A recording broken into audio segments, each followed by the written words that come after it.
Reborn into a new life, Wei Yuan leveraged his memories from his past life to seize countless business opportunities, becoming a top global financial mogul. Wei Yuan quickly achieved financial freedom and planned to retire, returning home to enjoy a simple life among millions. However, he never expected to find himself with triplet children upon his return. When his daughter wanted to secure a permanent position, simple, just buy the financial company. When his daughter wanted to play a supporting role, easy, just acquire the film company. Thus, with his vast wealth, Wei Yuan effortlessly fulfilled his children's wishes. Chapter 1. This amount of money is barely enough for pocket money, right? In 1989, Wei Yuan was reborn as an 8-year-old child. Using his foresight, Wei Yuan helped his father outsmart others, turning a profit of $1 billion by trading canned goods and some daily necessities for 4 airplanes from his older brother. In 1999, just as he came of age, Wei Yuan smoothly took over his father's business, becoming the actual controller of Wei Capital, which saw its market value increase tenfold that year. In 2000, Wei Yuan outmaneuvered Sun Zhongyi and invested in Alibaba. In 2001, he acquired 46% of Innon News Group from Li Zhikai, IDG Capital, and the founding team of Penguin. In 2002, Wei Yuan invested in Amazon, acquiring 37.5% equity and breaking the status quo of Amazon only selling books. The following year, Amazon's net profit skyrocketed 100-fold. In 2003, Wei Yuan turned his sights to the energy sector, acquiring the Middle Eastern company Hame Oil. Fast forward to 2021, Wei Yuan proudly declared that he had finally achieved financial freedom and could retire. As he prepared for retirement, he took one last inventory of his assets. Swiss bank account with 90 trillion euros, and that's just one of the accounts. Chapter 2. The 4-no personnel after Li Chengtian left. Wei Yuan casually tossed the black card aside. He was left with nothing but money and didn't need any freebies. As for a vehicle, using one temporarily was fine. However, it would be best to get his Rolls-Royce Silver Ghost shipped over soon. Thinking about it, he was now retired, and there was no need to drive such a business-like car. He could consider getting a few sports cars to relive the youthful recklessness he had lost. Wei Yuan enjoyed a good sleep, finally adjusting to the time difference by dusk. Sitting in the empty presidential suite, Wei Yuan felt a tinge of sadness. At 40, he should have a wife and kids, enjoying the warmth of family. Instead, he had countless amounts of money and numerous assets.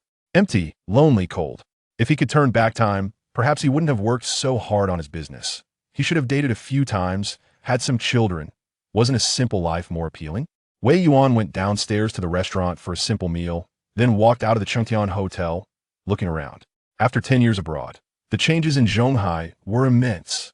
This city, once so familiar, now felt strange, filled with skyscrapers and elevated roads, bustling and full of modernity. Chapter 3. Children. Mo Yuqi never believed in love at first sight, but after seeing Wei Yuan, she understood the meaning of that glance is a lifetime. Mo Yuqi was certain and sure that she had set her sights on Wei Yuan. Uncle, I have a good first impression of you. If you don't mind, let us add each other on WeChat. Wei Yuan smiled wryly. I don't have WeChat. Wei Yuan wasn't lying. He had been abroad for 10 years, and his social media was limited to Twitter, Facebook, and MSN. Mo Yuqi's smile gradually froze. So it turned out that Uncle wasn't interested in me. Sorry for bothering you. After saying that, Mo Yuqi turned around with a disappointed face and left. Wei Yuan was a bit confused. What has happened? He had a good impression of Mo Yuqi. How could he not be interested in her? Wei Yuan hurried a couple of steps to explain. Suddenly, his phone rang. Wei Yuan pulled out his phone and saw a familiar number. The owner of the number was a big shot in Beijing, the hidden super-rich of Huaxia, Murong Yanhai. Wei Yuan had close cooperation with Murong Yanhai in many fields. Wei Yuan stopped and answered the phone. Old Murong, I'm already retired. If it's about private equity funds, please contact my assistant in the future. Chapter 4. My boss determined. Wei Yuan looked up at Mo Yuqi and said with a smile, Miss Mo, I want to consult you about something. Montauk Yuki pouted unhappily. Uncle, don't keep calling me Miss Mo. It sounds so unfamiliar. You can call me Xiao Mo or Chi-Chi. Okay, Chi-Chi.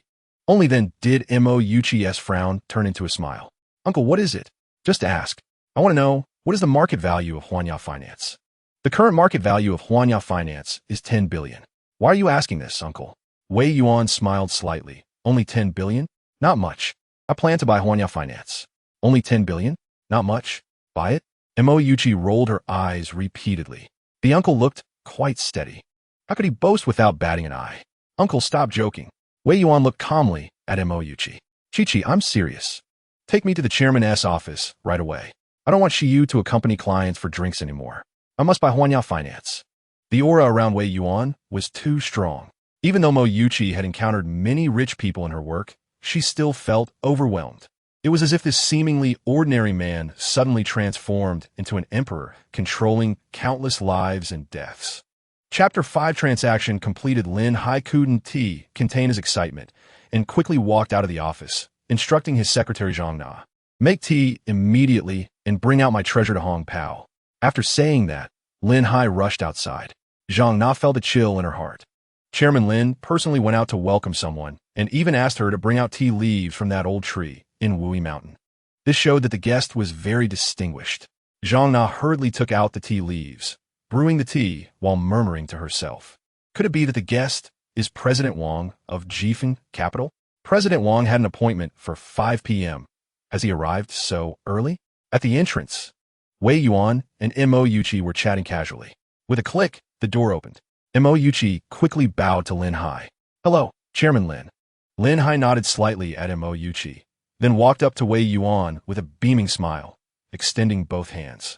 Mr. Wei, hello, I am Lin Hai.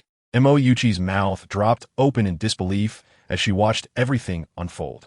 Chairman Lin really came out to welcome Uncle. Moreover, he tightly grasped Uncle's hands and shook them continuously. This indicated that Chairman Lin believed his status was inferior to Uncle S. Who on earth is Uncle? Wei Yuan lightly shook hands with Lin Hai. Chapter 6, not important. After reviewing the bank account information several times, a huge weight finally lifted from Lin Hai's heart. Mr. Wei, I want to be friends with you. If you don't mind, I'll give you some of the little trinkets I've collected. Lin Hai pointed to a few ancient paintings hanging on the wall and several vases on the bookshelf. These were all his treasures, each worth over $1 million. With a total value close to 50 million. Lin Hai felt that spending 5 million to gain the friendship of the god of wealth was truly worth it. Chairman Lin is a straightforward person. I'll take you as a friend.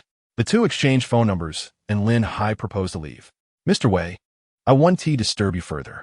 If you need my assistance in operations in the future, feel free to contact me. No need to wait. Let us hand over to Chi-Chi now. From now on, Chi-Chi will be the president of Huanya Finance. Okay, Mr. Wei. President? The happiness came too suddenly. Yuchi couldn't handle it, covering her chest tightly, her little heart almost jumping out of her mouth.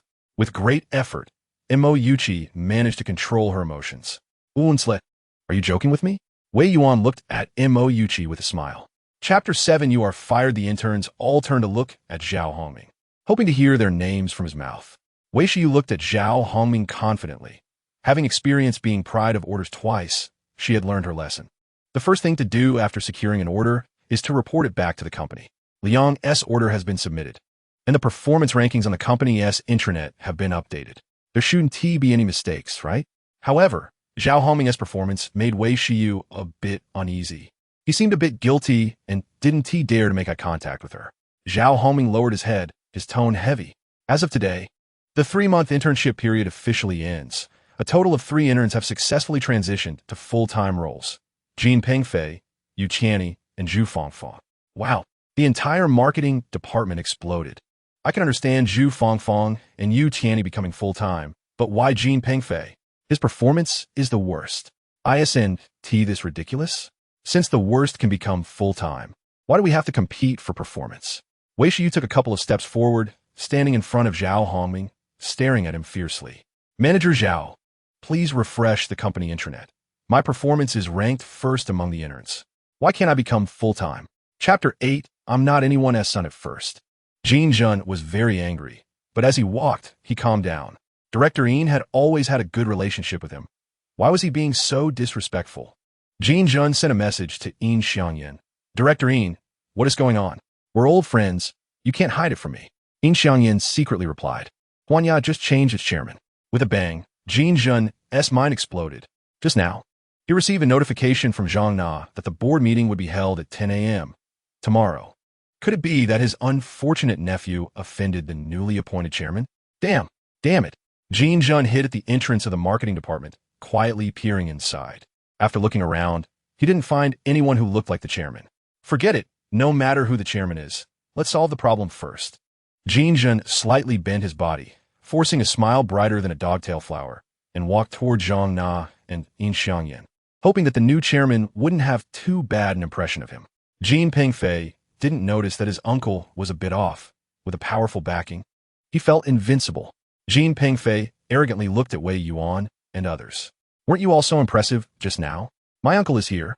Let's see how impressive you can be now. Chapter 9. Group buying. Wei Shiyu smiled bitterly and shook her head. She must be going crazy missing her dad. The young man in front of her, named Wei Yuan, was only a few years older than her and should just share the same name as her dad. Wei Yuan, which leader are you driving for? Wei Yuan sighed. With his aura, how could he look like a driver? If I say I'm the chairman, would you believe me? If you don't believe me, just think of me as the one driving for the chairman. Wei Shiyu laughed. You're so young and driving for the chairman. Your future is limitless. If possible, please say a few good words for me in front of the chairman. Wei Yuan slightly awkwardly corrected her. Shiyu, I'm not just a young man. I'm already 40 this year. You can call me uncle. 40? Wei Shiyu's mind exploded. Her father was also 40 this year. What a coincidence. Wei Shiyu suppressed her inner tension and carefully examined Wei Yuan. He looked so similar. Wei Yuan's eyebrows and eyes were almost identical to her sister's. Mr.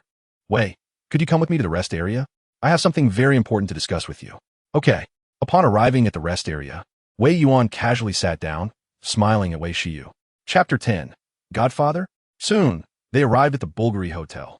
Wei Shiyu said sweetly, Dad, park the car at the hotel entrance. Let's wait a bit. A few friends are coming. Okay. Wei Yuan parked the car, as requested. After waiting for about 20 minutes, a red Chevrolet Cruze stopped, and a few fashionable and beautiful girls got out. The girls looked around as if searching for something. Dad, let's get out. My friends have arrived. Wei Yuan opened the car door and got out without thinking much. Wei Shiyu looked at Wei Yuan with a slightly flattering expression. Dad, can I borrow the car keys? Wei Yuan was taken aback. According to the information from Murong and Hai, Shiyu didn't have a driver's license. So why did she want keys? Shiyu, can you drive? Wei Shiyu quickly shook her head. Don't worry, Dad. I'm not going to drive. I just want my friends to get in the car and take a picture. All right. Wei Yuan handed the car keys to Wei Shiyu. Her big eyes squinted into crescent moons as she waved the keys at the girls. Over here, the girls' eyes lit up as they quickly walked towards Wei Shiyu. Sisters, you took so long to arrive. I waited 20 minutes. Check the car first, and if everything is fine, just transfer the money. Chapter 11. The taste of happiness. Wei Yuan irritably tapped Wei Shiyu on the forehead. What are you thinking? Are you trying to conjure up an aunt for me? I've never been married. Never been married? Wei Shiyu suddenly felt a pang of sadness. Her dad was too pitiful. At 40, he still hadn't married. It was clear that he had a tough time these years, not even able to afford decent work clothes, going to work in a floral shirt and big shorts. After all, how much could a driver earn? The rent in Zhonghai is expensive, and the cost of living is high. It's normal not to save money. Wei Shiyu suddenly said, Dad, since we're not busy going home, my sister and Chang'an definitely won't be home this early. I want to go to the South J Road pedestrian street. Okay. Wei Yuan adjusted the navigation route and drove to the South J Road pedestrian street. He parked the car in the parking lot. Wei Shiyu linked her arm with Wei Yuan's as they walked into the pedestrian street. The two, a handsome man and a beautiful woman, looked like a pair of celestial lovers, attracting a lot of attention, with many men and women gazing in admiration. Wow, the guy is handsome and the girl is beautiful. This little couple is a perfect match. Indeed, it's been a long time since I've seen such a pleasing couple. This young man is so ordinary looking, yet can find such a beautiful girlfriend. I suddenly believe in love again. Chapter 12. Father and son reunion. Wei Shiyu quickly operated her little hand and soon downloaded WeChat for Wei Yuan. Dad, your cheap phone runs pretty fast. I feel it's no less than my Huawei P40. The internet speed is also quite fast. Are you using 5G? Cough. It's okay, Wei Yuan said ambiguously. Dad, give me a bank card, and I'll help you bind it. I didn't bring my bank card, but I can recite the card number. The bank is the Industrial and Commercial Bank of China Zhonghai Branch. Account holder Wei Yuan. Account number 612226. ID number is. Dad, your memory is really good. Soon, Wei Shiyu successfully bound Wei Yuan's bank card. Dad, the WeChat ID is your phone number. You can log in with SMS verification. The payment code is 020608. Later, you can add a fingerprint lock. 020608. Wei Yuan's pupils slightly constricted. Wasn't that the birth date of the 3 children? Okay, got it. Next. Wei Xiu spent over 3,000 to buy Wei Yuan 2 pairs of Italian handmade business shoes. Actually, Wei Xiu also planned to buy a watch for Wei Yuan. But men at Wei Yuan's age should wear watches of the Rolex level. Chapter 13. An older sister as a mother. Wei Xiu couldn't control her emotions. Crying like a tearful person.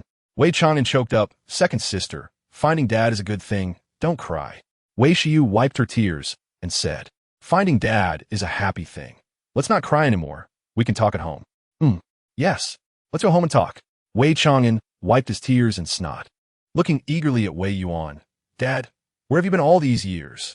We searched for you for a whole 10 years. Wei Yuan sighed deeply. I searched for Wan Xiu for a whole 10 years, almost running all over Huagua, but unfortunately, in the end, I found nothing. There was no news of Wan Xiu at all. One day 10 years ago, I accidentally heard some rumors about cross-border human trafficking, and I suspected that Wan Xiu might have been sold abroad. So, I went abroad to search for Wan Xiu, but unfortunately, another 10 years have passed, and there is still no news of her. Wei Chang'an and Wei Xiu felt heartbroken. Dad has been looking for Mom for 20 years. It must have been even harder. Mom, may your spirit rest in peace. Your man is so affectionate. Dad, does that mean you just returned to the country not long ago? Yes. You won't blame me for not finding you all this time, will you? Chapter 14. Stubborn Wei Muyao. Wei Xiu smiled and said, eldest sister, to celebrate finding Dad, you have to cook us a big meal. Wei Muyao rolled up her sleeves and smiled. No problem. Today I'll show off my cooking skills.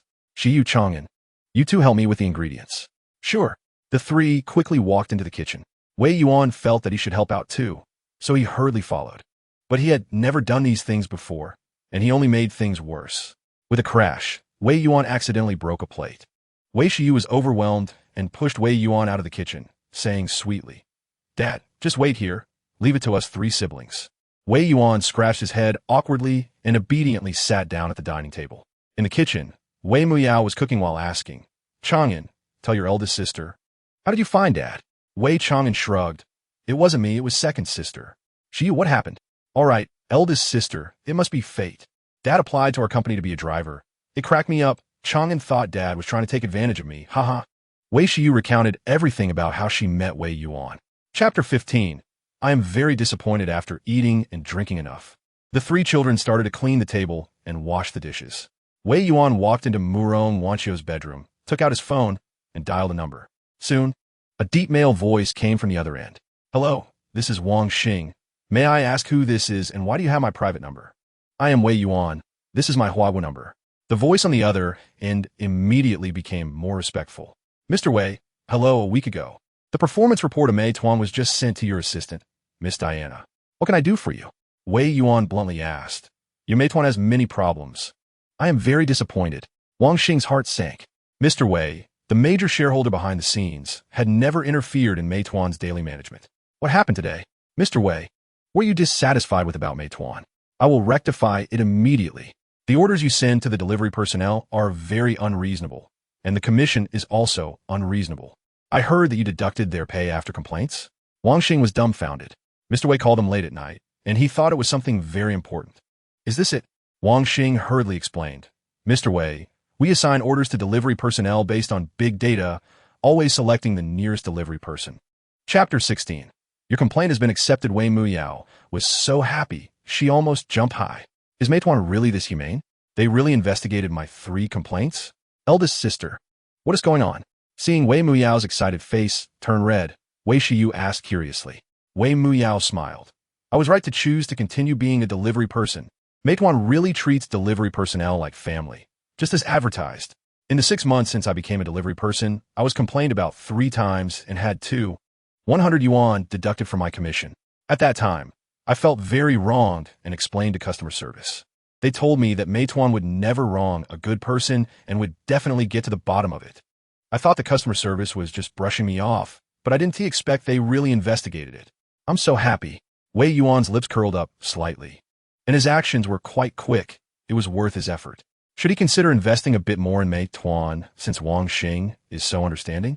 Wei Xiu also smiled happily. Congratulations, eldest sister, finally vindicated. I was afraid to ask before, so you wouldn't be sad. Why were you complained about? Was it because of late deliveries? Wei Muyao shook her head. No, it was because some creepy guys wanted to add me on WeChat. And even someone wanted me to be his girlfriend, which I rejected. That's why they complained out of anger. Chapter 17. Anger from SCC. Wei Chang'an's words made the two girls laugh. Chang'an, don't be jealous. Daughters are daddy's little cotton-padded jackets. It's only natural for daddy to pamper his daughters. Haha, Chang'an's jealous look is so funny. Wei Yuan also laughed and joked. Chang'an, daddy won't be biased. Your luck will change too. Wei Chang'an couldn't help but laugh too. Dad, eldest sister and second sister are just teasing you. Do you really think you could bring us luck? Wei Yuan smiled without saying a word. What he brought was not luck, but the ability to earn money. The family of four started chatting casually. Even though it was their first meeting, there was no end to their conversation. In a dim rental house in a tenement building in Songjiang district, the owner was a young man in his 20s. The young man wore a slightly yellowed white tank top. His hair was messy, and he was sitting in front of a computer shouting wildly. A bunch of noobs. Being teammates with you is such bad luck. The young man transformed into a keyboard warrior, unleashing a torrent of insults at his teammates with the speed of someone who had been single for over 20 years. After venting his frustrations, the young man felt a bit hungry, grabbed his phone, and habitually opened the Meituan app to order food. Chapter 18. Comprehensive ban. Ren Xiaoli dialed the Meituan customer service number and directly revealed his identity. I am Ren Xiaoli. Zhu Wenwei is my friend. Immediately remove him from the blacklist. In Ren Xiaoli's mind, personally calling customer service was already giving them enough face, and they would surely comply. However, what Ren Xiaoli didn't expect was that even after revealing his identity, the customer service still wouldn't give him face. Mr. Ren, I'm really sorry. We don't have the authority. After saying that, the customer service actually hung up on Ren Xiaoli. Ren Xiaoli was furious. Chen Huan was right. This customer service is really something. They even dared to hang up on his call. Ren Xiaoli angrily dialed Wang Xing's number. Wang Xing had made too many calls that night, and his voice was a bit hoarse. Xiaoli, what is the matter? Uncle, your Meituan customer service is too impressive. They put my friend on the blacklist and hung up on my call. They gave me no respect at all. Wang Xing was taken aback. Tonight, the three people blacklisted by Meituan had all provoked the young lady. His nephew wouldn't be involved with them, would he? Wang Xing asked as calmly as possible. Xiaoli, tell uncle what your friend's name is. Chapter 19. No wonder your business is so small. Wei Yuan explained truthfully. I am not a driver. I am the boss of Hongyao Finance and also the behind-the-scenes boss of Chengtian Group. I live at Chengtian Hotel for free, just like living at home. Wei Muyao and Wei Chang'an both looked at Wei Shiyu with the Mugong. Why does dad and second sister say different things? Who is telling the truth? Wei Shiyu couldn't help but roll her eyes. What's up with dad? He's talking about these unrealistic things again, and now he's getting even more extravagant. Sister, Chang'an, why are you looking at me like that? Look at dad's outfit. Does he look like a big boss? The two shook their heads simultaneously. They had never seen a big boss wearing a floral shirt, big shorts, and flip-flops to work. Wei Muyao continued, I don't know the situation at Chengtian Group, but I do know that the chairman of our Huanya Group is Lin Hai. The two kids exchanged wry smiles. It seemed dad cared a lot about his image. Wei Shiyu wore a knowing smile. Dad just won a Huanya Finance today. Before that, he should have been a security guard at Chengtian Hotel, living in the security dorm there, right? Chapter 20. Chengtian is thoughtful. The security guards had their first close encounter with so many big leaders, and they were all trembling in fear. Li Chengtian glanced at Sun Qian, who cleared his throat and asked, before everyone became security guards, who worked as migrant workers. Several security guards lowered their heads, not daring to speak. Why was the big boss asking this? Would those who had been migrant workers be fired? They absolutely couldn't admit it. Li Chengtian rolled his eyes, asking this wouldn't yield any useful information. Everyone, don't be afraid. For those who have been migrant workers, each will receive a reward of 20,000 yuan. Swish, swish, swish. Several security guards raised their heads. I was a migrant worker. Me too. And me. Li Chengtian nodded in satisfaction. Very good. You three come here. The three looked at Li Chengtian with pitiful expressions, not knowing what the big boss wanted them for. Look at this dormitory. Doesn't it look like a migrant worker's dormitory? If it doesn't look like it, point out what's wrong, and for each point, I'll reward you 1,000 yuan. The eyes of the three security guards turned green. Such a good deal? Report to the boss. The bedding is too new. It should be a bit darker. And the smell is too faint. Report to the boss. The floor is too clean. It should have oil stains, vegetable soup, and smelly socks and torn clothes. Chapter 21. Moving luggage, Wei Chang'an's expression changed. He definitely didn't want to live in such a place. The smell was 10 times stronger than that of a university dorm. It was too pitiful for Dad to live in such a harsh environment every day. Wei Chang'an didn't want Dad to continue living there and quickly shook his head. Uncle Li, we won't live here. We're here to help Dad move his luggage. Move luggage? Li Qingtian was baffled. He completely couldn't understand Wei Yuan's operation. What was Brother Yuan playing at? After he went through all this trouble to prepare such a dormitory, it turned out he just came to move luggage? Brother Yuan, you want to move luggage? Wei Yuan nodded. Chengtan and the other brothers, our roommate Fate ends here. I have recognized my son and daughter, and I will live with them from now on. The executives exchanged bitter smiles. After smelling the stench for so long, they thought they could get close to Chairman Li. Unexpectedly, the roommate Fate ended before it even began. Li Qingtian was stunned. Brother Yuan also had a daughter? Li Qingtian felt like his worldview had been completely shattered. Wasn't Brother Yuan single? Didn't he never have any interest in women? How could he have children? Li Qingtian pretended to be reluctant. Congratulations to Brother Yuan for recognizing Chang'an as his son. In the future, Brother Yuan, you have to come back often to see us brothers. Chapter 22. Who dares to touch her? The shareholders still did not rashly take sides. Who became the president was not important. What mattered was who could win the final victory and bring them greater benefits. Zhou Songhai cursed under his breath, an old fox, and had to reveal his cards. Actually, there is something I've never told everyone. In the past half-month, Chairman Lin's Tianhai Holdings has encountered a crisis. But the stock price of Huanya Finance not only did not drop, but instead rose slightly. Does anyone know why?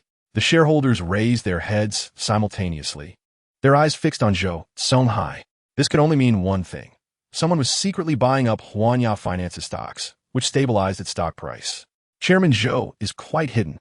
Chairman Zhou originally owned 27 of the shares, and with the stocks he acquired, he should be very close to 36, right? It seems that for the new major shareholder to control the company, it won't be a simple matter. Zhou Songhai's face showed a proud expression.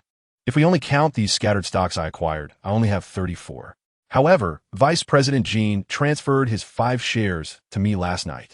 I am now the largest shareholder of Huanya Finance, holding 39 of the shares. Chapter 23. You're still Brother Yuan. Wei Yuan's aura was too strong, like a high emperor overlooking his subjects. Huh, why do I see a few familiar faces? This world is too small. So many old acquaintances are shareholders of Huanya Finance. Finally, Wei Yuan's gaze fell on the faces of several security guards. The imposing aura that Wei Yuan carried from his long-standing high position was too overwhelming. Even from over 10 meters away, the security guards felt their hearts twitch violently, as if they had been electrocuted, and they retracted their hands. They had no doubt that if they dared to touch Mo Yuchi today, they definitely wouldn't be able to leave this conference room. The shareholders instinctively turned to look at Wei Yuan. This second shareholder was just a young man. Moreover, he was wearing a suit that was fashionable a few years ago, so he probably didn't have any deep background. The shareholders who didn't know Wei Yuan's background couldn't help but underestimate him. The 7 or 8 shareholders who knew Wei Yuan's identity changed their expressions drastically. What the hell? How could the second shareholder know? How could the new major shareholder be Brother Yuan? If they had known Brother Yuan was the new major shareholder, even if they had 100 guts, they wouldn't have dared to conspire with Zhou Songhai to rebel. These 7 or 8 shareholders were the little brothers who picked Wei Yuan up at the airport yesterday. Chapter 24. I took it seriously. Zhou Songhai's downfall was right in front of him. How could he dare say a single word of dissent? So capable. With Director Wei managing Huanya Finance will definitely thrive. I'm very relieved. I will immediately resign from all positions at Huanya Finance and wait for dividends in peace. Since Chairman Zhou is no longer in Huanya Finance, will he still participate in the board meetings? Zhou Songhai shook his head repeatedly. No more participation, of course not. I'm leaving right away. After saying that, Zhou Songhai quickly stood up, constantly nodding and bowing to Wei Yuan, slowly backing away. Wei Yuan snorted coldly. Since Zhou Songhai was so understanding, he would let him off. One of the little brothers stepped forward and said loudly, Brother Yuan, we can't let Zhou Songhai off so easily. He just boasted that he wants President Mo to be his life secretary. Wei Yuan narrowed his eyes. Life secretary? Well, it's a secretary for when there's work, and nothing for when there isn't. The little brother didn't finish, but Wei Yuan already understood his meaning. Zhou Dong, Don't rush off just yet. You're in such a good mood. Are you thinking that M.O. is going to be your life secretary? Zhou Songhai's face turned pale with fright, and he waved his hands repeatedly. Just kidding, it's all just a joke. Chairman Wei definitely can't take it seriously. Chapter 25. The tempering of a young eagle. The shareholders didn't dare to oppose Wei Yuan and nodded in agreement. Chairman Wei truly is a contemporary talent scout. Zhao Hongming is definitely one of the best talents in our Huiya group. I remember when Zhao Hongming was a marketing officer. He achieved first place in performance for 2 consecutive years, even while being ruthlessly exploited by Jin Jun, with Vice President Zhao stepping up. Huiya Finance will surely get on the right track soon. Wei Yuan nodded in satisfaction, too lazy to continue listening to the shareholders' bickering, and turned to look at Mo Yuchi. President Mo, I'm a bit tired. I'm going back to the chairman's office first. Find me there after the board meeting. Yes. Wei Yuan returned to the chairman's office and took a short nap in the lounge. Mo Yuchi was very considerate. She had replaced all the bedding in the lounge yesterday, and sleeping on it had the scent of sunlight. Wei Yuan was even more satisfied with Mo Yuchi. An hour later, the board meeting concluded. Mo Yuchi brought Lu Kaiyuan and Su Zhenbong to the chairman's office. Chairman Wei, the equity transfer agreements for the 2 shareholders have been drafted. Please sign. Mo Yuchi respectfully handed the equity transfer agreements to Wei Yuan. Wei Yuan couldn't be bothered to read the contents of the agreements and picked up the pen to sign his name. Chapter 26. Reward for Mate 1 no problem. And I can bind Chairman Wei's account with Mrs. account. As long as Chairman Wei places an order, it will be delivered by Mississippi very good. Wei Muyao had particularly good luck today, receiving 3 consecutive orders, all elevator orders, and the commissions were extraordinarily high. Wei Muyao seriously suspected that Mate 1 was holding an event today. She decided she must take advantage of the event to grab a few more orders. Wei Muyao quickly accepted several orders that were on her way and walked briskly to the hottest internet celebrity restaurant in the food city. There were 5 or 6 delivery workers waiting for their orders in front of the restaurant. Wei Muyao happened to know these delivery workers and greeted them with a smile. Brother Wang, Uncle Zhou, Xiaoyang, Xiaoli, what a coincidence to see you all again. The delivery workers greeted Wei Muyao weakly. Brother Wang smiled wryly. Muyao, why are you so energetic today? There's so many staircase orders today, at least 30 more than usual. Our legs are about to break. Wei Muyao was taken aback. All the orders I've taken today are elevator orders. There are no staircase orders.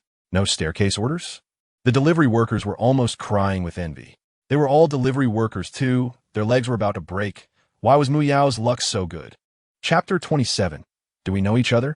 Amidst the envy, 2 younger, more spirited delivery workers pulled out their phones, opened the Mate 1 app, and observed it seriously. The 2 older delivery workers asked in confusion, Xiaoli, Xiaoyang, what are you 2 looking at so seriously? They replied with a smile. We're looking for bugs in the Mate 1 app. What if we also get a year of double commissions? The 2 older delivery workers slapped their thighs. Thanks to Xiaoli's reminder, otherwise we would have almost missed such a big opportunity. For a moment, the delivery workers brainstormed and desperately tried to find any bugs in the Mate 1 app. Wei Muyao didn't continue looking for bugs, picked up the food, and hurried to deliver it. With a year's worth of double commissions, life at home would greatly improve. Wei Muyao skillfully navigated the road on her electric scooter. After completing this order, she checked the time. It was still not noon. She should be able to take on 5 or 6 more orders. Wei Muyao quickly grabbed more orders. Soon, the order information entered her backend. Huh? What's going on? This order was from Huiya Finance, the company we're sure you worked. And the customer was Mr. Wei. What a coincidence. Chapter 28. The young lady is probably just experiencing life. To see Ma clutch his chest, nearly spitting blood. Was his popularity not enough? He was one of the most popular streamers among Sharkman. And this young lady actually didn't recognize him? The viewers burst out laughing.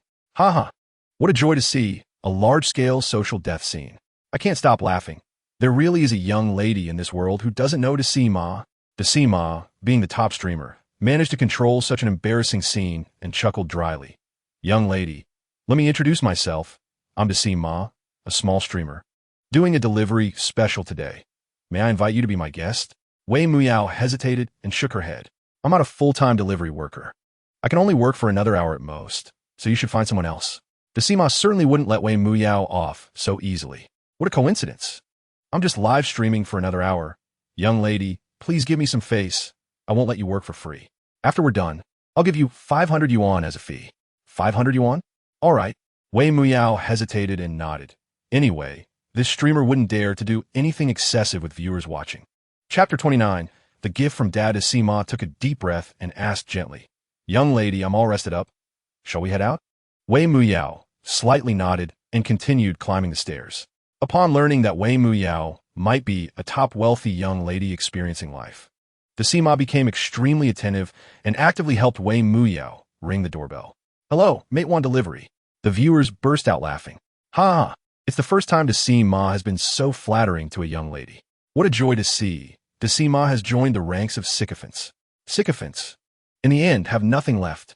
With a click, the door opened, and a young lady with impressive looks and figure stepped out. Upon seeing the Sima, she gasped, her eyes shining brightly. Da Sima. It's actually the Sima. Can we take a photo together? Faced with his fan, the Sima instantly regained his confidence and smiled modestly. Of course. The young lady turned to Wei Muyao with a pleading look. "Miss, can you help me take a photo with the Sima?"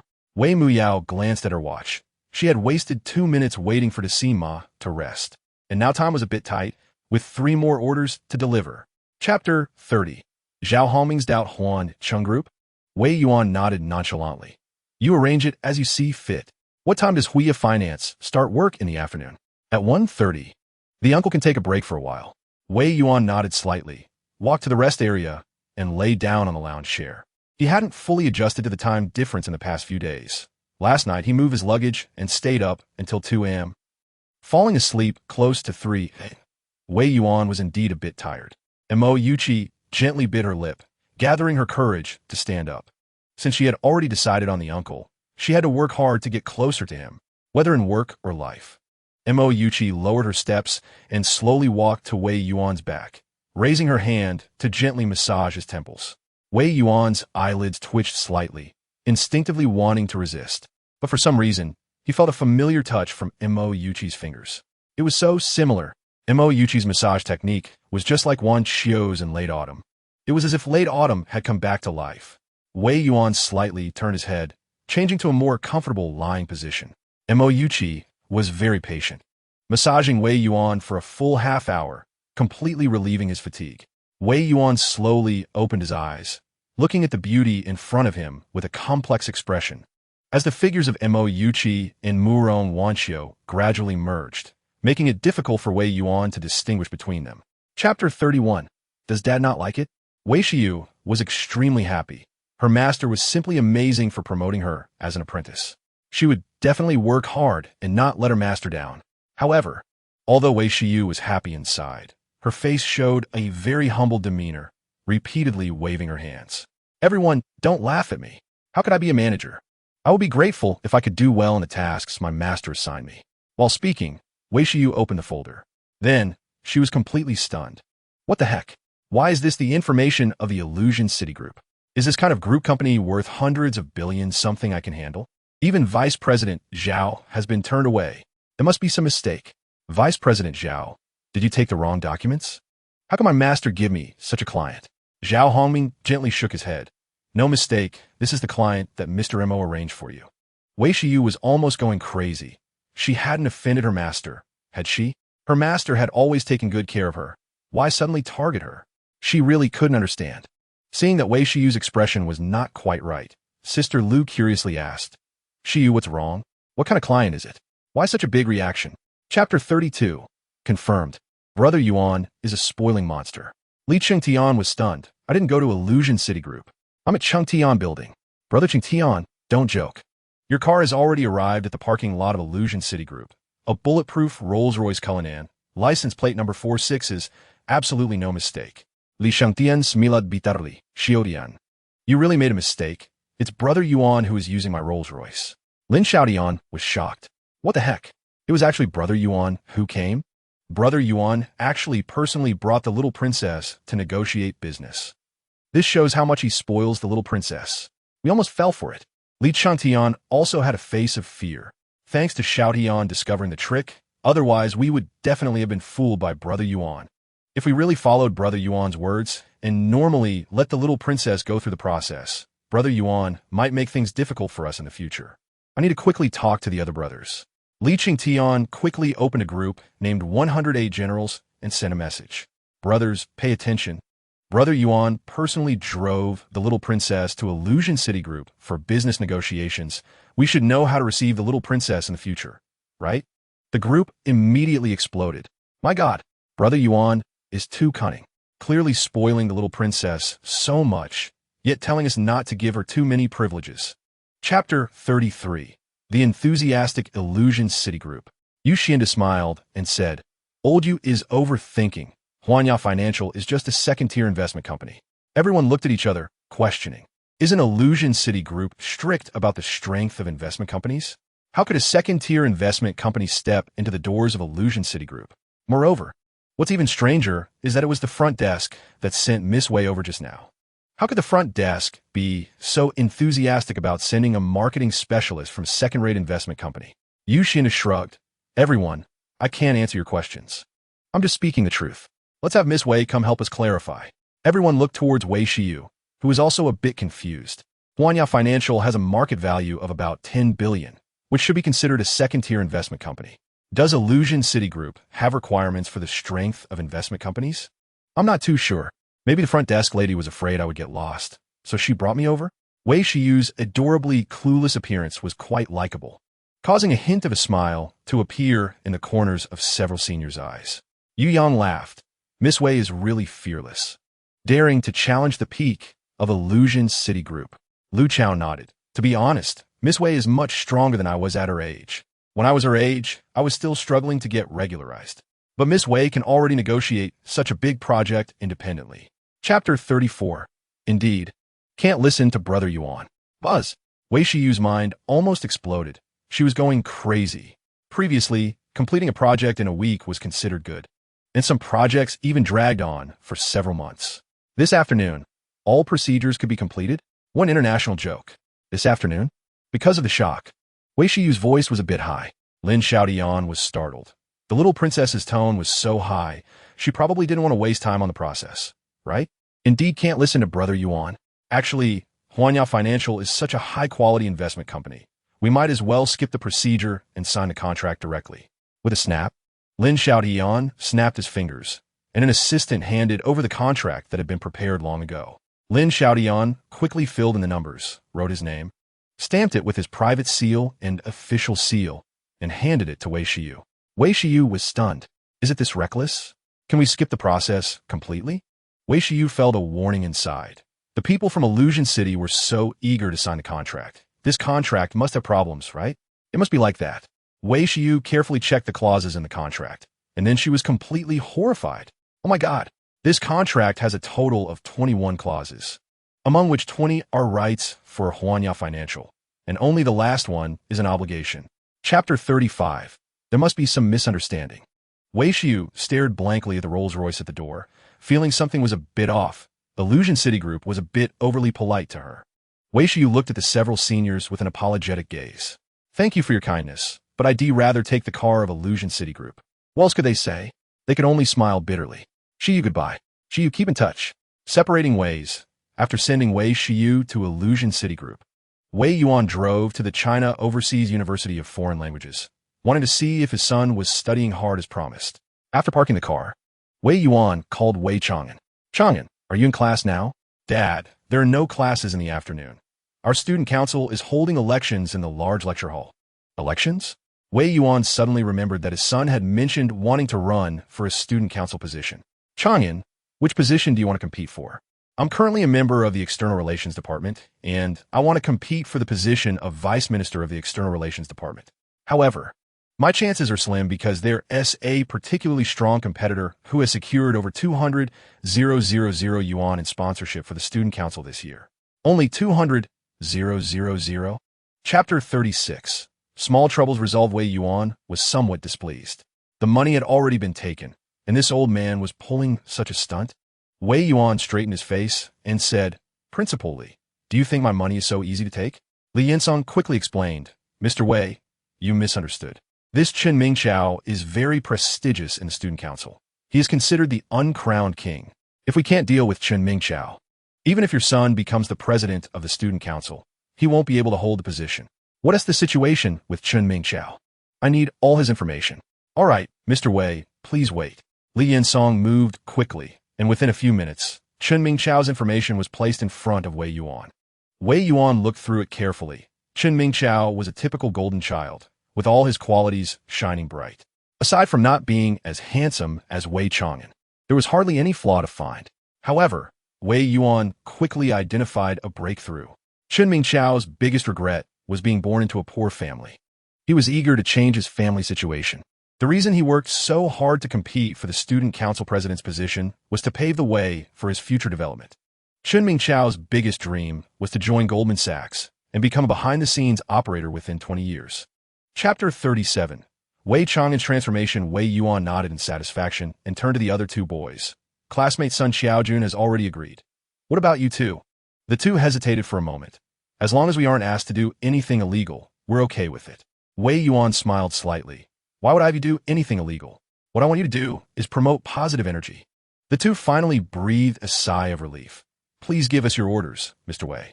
You two remember, you are friends of my son Wei Chang'an. The reason Chang'an has repeatedly clashed with the teachers is that he was upset that you couldn't receive the Poverty Student Assistance Fund. Do you understand? So? With a bang, Sun Xiaojun's mind nearly exploded. This incredibly popular senior was actually Wei Chang'an's dad? If the senior sisters and younger sisters knew this terrible news, they would surely be heartbroken. The two boys were stunned. Mr. Wei, how do you know Chang'an is our friend? How do you know Chang'an has clashed with Director Chen of the teaching office multiple times for our sake? What? Wei Yuan and Li Yinsong exchanged glances. They had just wanted to fabricate a story, but unexpectedly, this story turned out to be a true event. Even TV dramas wouldn't dare to portray it like this, right? Chapter 38. Just 2 votes short while the two were talking, Sun Jifeng and Zhu Dehai walked over and sat down next to Wei Chang'an, genuinely happy for their brother. Chang'an, don't pay attention to him. Jiang Jian won't be able to show off for long. Dehai is right. What right does Jiang Jian have to compete with you? Wei Chang'an hooked his arms around the shoulders of the two brothers and smiled. Then I'll borrow your good wishes. You must remember to vote for me later. Definitely, definitely. Jiang Jian coldly looked at the three of them, thinking they were all a bunch of losers. On the podium, Fang Yue served as the host of the campaign conference. As one of the top 3 campus beauties of the foreign language university and a broadcaster, Fang Yue was the dream girl of countless boys. However, in her 3 years of university, Fang Yue had never been in a relationship because she had long had a cynical image in her heart. Today, she once again saw that figure. What puzzled Fang Yue was why his transformation was so great. She barely recognized him. The only thing that hadn't changed was his rebellious eyes, still filled with fearlessness. Fang Yue's voice was melodious and light, bringing a sense of joy. Next, we will proceed with the election for the Vice Minister of the External Relations Department. The shortlisted candidates are Jiang Jian, Li Qingmei, Hou Jiwang, and Wei Chang'an. Please come to the stage in order to deliver your campaign speeches. Chapter 39. Selected candidates. Zhao Jun's voice was too familiar. He was Chen Mingchao's idol. The goal Chen Mingchao had worked his whole life for. Chen Mingchao's attitude took a 180-degree turn. Mr. Zhao, I'm not busy. I have time, plenty of time. What do you need from me? Zhao Jun said calmly. Currently, we have an internship offer in Goldman Sachs Huaxia region. A colleague in the Human Resources Department recommended you to me. I want to ask if you, Chen Mingchao, are interested? Absolutely. It would be an honor to become an intern at Goldman Sachs. All right. Please immediately process your leave of absence and report to the Huaxia branch of Goldman Sachs right away. Chen Mingchao felt a bit troubled. Mr. Zhao, our student council at the university is currently holding elections. Could you wait until I'm elected as the president of the student council before I take a leave of absence? Zhao Jun thought to himself how close he had come to messing up the big boss's business. You must gain something to lose something. There's only one opportunity. Your ride has already arrived at the South Gate and is waiting for you for 10 minutes. If I don't see you in 10 minutes, it will be considered that you give up this opportunity. After saying that, Zhao Jun directly hung up the phone. Chen Mingchao sighed softly. Life is often unsatisfactory. It seemed impossible for him to achieve perfection in life. At least, the position of student council president was out of reach. Chapter 40. Give us justice. After Wei Chang'an finished his speech, the voting phase began. After the committee members fairly and openly counted the votes, the final results were quickly handed over to Fang Yue. At this moment, Fang Yue felt extremely nervous. She hoped that when she opened the envelope, she would see Wei Chang'an's name, but reason told her that this situation was very unrealistic. After all, the two vice presidents of the student council also had considerable popularity. Fan Yue took a deep breath, suddenly opened the envelope, and saw a familiar name. Her little heart nearly jumped to her throat, and her voice trembled with excitement. Wei Chang'an, the new president of the student council, is Wei Chang'an. He really became the president of the student council?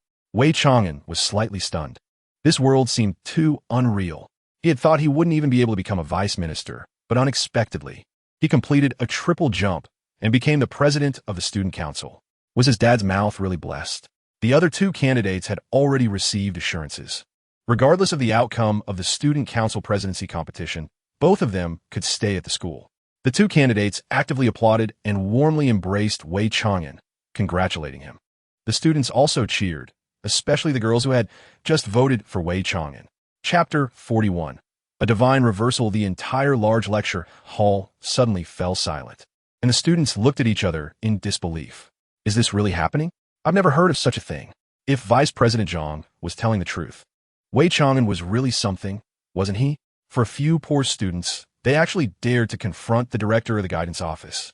With a buzzing sound, Jiang Jian's mind almost exploded. What's going on? Is there such a thing?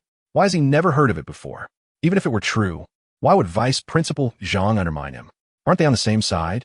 Since Vice Principal Zhang is heartless, then don't blame him for being unjust. Jiang Jian shouted at students. You cannot blindly believe Vice Principal Zhang's words. If it were really as she said, Wei Chang'an's reputation would have been cleared long ago. So why wait until today? This must be a story just fabricated by some behind-the-scenes forces to help Wei Chang'an clear his name. It must be said that Jiang Jian's speculation was already very close to the truth. Unfortunately, he didn't know who the person behind the scenes was.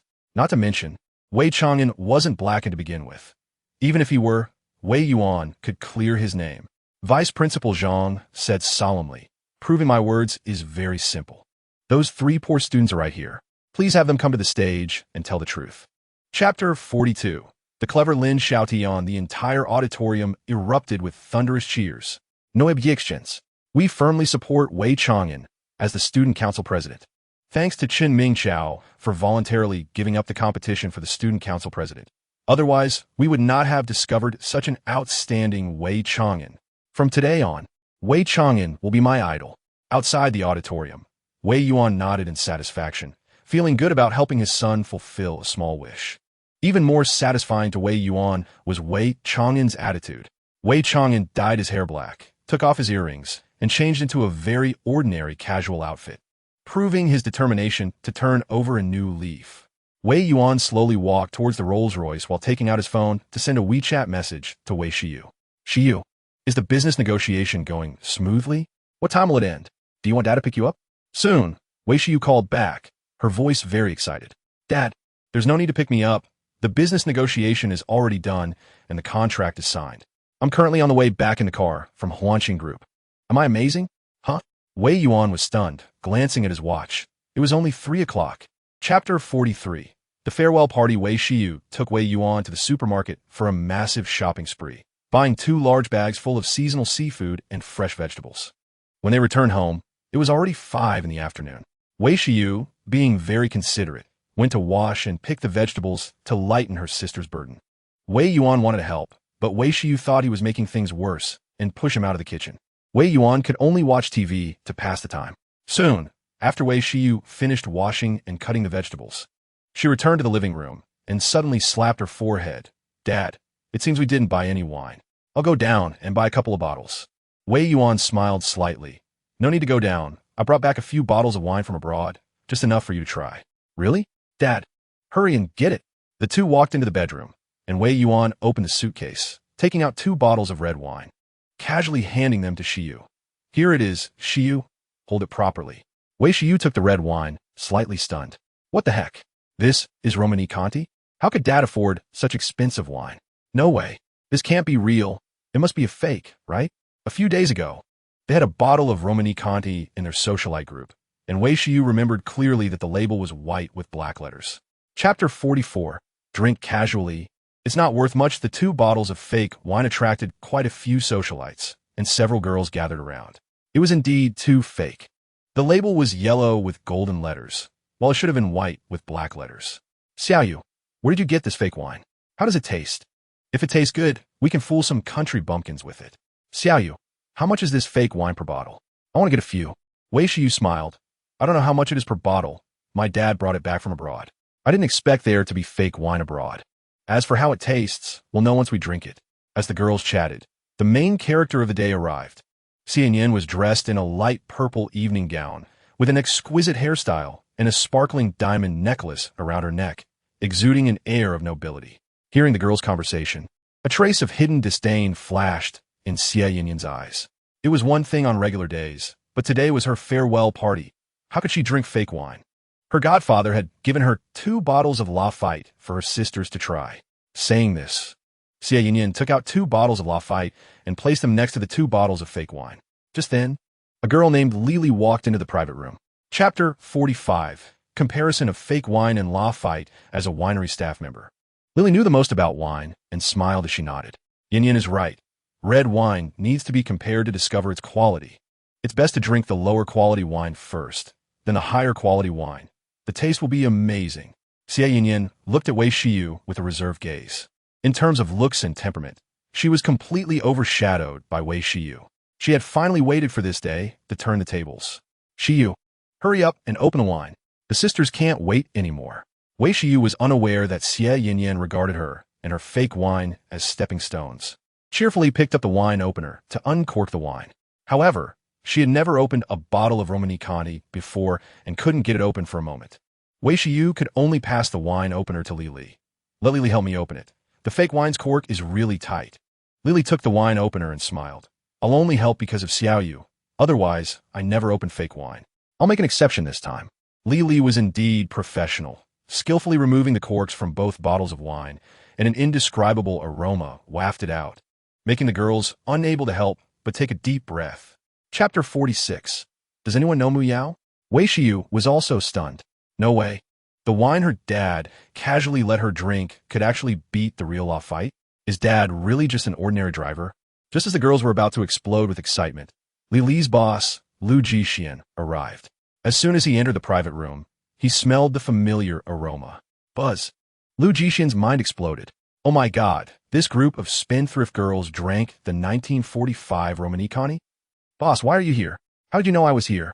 Lily quickly approached her boss with a flattering look. Lu Jixian scolded. My driver brought you here. How do you think I know you're here? How could you drink the Romanicani? Lily smiled bitterly. We thought it was just fake wine, so... Lu Jixian was almost furious, letting out an angry roar. Didn't I just tell you? These 2 bottles of Romanicani are real. Wei Shiyu, standing nearby, couldn't bear to watch any longer.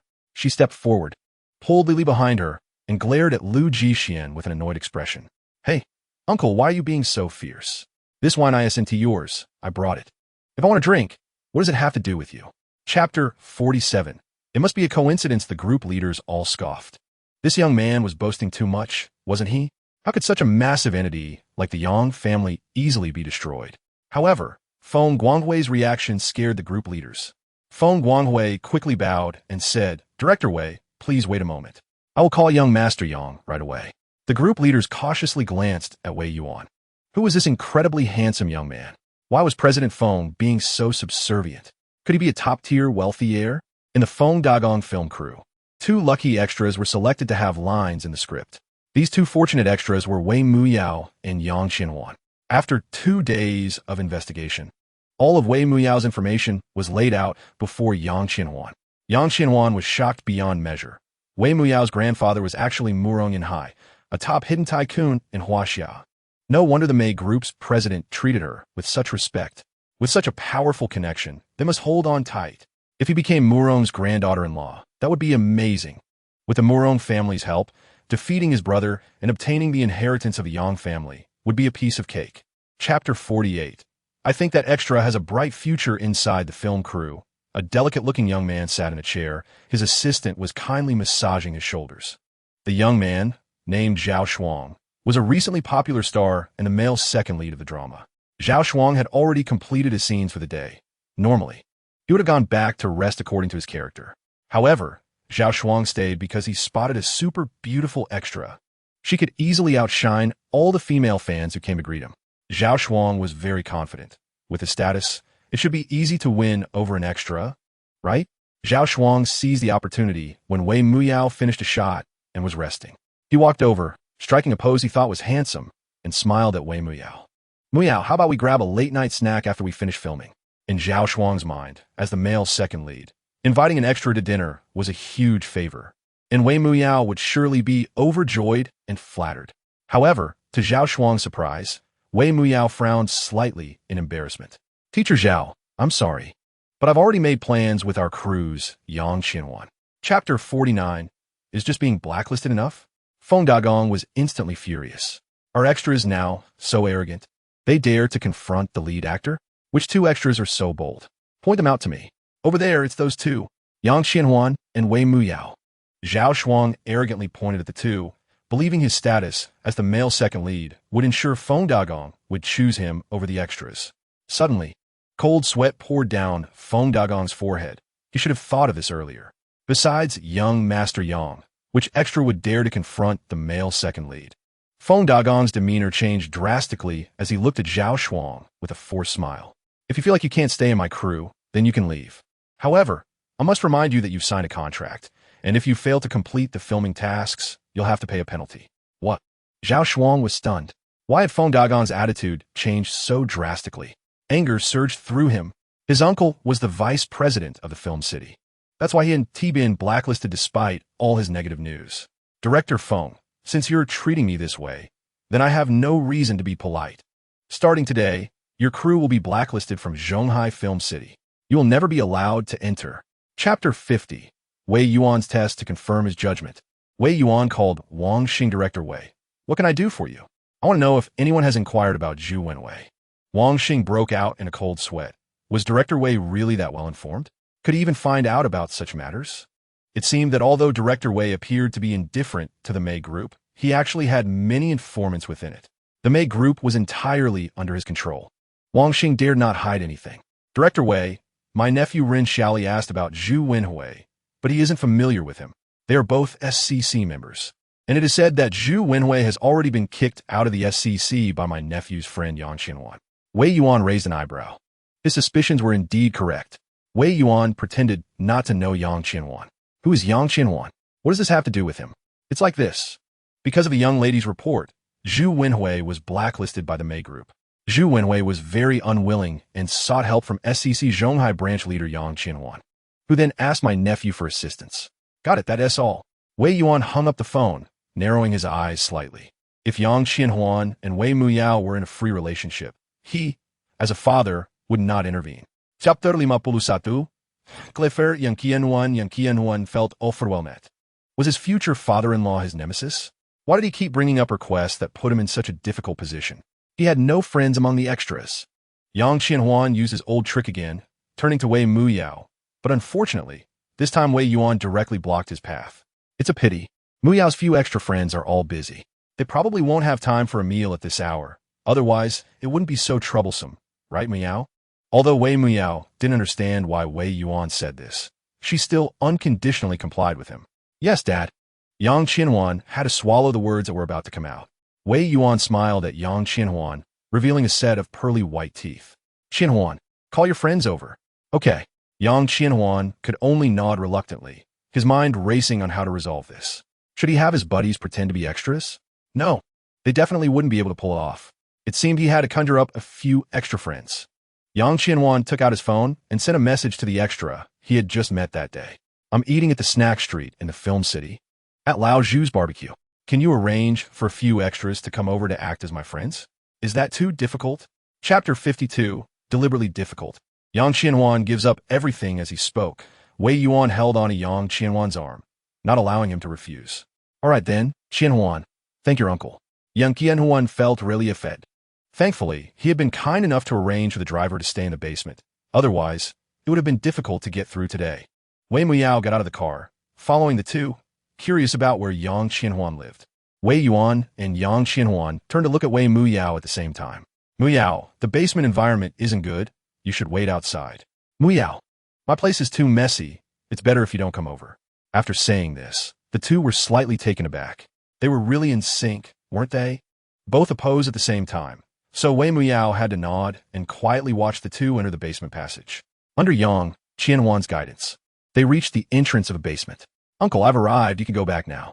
Wei Yuan pretended to be unhappy. "We're home. And you don't even invite me in for a cup of tea? Isn't that a bit rude?" This uncle is invited in. Yang Qianhuan sighed helplessly. Hoping the driver wouldn't mess up the basement too much, he didn't want to leave a bad impression on his future father-in-law. Click, the basement door opened. Chapter 53. Why does no one believe the truth? After waiting for a long time without seeing her father come out, Wei Muyao became a bit anxious. Just as she was about to go in to check, she happened to run into Wei Yuan coming out. "Dad, why did you stay in there for so long? What did you and Qianhuan talk about?" "Nothing much, just talked about life experiences." Wei Muyao looked at Wei Yuan suspiciously, feeling that something was a bit off. But she had no evidence. Afraid that Wei Muyao would ask him some difficult questions, Wei Yuan took out his phone and called Wei Shiyu. "Shiyu, have you finished eating? Do you want Dad to come pick you up?" "Dad, my friend has already dropped me off at home. Hurry back, I want to give you a small gift." "Okay." Wei Yuan started the car and sped away. 20 minutes later, the two returned home. "Shiyu, what gift are you giving Dad?" Wei Shiyu proudly took out a small box and handed it to Wei Yuan. "Dad, this is a watch I bought for you. I hope you like it." Wei Yuan opened the box and was stunned. It was a Rolex Submariner, worth around 100,000. Where did Shiyu get the money? "Shiyu, why are you spending money on me again? I already have plenty of watches, at least hundreds in the watch cabinet. You really don't need to buy me a watch." Chapter 54. Don't let the big boss lead you astray. Wei Yuan didn't argue with his daughter and smiled. "Let's just go with the flow. I'm a bit tired. I'm going to sleep." After saying that, Wei Yuan returned to his bedroom, took out his phone, and called Feng Guanghui. "Mr. Wei, what can I do for you? I want to know, what are your plans regarding Wei Muyao?" Feng Guanghui perked up after seeing Wei Muyao. He instantly understood why the big boss cared about a background actor. It turned out Wei Muyao was a young lady. Although Feng Guanghui didn't know why the young lady wanted to be a background actor, he was very clear that he had to serve the young lady well. "Mr. Wei, don't worry. Tomorrow, the Zhonghai Film City will help the young lady certify her actor status. I will make sure to reserve the best resources for her. I plan to have all the best actors play supporting roles alongside her to highlight her. She will definitely become popular in the shortest time possible." Wei Yuan's face darkened. With Feng Guanghui's approach, even if Muyao's acting was terrible, she could instantly gain fame and become a top star. Furthermore, there were dozens of best actors in the entertainment industry. Wouldn't that mean filming dozens of projects in succession? Chapter 55. Shiyu, be confident. I believe in your abilities. For some reason, Wei Yuan couldn't sleep soundly, sneezing repeatedly and waking up several times. "Who is talking about me?" Wei Yuan covered his head with a quilt, inhaling the faint scent of late autumn lingering on it, and finally fell into a deep sleep. At 7 in the morning, Wei Yuan slowly opened his eyes, got up to wash his face, and habitually exercised for a while before walking out of the bedroom. Wei Muyao had already prepared breakfast, and Wei Shiyu sat at the dining table, devouring her food. Wei Yuan didn't see Wei Chang'an and smiled. "That kid is sleeping in again? Hurry up and wake him up for breakfast." Wei Muyao gently shook her head. "Dad, let Chang'an sleep a little longer. He drank a bit too much last night and threw up several times after coming back. He didn't sleep well all night." Wei Yuan nodded. "Then let him sleep a bit longer." Wei Yuan joined the breakfast army. For some reason, even though he could point out many flaws in dishes made by a Michelin 3-star chef, he found his daughter's cooking incredibly delicious. After eating his fill, Wei Yuan smiled at Wei Shiyu. "Shiyu, come on, Dad would drive you to work." Wei Shiyu gently shook her head. "Dad, today is the anniversary of Fudan University. I have to go back to attend the celebration. I've already taken leave." Chapter 56. Imo Yuchi has issues. Lin Xiaotian smiled. "It's important. This matter is very important. Brother Cheng Tian, quickly drop everything and come with me to Fudan University for the anniversary celebration." Li Cheng Tian was going crazy. What is this little rascal doing? He had no time for that. The additional investment from Yuangu had greatly alleviated the cash flow pressure of Cheng Tian Group, and the company was about to take off. He was so busy he didn't even have time to eat. Damn, the anniversary celebration. Xiaotian, I hope this is the first and last time for such a prank. We, as honorary graduates, are not even properly trained students. What do we need to attend a silly anniversary celebration for? After saying this, Li Cheng Tian pretended to hang up the phone. when suddenly Lin Xiaoyan's confident voice came through the receiver. Brother Chung Tian, this is not a prank. It's the little princess asking me if you have time to attend the anniversary celebration at Fudan University. You can think about it. Go. Of course I'm going. As an outstanding graduate of Fudan University, how could I not attend my alma mater's anniversary celebration? Xiaotian, wait for me. We'll go together. Lin Xiaoyan's lips curled up slightly. Brother Chung Tian had once again come to his senses. Lin Xiaotian sent a message to Wei Shiyu. Miss Wei, I've already contacted Brother Chung Tian, and he said he will join me for the anniversary celebration. Chapter 57. Yuan Go modifies his will. Montak Yuki was overjoyed. Is this the rhythm of waiting for the flowers to bloom and seeing the moonlight? Has the uncle finally given her a chance? Of course I have time. Okay, then it's settled. After work at noon, I'll take you to a place to eat. After saying that, Wei Yuan returned to the break area to continue resting his eyes. His phone suddenly rang. Wei Yuan grabbed his phone to see a familiar number and answer the call. Old Xiao, you're quite punctual. Boss, Diana told me you want to modify your will? The voice on the other end was somewhat aged, but full of vitality. Yes, I want to modify my will. After I pass away, my 3 children will inherit most of my assets, with each child, regardless of gender, receiving 30%. I will send you the information of the 3 children shortly. The remaining 10% will be managed by the Eternal Fund to help those truly in need. Understood. Boss, is there anything else you need? After hesitating for a moment, Wei Yuan asked in a gentle voice, Old Xiao, do you know the founding partner of Juan Law Firm? Help me get in touch. I want to acquire Juan. The voice on the other end became a bit strange. Chapter 58 Show of Strength. Mo Ichi was startled. The most expensive apartment in Zhonghai? Wei Yuan smiled slightly. This should be barely presentable, right? Chi-Chi, for others, there really isn't a dining place at Huangpu River No. 1. But for me, that's not a problem. Mo Ichi suddenly realized that the uncle was a big shot who could easily take out tens of billions. Buying an apartment at Huangpu River No. 1 should be a piece of cake for him, right? Was the uncle planning to cook for her personally? How happy would that be? Mo Ichi stepped forward, naturally linking her arm with Wei Yuan's. This was progressing too quickly. Wei Yuan was a bit unaccustomed and instinctively wanted to pull his arm back. However, the familiar scent made him hesitate. The fragrance on Chi-Chi was too familiar. The feeling of her linking arms was also too familiar. If it weren't for Mo Ichi being too young, he would even think that his late autumn had come back to life. The security guard had already received Yang Huiyan's instructions. Seeing Wei Yuan and Mo Ichi approach, he quickly bowed and greeted them. Welcome back home, Mr. Wei.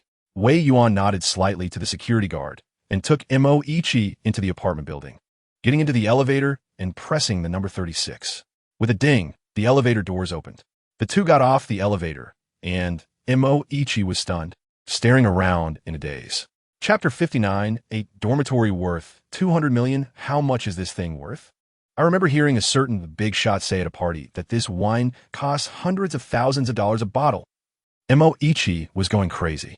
The uncle was simply extravagant beyond reason. Even she, a woman who didn't care about material conditions, was left dizzy. Across the dining table, Wei Yuan raised his wine glass, gesturing to Mo Ichi from afar. Chi-Chi, take a sip of the aperitif to moisten your throat. It helps to savor the upcoming delicacies. Mo Ichi picked up the wine glass, elegantly took a sip, and then felt as if her soul had almost flown away. What a rich aroma of wine. It seemed to contain waves of warmth, making her feel clear-headed, dispelling her fatigue and anxiety, and completely relaxing her. Wei Yuan put down his wine glass and glanced faintly at Old Me. Old Me nodded and quickly walked towards the half-open kitchen in the distance. Soon, Old Me came over with several chefs. The chefs were holding serving trays, covered with pure silver dish covers. Old Me opened the dish covers, revealing the dishes inside and introducing them very gentlemanly.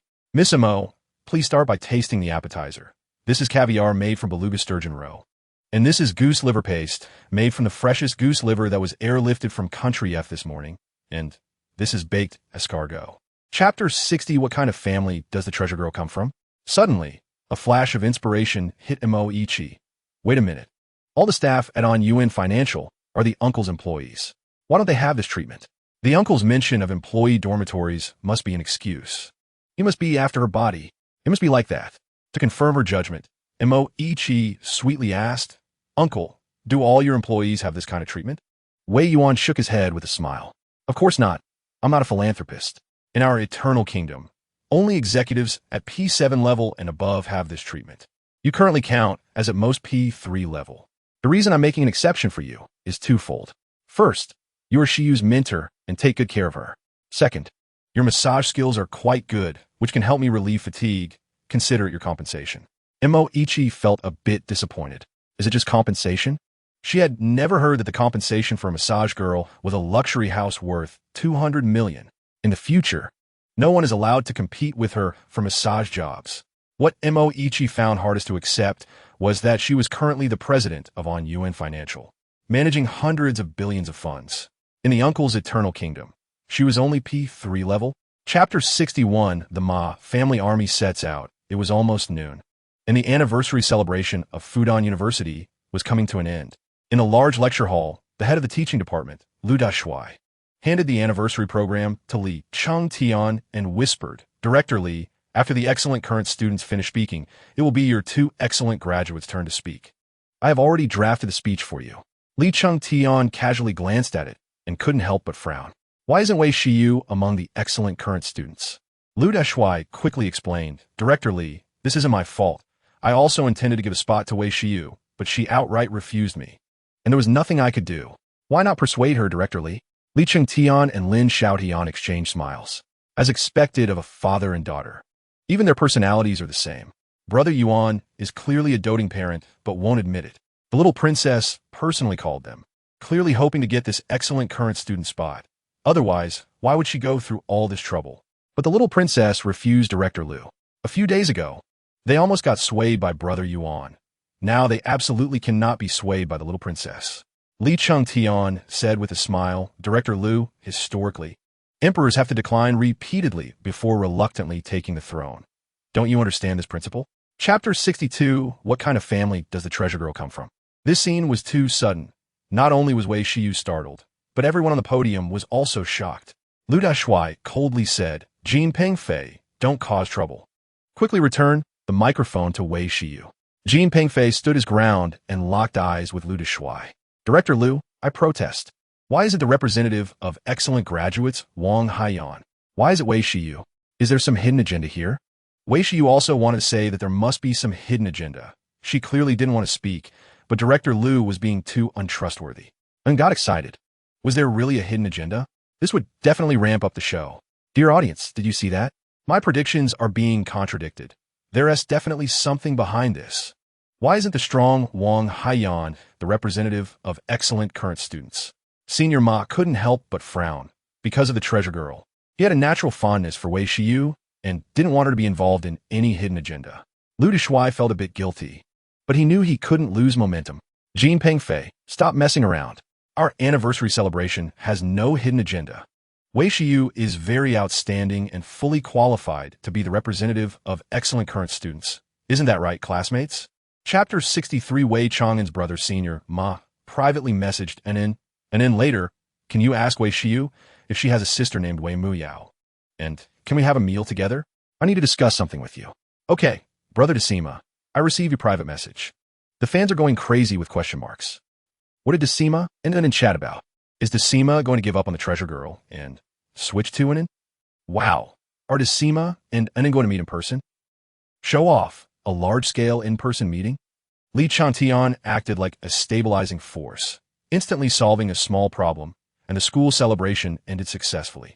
Lu Dashui approached Li Changtian and Lin Xiaotian and quietly asked, Director Li, Director Lin, could I invite you to the small cafeteria for a meal? The two looked at their watches and smiled at Lu Dashui. Director Lu, you shouldn't ask us about this. You should ask Shiyu. Lu Dashui laughed heartily. Got it. Got it. Shiyu, what do you think? Wei Shiyu initially wanted to refuse, but in order to understand why Li Chengtian helped her tell such a big lie, she gently nodded. Okay. Chapter 64. Very talented Wei Chang'an.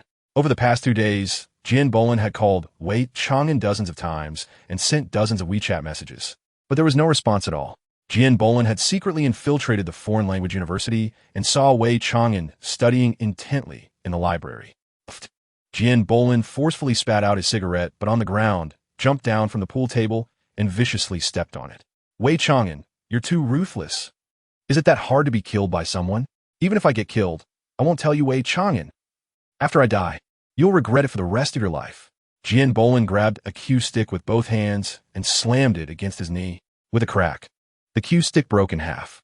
Jian Bolin picked up the thicker part and expressionlessly walked out of the billiard hall. Is brother Jian going to beat someone up? The younger brother's eyes lit up, and they quickly grabbed their weapons, following Jian Bolin's lead. As they reached the door, Jian Bolin suddenly stopped, turned around, and coldly looked at his brothers. Don't follow me. I'm not in a good mood right now. Be careful, or I might beat you too. The younger brothers quickly shrank their necks, looking like wilted quails, and dared not follow Jian Bolin anymore. Chapter 65. The driver is so impressive. Wei Chang'an learned last night that his second sister sold 2 wine bottles for a profit of 200,000, which is why she dared to mention the figure of 100,000. This price is definitely a fair price. If Wei Chang'an weren't so extraordinarily handsome, and if President Gao didn't want to turn Wei Chang'an into a money tree, perhaps this matter would have just passed. Unfortunately, there are no ifs in this world. Gao Chong snorted coldly. Young man, you dare to slander my vase as a craft? I'm not happy. It was 2 million just now. Now it's 5 million. Either pay up or work to repay the debt. 5 million? Wei Chang'an was almost furious. Dude, aren't you going a bit too far? Are you expecting us to work for you for free for a lifetime? Gao Chong smiled slightly. No. If you're lucky and serve a good customer well, you can pay off this 5 million. The younger brothers burst into laughter. This kid is delicate. He has definitely cut out to be a duck. So sour. I actually want to serve rich women too. Most of these rich women are quite good-looking and well-maintained, delicate and tender. Huh, why do I feel like this kid looks a bit familiar? Seems like I've seen him somewhere. Chapter 66. What kind of driver is this? Wei Yuan's expression was terrifying. The 2 security guards quickly closed the door and shouted from inside. Sir, we are open at Tianshang Rinjian at 8 p.m. Please leave. Wei Yuan ignored the security guard's words, raised his long leg, and kicked hard. With a loud crash, the explosion-proof tempered glass shattered in response. The 2 security guards were knocked over by the immense force, lying on the ground, looking at this man who resembled a demon god in shock, without the courage to get up and resist. Wei Yuan couldn't even be bothered to look at the 2 security guards and strolled into the lobby, contemplating whether he should arrange a few bodyguards for his son and daughter. If necessary, should he transfer the Azure Group to Zhonghai? However, would that attract the attention of relevant departments? Sometimes being too rich can actually lead to a loss of freedom. Soon, Wei Yuan collected his thoughts because he saw a few small thugs grabbing Wei Chang'an's arm and restraining him, preventing him from moving. Let go of my son, or else you will die. Gao Chong snorted coldly. Friend, this is Tianshang Rinjian, my territory. You're a dragon, stay coiled. If you're a tiger, lie down. Wei Yuan couldn't be bothered to talk to Gao Chong, didn't even look at him, and quickly walked towards Wei Chang'an. Chapter 67. Are you here to support him? Gao Chong, why are you not speaking? Who is causing trouble at Tianshang Rinjian? Are you tired of living? Gao Chong suddenly fell silent, and the voice on the other end of the phone shouted irritably. Gao Chong almost cried. Liang Gu, please save me. I'm in big trouble. There are over 100 CEOs of listed companies here, including Director Li from Changtian Group and President Mo from Sanshui Group. What on earth happened? I don't know. 2 kids came to cause trouble, and I detained them. Before he could finish, a series of angry roars came from the other end of the phone. What the hell? Who dares to detain anyone? Are you trying to get me killed? Why don't you hurry up and reincarnate? Gao Chong's older brother was terrified. Just now, this older brother was having tea with President Mo from Sanshui Group when President Mo suddenly hurriedly excused himself, saying someone had detained the young master. To be called young master by President Mo? What kind of background does that person have? Liang Gu directly hung up the phone, quickly went downstairs, and drove to Tianshang Rinjian, hoping today's incident wouldn't implicate him. Over 100 CEOs and executives, clearly dressed in high-end custom suits and leather shoes. Each looked ferocious, like man-eating beasts, surrounding Gao Chong and the small thugs. Chapter 68. Can we negotiate the price? Jian Bolin was a bit confused. Why did his uncle suddenly ask him if he had 500 yuan? Jian Bolin instinctively reached into his pocket and pulled out a few coins. Uncle, I only have this much. Wei Yuan couldn't help but roll his eyes. Don't you have money in your bank card? No money in WeChat? Jian Bolin shyly lowered his head. I don't have money. Wei Yuan was a bit inclined to hit someone. Is this kid really that poor? Surely he has Huabei, or Jiabei, or Wei Loan. Wei Yuan had been studying domestic payment apps these past few days and knew that one could borrow and consume in advance. Jian Bolin's cheeks turned crimson with embarrassment, almost bleeding from shame, but luckily, his long hair covered his entire face. Uncle, my Huabei has been suspended, and all my Jiabei, Wei loans, and various other loan apps are overdue. Wei Yuan weakly rubbed his forehead, wondering what kind of exceptional person his son's little brother actually was. Wei Yuan could only turn to Chu Liang and say, "So, can we negotiate?" The surrounding CEOs tried hard to stifle their laughter. The great financial giant, their brother Yuan, was actually negotiating? Chapter 69.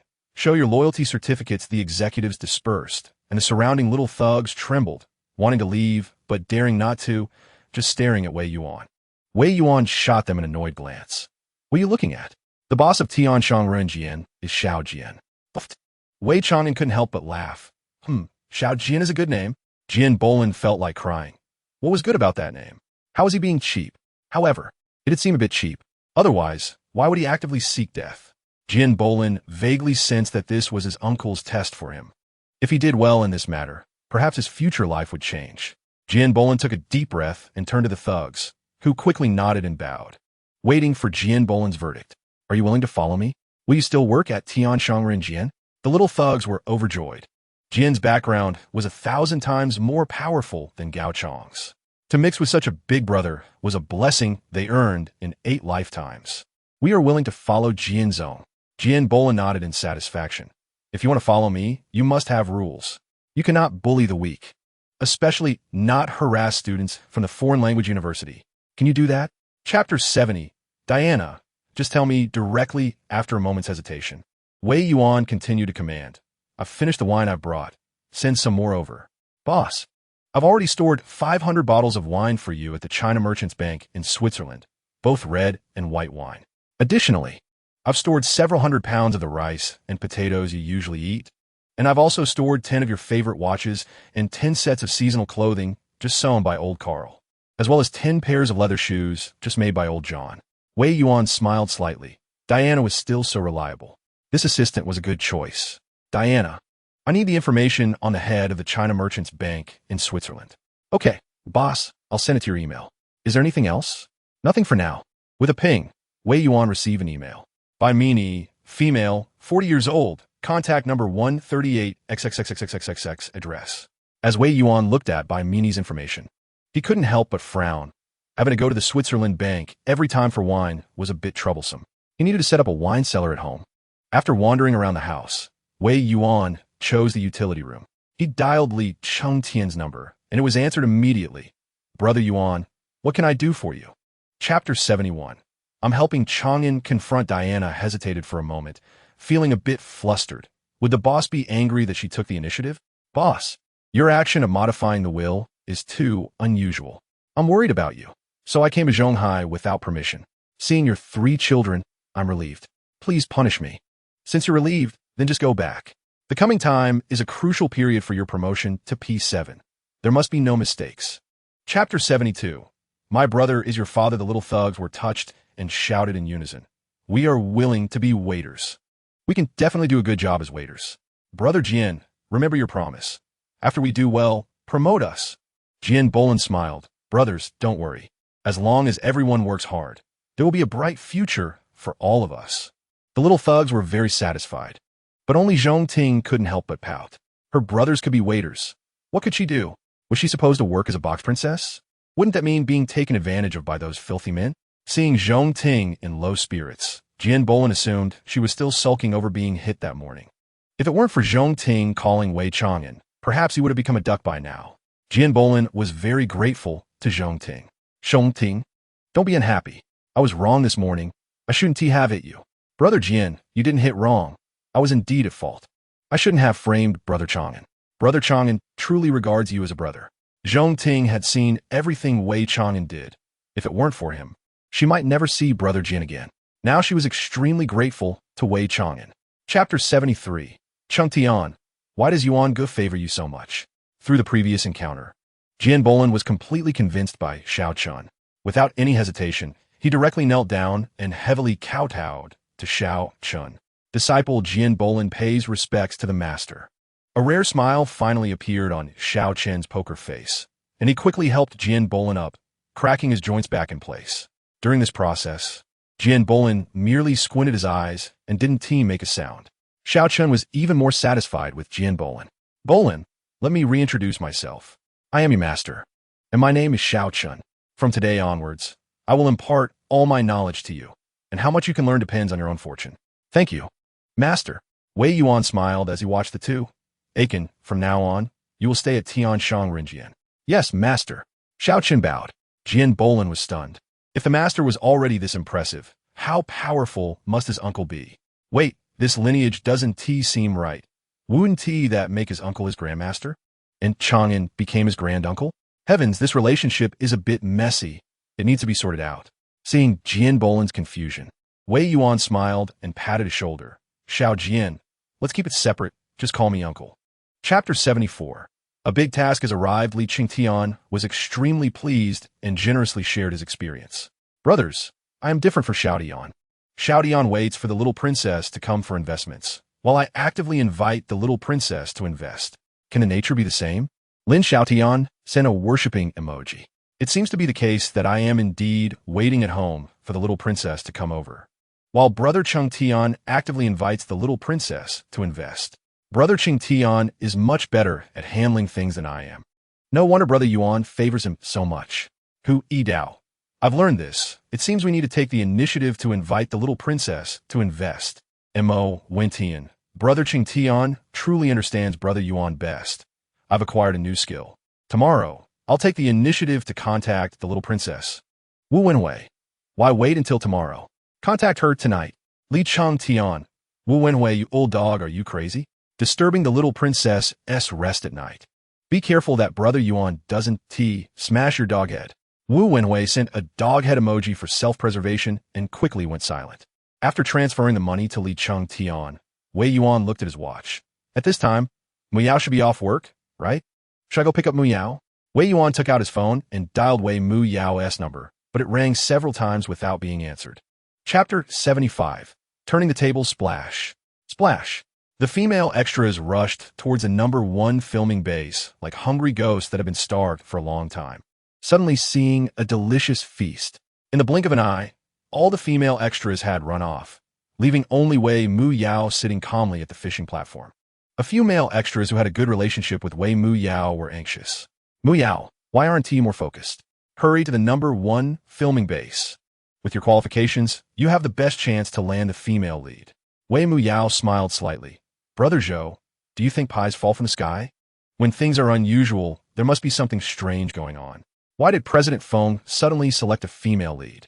He must be selecting a concubine, right? The others laughed. President Feng indeed had a bit of a reputation, basically getting married every night. Muyao, there are very few girls like you who keep themselves so pure. I believe with Muyao's strength, you don't need these murky things to become famous.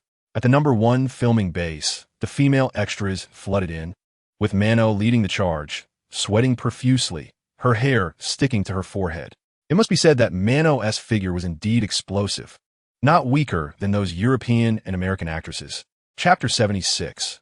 It takes 3 visits to the thatch cottage to invite the young lady. A few girls were anxious and instinctively wanted to refute, but President Feng's words directly stunned them. That way Muyao is right. Today, you are banned forever from appearing at the Zhonghai film base. Huh? The 4 girls looked at each other, completely confused. Wasn't President Feng just about to promote Mano? How did it turn around to a ban? Mano was also confused. Just a moment ago, she was about to soar to new heights. And how did mentioning Wei Muyao instantly drop her to hell? Mano forced a smile, stepped forward, tightly hugged President Feng's arm, and acted cute. President Feng, you're joking, right? How could you ban me? President Feng, like being electrocuted, threw Mano off.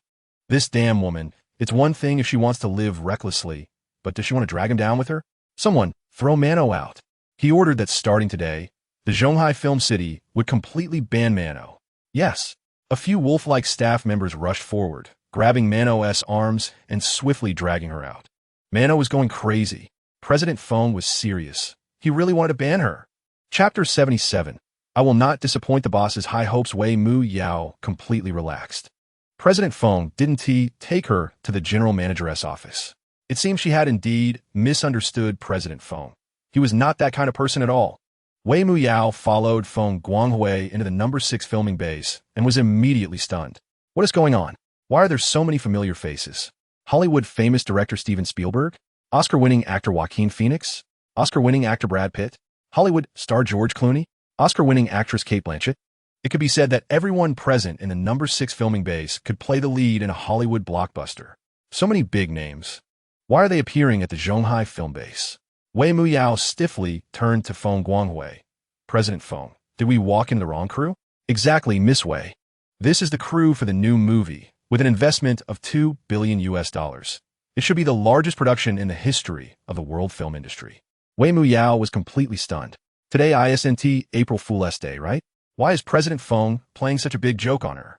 Wei Mu Yao's expression was not right, and Feng Guanghui felt a bit panicked. This was the largest funding he could mobilize, and he had invited the biggest stars he could. Chapter 78. This is DIY, right? Feng Guanghui bought a ticket to the capital overnight and was bored waiting for the plane in the VIP lounge, unable to resist calling Lin Xiaotian. Xiaotian, I have to thank you. What's going on? Lin Xiaotian was confused. Thank you for telling me about the boss's personality. Otherwise, I would have definitely done something wrong. The boss's words are really not to be trusted at all. Lin Xiaotian laughed. Huh, that's indeed the case. Brother Yuan's words cannot be trusted even a bit. Otherwise, you'll definitely be led to the cornfield. What is the situation on your side? The boss seriously told me that the young lady is only acting for fun, not to let her get too tired, and just to make her happy. Of course, I couldn't believe the boss's nonsense. Spending $2 billion on a super production trailer for the young lady, directed by the famous Hollywood director Spielberg, with 7 or 8 Oscar winners as supporting roles for the young lady. After reporting to the boss, he was very happy and directly gave me $50 billion to let me create a brand new film base in the capital. This has been my lifelong dream, and it's finally realized. So, brother, I need to thank you properly. Chapter 79. Wei Chang'an. Let's break up for some reason. Even though her father is an ordinary driver, Wei Xiu felt a strong sense of security. It seemed that as long as her father was by her side, no one could bully her. Dad, since you gave me a gift today, I have to show my skills. I'll take care of dinner tonight. Then, I'll taste Xiu's cooking. Wei Yuan intended to help in the kitchen, but Wei Xiu, having seen how her dad makes things more complicated, quickly pushed him out. Dad, I can handle it myself. You just wait. Soon, Wei Xiu prepared a few dishes and brought them to the dining table. To be honest, the few colorful dishes Wei Xiu stir-fried looked quite nice, and Wei Yuan couldn't help but feel his appetite whet. Wei Yuan picked up a piece of food and put it in his mouth, then froze. Oh my god, what kind of dark cuisine is this? Isn't this too salty? Dad, how is the celery I stir-fried? Is it good? Wei Xiu looked eagerly at her dad. What could Wei Yuan say? This was the heartfelt dinner that Xiu made. No matter how bad it tasted, he had to eat it. Chapter 80. Su Mingqi, don't quibble. Wei Yuan was almost in tears when he said this. The director was overjoyed. The station master was about to step down, and if he could deliver outstanding results, surpassing several deputy station masters, he might have a chance to compete for the station master's position. That way, he wouldn't have to worry about the expressions of the deputy station masters.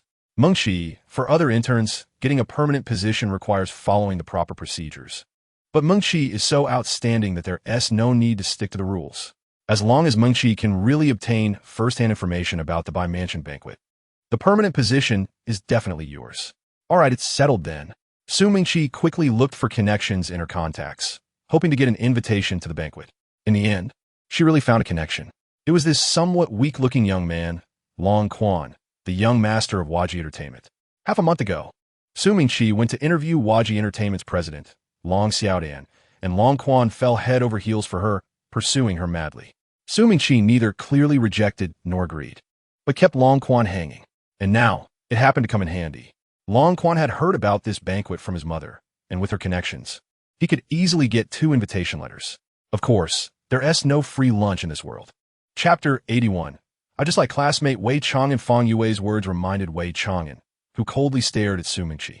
If it weren't for Feng Yue's reminder, perhaps I would still be feeling guilty. How ridiculous. It's just an invitation to a banquet. Is it that difficult? I asked you out to dinner.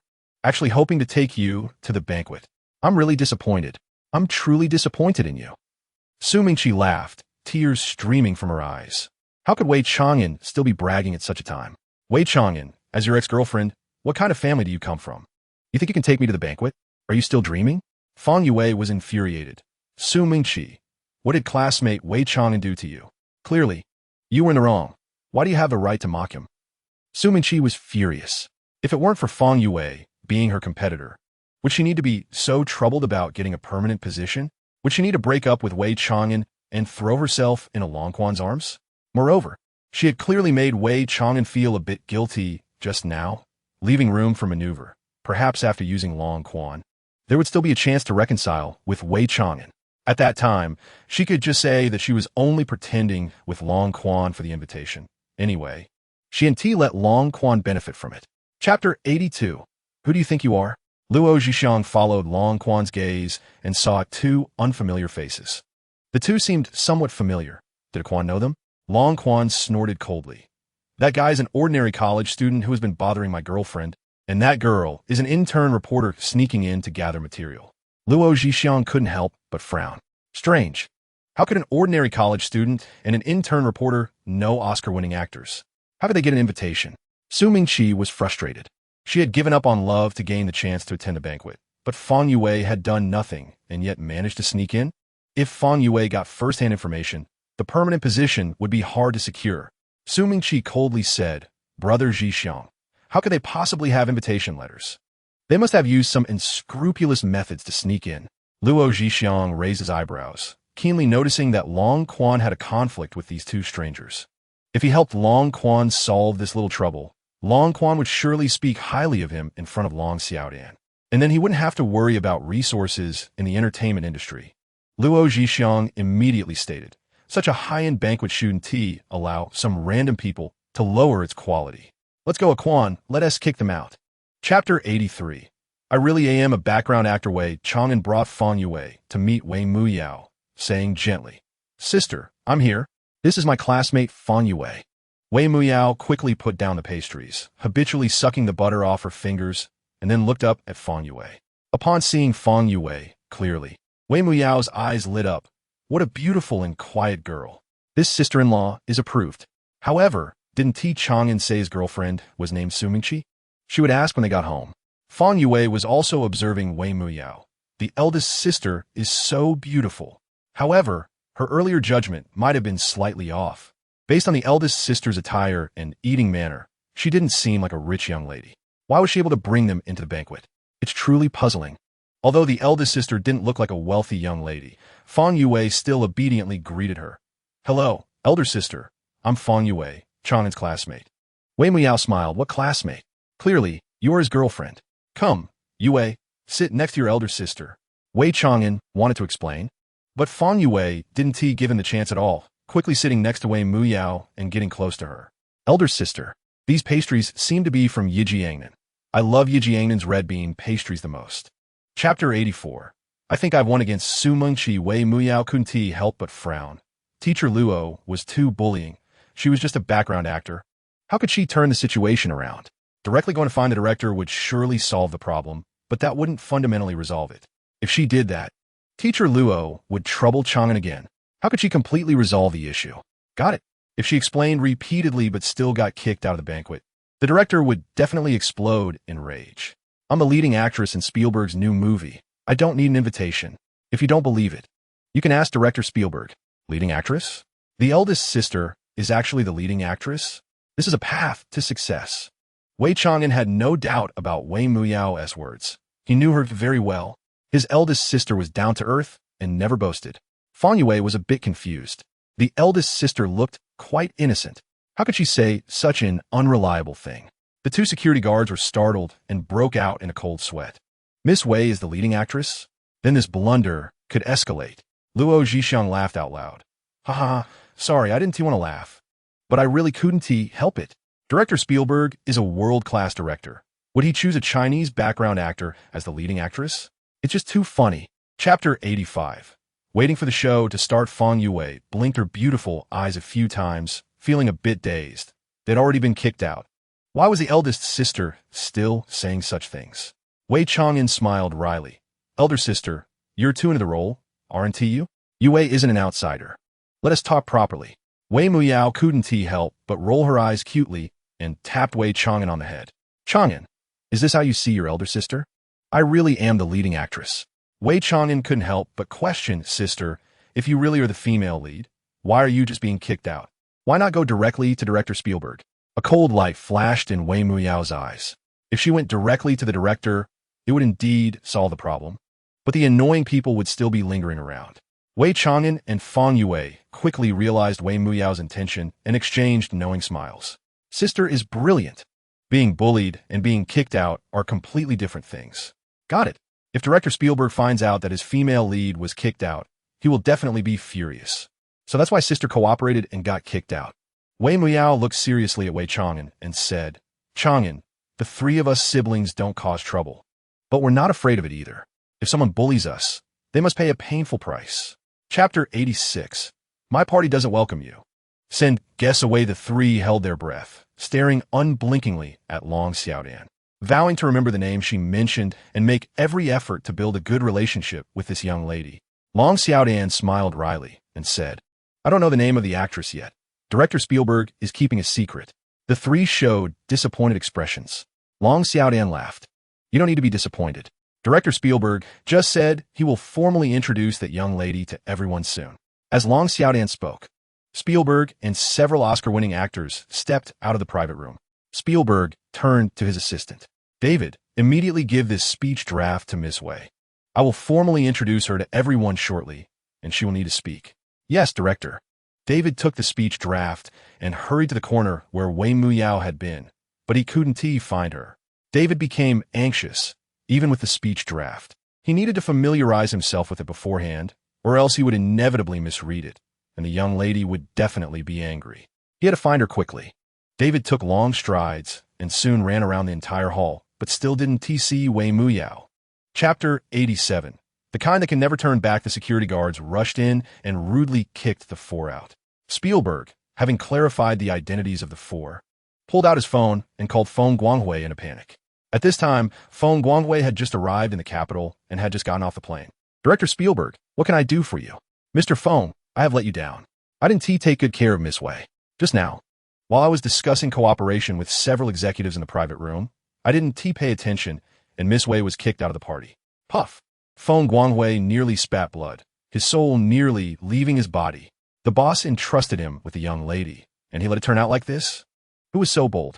Are they tired of living?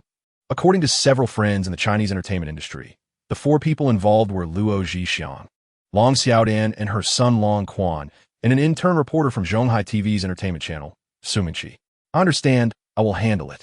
After saying that, Feng Guanghui opened a WeChat group called Entertainment Peak and sent a message, ban Luo Zhixiang, Long Xiaodan, her son Long Quan, and in turn reporter Su Minqi from Zhonghai TV's entertainment channel. Let them never have a chance to turn back. Chapter 88. No one can help you. Luo Zhixiang was startled and quickly opened the pop-up window, only to be horrified. The evidence listed inside was very substantial, even including video screenshots. Luo Zhixiang was scared. If this news spread, it would greatly impact his acting career, and he needed to conduct crisis management immediately. He quickly called his manager. Xiao Shuang, start crisis management right away, or release even bigger news to divert the netizens' attention. Brother Luo, I've contacted all the crisis management companies I could find, but for some reason, they're all refusing our orders. Luo Zhixiang had experienced big scenes before. Even with the situation so unfavorable, he didn't panic. Xiao Shuang, you must stay calm. If any reporters interview you, you must insist that the person participating in the group activity is not me, just someone who looks a bit like me. Okay, Brother Luo. After hanging up with his manager, Luo Zhixiang called Sun Delong. Luo Zhixiang had followed Sun Delong for over a decade. He believed that Sun Delong wouldn't ignore him. With Sun Delong's status in the entertainment industry of Baodao, he could definitely help him through this crisis. Mr. Sun, you must help me. Chapter 89. Shocked. The treasure young lady is from a top-class family. Wei Chang'an and Fang Yue were thinking differently and couldn't help but frown. Sister, something feels off. Why is Mr. Feng supporting you so much? Does he have ulterior motives? Wei Muyao knocked Wei Chang'an's head lightly. What are you thinking all day? Mr. Feng has already gone to the capital. He is not even in Zhonghai. How could he have any ulterior motives? He probably just thinks I'm his chosen female lead. And being kicked out is embarrassing for him, right? Is that so? Wei Chang'an, the protective brother, always felt that all men were after his sisters. Let's go. We're going to the party. In a quiet corner of the hall sat a girl holding a selfie stick, continuously taking pictures of the guests coming and going, her excited voice trembling. Dear viewers, have you seen? This is what a top-tier entertainment party looks like. All the guests here are first-line stars. Each one is someone I, as a small streamer, have to look up to. The viewers went wild with barrage comments. Guogua actually got an invitation to such a high-end party. Truly worthy of being the top face of Shark. Guogua is indeed a star-turned-streamer. For other streamers, it's simply a crushing leap across dimensions. Chapter 90. This retribution came too quickly. The stars gave Wei Muyao face, raising their glasses and downing the drinks without hesitation. Chungwa couldn't help but sincerely admire. Although Miss Wei is just wearing very ordinary work clothes, her demeanor and aura are simply amazing. No wonder she is the daughter of a top-class family. Also, it turns out the name of Miss Wei's new drama is Eternal Kingdom. That name is grand, truly worthy of a 2 billion production. New viewers went crazy. Did I hear wrong? Did Changhua just say Eternal Kingdom is a 2 billion production? Am I hallucinating? I remember that the movie described as the eternal classic in film history, Avatar, only had a budget of 400 million. To those upstairs, you heard right. Eternal Kingdom indeed has a 2 billion budget. Just look at the cast they invited.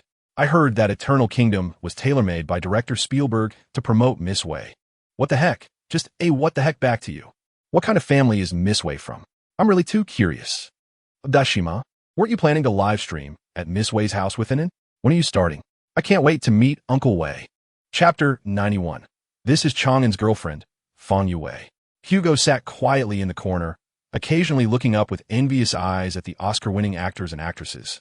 Hugo had a pair of Best Actor awards in hand, a large audience base, and his career was going smoothly. But the only regret was that he lacked the title of Best Actor. Hugo knew very well that if he could participate in the big production Eternal Kingdom, it would definitely make up for his regret.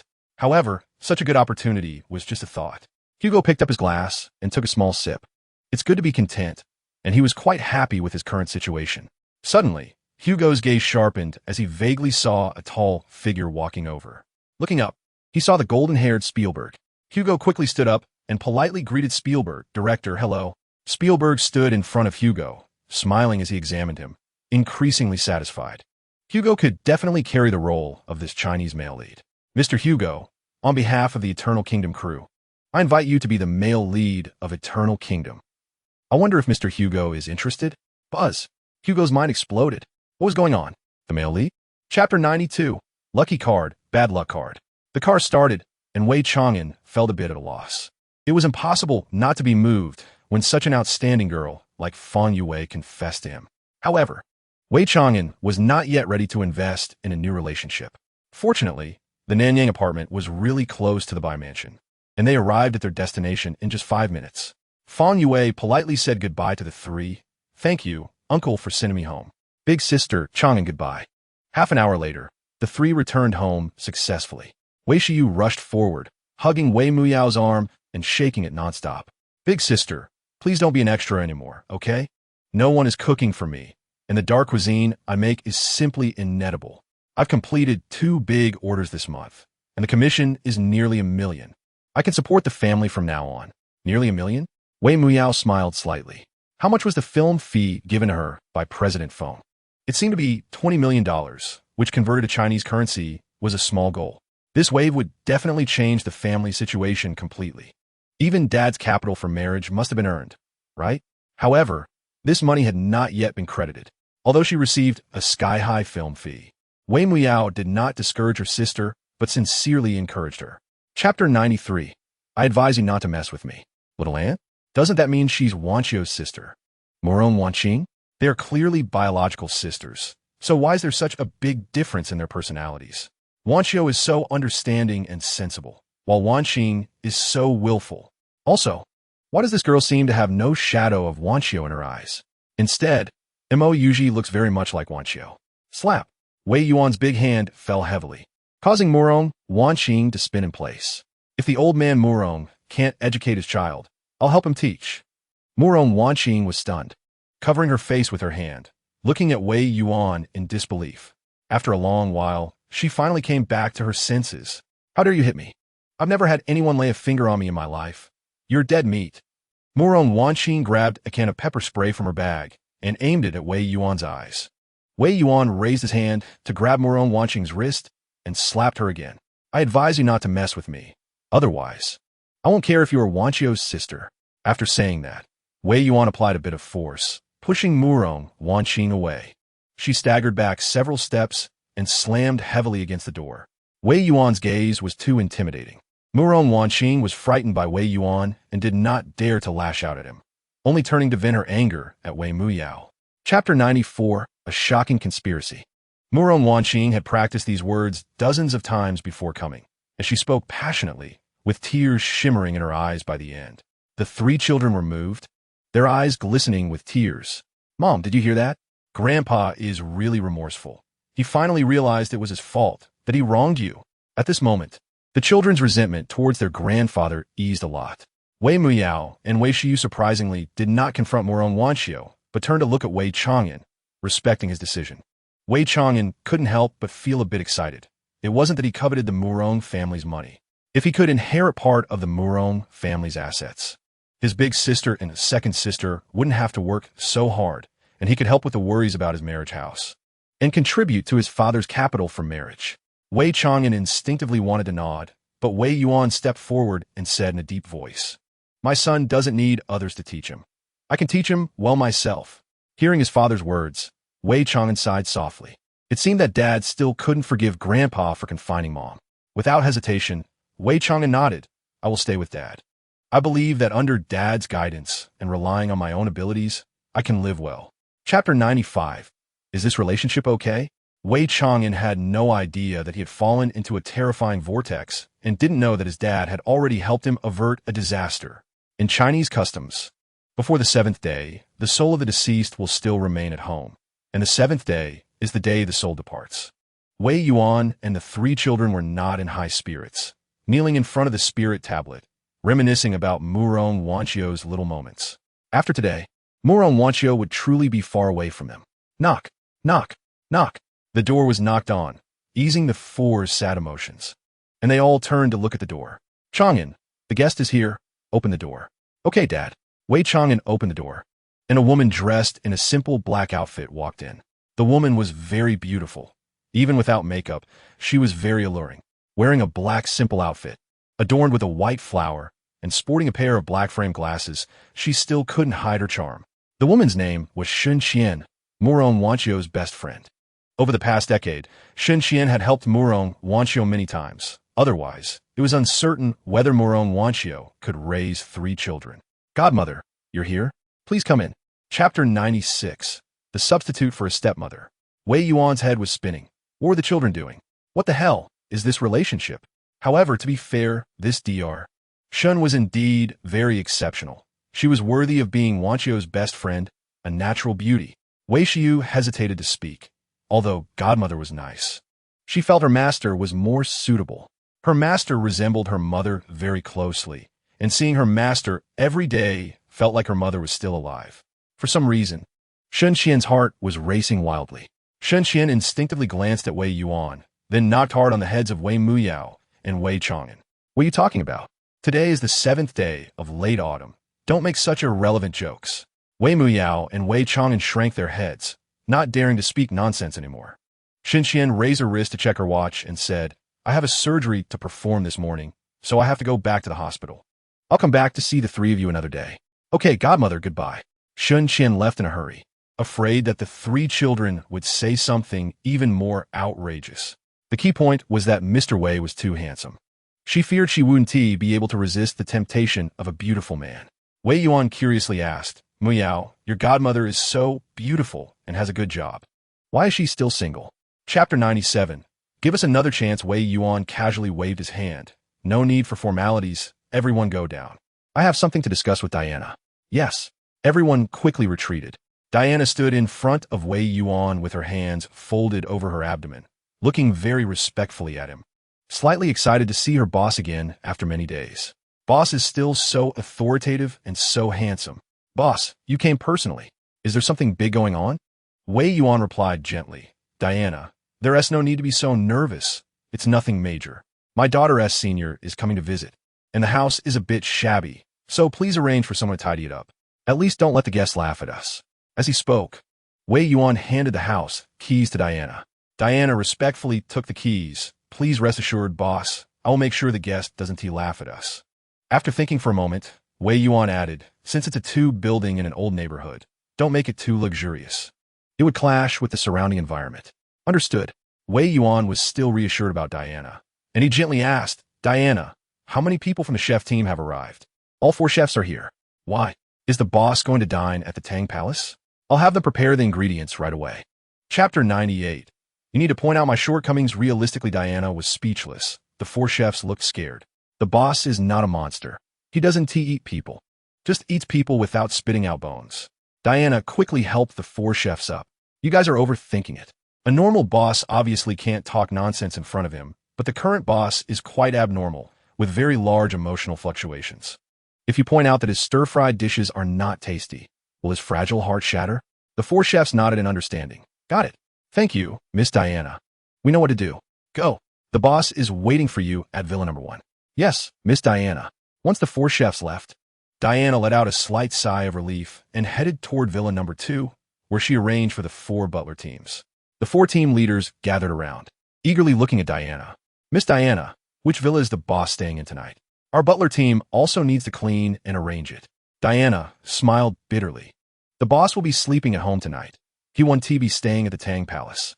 The 4 leaders showed disappointed expressions. They were used to serving the boss, and not being able to serve him made them feel uncomfortable.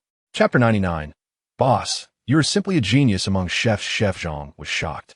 He felt so foolish for questioning the boss's capabilities. Boss, it's my fault. How could you be compared to ordinary people? I have never doubted your knife skills. Your knife skills must be no less than ours. Wei Yuan smiled slightly. That is more like it. Which knife is used to cut potato shreds? This one. Chef Zhang eagerly handed the kitchen knife to Wei Yuan. Wei Yuan took the knife and casually made a few knife flowers. The feel was quite good, solid and heavy, and the blade was very sharp. It should be a tool from Country D. Swish. Swish. Swish. Wei Yuan grabbed a potato and quickly peeled it just like peeling an apple, removing the skin in a continuous line.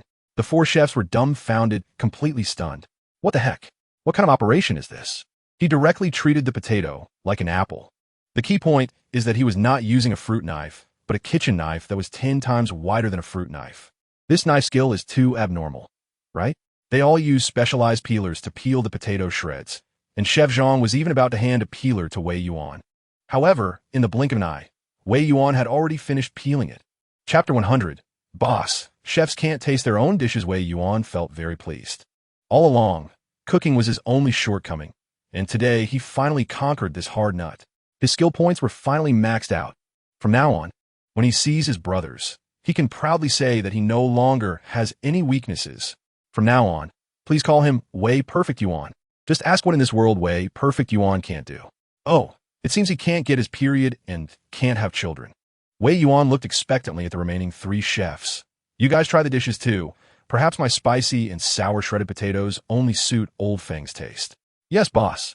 The 3 chefs simultaneously grabbed chopsticks, picked up the potato shreds, and stuffed them into their mouths.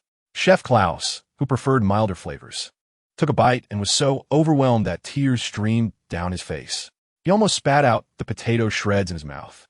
His face turned red from holding back. Wei Yuan paused, nervously asking, Klaus, why are you crying? Is my stir-fried potato shreds not to your taste? Klaus was startled. The boss was still watching. How could he lose composure? Is he tired of living? Gulp. Klaus forced himself to swallow the spicy potato shreds and squeezed out an extremely excited expression. Boss, I'm crying tears of joy. Your spicy and sour shredded potatoes are simply too delicious. Wow, wow. Chapter 101. Anti-hypnosis. Wei Yuan checked the time. There was still some time before sure you got off work, so he should take a break. Let us go. Yes. Led by Diana, Wei Yuan walked into the therapy room. The therapy room in Villa number 1 was well equipped, with a sauna area, a dry steam area, and a medicinal bath area.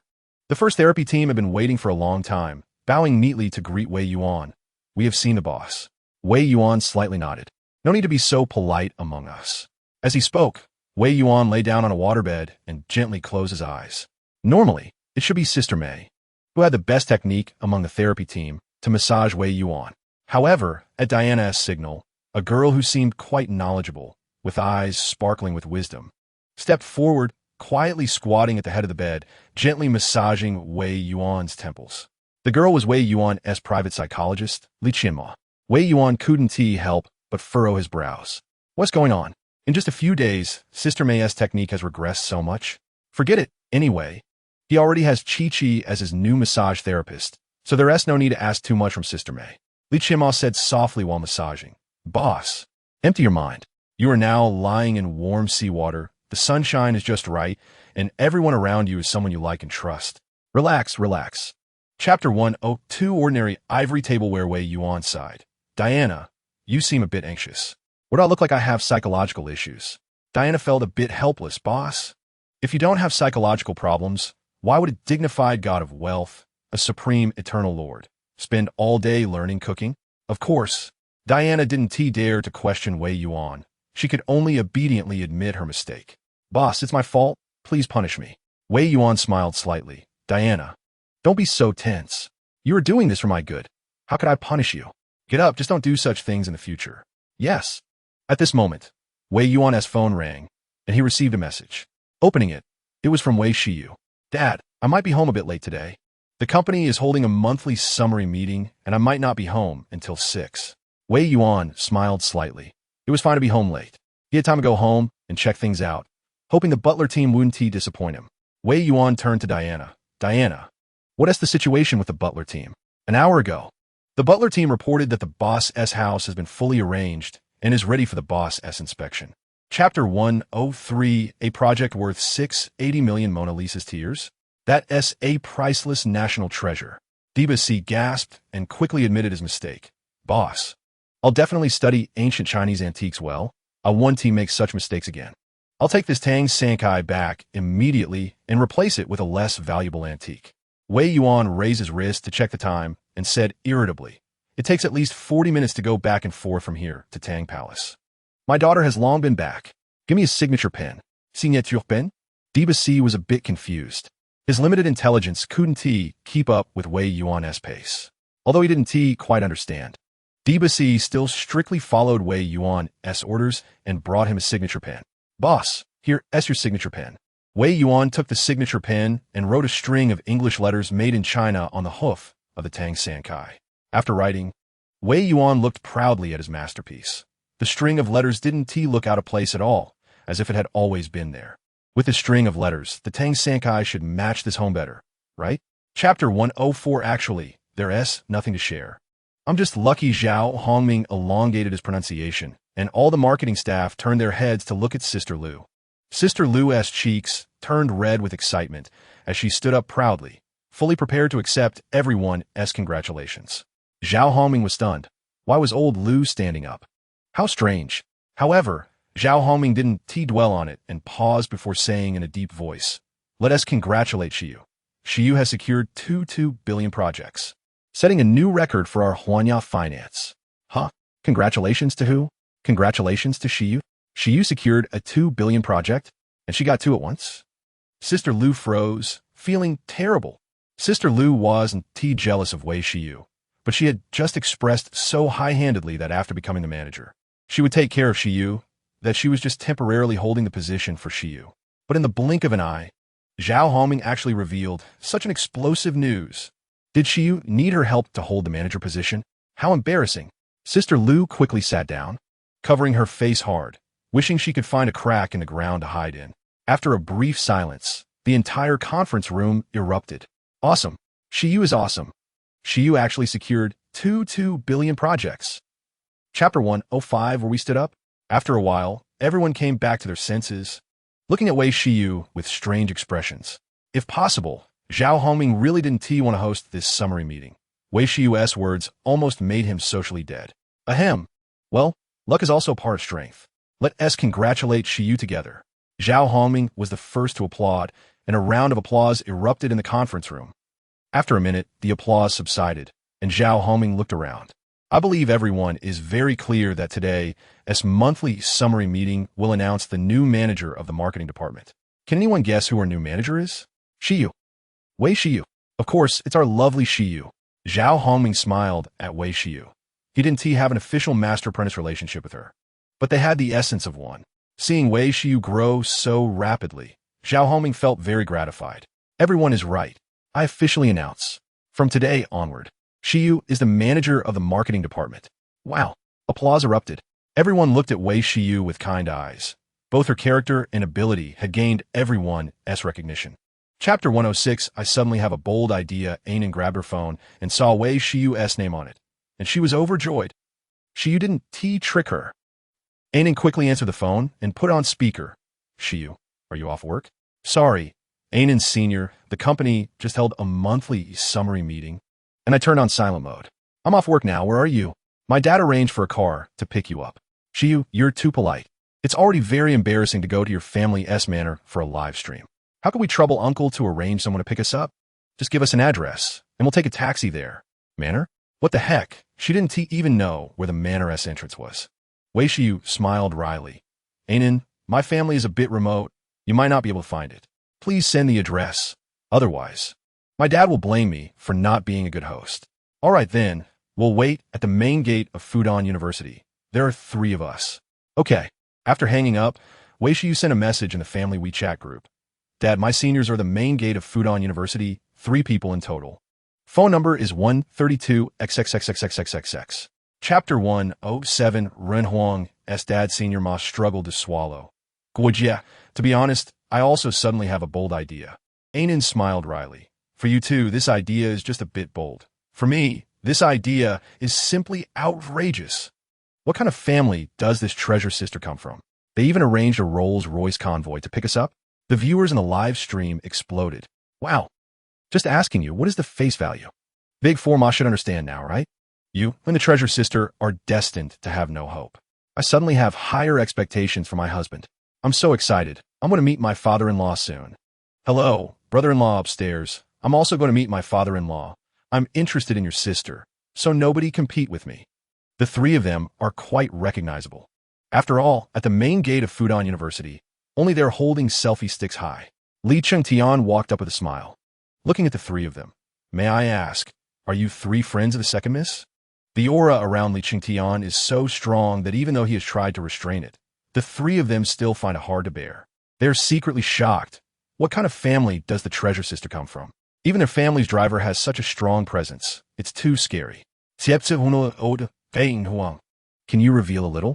The senior from the 4th year would certainly not easily divulge Ren Huang's information, smilingly saying, I can't disclose information related to friends.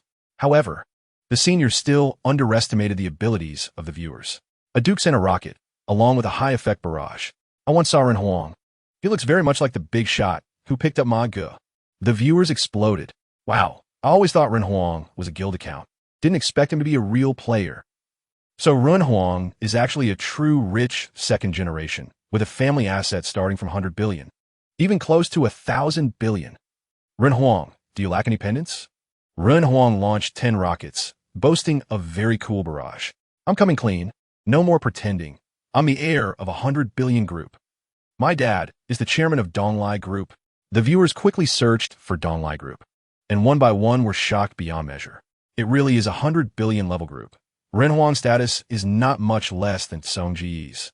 Currently, Ren Huang is slightly weaker than Song Ge, but Song Ji's family's enterprise is on the decline, while Donglai Group is thriving within 5 years. Ren Huang's status is likely to surpass Song Ji's. Chapter 109. 2 ladies are here to pick you up. Please get out of the car. The 4 chefs secretly admired. The boss's nose is really too sensitive. He actually found 4 food boxes. However, the 4 chefs are not flustered at all. These 4 food boxes were specially made by Diana's artisan group, with hidden mechanisms inside. The 4 chefs opened the food boxes happily and presented them to Wei Yuan. Boss, please take a look. Wei Yuan couldn't help but frown. Strange. The 4 food boxes are empty. Why does he always vaguely smell a hint of dish fragrance? Chef Zhang immediately began to bluff. Boss, these food boxes are often used to hold meals. It's normal for them to retain some rice fragrance. Wei Yuan then slightly nodded, accepting Chef Zhang's explanation. However, Wei Yuan still had some doubts. If you weren't cooking during the time I was away, why has the preparation work just started? Can't you prepare the ingredients in an hour? The three chefs simultaneously exchanged meaningful glances at Chef Feng, who has enough experience, as he had just instructed the housekeeper group to thoroughly clean the kitchen inside and out. Chef Feng cleared his throat and said, "Boss, take a careful look at the kitchen. What is different from before?" Chapter 110. The Common Vase Persian carpet indeed does not collect dust. Wei Muyao smiled bitterly at Wei Shiyu. Dad's friends are too impressive. It's a shame they are drivers instead of actors. Wei Shiyu couldn't help but frown. Why are Director Li and Director Lin here? Are they arranged by Dad as drivers? It can't be, right? Although she had a lot of questions. She didn't ask in front of the guests, but waited until they left to ask her dad. Wei Muyao tried hard to maintain a smile on her face and said warmly, "Thank you, uncles, for your hard work. Normally, we should invite you up for tea. But our home is too small. We'll invite you again next time. Please don't take offense." How can we take offense? Now that we've delivered you, we'll take our leave. Li Qingtian waved his hand, leading everyone to start the car and leave in a grand manner. However, it didn't go far, quietly waiting in a nearby parking lot, in case Yuan go ask them to send off the guests later. "Senior Nin, you're here? Are these to your colleagues?" "Hello." Wei Shiyu actively extended her small hand, and was a bit flattered, hurriedly shook Wei Shiyu's small hand, and quickly let go, fearing she would offend Wei Shiyu. Chapter 111. Are you all very disappointed? Seeing Yi Huang's words, Cheng Wu cautiously stepped up. Yi Huang was indeed correct. The Common Vase Persian carpet really does not collect dust. Wei Muyao beside was taken aback. Who is Yi Huang? What Common? What Persian carpet? What is Cheng Wu talking about? Why can't I understand it all? Wei Shiyu's eyes flickered, not speaking. Wei Muyao seriously corrected. Gua. That Yi Huang must have made a mistake. My dad said these carpets were bought from a small commodity market, not worth much money. Wei Muyao's words instantly exploded the three people's live stream. Did you hear that? Which small commodity market can buy Common Vase Persian carpets? I want to buy a few too. Upstairs, you might as well give up a carpet worth millions of dollars. Are you sure you can afford it? Yi Huang, the treasure sister said you misjudged. What do you think? Yi Huang quickly sent several super fire messages, issuing a special effects barrage. Actually, the young lady is not wrong to say that for 100 trillion big shot, a top auction is equivalent to a small commodity market. A mere $1 million carpet is indeed not worth much. The viewers were left speechless, unable to respond. Chapter 112. Master Van Gogh's copy painting. Ordinary? Common? Is this even human language? Where's your family ordinary? If your family is still ordinary, then ours wouldn't even be called a home. It would be a doghouse. Of course, the three wouldn't say such things that would make them seem too low-level and lacking in insight, right? Chengwa, who had been a star, had seen the world, calmly looked at Wei Shiyu. Second miss, how can we be disappointed? Art originates from life. We just want to live stream the most authentic life. Whether it is ordinary or common is not that important. The viewers laughed. Guogua 666. This emotional intelligence is unmatched. Such an ordinary and common home. I also want one. Guogua is really amazing. This answer is perfect. Successfully preserving her face, Wei Shiyu smiled at the three guests. Senior Nin, you don't have to be so reserved. Aren't you going to live stream? You can freely shoot anywhere in the house. Okay, then we want to be polite. As they spoke, the three began to look around, and to their shock, their eyes were fixed on the oil painting hanging on the living room wall. Chapter 113. 20 million price tag. Hearing Wei Shiyu's exclamation, Wei Yuan rushed out of the kitchen. Seeing Ma protecting Wei Shiyu, he felt relieved and said gently, Mu Yao is right. What's a copy worth? Not even worth a strand of Shiyu's hair. Young man, you have a bright future. After finishing, Wei Yuan returned to the kitchen to continue cooking. The viewers were having a great time. Look, this is the demeanor of a top-tier rich man. A copy of Van Gogh's painting is worth millions. Yet he's so calm about it. I beg for someone to comb the second Mrs. hair. What is the deal with combing the second Mrs. hair? I don't get it. Can someone explain? The IQ of the person above isn't too high. The second Mrs. hair is worth millions. Will they pick up a few strands while combing? Unlike the joy of the viewers, and instead apologetically, Dear viewers, I'm really sorry. The copy of Van Gogh's painting got wet. I hope you're not disappointed. Xiao Cheng looked at the old expert with a bitter smile. Teacher, the copy got wet. Please continue to restore the antique.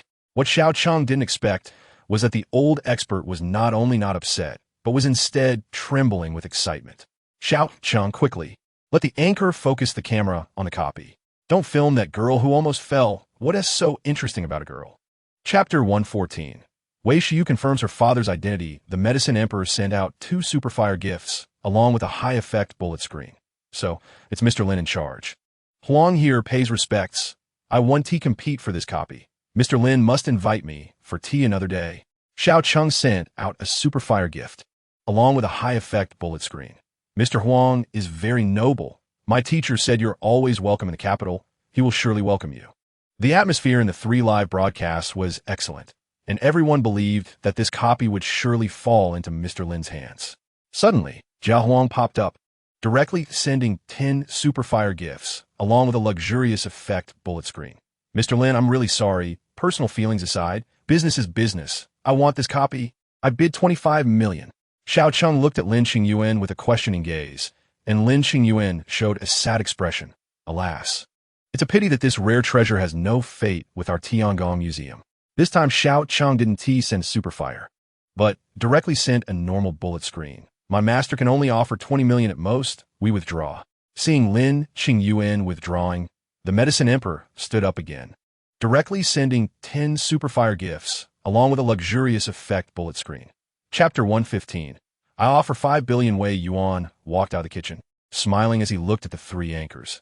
I heard someone is willing to spend 50 million to buy my copy. The 3 anchors quickly stood up, looking very respectfully at Wei Yuan. Yes, Mr. Wei. In the Tiangong Museum, Lin Qingyuan's pupils shrank slightly, staring blankly at the phone screen, unable to believe his eyes. Is this Yuan? After more than 10 years, Lin Qingyuan had become old and frail, but it seemed that time had left no marks on Yuan. Yuan still looked so young, so full of vigor. Why has Yuan not returned home for over 10 years? While cooking, Wei Yuan took off his suit jacket and put on an apron, looking very much at home, and the viewers became lively. Wow, a trillionaire is so down-to-earth and homely. My father-in-law looks so handsome in an apron. No wonder he raised such a beautiful daughter. My husband is just handsome. Even in an apron, he looks amazing. I really envy Guo and to see Ma forgetting to eat the meals cooked by my husband. The little girl upstairs. That is clearly my husband, and you actually let him cook? It shows you don't truly love him. I would never let my husband cook. I'm willing to cook for him for a lifetime. Chapter 116. English letters. Several emperors were frantically raising their bids, which shocked the viewers, leaving them completely dumbfounded. Damn, I'm losing it. It's just a street scene painting? Why is it so expensive? I could paint something like that. 5 billion is too exaggerated, right? I'm going crazy. Master Lin, are you still there? Can you help us understand? Xiao Cheng quickly sent a superfire, relaying Lin Qingyuan's words in a high-effect bullet screen. My teacher just said, Montmartre street scene is a work from Van Gogh's peak period, and when Van Gogh created Dr. Shea, his health was already very poor, far from his peak work. Hearing Lin Qingyuan's explanation, Jiao Huang spent big again, sending out 10 superfire gifts along with a super luxurious effect bullet screen. 1 billion. No more. If someone bids higher, I'll give up. The Medicine Emperor and the Gathering Emperor both bared their teeth. It seemed Jiao Huang was determined to win the auction. 10 billion was already very close to the actual value of Montmartre street scene, and continuing to bid wouldn't leave much profit. The Medicine Emperor and the Gathering Emperor both sent a superfire, along with a high-effect bullet screen. Chapter 117. The writing has been erased. Hearing and Anne's words. The Sima and Chengguo quickly pointed the camera at that string of English letters. The viewers saw clearly that the string of English letters read, Made in China. Instantly, all the viewers in the 3 live streams were stunned. They stared blankly at this string of letters, unable to say a word. Wei Mu Yao let out a slight breath. Just now, they had uncovered a painting within a painting, and if this Tang Sankai was a genuine product, it would be terrifying. Now it seems this Tang Sankai is a fake, which is normal. After a while, the viewers finally came back to their senses and burst into laughter. Huh, where are those so-called experts? Didn't you say this is a genuine product? What does this string of letters mean? Where's the brother who wanted to eat shit? I prepared it. Where are you? Do you want to deliver to your door? Laughing to death. A bunch of self-proclaimed experts who don't understand. Didn't you see that the experts didn't say anything? Master Lin, come out and give these experts a lesson. Teach them some treasure identification knowledge. Xiao Cheng sent a super fire, along with a high-effect bullet screen. My master just said he also thought this Tang Sankai horse was genuine. But now it seems he misjudged. The Forger-S level is absolutely top-notch. He didn't T-spot any flaws. Chapter 118, Sister. This Tang Sankai isn't worth much to Dad, just as Wei Yu thought, and then pointed the camera at her t-shirt stained with ink. Viewers, does anyone want to get up close and personal with the aura of a trillionaire? To give back to the water friends for their support, I have decided to launch a treasure hunt event, which will last for a limited time of 1 minute. Whoever has the highest total value of gifts will win this t-shirt. And then immediately started the treasure hunt event, and the water friends began to shout.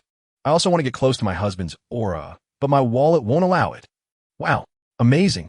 This operation, Bine, is making my scalp tingle, and it is too good at this. This treasure hunt event is incredible. It's probably going to attract big shots from Decima and Cheng Guo's live stream, just as the water friends thought.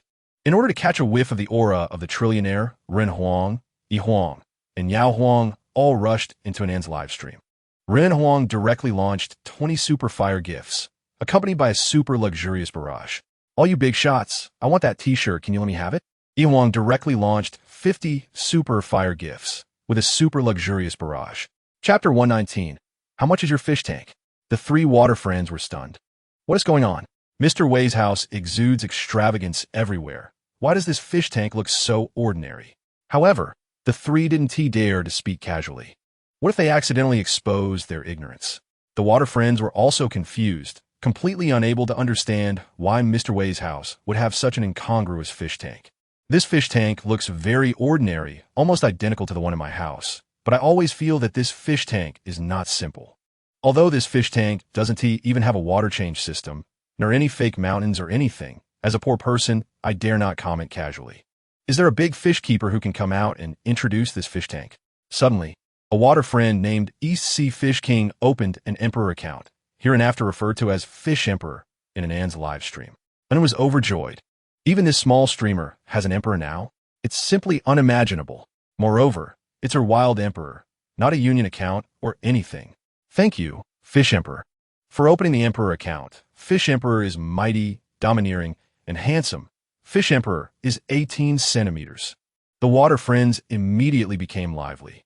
Fish Emperor is awesome. It seems that Fish Emperor has discovered the unique aspects of the fish tank. Chapter 120, Vintage Ivory Tableware. The water friends were laughing hard. Haha. And then dares to speak, unlike Decima and Guoba, who dare not comment on anything. I also think the tables and chairs look vintage. But the level of aging doesn't seem very high. It's strange. Why would my husband's dining table and chairs be vintage? The most outrageous are those chopsticks. They seem a bit yellow. Have they weathered? Is Master Lin Qingyuan still here? Can you help us identify whether the dining table and chairs are vintage? In the Heavenly Palace Museum, Xiao Cheng looked at Lin Qingyuan with a questioning gaze. Teacher, the water friends are requesting you to identify whether the dining table and chairs are vintage. And then cooperatively zoomed in the camera. Lin Qingyuan glanced over and couldn't help but shake his head. The signs of aging are too obvious. The level is very low. Hearing this, Xiao Cheng eagerly sent a super fire gift, along with a high-effect barrage. My teacher just said that the dining table and chairs are undoubtedly vintage. Seeing Xiao Cheng so eager to comment, Lin Qingyuan gently shook his head. When will Xiao Cheng change his impulsive habit? Although the dining table and chairs are vintage, the materials used are very precious rosewood, specifically small leaf rosewood. Chapter 121, Ordinary Little Ma. Good. The water friends immediately discover the highlights. I seem to have discovered something remarkable. Am I being evil? I'm also being evil. Decima claims to have no girlfriend. How does he know what a girl's skin feels like? Haha. Decima is going to flip. Many female fans might unfollow him. Decima was shocked. How could he make such a low-level mistake? In extreme shock, he inadvertently said what was buried deep in his heart. This is a disaster. What Decima didn't expect was that his follower count not only didn't decrease, but actually increased significantly. Many Fujoshi water friends from Anin and Cheng Guo's live stream rushed in. So, Decima is also experiencing the human world? I'm a fan now. My husband is far away. I can't reach someone like him. It's more realistic to find an ordinary guy like Decima. My husband has too many mistresses. I feel safe for finding an ordinary man like Decima. Ren Huang was amused and sent a super fire gift with a high-effect barrage. Is the ordinary Decima okay? Is the safe Decima okay? If it were on a normal day, if someone said Decima is ordinary and safe, he would definitely spit back at them. Chapter 122. Speak cautiously. Online, the emperors were feeling a headache, although they had money. They didn't know much about wine. If they commented carelessly, they would definitely get slapped in the face later, and they can't afford to lose face. Yao Huang's eyes turned. A plan came to mind. He raised his hand and sent a super fire gift, along with a high-effect barrage. I once visited Zhu Huang's house. I remember Zhu Huang knows a lot about red wine. Let us have Zhu Huang come and educate us. The water friends immediately got excited. Zhu Huang is mighty. Zhu Huang, come out and educate us. I've already sat on my little stool, just waiting for Zhu Huang to give a lecture. However, they waited for a long time, but didn't hear Zhu Huang speak. Ren Huang sent a super fire gift with a high-effect barrage. It's been a long time since we've seen Zhu Huang speak. Could it be that Zhu Huang was really taken away by the constables? Yi Huang sent a super fire gift with a high-effect barrage. I just called Zhu Huang, but couldn't he get through? His wife answered and said Zhu Huang was taken away by the Six Doors people. Yao Huang, you didn't really report Zhu Huang, did you? Yao Huang was almost in despair, hurriedly sending a super fire gift and a high-effect barrage. Chapter 123. The silent ship. The wine emperor did not disappoint the water friends, directly sending a super fire gift along with a high-effect barrage. I do know some of these red wines. The red wine on Little Ma's left-hand side is 1787 Chateau Margaux red wine, and the one on his right-hand side is 1992 Eagle's Nest Cabernet Sauvignon red wine. Next to the Cabernet Sauvignon red wine is the 1907 White Snow Champagne. The silent ship. The water friends quickly searched, and each became knowledgeable. The wine emperor truly deserves the title, knowing so many rare and expensive wines. I just looked up the Chateau Margaux red wine. It was valued at over $50,000 decades ago, and now it's probably worth over $1 million. It is said that the world's #1 winemaker, Mr. Su Colin, brought a very precious red wine to a banquet at Chateau Margaux. But the waiter accidentally spilled this bottle of wine, and this priceless red wine disappeared. Unexpectedly, at Mr. Wei's house, we can still see such a priceless grape wine. The most exaggerated part is the silent ship of champagne, which I just looked up. In 1916, the cargo ship carrying this batch of champagne sank, and it wasn't until 1998 that it was salvaged. This batch of champagne, buried in the deep sea for 82 years, is considered a unique item and has skyrocketed in price on the black market, being highly valuable yet hard to find. I never expected to see it at Mr. Wei's winery. Chapter 124, and it is too capable, right? The viewers instantly erupted. Wow, Ren Huang's suggestion deserved a perfect score of 101. I give you an extra point for your excellence. Speaking of which, I haven't seen the kitchen yet. I wonder if Mr. Wei's kitchenware is also priceless? I think it's not just the kitchenware, right?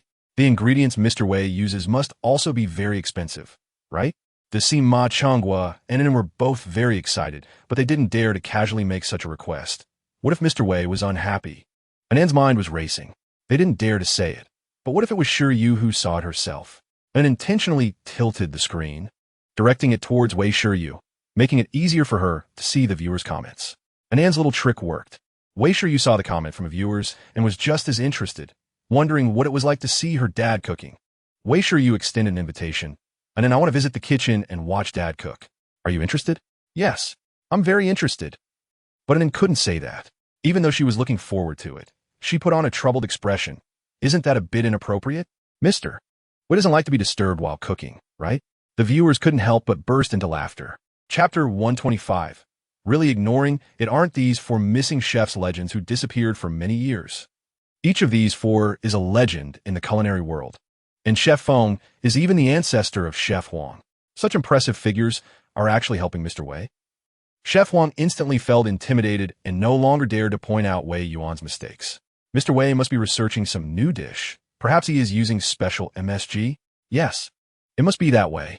Such an impressive Mr. Wei surely has his reasons for using so many seasonings. Chef Huang quickly deleted the almost finished comment and started editing again. Whoosh, whoosh, whoosh. Chef Huang directly sent out 10 super hot comments. Who is Mr. Wei? Why are 4 legendary chefs helping him? I am shocked. The viewers were completely dumbfounded. What? What did Chef Wang say? These four unassuming old men are legendary chefs? No way. My goodness, I was shocked when I searched. These four old men are the champions of the first to fourth world chef competitions. They are Chef Feng, Chef Zhang from Arhuaxia, Chef Klaus from the USA, and Chef Mill from Gaul. Chapter 126. Can I change my gift? Wei Yuan clinked glasses with the three hosts, who held their glasses very low.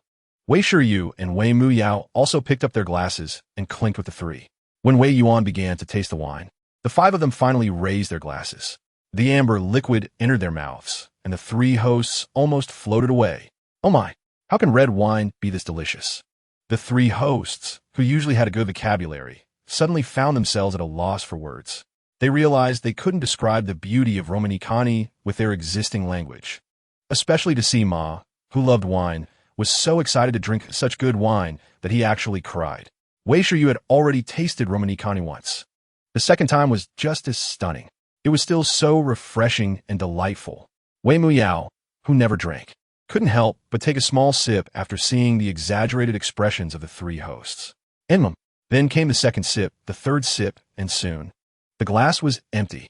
Although Wei Muyao didn't understand wine, she offered a very professional comment. Normally, this is our family's wine, and I shouldn't brag, but this red wine is smooth on the palate, with a rich aroma and a long-lasting aftertaste. It's simply indescribable. Chapter 127.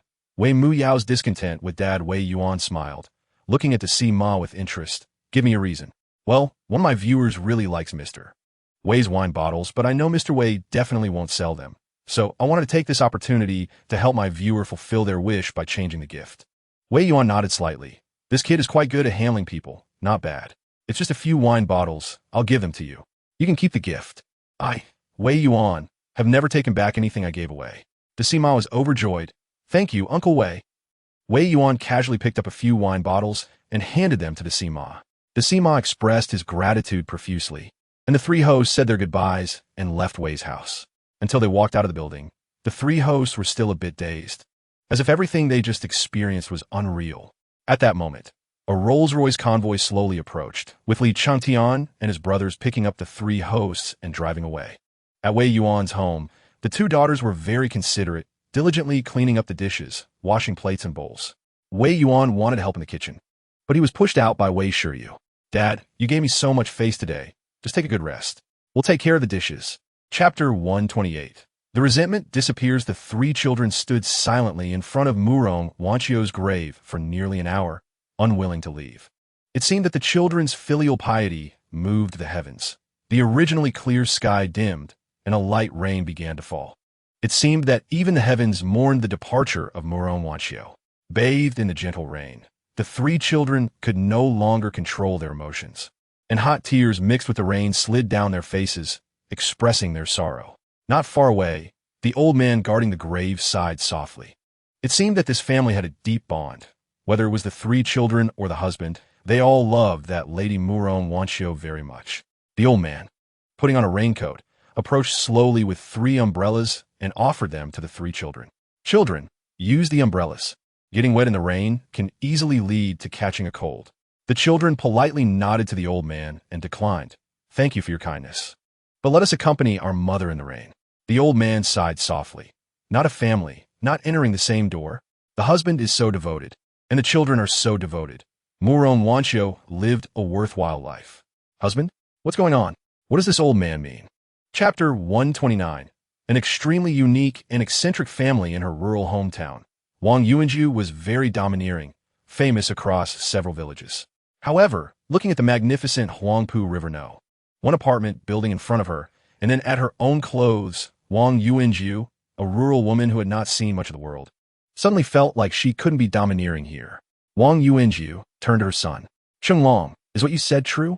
Your sister really drives a luxury car and lives in a mansion, but when she calls home, she always complains about being poor.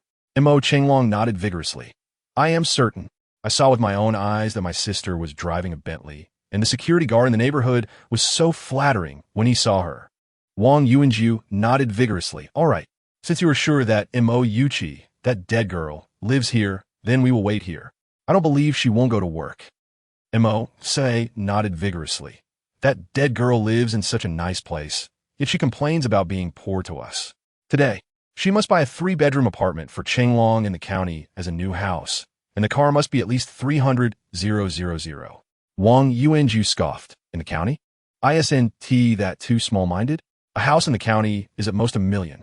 She should go to the city and spend $3 million to buy a wedding house for Chenglong. What else with a 300,000 car? It should at least be a BMW or Mercedes worth 500,000. Chapter 130. Son-in-law, I have high hopes for you. Over the years, their parents treated Mo Yuchi and her brother differently, and Mo Yuchi had gotten used to it. However, remembering the years of nurturing from her parents after starting work, Mo Yuchi had been living frugally to support her family. No matter what the family asked for, she tried her best to meet their needs. Even the 6 large tile-roofed houses at home were built with her sent-back salary. However, the request Wang Yuanju made now truly exceeded what Mo Yuchi could bear. Mo Yuchi felt wronged. Mom, I'm telling the truth, the house here is really a dormitory. I'm single now, with no partner, so please don't push me. Let me go. I'm going to be late for work. Wang Yinju snorted coldly, refusing to budge, and lay down under the car wheel, shouting loudly, "Everyone, come and see this ungrateful child. Now that she is doing well for herself, she doesn't care about the parents who raised her with so much effort. Now she wants to crush her parents." Mo Yuchi pleaded, "My salary will come at the end of the month, and I will send it all home. Mom, can you please stop making a scene? I really will be late. What good is your salary? Can it buy a wedding house or a car? If you don't solve your brother's wedding house and car today, I'll 1T get up." Chapter 131. This son-in-law is so considerate. Mo Yuchi was almost going crazy. Why did her uncle bring her parents and Chenglong along? With their habits, they would surely stick around. However, since Wei Yuan had already spoken, she couldn't disrespect him and could only follow behind worriedly, hoping her mom wouldn't do something embarrassing. What puzzled Mo Yuchi was that after entering the elevator, Wei Yuan didn't press the 36th floor, but pressed the 35th floor. Mo Yuchi looked at Wei Yuan with a questioning gaze, and he shook his head slightly. Mo Yuchi quickly swallowed the words that were on the tip of her tongue. Soon, the elevator reached the 35th floor, and under Wei Yuan's lead, they walked towards room 3501. Wei Yuan unlocked the password door and gestured, "Please come in." The layout of the large flat on the 35th floor was the same as that on the 36th floor, equally luxurious. Wang Yuanyu, Montak Zihui, and Mo Chenglong were almost dazzled, mesmerized by the lavish mansion. Mo Sihui opened his mouth in shock. Oh my God, there are actually such luxurious houses in this world. It's so big. Must be several hundred square meters, right? Wei Yuan smiled slightly. Not that big, just over 600 square meters. Chapter 132. Son-in-law. Let us discuss the betrothal gifts. While they were talking, the Mo family trio walked into the living room and headed straight for Wei Yuan. Wei Yuan smiled slightly at the three. Are you satisfied with the arrangements? If you have any needs, feel free to tell old me. Mo Sihui nodded vigorously, very satisfied. The son-in-law's arrangements are very thoughtful. A glint of greed flashed in Wang Yuanju's eyes as she said solemnly, "Son-in-law, we recognize your character. You are indeed a good match for Chi-Chi. So, let us discuss the betrothal gifts." Mo Yuchi was almost anxious to death. She hadn't even started anything with her uncle, and her mom was saying such random things. Would her uncle be angry? To Mo Yuchi's surprise, Wei Yuan wasn't angry at all and said with a smile, "The betrothal gift is indeed something we should discuss properly. However, I've been busy with work lately, so please stay here comfortably. I'll come to discuss the betrothal gifts with you within a week. How about that?" With Wei Yuan's thoughtful arrangements, Wang Yuanju didn't think much and smiled, nodding. The son-in-law is a successful person, a busy man. He should focus on his career, and we will wait here for a week. Wei Yuan turned to old me and said solemnly, "Treat these three esteemed guests with the highest standards, understood?" Chapter 133. Test result, no blood relation. Wei Yuan couldn't help but grin, secretly vowing, "Little demon, once I finish my duties, I will definitely deal with you properly." Cough. Not a massage. Let me comb your hair. Comb my hair? Mo Yuchi was so embarrassed she wanted to find a hole to hide in. Oh my God. Montak Yuki, are you okay? Why are you being so unreserved in front of your uncle? Mo Yuchi slumped her shoulders and obediently sat down at the dressing table, her voice as soft as a mosquito. "Uncle, I'm ready. Please help me comb my hair." Wei Yuan picked up the comb and clumsily began to comb Mo Yuchi's hair. Although Mo Yuchi didn't use conditioner or high-end shampoo, her hair quality was exceptionally good, black and shiny. The comb glided through without any tangles all the way through. After combing for several minutes, Wei Yuan hadn't picked up any of Mo Yuchi's fallen hair, leaving him somewhat confused. How would he do the paternity test if he didn't get some of Chi-Chi's hair? Wei Yuan asked with a pained expression. Chi-Chi, your hair quality is too good. Does it not fall out at all? Mo Yuchi nodded seriously. I don't know why. Everyone else loses hair. But since I can remember, I've never lost any hair. Chapter 134. The test result must indicate no blood relation. In recent days, Shun Qian often spaced out and lost her train of thought when not undergoing surgery. The words of Wei Muyao often popped up in her mind. I think Godmother is really nice. I would wholeheartedly support it if Godmother became my little mom. Wei Yuan's handsome face would suddenly appear, refusing to go away. Shun Qian suddenly had a bold thought. If I could really become Muyao's little mom, that would be bad. Nurse Zhang Mimi, who had a good relationship with Shun Qian, noticed something was wrong and asked with concern. Sister Qian, you've been spacing out a lot lately. Are you not resting well? Shun Qian forced a smile. No, it's some other matters. Why did you come to find me? Is there surgery? Zhang Mimi smiled mysteriously. No surgery. But I discovered something you will definitely be interested in. The director of the Paternity Test Center, Director Wang, has been involved in irregular operations. Shun Qian's eyes lit up. Vice President Zhu was about to retire, and she had the highest calling to take over from Wang Yaping at the Paternity Test Center. In the competition with Wang Yaping, her position was relatively passive. If she could get evidence against Wang Yaping, her promotion would be a sure thing. Shun Qian lowered her voice and asked, Do you have evidence? Chapter 135. Let's get back together. Wei Yuan categorically denied. Of course not. How could I let Dr. Shen do such a thing? The test report must not be falsified. I want the most authentic result. Shun Qian breathed a sigh of relief. Fortunately, Mr. Wei did not disappoint her and did not propose any difficult requests. All right, Mr. Wei is waiting for me in the lobby of the Paternity Testing Center. I'll go find you and introduce you to a reliable doctor. Thank you. Wei Yuan drove into the Paternity Testing Center, but was somewhat frustrated to find the parking lot completely full. He circled around a couple of times, but couldn't find a parking space. After hesitating for a moment, he parked directly at the entrance of the Paternity Testing Center, got out, and headed straight for the door. Following behind him was a royal blue Mazda 6, driven by a spirited young man with a girl in the passenger seat. Upon seeing the imposing Rolls-Royce parked at the entrance, the girl pouted in displeasure. That guy in the Rolls-Royce has no manners. He just parked right at the entrance. Didn't he see the no parking sign? The spirited young man snorted. When one is right, what is the point of showing off in a Rolls-Royce? The security is going over. They must be calling the owner to move the car. Chapter 136. I'll take care of Dr. Shun's matters. The surrounding nurses couldn't help but cheer. Wow, so this gentleman is Dr. Shun's suitor. He and Dr. Shun are such a perfect match, truly a couple of talents. If it were someone else getting proposed to by a top-notch male god, I would definitely be jealous and resentful. But since it's Dr. Shun, I accept it. They are simply a match made in heaven. Together.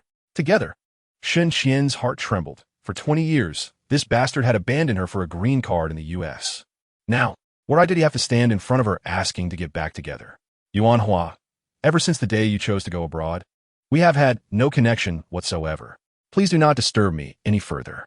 After saying this, Shun Qian expressionlessly walked past Yuan Hua and headed straight for the outpatient building. Yuan Hua quickly grabbed Shun Qian's arm. Looking at her with sincerity, Qian, I was wrong. I really realized my mistake. During this time in the U.S., I think about you every day to the point of madness. I really don't want to lose you. Please give me a chance. Let go of me. Shun Qian forcefully shook off Yuan Hua's hand and shouted, Yuan Hua, can you have some dignity? Is this how you treat your wife in the U.S.? Chapter 137. Complete the task, and Master will buy you lollipops. Wei Yuan glanced at Yuan Hua's back with a cold gaze. He couldn't deal with Yuan Hua in public, but he had countless ways to make Yuan Hua disappear without a trace. Wei Yuan turned to look at Shun Qian with slight concern. Dr. Shun, are you all right? Shun Qian gently nodded and sincerely thanked Wei Yuan. Thank you for helping me today, Mr. Wei. Otherwise, as a weak woman, I really wouldn't know what to do. What are you being so polite about? I should be the one thanking you for taking care of Wan Xiu and the children all these years. Shun Qian smiled slightly. then Mr. Wei should treat me to a nice meal, right? That is not a problem. Shun Qian suddenly became serious. Mr. Wei, Yuan Hua's brother knows quite a few delinquents. Back in school, Yuan Hua's brother once brought people to beat up a sports student who had a conflict with Yuan Hua. You need to be careful of Yuan Hua's revenge. Wei Yuan's eyes flashed with a cold light. Don't worry, Yuan Hua won't have the chance to take revenge on me. Wei Yuan's gaze was too frightening, scaring Shun Qian. She trembled and said, Mr. Wei, please don't do anything impulsive. Wei Yuan smiled slightly. Dr. Shun, don't worry. I just reunited with the children. Nothing is more important to me than the 3 kids. I won't do anything. Chapter 138. You 4 have some nerve after dealing with Yuan Hua. Wei Yuan took a nice nap in Villa Wanatangong. He was woken up by the sound of his phone ringing. Wei Yuan was in a bad mood upon waking up, drowsily answering the call, ready to curse. However, upon seeing Mu Yao's name on the screen, his anger vanished instantly, and his voice became incredibly gentle. Mu Yao, what is up? Why are you looking for Dad? Dad, what time is it? Why aren't you home yet? Didn't you promise us you would cook dinner? Oh no, I overslept. Wei Yuan slapped his forehead and smiled wryly. Just wait a moment, I'll be right back. After saying that, he hurriedly got in the car and rushed home. In just 20 minutes, Wei Yuan was back home. The 3 kids had already prepared the ingredients, just waiting for their big chef to start cooking. Wei Yuan proudly demonstrated his knife skills, leaving the 3 kids mesmerized. With a clatter, the ingredients tumbled in the pot, flames leaping up and enveloping the entire frying pan. The 3 kids were utterly captivated. It wasn't tea until it was time to add the seasoning that Wei Mu Yao came back to her senses. She felt that her dad was adding a bit too much seasoning, especially the MSG. However, since the dishes Wei Yuan cooked yesterday were delicious, she held back her doubts. Chapter 139. How can there be such shameless men in this world? Wei Yuan looked at Chef Feng with suspicion, feeling that something was off, but he had no evidence. He walked into the kitchen, quickly stir-frying a simple dish, picked up a piece and put it in his mouth. Delicious. Wei Yuan was stunned. Using the same amount of seasoning, why was it so salty at home, but so tasty here? What on earth was going on? Did the 4 chefs not fool him? The 4 chefs quietly wiped the sweat from their foreheads. Thankfully, Chef Feng was smart and had processed the MSG in advance, reducing its intensity by 10 times. Otherwise, they wouldn't be able to explain themselves today. Chef Zhang said, Boss, I think it might be due to different seasonings. We all use special seasonings made for you, which are lighter and more suitable for health. Wei Yuan couldn't help but question, but when I entertained guests yesterday, I used the seasonings at home. How do you explain that? Chef Feng was not flustered at all. Boss, the seasonings you used yesterday were all what we brought over. We took them back when we left. Wei Yuan glared. Why did you bring the seasonings back? Were you deliberately trying to make me look bad? Chapter 140. The fish has taken the bait. Zhongli feigned interest, his eyes slightly glazed, and said, Starting a new relationship? That is indeed a good idea. But men are all big pig's hooves. None are reliable. After a pause, Zhongli continued, However, there is one thing we share the same thought on. I'm planning to start a journey, and I've already bought the plane ticket. Travel? Yuan Hua's eyes lit up between men and women. The best way for feelings to develop is through travel. If he could accidentally run into this beautiful woman on the trip, he would surely win her over. But how could he find out which flight this beauty was on? And what was the destination? The beautiful woman was right. Going on a trip is indeed the best way to heal. Cheers! Yuan Hua grabbed the bottle and gestured to Zhongli. Zhongli clinked bottles with Yuan Hua and downed the remaining liquor in one go. Beautiful lady, considering we are both lost souls. Would it be convenient for you to tell me your name and leave contact? Zhongli raised an eyebrow slightly and scrutinized Yuan Hua seriously, then laughed sweetly. Uncle, you're so bad. Are you trying to hit on me? Let us see if fate allows it. If we meet again, I'll tell you my name and my contact. Chapter 141. Crush you like cockroaches. Suddenly, more than a dozen fierce-looking thugs from the Durian country surrounded them. Some waving sharp knives, shouting in Thai robbery. Hand over everything valuable. Yuan Hua turned pale with fear, nearly wetting himself, even with the language barrier. He understood what the thugs meant. Yuan Hua quickly turned to Zhong Li and shouted, Hurry, tell them we'll pay. Don't hurt us. A strange smile appeared on Zhong Li's lips as she said in Thai, My boyfriend said, You trash, you cockroaches, don't block our way, otherwise, my boyfriend will crush you like cockroaches. The thugs were enraged and roared as they rushed forward. They attacked without holding back, aiming for lethal spots. In went the white knife, Out came the red. Soon, Yuan Hua collapsed in a pool of blood. After dealing with Yuan Hua, the thugs turned to search for Zhong Li, but to their surprise, there was no sign of a girl around. Huaxia, Huangpu River Apartment, 36th floor. Chapter 142. Please check the 8th trending topic even though the identification report clearly stated in black and white. Wei Chang'an still couldn't believe he and Wei Yuan were not biologically related. Since reuniting with his dad, the luck of the three siblings had become incredibly good, and his dad was so devoted to his mom, visiting her every night for a vigil. He even managed to clear all the weeds and rubble in the entire cemetery by himself. Such a perfect dad. How could he not be biological? Wei Chang'an couldn't accept it. Aunt, I don't believe this identification result. Perhaps it was a mistake? I want to go to another paternity testing center for a re-examination. Murong Wanqing didn't have time for these troubles. She quickly grabbed Wei Chang'an's arm and walked out of the paternity testing center. Chang'an, stop deceiving yourself. Let us go home. The words not biological left Wei Chang'an in a daze, feeling lost and drained of strength, allowing Murong Wanqing to pull him to the RV. It wasn't until they reached the entrance of their building that Wei Chang'an snapped back to reality, shaking his head incessantly. Aunt, no. Please don't tell Dad. Chang'an, I know you've always wanted a dad, but Wei Yuan is not your biological father. Stop deceiving yourself. Chapter 143. The Shura should be living here. Murong Wanqing was panicking and quickly explained. Chang'an, don't be too agitated. The Mr. Wei trending online may not be you. It could be someone else. Wei Chang'an looked at Murong Wanqing with disappointment. Aunt, even though my two sisters have never liked you, you've always treated me well. I never wanted to judge you with the worst intentions, but now I'm very disappointed. Murong Wanqing could clearly see the distance in Wei Chang'an's eyes. She knew that from now on, she and Wei Chang'an would drift further apart. Wei Chang'an would no longer believe her words. Murong Wanqing felt extremely pained, but she didn't regret her choice. Compared to her grand plan, personal preferences were no longer that important. Chang'an, you must have misunderstood me. Even if there were violations at the paternity testing center, it has nothing to do with me. I'm also a victim. Wei Chang'an's expression softened slightly. He didn't want to believe that his aunt was involved in this. Unfortunately, Wei Yuan wouldn't let Murong Wanqing have her way. He opened a short video sent by Shun Qian and coldly said, "What a victim, acting quite well. It's a pity people are watching." Chapter 144. Chi. I have something important to tell you. When Wei Yuan returned to the room, Wei Chang'an's gaze was evasive, not daring to meet his eyes. Wei Yuan didn't want any distance between them, gently patting Wei Chang'an's shoulder and said kindly, Chang'an, let us go to the first hospital paternity testing center. Wei Chang'an quickly shook his head, sincerely saying, Dad, I'm very sure you are my biological father. We don't need to do another paternity test. Wei Yuan smiled slightly. Chang'an, don't be nervous. I didn't say we need to do another paternity test. I just want to take back the unaltered paternity test. Wei Chang'an then sighed in relief. Wei Yuan drove Wei Chang'an to the first hospital paternity testing center.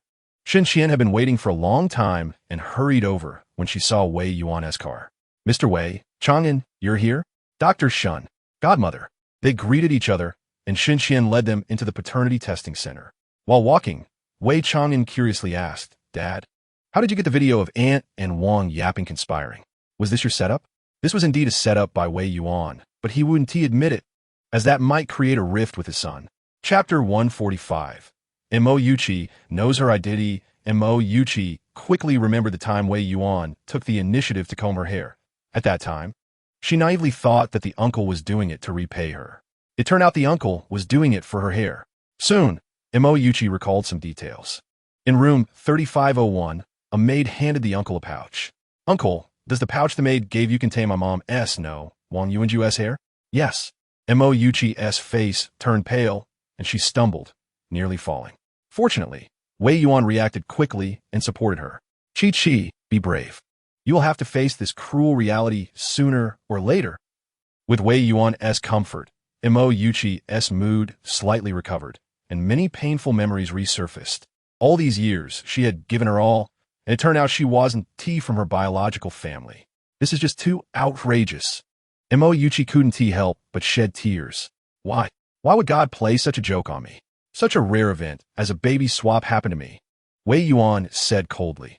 Chi, your matter is not a coincidence. Mo Yuqi was taken aback. Uncle, you can't say that. If it was a deliberate baby swap, that's illegal. Moreover, it doesn't make sense. Who would voluntarily exchange their own flesh and blood with someone else? Chapter 146. Dad? You're not nice to me, son. Li Hua felt very wronged, as if anyone would want to be the general manager. He was a rough man, good at fighting, but these business matters? In the few days since he took office, he hadn't even figured out the basic operations of Zhonghai Film City. How could he take care of the young lady? Moreover, the young lady didn't have any free time right now. Wasn't she busy filming the blockbuster Eternal Kingdom? No matter how wronged he felt, son Li Hua didn't dare to argue back and obediently admitted his mistake. It's my fault for not taking good care of the young lady. I will definitely correct it. Son Li Hua's attitude in admitting his mistake was quite good, and Wei Yuan's anger subsided a bit.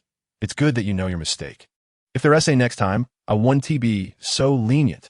After saying that, Wei Yuan directly hung up the phone. Next to him, Wei Shiyu's big eyes sparkled with admiration. Wow, so this is Dad's true nature? Is this the aura of a top-tier rich person? Dad's way of reprimanding people is simply so cool. Wei Yuan didn't notice that Wei Shiyu was looking at him with immense admiration. He took out his phone and called Feng Guanghui. The call was quickly connected, and Feng Guanghui's slightly excited voice came through. Boss, the progress of the Beijing Film City is going smoothly. All the necessary procedures are underway, and the infrastructure is ready to start construction. Please rest assured, we will definitely complete the task within the timeline. Chapter 147. Accurately finding the weak spot, Wei Yuan picked up Wei Muyao to go home, and the family worked together to prepare a sumptuous dinner. With Wei Muyao helping to add ingredients, the dishes Wei Yuan cooked were as delicious as ever. The meal was filled with laughter and joy. After eating and drinking to their fill, the three children voluntarily cleared the table and washed the dishes. Suddenly, Wei Yuan's phone rang. He took it out and saw it was a call from Diana. Wei Yuan returned to the bedroom and answered the call. Diana, looking for me so late? Is there some progress? Reporting to the boss, the Dark King has found the head nurse from back then, but she is very stubborn and insists that she knows nothing. The Dark King asked me to ask you if we should use some methods. Wei Yuan couldn't help but furrow his brow. The Dark King, Long Qiuyue, was one of the 4 war kings of the Eternal Army, leading the Dark Division and doing some dirty work that couldn't be seen. His methods were such that even Wei Yuan was a bit taken aback. China is different from abroad. We shouldn't use overly aggressive methods. Have I bring her to the Tanga Palace. I'll interrogate her myself tomorrow. Understood, boss. There was no further conversation that night. Wei Yuan woke up early the next morning, and to his surprise, Wei Muyao was up even earlier and had already prepared a hearty breakfast. Chapter 148. People are doing. Heaven is watching. It must be said that the Eternal Army is indeed efficient. In less than 10 minutes, a long, codenamed Mist King, Hu Longjie, found Lu Hongren. Hu Longjie, the leader of Chinese students at Nottingham University, personally came to visit, leaving Lu Hongren quite flattered. Brother Long, you are a prominent figure at Nottingham University. Even the old professors treat you with respect. What brings you to see someone like me? Xiao Lu, my father and your mother, Nurse Wang, have an old relationship, so I was asked to take care of you at school. Lu Hongren was overjoyed. Brother Long, from now on, I'm your little brother. Just tell me if you need anything. Hu Longjie smiled slightly. Xiao Lu, there's no need to be so polite with me. Is it convenient to video call Aunt Wang? I do like to say hello. Convenient. Very convenient. I'll video call her right now. Lu Hongren hurriedly video called his mom.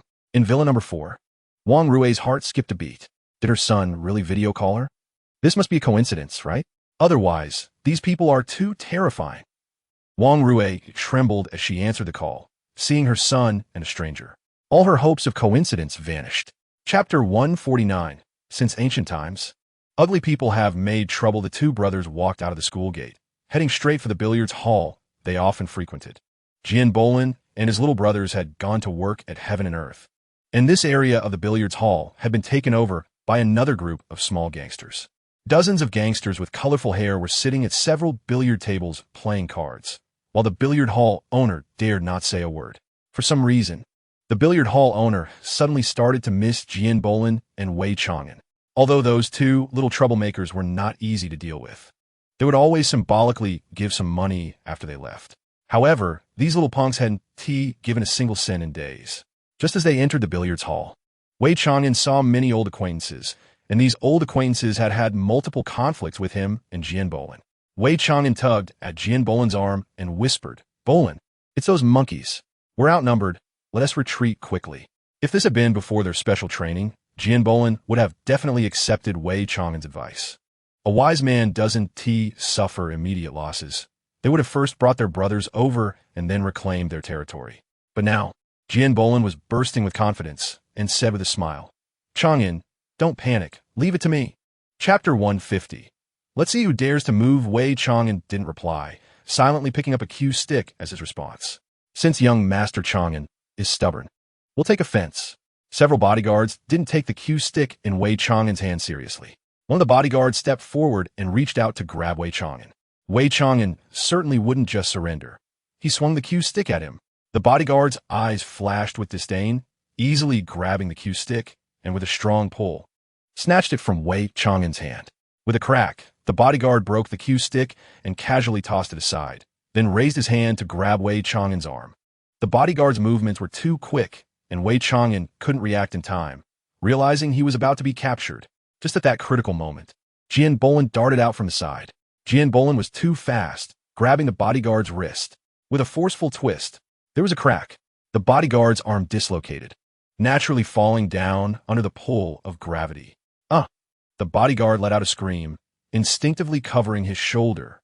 However, Jian Bolin wouldn't let him off so easily. There were 6 bodyguards, and taking down this one still left 5. Chapter 151. At all costs. Delay for 5 minutes, taking advantage of no one paying attention to him. Jian Bolin quietly grabbed a billiard ball and suddenly pounced on a nearest black-clad bodyguard. With a bang, the billiard ball heavily smashed into the black-clad bodyguard's head. Jian Bolin didn't hold back at all, using all his strength. The billiard ball shattered into pieces. The black-clad bodyguard collapsed like a wooden post, blood gushing everywhere. A sinister smile appeared on Jian Bolin's face. "Now only 2 are left. You all have to die today." Jian Bolin was filled with unmasked killing intent. These bastards dared to take Chang'an away in front of him. Had they asked him? 2 black-clad bodyguards were terrified by Jian Bolin and instinctively retreated. Jian Bolin showed no hesitation and lunged at the 2. After all, the 2 were seasoned warriors who had survived on the battlefields of the Middle East. They quickly calmed down and shouted in unison, "Let's fight this kid." The 2 roared to motivate themselves and charged at Jian Bolin. A cold glint flashed in Jian Bolin's eyes. In peak condition, he could indeed take on 2 seasoned fighters. However, he had already sustained heavy injuries multiple times, and using conventional means to take down these 2 would come at a heavy cost. Chapter 152. 5 minutes are up. Jian Bolin shook his head repeatedly and grasped Wei Chang'an's arm tightly. "Chang'an, as long as I have breath, no one can take you away." The 7th elder's gaze turned icy as he snorted coldly, seeking death. With a loud bang, the 7th elder struck Jian Bolin's neck with a knife hand. Jian Bolin's vision went dark, nearly losing consciousness. However, his determination was too strong. He had vowed to protect Chang'an with his life. He had promised his master to delay for 5 minutes at all costs. It had only been 2 minutes. There were still 3 minutes left. He couldn't sleep yet. Jian Bolin bit down hard on his own tongue. With a crunch, he bit through his tongue, the intense pain stimulating his brain, instantly bringing him back to full alertness. "Old man, haven't you eaten? Your strength is too weak. Dare you kill me?" Jian Bolin's fierce spirit moved even the 7th elder a little. However, he had to obey the 2nd Mrs. orders. "In that case, don't blame me for being ruthless." The 7th elder grabbed a pool cue and swung it heavily towards Jian Bolin's head. "No." Wei Chang'an stood in front of Jian Bolin, spreading her arms wide, refusing to back down as she stared into the 7th elder's eyes. Chapter 153. "Uncle, we got into big trouble." Jian Bolin released his mouth, quietly awaiting death, thinking, "Master, I have not let you down. I have delayed for 5 minutes." In the critical moment, a terrifying killing intent soared into the sky. Crack, crack. All the glass in the billiard hall shattered. A figure as swift as a shooting star rushed into the billiard room. "Who dares to harm my disciple?" Shao Chun. Seeking death. The 7th elder was not intimidated. Instead of stopping, he accelerated his attack. In the blink of an eye, the sharp dagger was less than 5 millimeters away from Jian Bolin's carotid artery. Jian Bolin could even feel the chilling blade. In the split second, a pure white hand reached out, 2 fingers precisely pinching the dagger. With a clang, The dagger in the seventh elder's hand snapped. The broken blade grazed beneath Jian Bolin's throat, allowing him to escape disaster. Jian Bolin had prepared for death, but suddenly he heard his master's voice. Jian Bolin was overjoyed. Master did not deceive him. Master really had come. Master is incredible. He can save him from this. From now on, he would definitely follow his master diligently in practice and never let this situation of being unable to protect Chang'an happen again. Chapter 154. In the face of Azura, self-sacrifice is the greatest grace in the billiard hall. Xiao Chun cast a cold glance at the seventh elder, then began to check Wei Chang'an's condition. The seventh elder was a man who would kneel and beg for mercy, and he certainly did not want to commit suicide. Taking advantage of Xiao Chen's examination of Wei Chang'an, he suddenly launched an attack. The broken dagger fiercely stabbed towards the back of Xiao Chen's head. Xiao Chen disdainfully curled his lip. He could have had a dignified death, but this seventh elder chose the most brutal way to die. Then let him have it. Xiao Chen spun around and punched towards the dagger. Xiao Chen's fist produced a piercing sonic boom. In an instant, it broke the sound barrier. Crack! The seventh elder's dagger was shattered into pieces. Poochie! Poochie! Poochie! Countless shards pierced into the seventh elder's body. Before he could let out a scream, Xiao Chen's fist slammed heavily into his chest, directly creating a large hole. Xiao Chen's fist emerged from the big hole in the seventh elder's back, holding a still beating heart. With a bang, Xiao Chen exerted a slight force, crushing the heart. The seventh elder felt extremely tired, sensing his life force rapidly fading. Staring blankly at the large hole in his chest, a bitter smile appearing on his face. Chapter 155. I will personally judge her. Vice President Zhang was somewhat displeased, turning his head to look at Shun Qian with an unhappy expression. Dr. Shun, I took this surgery out of respect for you. What do you think we should do now? Shun Qian quickly smiled apologetically. Vice President Zhang, please don't be angry. I will explain it to him properly. After saying that, Shun Qian turned around and patiently advised. Bowling, Vice President Zhang, is the top surgeon in Huaxia. It is a great fortune for you to have him perform your surgery. If another doctor were to operate on you, it might affect your future normal life, so stop making a fuss and cooperate with the surgery. Jian Bolin was not cooperative at all, shouting loudly. What top surgeon? I see him as just a quack who can't even let me continue practicing. He has no right to operate on me. Hearing this, Vice President Zhang was furious. Dr. Shun, did you hear that? In his eyes, I'm a quack, unqualified to perform surgery on him. I'm not serving him anymore. You can find someone else. After speaking, Zhang Yisho waved his sleeve and left. Shun Qian was almost in a panic, quickly chasing after Zhang Yisho, bowing repeatedly and smiling. Vice President Zhang, please forgive Bowling. He's still a child. A bit impulsive at the moment. Let's be understanding. Chapter 156. I'll come over tonight to check homework upon receiving Wei Yuan's order. Diana immediately contacted the heads of Eastern Airlines, China Ocean Airlines, and Spring Airlines. This is Diana. I need to know the ticket information for Murong Wanxing. The heads of Eastern Airlines and China Ocean Airlines stated that they could not find any ticket information for Murong Wanxing. However, Xiao Wang, the head of Spring Airlines, found Murong Wanxing's ticket information but hesitated a bit. Miss Diana, although you are our VVP, Miss Murong is also a VVP. I'm sorry, but I can't disclose her flight information to you. Diana quickly called Wei Yuan back. Boss, Murong Wanxing booked a ticket with Spring Airlines, but Xiao Wang from Spring Airlines did not reveal the specific flight information. Got it. After that, Wei Yuan dialed the phone of Wang Zhonghua, the chairman of Spring Group. The call was quickly connected and a strong voice came through. Hello, this is Wang Zhonghua. This is Wei Yuan. The voice on the other end immediately became more cordial. Director Wei, hello, what can I do for you? I'm very disappointed in you. Whoosh. Wang Zhonghua was sweating profusely. Chapter 157. Old Lan, is that lead surgeon your secret weapon? After speaking, Wei Yuan smiled at Shun Qian. Dr. Shun, don't delay. Quickly prepare the operating room and surgical instruments. Shun Qian felt overwhelmed. Why was Mr. Wei being so frivolous? This surgery could affect Jian Bolin's entire life. Shun Qian turned to Jian Bolin, looking very serious. Bolin, are you sure you want Mr. Wei to perform the surgery? Wei Yuan is the master of my master. And Jian Bolin had 120% confidence in Wei Yuan, nodding decisively. Dr. Shun, I trust Mr. Wei. Let us do as he says. Shun Qian sighed.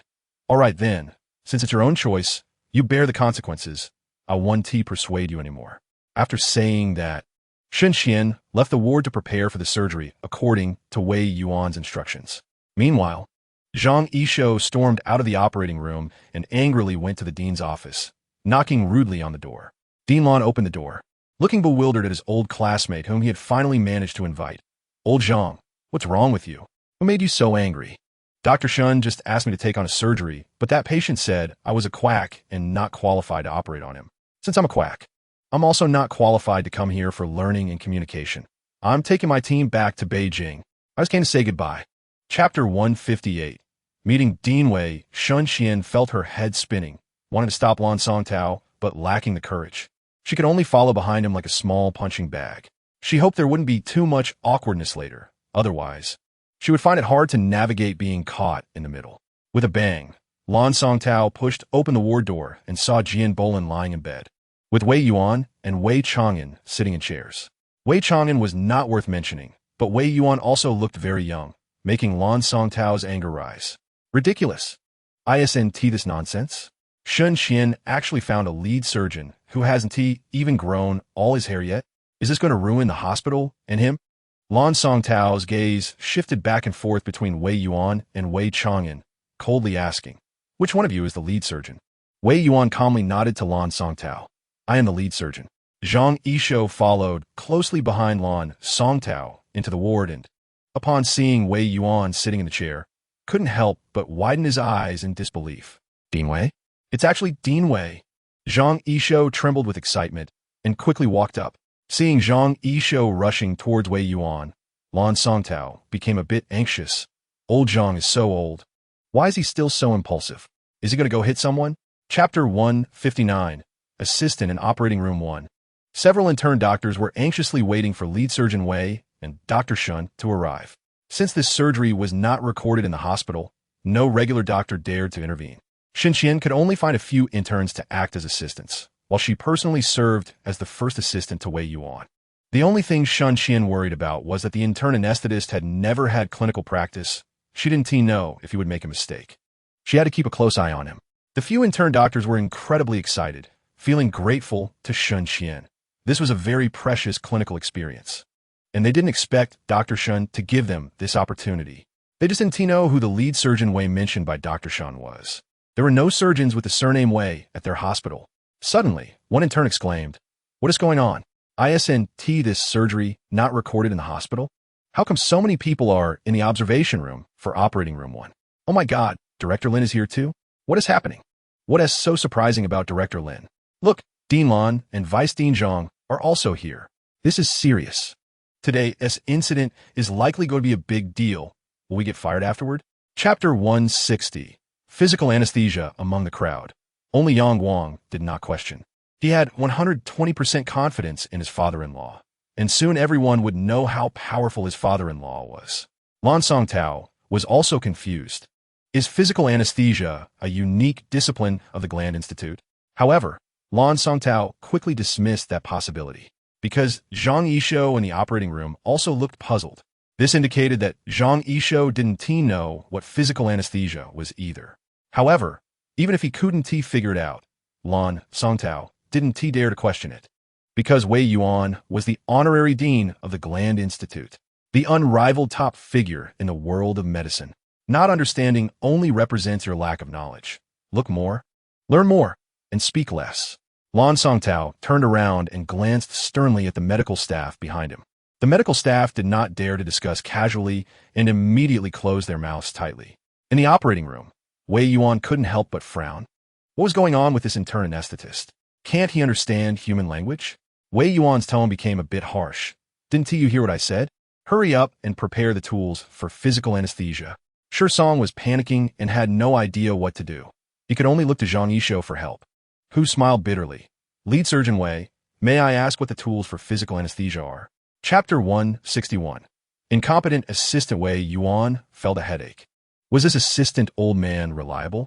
Why did he look so foolish? Wei Yuan glared at Zhang Yishou with irritation.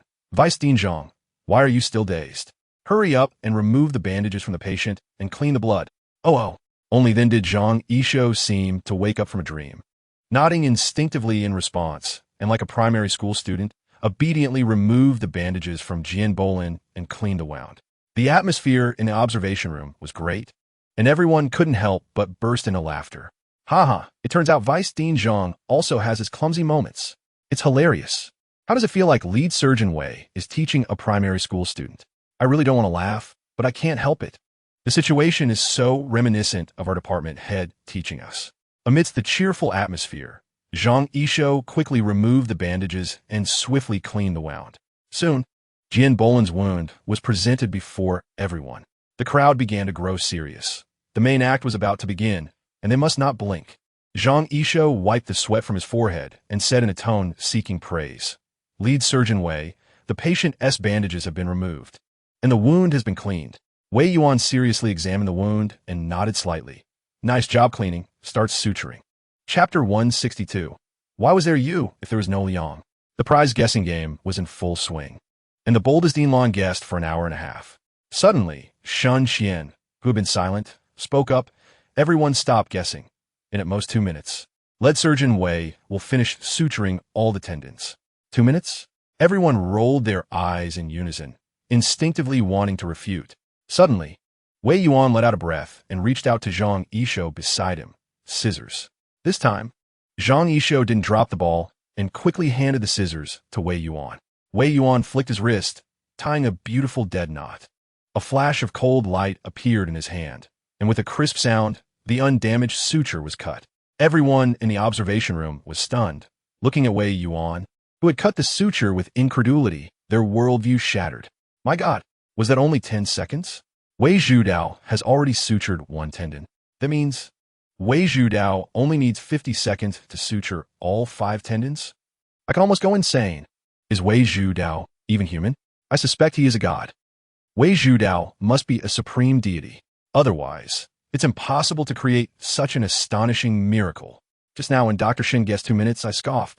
But now it seems I was just sitting in a well and looking at the sky. Chapter 163. I'm disappointed in you. The surgery was successfully completed, and Jian Bolin was pushed into the ward. The medical staff in the observation room felt a little lost. They had witnessed a world-class surgical operation, but it ended too quickly, and they hadn't even come to their senses yet. Shen Qian was dazed, not even sure how she returned to the rest area.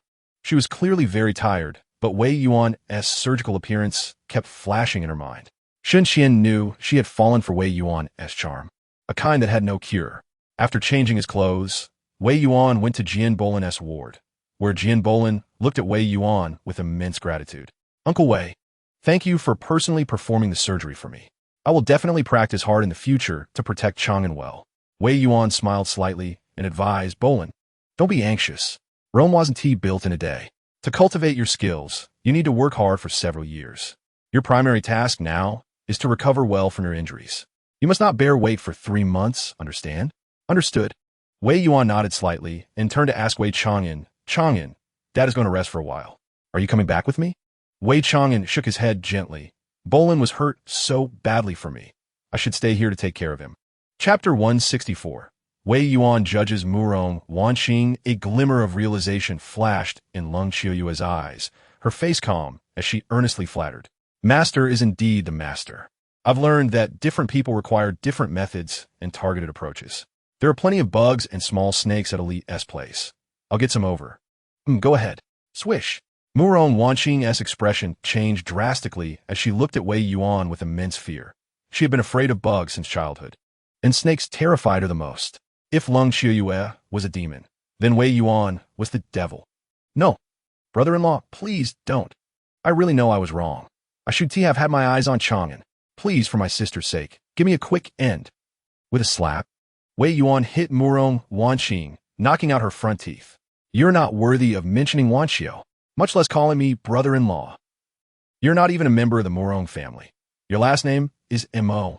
Murong Wanqing certainly didn't believe Wei Yuan's words and bitterly smiled. "Mr. Wei, now that I'm like this, there is no need for you to say such things to fool me.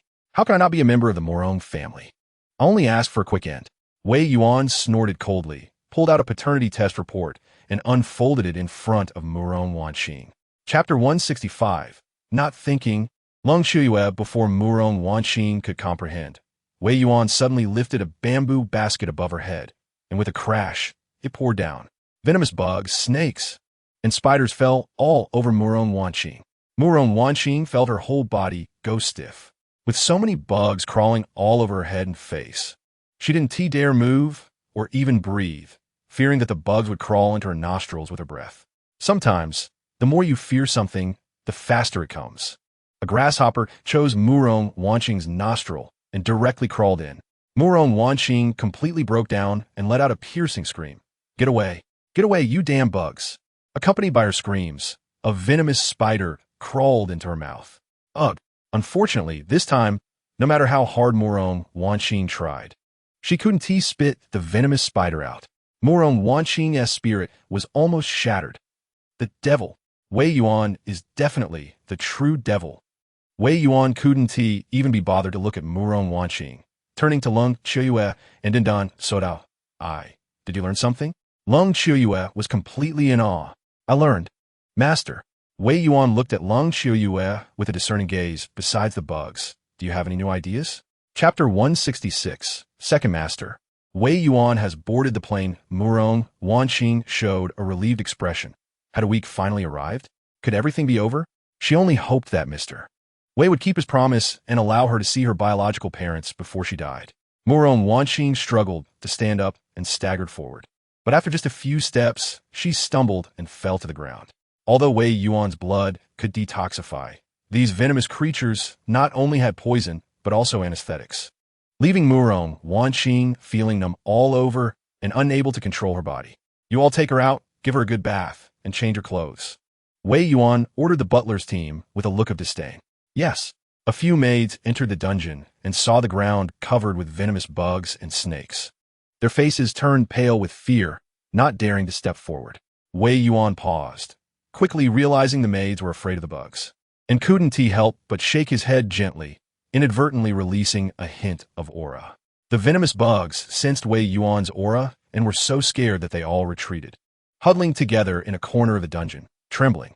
Only then did the maids dare to approach and quickly help Murong Wanqing out of the dungeon. 7 days. A full 7 days. Murong Wanqing hadn't washed, hadn't changed clothes, and even went to the bathroom without tissue, making her stink unbearably. Chapter 167. Crisis warning activated again. The staff hesitated for a moment. Second Master, I saw the second miss also board the plane. Should we remind her? Murong Yinshan snorted coldly. Are you out of your mind? If you remind Murong Wanqing, can she evade the god of wealth and Azura? Trading Wanqing's life for the lives of the god of wealth and Azura is a deal that benefits Wanqing. Moreover, Wanqing has disappeared for a whole week. She must have been captured by the god of wealth. Who knows whose side Wanqing will be on now? Understood.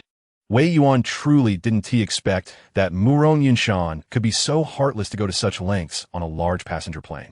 After all, Murong Batian and Murong Bowen were on the Murong family's private plane. Even if the plane had an accident, only a few people would die, with little social impact. On the other hand, Wei Yuan was on a large passenger plane with several hundred passengers. If such a plane had an accident, it would have a massive social impact.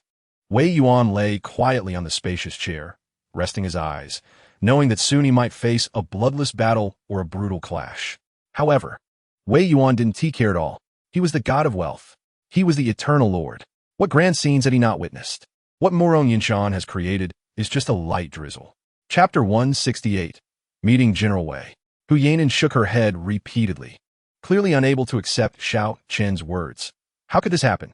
Our security checks are quite strict. How did you bring a bomb on a plane? Xiao Chen patiently explained. Because this sticky bomb contains no metal components and does not contain ordinary gunpowder, it uses the most advanced liquid explosives. Even if detected by a detector, it would only be identified as liquid food. Hu Yanin suddenly raised her hand and pressed the alarm on the ceiling above their seats. In her eyes, Xiao Chen was the greatest danger. Xiao Chen was speechless and quickly grabbed Hu Yanin's wrist, saying in a deep voice, I'm not a threat. The real threat is someone else. Don't create panic. Don't alert the enemy. After saying this, Xiao Chen stuffed the sticky bomb into his pocket and took out a device that was flashing red lights, carefully scanning all directions. It took more than 20 minutes for Xiao Chun to thoroughly inspect the cabin and found no high-energy items. He let out a slight sigh of relief and returned to first class. Master, I used the latest energy detector developed by our Eternal Kingdom Research Institute and did not detect any high-energy items in the cabin. Is your crisis warning sensor malfunctioning? Chapter 169. What does it have to do with the airflow? Xiao Chun quickly looked down at the LCD screen in front of him, checked the flight altitude, and couldn't help but breathe a sigh of relief. They were now an altitude of 800 meters, so it seemed that it really wasn't an engine issue. Where's the problem? Wei Yuan remained calm and said lightly, just wait calmly. However, we need to contact Chong and have him check his private jet in advance. Xiao Chun complied, pulling out a satellite phone that looked like a Big Brother phone from the 1980s. This satellite phone was the most advanced technology of the Eternal Kingdom, using satellite signals, and had a particularly strong anti-jamming ability and signal penetration capability. Even if the passenger plane had a signal shielding system, it wouldn't affect the satellite phone call. Xiao Chun dialed a number, and a deep, steady, confident voice came from the other end. Hello, this is Liu Qiangbei. Chong, it's Xiao Chun. Liu Qiangbei's voice lowered a few pitches as he said, Chun, it's been over 10 years since we last met. What do you need? It's not me looking for you. It's Master looking for you. After saying this, Xiao Chun handed the phone to Wei Yuan. Chapter 170. A Brave Decision. Zhang Kuan quickly checked the seatbelts to ensure they were secure and then began checking Dong Judge's seatbelt. After confirming that both seatbelts were fine, Zhang Kuan let out a slight sigh of relief and asked in a trembling voice, Dong Gu, the seatbelt is fine. What do we do now? What else can we do? We can only turn back. After saying this, Dong Jia grabbed the intercom. Zhonghai, this is Zhonghai 6612. The Zhonghai Aviation Center quickly responded, 6612, please speak. I have encountered a small problem here. I request immediate return. Zhonghai 6612, confirm return request? Yes. The windshield in the pilot's seat is cracked. The voice from the aviation center became slightly tense. A cracked windshield in the pilot's seat is more serious than a cracked windshield in the co-pilot seat. This incident is definitely more dangerous than the Sichuan Airlines incident. Return granted, Zhonghai 6612. Are you returning to Zhonghai? As they spoke, the crack in the windshield deepened again. Dong Jia clearly understood that with the current situation, returning to Zhonghai was impossible. They had to return to the nearest airport, requesting emergency return to Suzhou. Okay, Zhonghai 6612, emergency landing in Suzhou. Route has been sent. Chapter 171. Cabin depressurization, rapid descent. The windshield is broken? Hu Yanen's face changed dramatically. No wonder the plane suddenly lost control and was diving straight down. Hu Yanen hesitated and said, if we open the door now, the cabin will definitely depressurize, and at that point, the plane will lose control even more severely, which could lead to very serious consequences. Wei Yuan said solemnly, is that worse than crashing? Crashing? Hu Yanen was terrified and completely didn't know what to do. Wei Yuan lost patience explaining to Hu Yanen, pointed, and gently poked the door of the cockpit. The incredibly hard aviation material was surprisingly dented. Wei Yuan withdrew his finger and said solemnly, did you see that? I can open the cockpit door without a key, but if I do that, I won't be able to close it again. That's why I need your key. If you keep hesitating, I won't care about so much. Only then did Hu Yanen come to her senses, quickly take out the key, and open the cockpit door. However, the air pressure inside the cockpit was too low, and Hu Yanen couldn't pull the cockpit door open. Wei Yuan said in a deep voice, Chun, help the flight attendant. Yes. Xiao Chun suddenly grabbed the door handle and shouted, open up. Chapter 172. This move is quite impressive. Wei Yuan didn't dare to delay and quickly grabbed the control stick, pushing it hard upward. Dong Jia and Zhang Kuan closed their eyes in despair. According to their common sense, under the condition of a rapid descent, it would take several people to move the control stick. However, Wei Yuan was alone, and there were only 10 seconds left. What they didn't expect was that with a creaking sound, the control stick was slowly pushed up by Wei Yuan. The passenger plane began to slowly tilt upward, climbing higher and higher. It roared past just 50 meters from the peak of Mount Tai. The tourists at the top of Mount Tai had no idea they had brushed past death and were all raising their phones to take pictures. Look, this passenger plane is so big. It's so close to us. This pilot's skills are amazing. I thought the plane was going to crash. Turns out he was performing stunts. Let's give this pilot a thumbs up. It's really impressive. The plane began to slowly climb, and the violent airflow weakened significantly. Dong Jia finally could speak. After holding in for a long time, she finally managed to squeeze out 2 words. Awesome. Wei Yuan slightly nodded, looking at Dong Jia with concern. How is her injury? Can you still fly the plane? Chapter 173. I am her captain, Wei Yuan. Just as Wei Yuan thought, the thick clouds instantly turned pitch black, filled with thunder and lightning. In an instant, the entire sky darkened, and the ink-black clouds enveloped the entire flight. It was as if the apocalypse had arrived. Amidst the dense dark clouds, flashes of lightning flickered, seemingly ready to unleash a world-destroying thunderstorm at any moment. The worst part was that the thick clouds completely surrounded 6612, which was positioned directly in the center of the storm. Dong Jia and Zhang Kuen's faces revealed an expression of utter despair. This was a death-level difficulty. It was 1,000 times more terrifying than the clouds faced during the Sichuan Airlines incident. After all, that Sichuan Airlines captain found a gap in the clouds and actively entered them from the outside. But they were directly in the center of the clouds. There was no choice whatsoever, and no mental preparation. The surroundings suddenly turned pitch black with thunder and lightning, and the cabin was in chaos. Looking at the terrifying scene around them, the passengers were terrified. Mom, why did the sky suddenly turn so dark? It looks like there's a big mouth in the clouds, as if it wants to swallow us. Chapter 174. I want to meet Murong Yinshan in person. Dong Jia and Zhang Kuen were shocked, looking at Wei Yuan with confusion. Captain Wei, why did you cut off contact with the aviation center?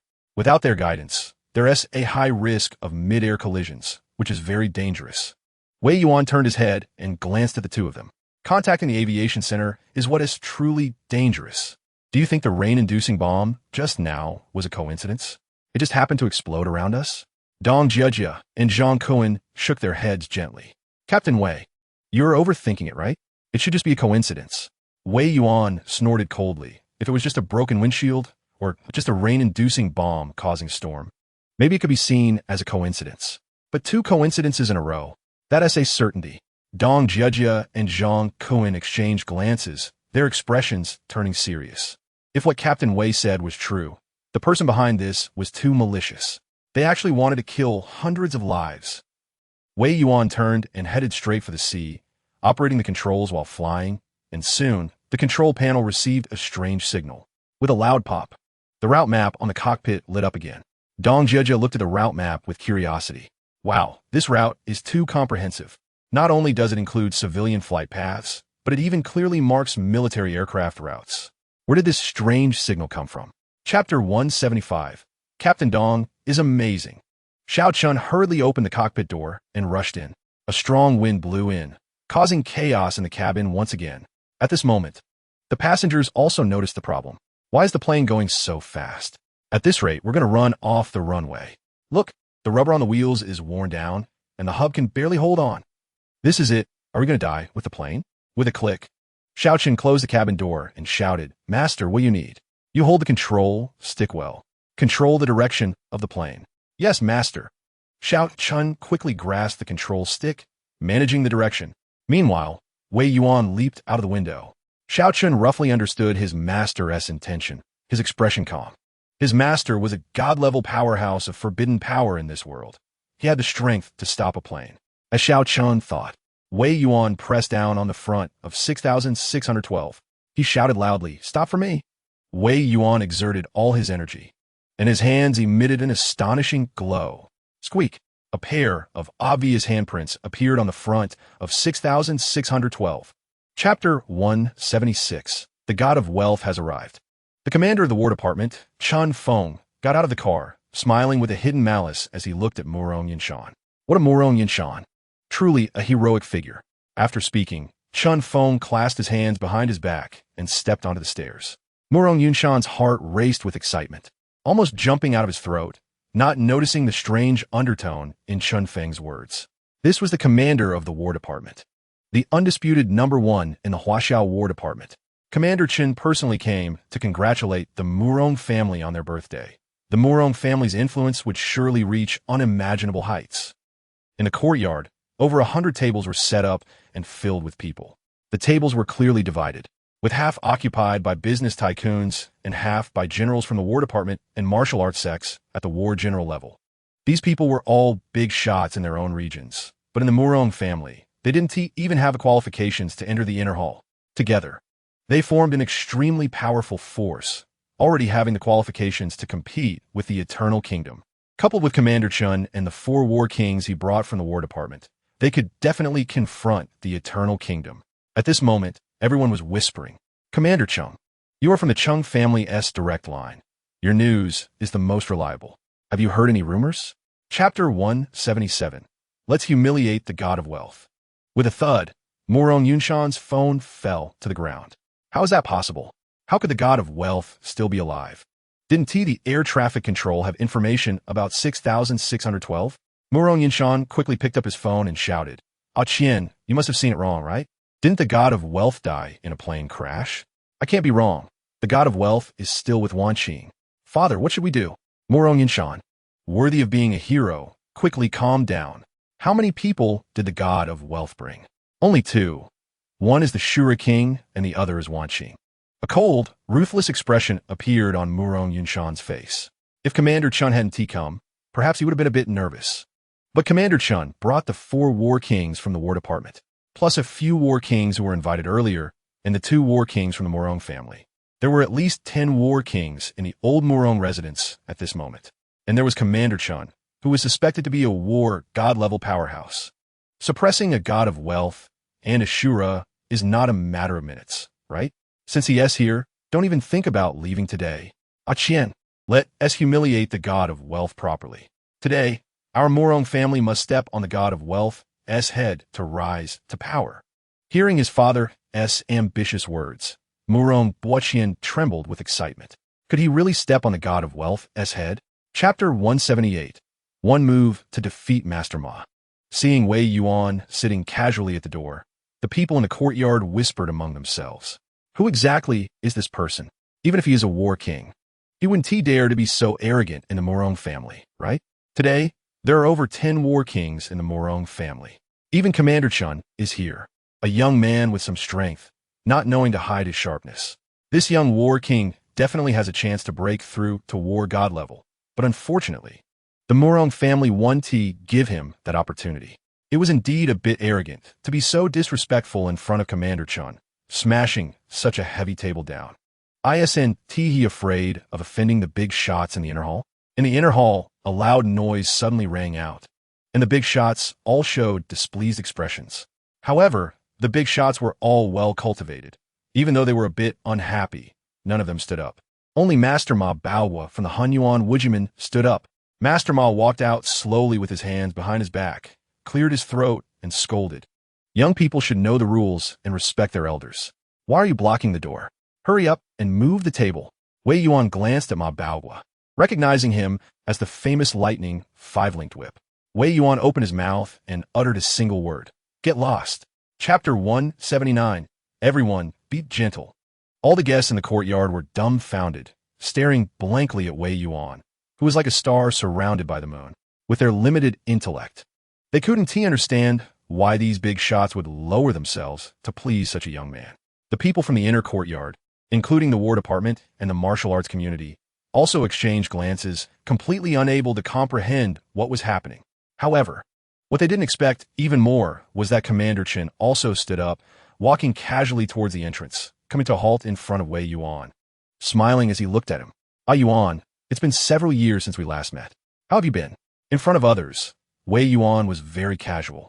Even when facing the respected elder Ren Lao, he merely stood up. However, upon seeing Chun Feng, a brilliant smile appeared on Wei Yuan's face as he took the initiative to extend his hand to Chin Feng. Congratulations, Brother Feng.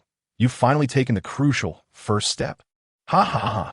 Even after stepping into the realm of the war god, I still can't see through Yuan's depth. Commander Chin laughed heartily, firmly grasping Wei Yuan's hand. The generals and war kings in the inner hall were dumbfounded, their minds a muddle. Who is this person? The big shots in the business world hold him in such high regard, and even Commander Chun treats him so kindly? Chapter 180. Oldine by Murong. Yunhai Murong Yunshan's voice was full of energy, instantly reaching everyone's ears. The crowd was a bit stunned. It seemed the second master of the Murong family hadn't realized the situation. How could they dare to act against the god of wealth? This misunderstanding was quite serious. For a moment, everyone looked at Murong Yinshan with sympathetic eyes. Eager for revenge, Murong Yinshan didn't notice that everyone's gazes were somewhat off. He strode toward Wei Yuan, pointing at him and angrily cursing. Wei Yuan, you dare to commit violence in our Murong family. Someone, take Wei Yuan down for me. Life or death is irrelevant. Then, Murong Yinshan felt awkward because no one stepped forward. Everyone took a step back in unison. Only when everyone had retreated did Murong Yinshan realize something was off. Why were Commander Chun and Wei Yuan sitting together? Moreover, they were sitting at a small table meant for servants. Murong Yinshan's limited intelligence simply couldn't comprehend everything happening before him. Commander, how can you sit at a small table? Chun Feng snorted coldly. The god of wealth can sit. So why can't I, Chun Feng? Your Murong family is quite good, really quite good.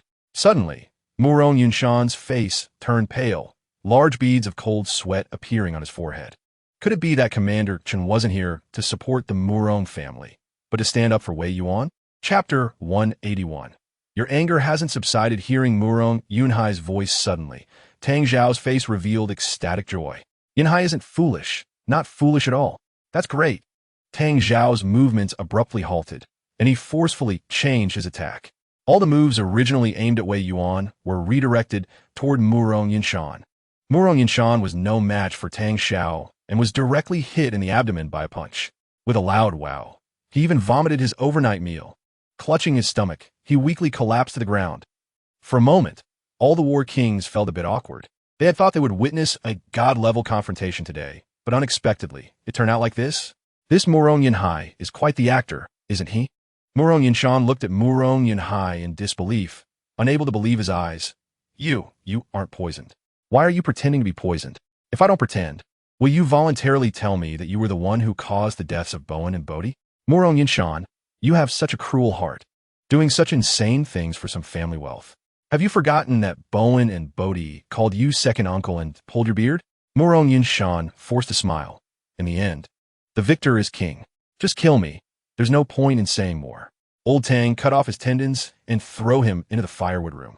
Chapter 182. There's a chance that Wanqiu isn't dead. Wei Yuan was stunned. What on earth is Brother Feng trying to do? I consider you a brother, but you treat me like a son-in-law? Wei Yuan forced a smile. Brother Feng, stop joking with me. I need to keep vigil for Wanqiu and can't consider matters of men and women for now. Chun Feng certainly wouldn't let Wei Yuan easily brush him off. Yuan, don't play tricks on me. My daughter Xian is the most beautiful woman in the capital. You definitely won't suffer a loss. Everyone here can testify for me. Several generals and war kings around nodded in agreement. The commander is right. Xian is indeed the most beautiful woman in the capital. The god of wealth will definitely not be disappointed upon meeting her. Wei Yuan's head hurt.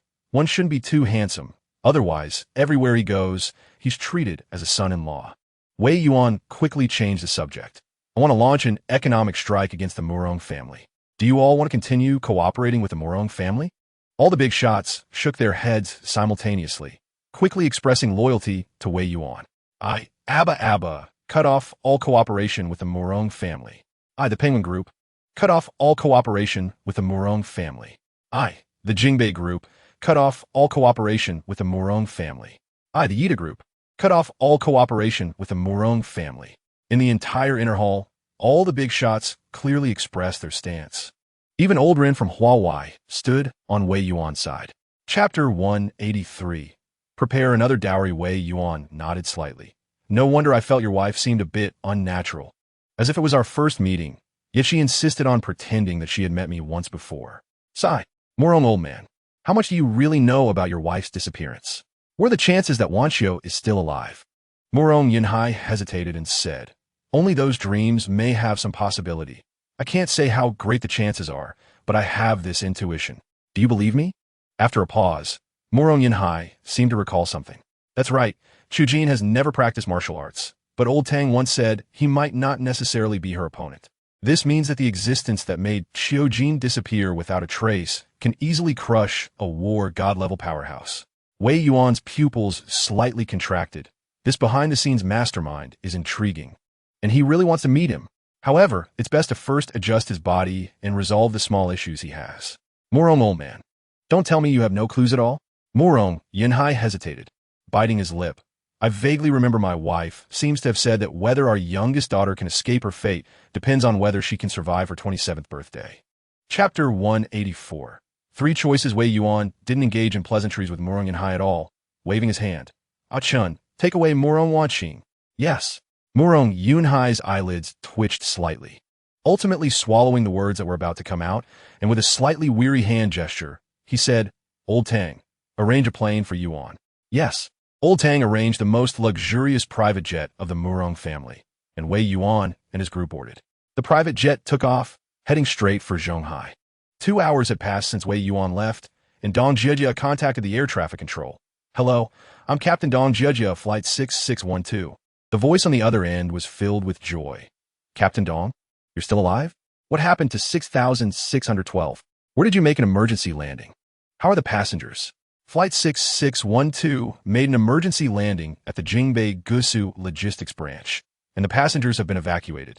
The injured have been sent to the hospital. Captain Dong, please wait a moment. I will arrange for colleagues to meet you. Okay. Soon, the staff from the air traffic control arrived. Captain Dong, according to the procedure, I need to board the plane to inspect it. I hope you don't mind. Dong Jiejia slightly nodded. The staff boarded 6612, and the mess in the cabin had been cleaned up by the flight attendants, but the sour stench of vomit still lingered in the air. Chapter 185. Can't you understand human language? Wei Yuan's lips curled slightly. He could see through Morong Wanqing's thoughts. However, Morong Wanqing was thinking too simply. Did she really believe that sending Wang Yuanju and her family to jail would ensure their safety? As you wish, come, let me take you to meet your biological parents. Wei Yuan led Morong Wanqing out, down the stairs, and arrived at the door of 3501. With a beep, Wei Yuan unlocked the door with a code and brought Morong Wanqing into 3501. Morong Wanqing finally saw her real relatives, and with just one glance, she was certain that the three people in front of her were indeed her blood relatives, because Morong Wanqing's nose, mouth, and eyes all resembled Mo Sihue very much. The face shape was 8 parts similar to Wang Yuanju, inheriting the strengths of both Mo Sihue and Wang Yuanju. The Wang Yuanju family was overjoyed. Wei Yuan had finally arrived. The family completely ignored Morong Wanqing beside Wei Yuan and excitedly surrounded him. Son-in-law, you're here to discuss the betrothal gifts, right? Son-in-law, I'm tired of acrobatics. I want to watch stand-up comedy.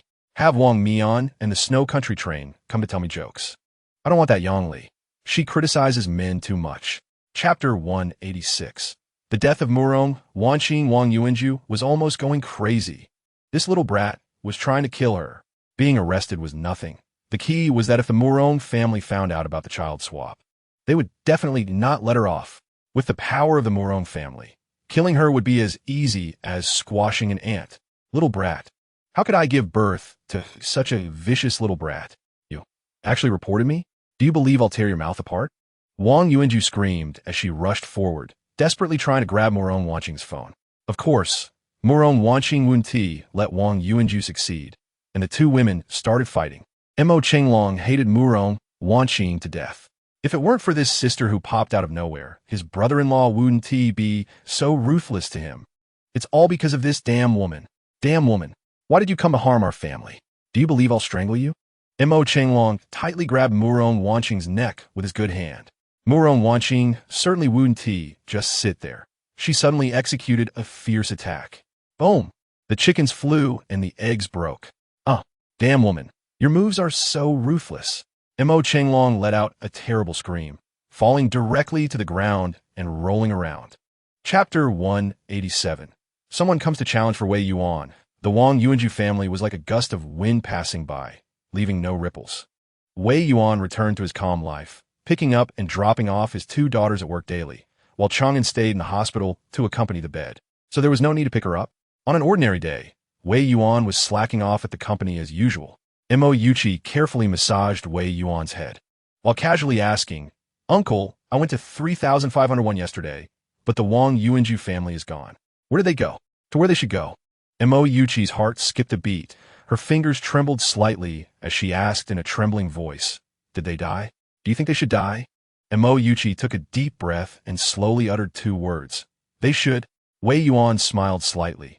Thankfully, Yuchi wasn't as kind as the other three children. Yuchi, do you want to recognize your ancestors? If you're willing to recognize your ancestors, your life will change dramatically. Mo Yuchi felt a bit flustered. Did Uncle not want her anymore? Was he trying to drive her away? I'm fine with my current life. I don't want any changes. I just want to stay by Uncle's side. This was almost a veiled confession. Chapter 188. Brother Yuan tricks his son. This was Wei Chang'an's first time seeing a challenger, and his excited little face turned red. Coach Zhang, Coach Han, I heard the other trainees talking about a zombie or something. Is a zombie really that strong? The two coaches looked serious. Not just strong, but extremely strong. The zombie is the first male fighter in Asia to earn a UFC championship challenge. Even our strongest fighter, Liang Ge, might not be his match, especially since Liang Ge is currently not in Zhonghai, but in Beijing. Wei Chang'an's face changed. What should we do? I just paid the training fee. Is Chuanjia going to go under? The two coaches were speechless. You rich second generation. Why do you care about that 20,000 training fee? Stop acting, okay? Coach Zhang comforted. Don't worry, Xiao Wei. Even if we lose today, even if Chuanjia is forced to leave Zhonghai, we won't take your training fee.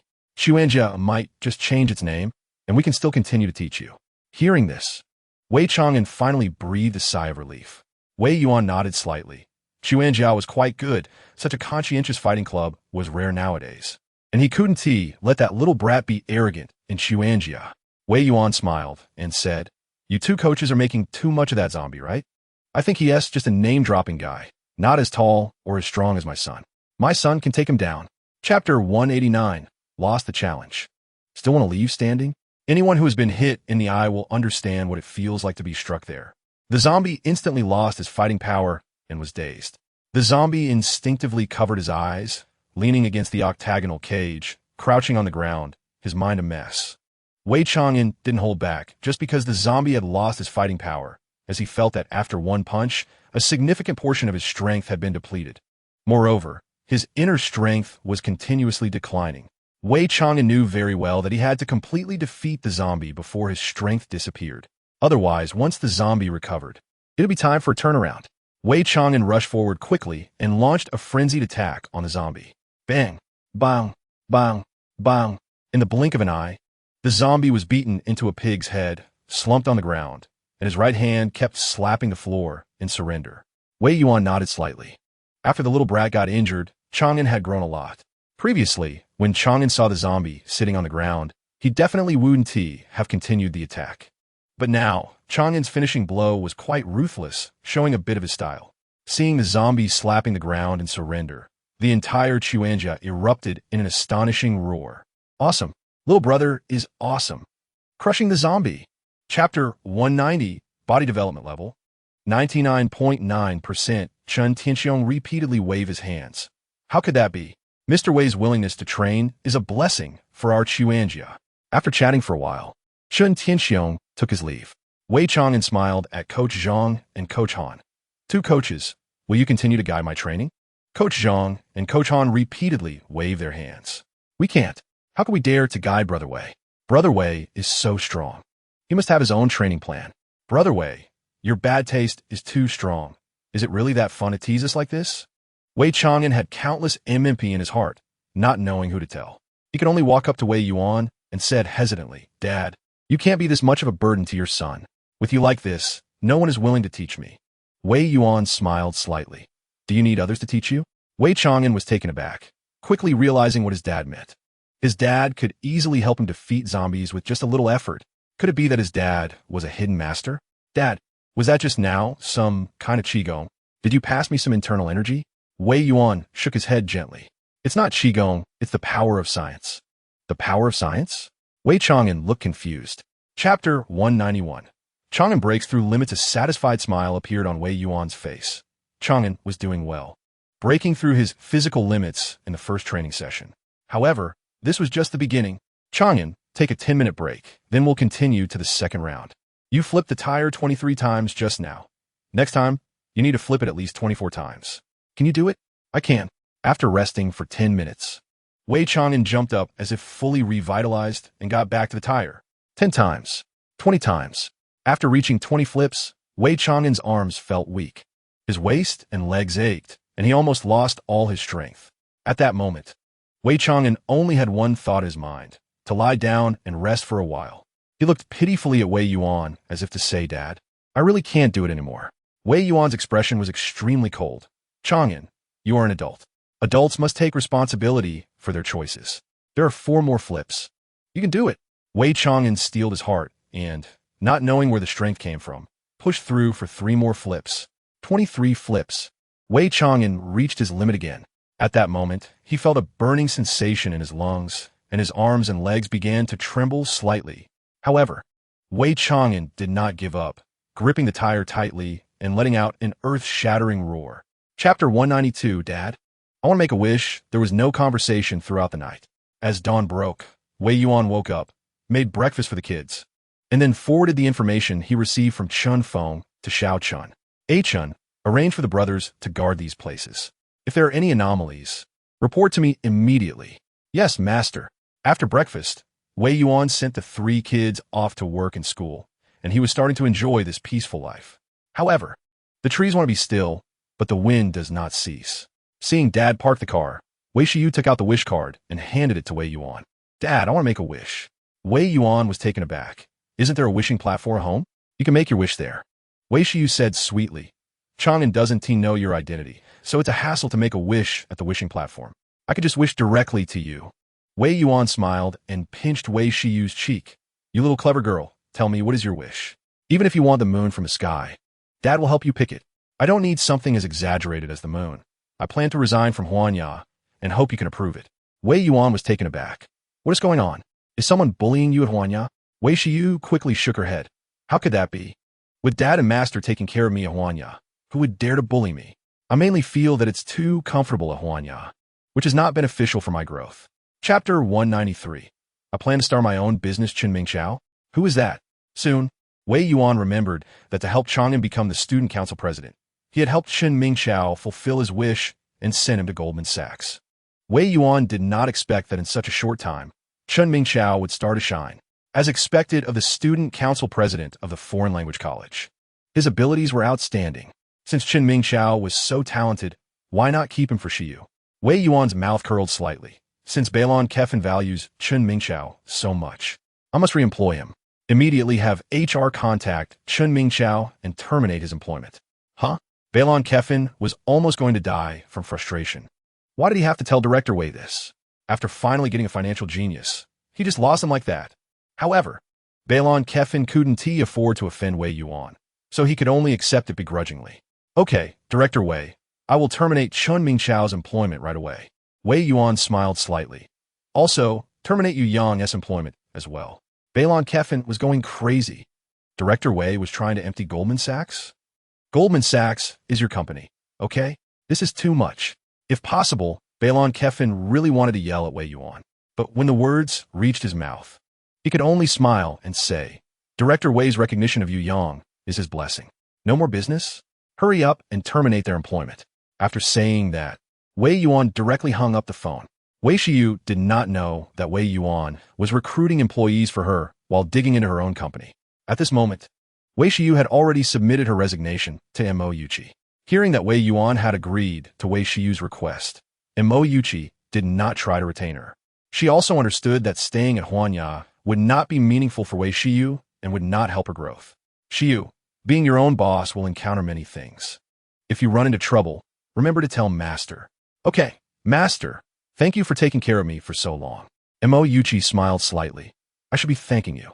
If it weren't for taking care of you, I wouldn't have become the president. The 2 women exchanged smiles. Wei Shiyu returned to the marketing department, reluctantly looking at the familiar environment and familiar faces around her. This was her first workplace, and she might never come back. Wei Shiyu sighed softly and walked towards her workstation. Although she was competent as a manager, she still preferred to work in the big office with her colleagues. Sister Lu walked over with a smile. Manager Wei, what's the plan for today? Take me out to experience it. I'm very curious about how to negotiate a partnership with giants like Chantian Group and Huanchin Group. Wei Shiyu smiled apologetically. Sister Lu, I'm afraid that won't be possible. I've resigned. I'm no longer the manager of the marketing department. Hearing this, the busy employees around stopped their work simultaneously, looking at Wei Shiyu in confusion. Manager Wei, you're joking, right? Your performance is so outstanding, with a bright future ahead. How could you resign? Wei Shiyu didn't hide it from her colleagues and said, I want to hide it from everyone. I plan to start my own business. Start a business? Everyone's eyes brightened, and their minds raced. Manager Wei has such a strong background. Following her must have a bright future. Sister Lu was the first to express, Manager Wei, does your company need people? I won't work with you. Other employees also expressed their willingness. In Huanya, the person I admire the most is Manager Wei. Wherever Manager Wei goes, I will follow. Manager Wei, all of us in the marketing department are willing to follow you. We are already familiar with each other, and it will be easier for you to use us. Colleagues hold Wei Shiyu in high regard, and Wei Shiyu is very happy. However, Huanya is her father's company. How can she undermine her father's interests? Chapter 194. I'm afraid I can't take you all with me. Wei Shiyu showed a troubled expression. I'm sorry, everyone, but I'm afraid I can't take you all with me. Disappointment appeared on the faces of her colleagues. It's normal for Manager Wei to look down on us. After all, Manager Wei can easily handle giants like the Fantasy City Group and the Changtian Group. What we need these burdens for? Sister Lu's point is valid. We, as burdens, should not drag Manager Wei down. Wei Shiyu quickly waved her hands. No, I could never look down on everyone. You are all very capable, especially Sister Lu, who holds a wealth of client resources. Employees like you are what we wish for. It's just that I can't undermine my mentor. Upon hearing this, everyone's expressions improved a bit. Manager Wei, people strive for higher positions. You don't need to think too much about it.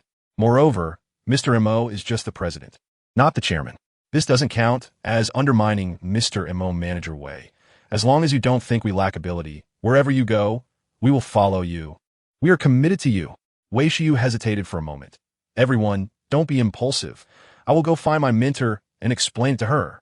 After saying that, Wei Shiyu quickly walked out of the marketing department towards the chairman's office. She didn't find Wei Yuan in the chairman's office and could only call him. The call was quickly connected, and Wei Yuan's somewhat lazy voice came through. Shiyu, what do you need me for? Dad, I've decided to resign and start my own business. The colleagues in the marketing department plan to follow me, and I'm in a difficult position. Wei Yuan replied without thinking. What is so difficult about that? Just take them with you. Wei Shiyu had a conflicted look, but Huanya Financial is Dad's business. How can I undermine Dad's interests? Wei Yuan smiled slightly, saying that a few employees of Huanya Financial were nothing. He had already helped Shiyu deal with employees from Goldman Sachs. Shiyu, believe it or not, the reason I bought Huanya Financial was for you. As long as you are happy, you could take everything from Huanya Financial. Wei Shiyu's eyes suddenly turned a bit red. Her dad was really too good to her. Dad, I understand now. Thank you. I will always love you three. After hanging up, Wei Shiyu rushed back to the marketing department office. She wanted to tell everyone this good news as soon as possible. With a loud bang, Wei Shiyu pushed open the door of the marketing department. Sister Lu, I've already talked it over. Anyone willing to follow me can come with me. The benefits and treatment will be the same as at Huanya. Yay! Long live Shiyu. The cheers from the marketing department attracted Zhao Hongming's attention. Zhao Hongming entered the marketing department, smiling as he looked at everyone. Why is everyone so happy? Did Shiyu land a big deal again? For a moment, the entire marketing department fell silent, and everyone's gaze became a bit evasive. After all, Deputy General Zhao was now an absolute high-level figure at Huanya. He would surely be unhappy knowing they planned to resign collectively, right? Only Sister Lu, being more seasoned, remained relatively calm. Deputy General Zhao, we in the marketing department plan to resign collectively. Zhao Hongming was taken aback.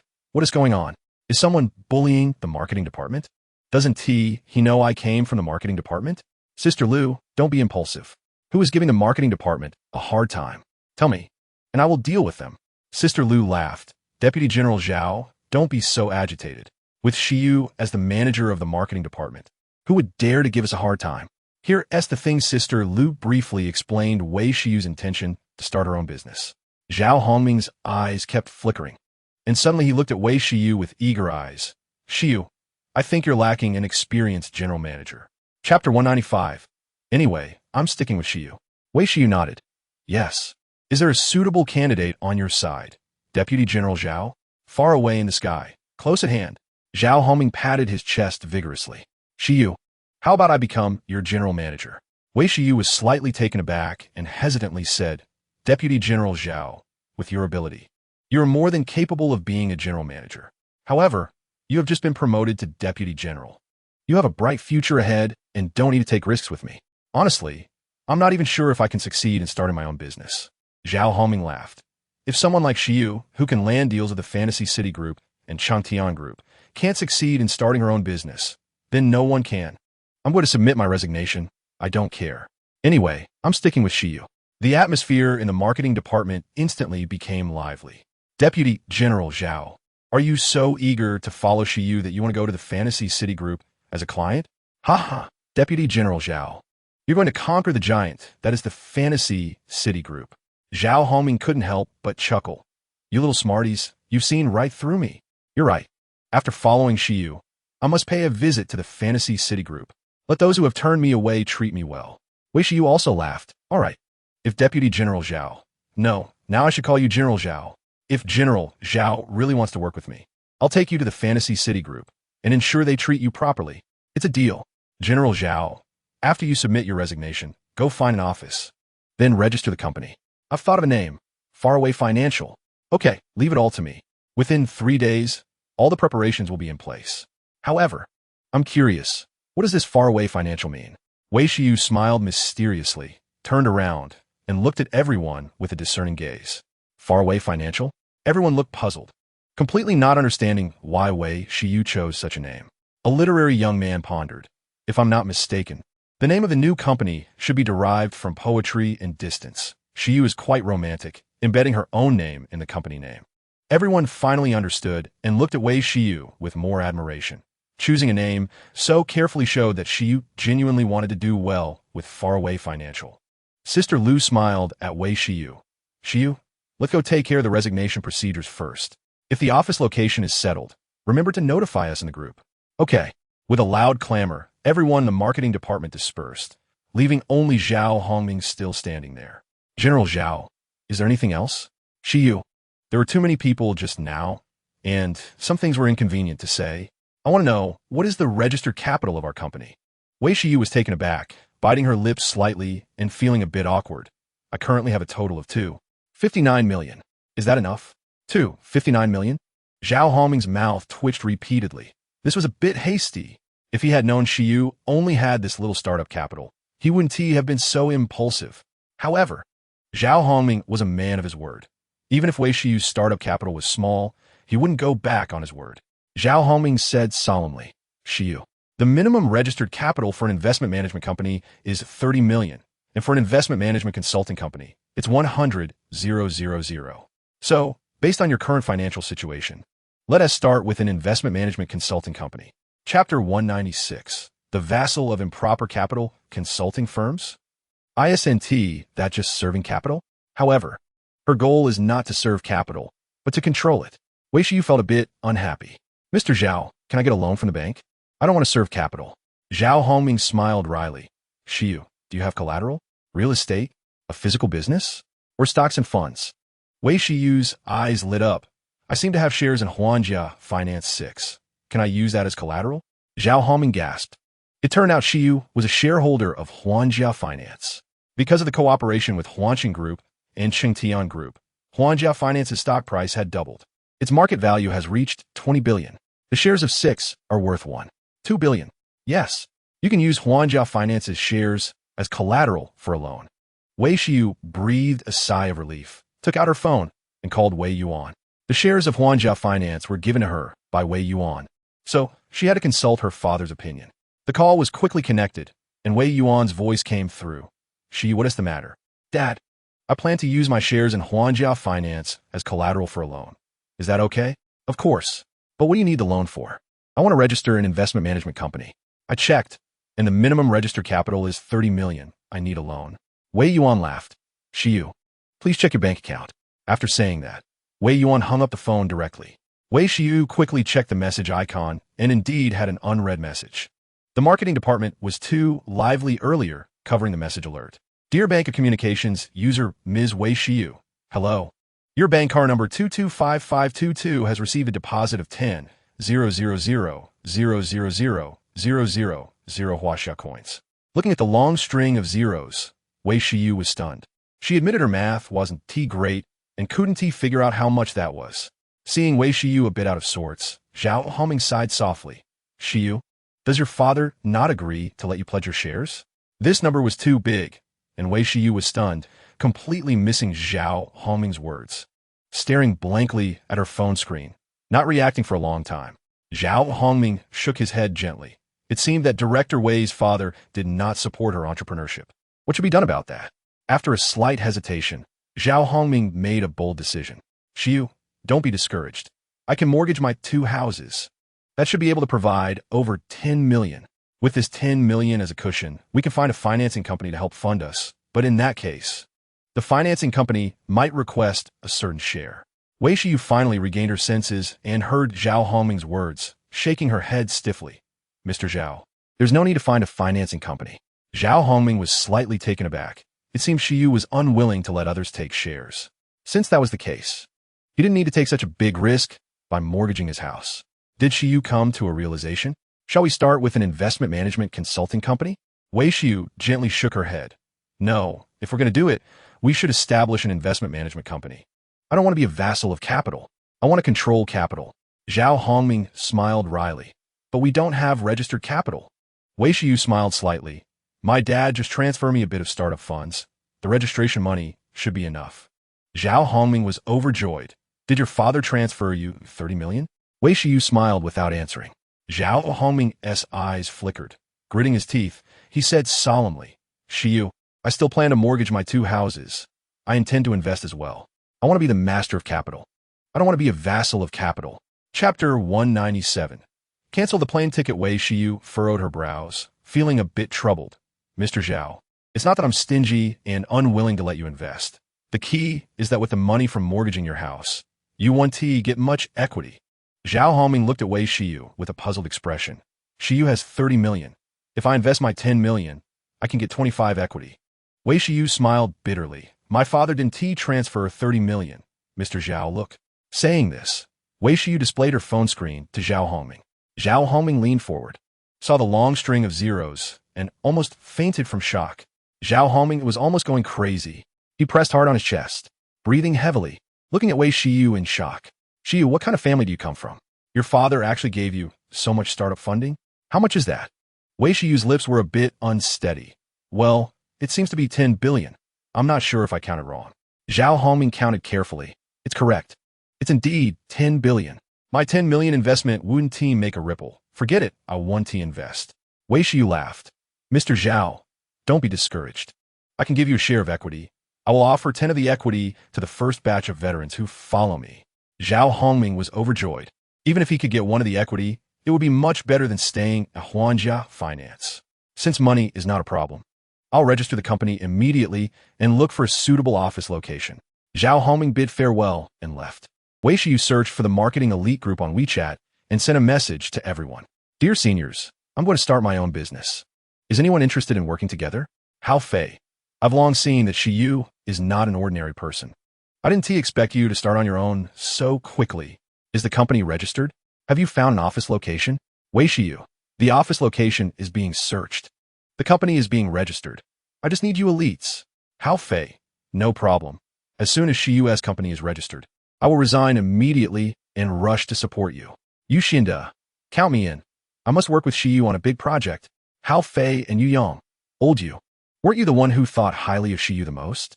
Why aren't you speaking? Hurry up and express your stance. Wei Xiu Yu Yang, brother Yu.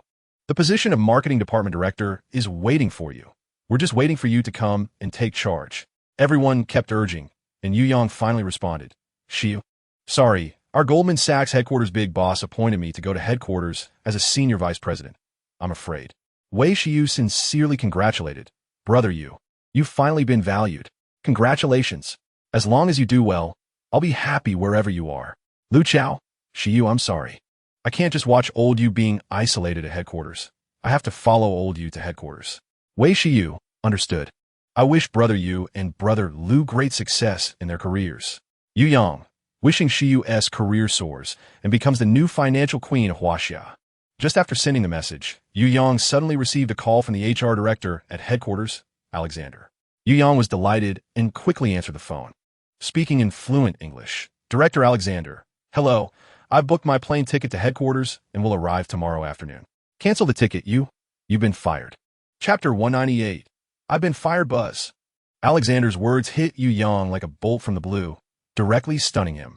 Director Alexander, you must be joking, right? The president just promoted me to senior vice president. How could I be fired in the blink of an eye? Alexander couldn't figure out what was going on either, and with a bitter smile said, I'm just responsible for conveying the instructions from above. I don't know the specifics. After saying that, Alexander directly hung up the phone. Yu Yang was about to go crazy. He had just declined Shiyu's generous invitation, and now he was fired. Wasn't that too ironic? What was he supposed to do now? Yu Yang dialed Belang Fan's number, but no one answered. After calling several times, there was still no response. Yu Yang understood that Belang Fan didn't want to take his call. Just then, Yu Yang's phone rang. It was Lu Chao. Yu Yang answered, and Lu Chao's slightly excited voice came through. Brother Yu, it's about time. Shall we set off? Yu Yang sighed softly. Chao, please cancel the tickets. Huh? Lu Chao was taken aback and hesitantly asked, Brother Yu, has the start date changed? How many days off do we have? No, I've been fired. Fired? What happened? Lu Chao exclaimed. Is Belang Fan messing with you? He promoted you to senior vice president and then fired you? I don't know what's going on. Belang Fan isn't answering my calls. Forget it. Don't talk about this anymore. Go find Shiyu. Lu Chao slapped his thigh, right? We can go find Shiyu. Her background is so strong. She definitely has a great future ahead. You go by yourself. I won't go. I can't face her, Yu Yang Kushao. As he really couldn't bring himself to go back and look for Wei Shiyu. Lu Chao understood Yu Yang well enough to know he couldn't swallow his pride. He laughed. Shiyu is so young. Her family probably didn't give her much startup capital. If Brother Yu invests, you'll have face and substance. Yu Yang's eyes lit up. Chao, you've helped me a lot. I'll treat you to drinks once it's done. I want to drink Shenlong Tiao. The great Shenlong is at your service. Ha! Let us go. Pack up and leave. Okay, Brother Yu. Yu Yang and Lu Chao quickly packed their things in the office area, and to their surprise, Shunming Chao was also packing up. Xiao Chun, why are you packing? Didn't you just become a supervisor? Why are you being promoted again? Shunming Chao's eyes were slightly red, almost crying. Brother Yu, don't laugh at me. I've been fired. Fired? Yu Yang's voice shot up an octave, looking at Shunming Chao in shock. Why were you fired? Didn't you just make several investments with a 200 return? Shunming Chao looked aggrieved. I don't know why. Director Alexander called me earlier, but didn't mention the reason. I called the president, but no one answered. Lu Chao snorted coldly. Does Goldman Sachs not want to work anymore? Firing capable people without even giving a reason? It's simply self-destructive. If Belang Fan heard Lu Chao's words, he would definitely go mad. It's not me who is self-destructive. It's Director Wei. Shunming Chao sighed. Sigh, I originally wanted to make a name for myself at Goldman Sachs, but now it seems I might not have the chance anymore. Being fired by Goldman Sachs. Other financial companies probably won't want me either. Chapter 199. I'll go to this company. Yu Yang's eyes lit up, and he smiled. Xiao Chun, I happen to have a suitable financial company in mind. Are you interested? Shunming Chao's eyes brightened, looking at Yu Yang with anticipation. Which company? This company is currently being established. If you join, you'll be one of the pioneers. Shunming Chao smiled wryly. Brother Yu, are you kidding me? With the current intense competition, can a newly established investment company survive? Remember I told you about a girl around your age who secured deals with Huanqing Group and Chengtian Group? Shunming Chao's eyes suddenly lit up. In the short time he had been at Goldman Sachs, he hadn't been impressed by anyone except for the girl Yu Yang mentioned who landed deals with Huanqing Group. Huanqing Group is notoriously tough to crack. Shunming Chao wasn't confident he could take it down, but a girl his age managed to do it. He couldn't deny that. So, that girl is starting a company? Yes. Shunming Chao's expression became serious. If that's the case, I'm in. All right, wait for news. Once the company is registered and the office is ready, we'll take you over. Thank you, Brother Yu. Wei Yuan was slacking off at the company, as usual. As soon as it was time to leave work, he walked out without staying a second longer. Soon, Wei Yuan picked up Wei Chang'an, who seemed a bit hesitant, as if he had something difficult to say. Chang'an, don't beat around the bush with Dad. Just say it straight. Wei Chang'an hesitated and said, Dad, there has been a flood in Yuzhou recently, and as the president of the student council, I must set an example. Are you going to donate money or goods? Just give me a number. Dad will help you settle it. Wei Chang'an rolled his eyes and smiled. Dad, keep your capital for yourself. I plan to contribute what I can. The weekend is coming up, and I'm thinking of going to Yuzhou. Wei Yuan frowned slightly. If Chang'an wasn't in front of him and something happened, what would he do? He had to assign a bodyguard to Chang'an.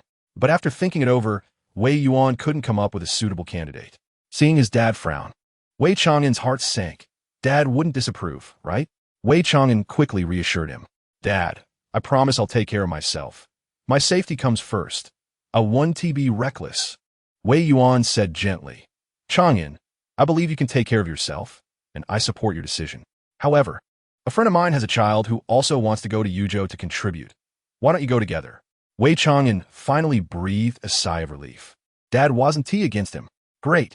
With someone to keep me company, it won't be lonely on the road, and during the rescue, someone can help make decisions.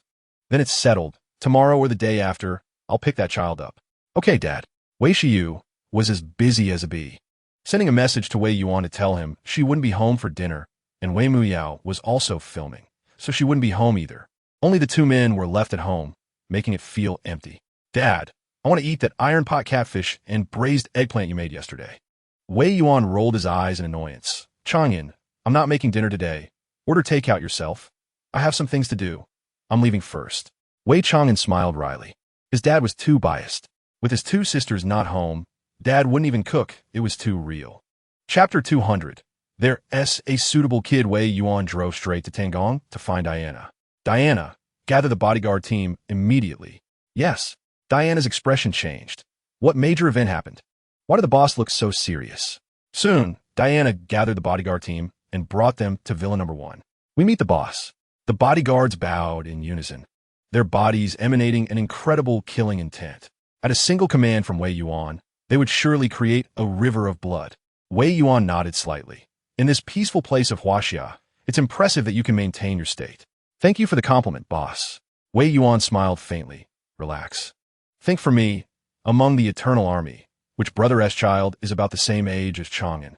The group looked at each other, unable to think of any child that met the criteria.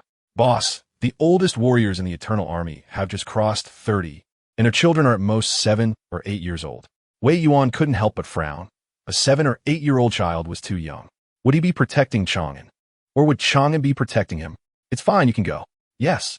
The bodyguards dispersed, and Wei Yuan sat in his chair with an unsatisfied expression. Diana cautiously spoke up. Boss, I thought a child who fits the criteria. Wei Yuan's face lit up. Oh? Whose child? Diana hesitated and bit her lip. Dezhuang. Dezhuang? Hearing this name, Wei Yuan's breath quickened, and his eyes reddened as a rugged face appeared in his mind. Sheng Tiangang, Wei Yuan's most trusted brother and one of the 2 elders of the Eternal Army. During the critical period when Wei Yuan's body development reached over 9, the 8 great war kings from the west attacked. Sheng Tiangang endured the assaults of the 8 war kings, buying Wei Yuan the most crucial time. In that battle, Sheng Tiangang was injured in his heart pulse and suddenly passed away 2 months later. Since that day, no one has dared to mention Sheng Tiangang's name in front of Wei Yuan for many years. Diana, do you know what you're saying? Wei Yuan's voice was cold, and an astonishing killing intent erupted from him. Diana suppressed her fear and said loudly, Boss, I know very well what I'm saying. After so many years, you should come out. If the deputy army leader finds out that you have reused a Zhuang, I believe he would rest in peace even in the underworld. Wei Yuan opened his mouth, but ultimately did not scold her, and the killing intent around him gradually dissipated. Diana, you are right. If Tiangang were still alive, he would definitely let De Zhuang serve in the Eternal Army. You arrange for someone to bring De Zhuang back tomorrow. Diana smiled bitterly. Boss, I'm afraid that besides you, no one in the Eternal Army can bring De Zhuang back. The Chung family's main house has stated that they only have De Zhuang left, and they can't engage in those head-chopping businesses anymore. Wei Yuan sighed. I'll go personally. All right, boss. What time should I book your flight? 9 o'clock tomorrow morning. After a moment's hesitation, Wei Yuan remembered the flight he took a few days ago and waved his hand. No need to book a flight. Have Chekhov bring my private jet. I don't want a Zhuang to encounter any accidents. Okay, I'll have Chekhov bring your private jet over right away. Diana was overjoyed. As long as the boss was willing to use the resources of the Eternal Kingdom, he was not completely retired. He was still the god of wealth. When difficulties arose in the Eternal Kingdom, the boss would still step up. Chapter 201. The Eternal Aircraft after a quiet night.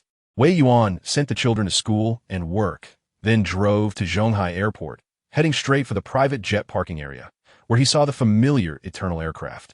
The Eternal aircraft represented the most advanced technology of the Eternal Kingdom, with a maximum speed more than 10 times that of Liu Qiangdong's Gulfstream 6. Moreover, the Eternal aircraft had stealth technology, making it undetectable by any radar except for the Eternal satellite. Although the Eternal aircraft was called a passenger plane, it was actually a well-concealed warplane. On board the Eternal aircraft was the latest super-frequency pulse launcher developed by the Eternal Kingdom Research Institute. It is no exaggeration to say that a single Eternal aircraft could take on an entire aerial division of Country M. Chekhov and the crew stood excitedly by the boarding stairs, waiting for their king. They didn't have to wait long. As Wei Yuan arrived by shuttle bus at the Eternal aircraft, and everyone bowed in unison. "Greetings, boss." Wei Yuan nodded slightly. "Chekhov, it's been a while. You've gained weight." Chekhov smiled wryly. "That's not my fault. Besides you, no one can withstand my vertical spiral takeoff. I haven't taken off in a while."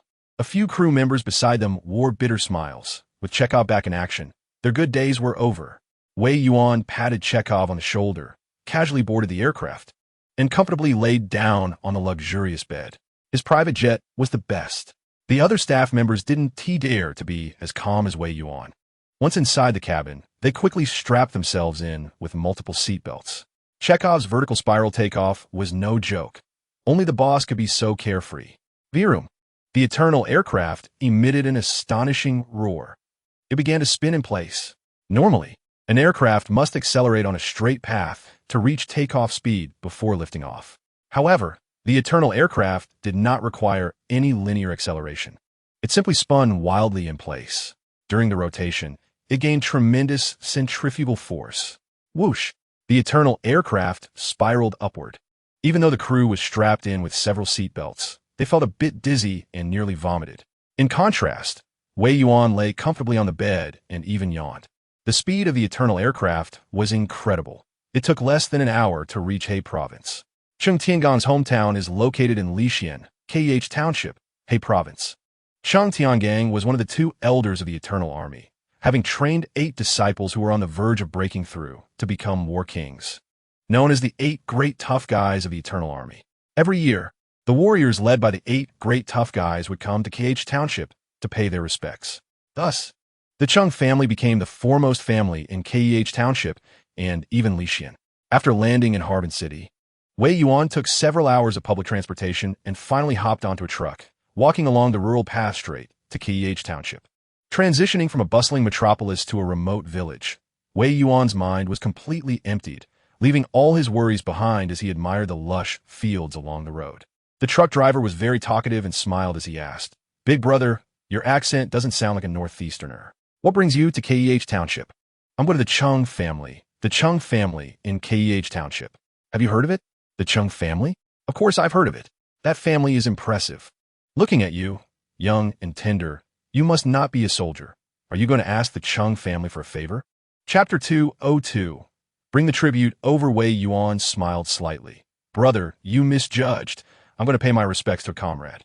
The truck driver's face changed drastically, and he lowered his voice. "Big brother, you shouldn't say such things lightly. It is said that the Cheng family's elder is a deputy army leader, and his status is frighteningly high. Those who come to pay their respects are all big shots and must show their disciples courtesy. If the Cheng family hears what you just said, be careful not to get thrown into the river to feed the turtles." Wei Yuan raised an eyebrow slightly. "Is the Cheng family that fierce? Can't we even say a word?" "Shoo, keep your voice down." The truck driver looks like he's going to have a heart attack, continuously making gestures for silence. "Big brother, if you keep talking nonsense, I can't take you anymore. Maybe you should just get out of the car." All right, I won't say anything anymore." The truck driver brought Wei Yuan to the entrance of Keh Township, but refused to go any further, even when Wei Yuan offered to pay more. Wei Yuan felt helpless. Is the Cheng family really that intimidating? Is it necessary to be scared like this? Wei Yuan shook his head and smiled bitterly as he watched the truck speed away, leaving him to walk into Keh Township. Keh Township was obviously much wealthier than other villages in Lixian. Other villages still had dirt roads, while only the main avenue was paved with cement. In contrast, all roads in Keh Township were cement, and most houses were shiny and appeared very new. Wei Yuan casually stopped a local villager and asked, "Excuse me, how do I get to the Cheng family?" The villager pointed. The biggest house in the village center, is it? Wei Yuan followed the direction the villager pointed and headed straight for the Chung family. In the village center, there stood a large courtyard covering several acres, with blue bricks and green tiles, a grand entrance, and two massive stone lions at the gate, quite imposing. At the entrance of the courtyard, 4 young men dressed in black clothes and t-shirts were standing guard. Wei Yuan confidently stepped up the stairs and headed straight for the main gate. The 4 young men quickly blocked his path. Who goes there? What business do you have with the Chung family? Wei Yuan replied calmly.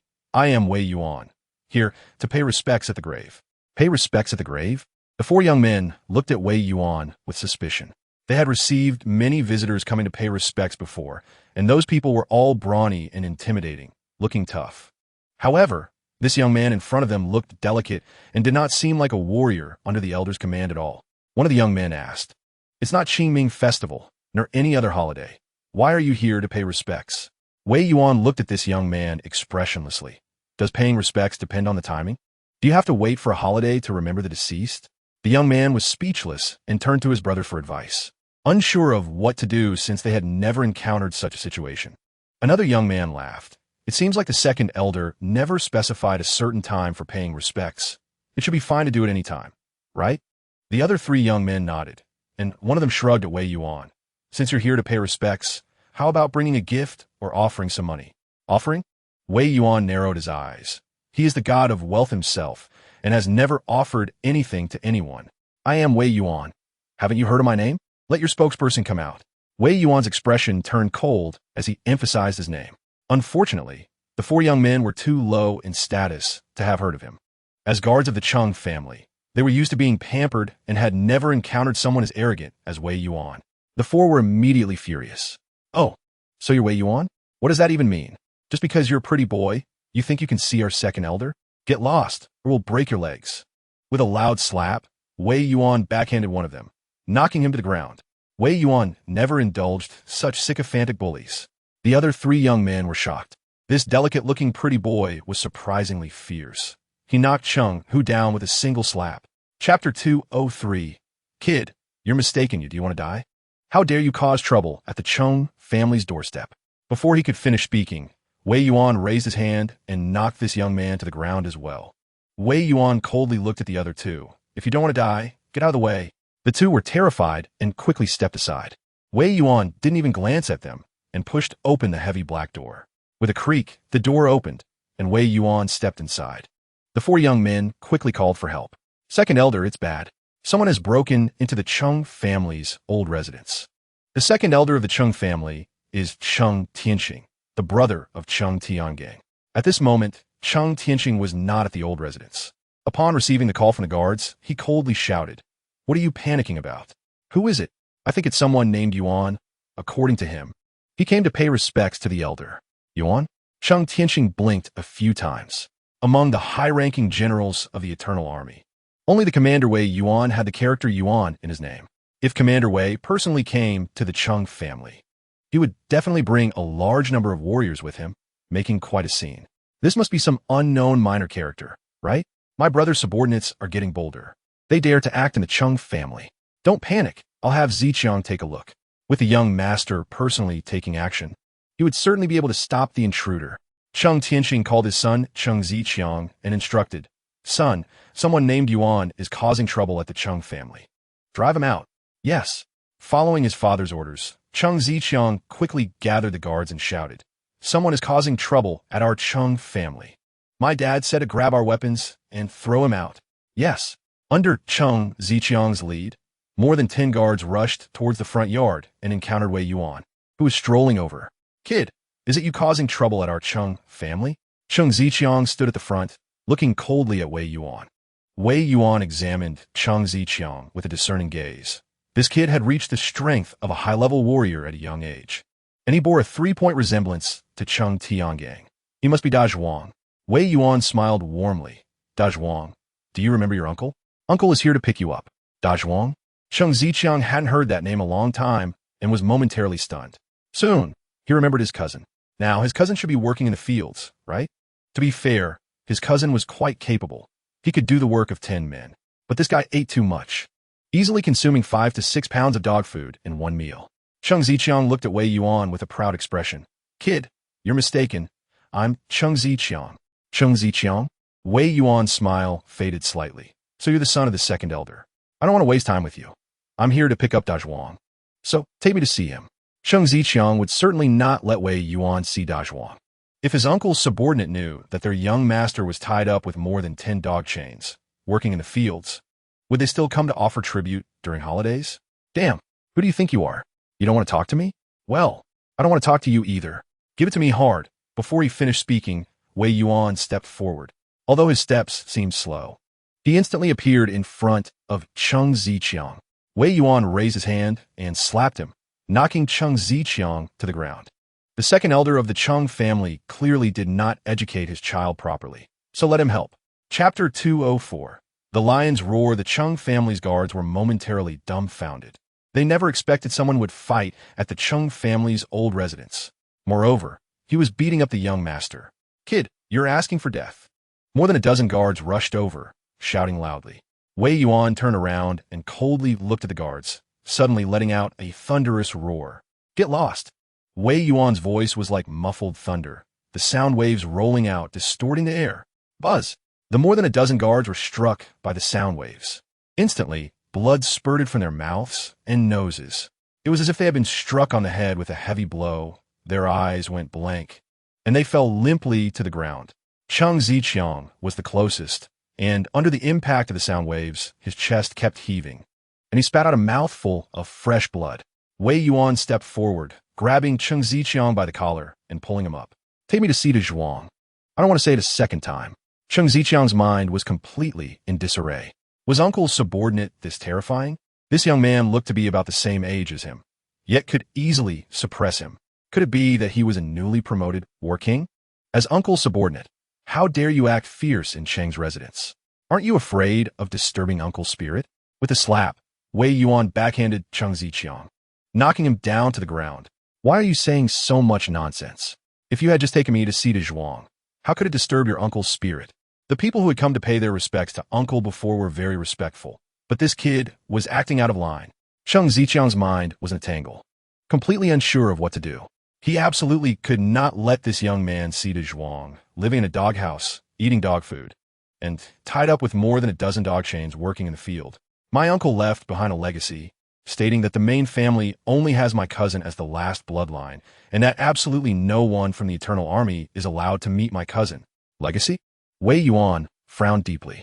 Did Tiangang leave behind such a legacy?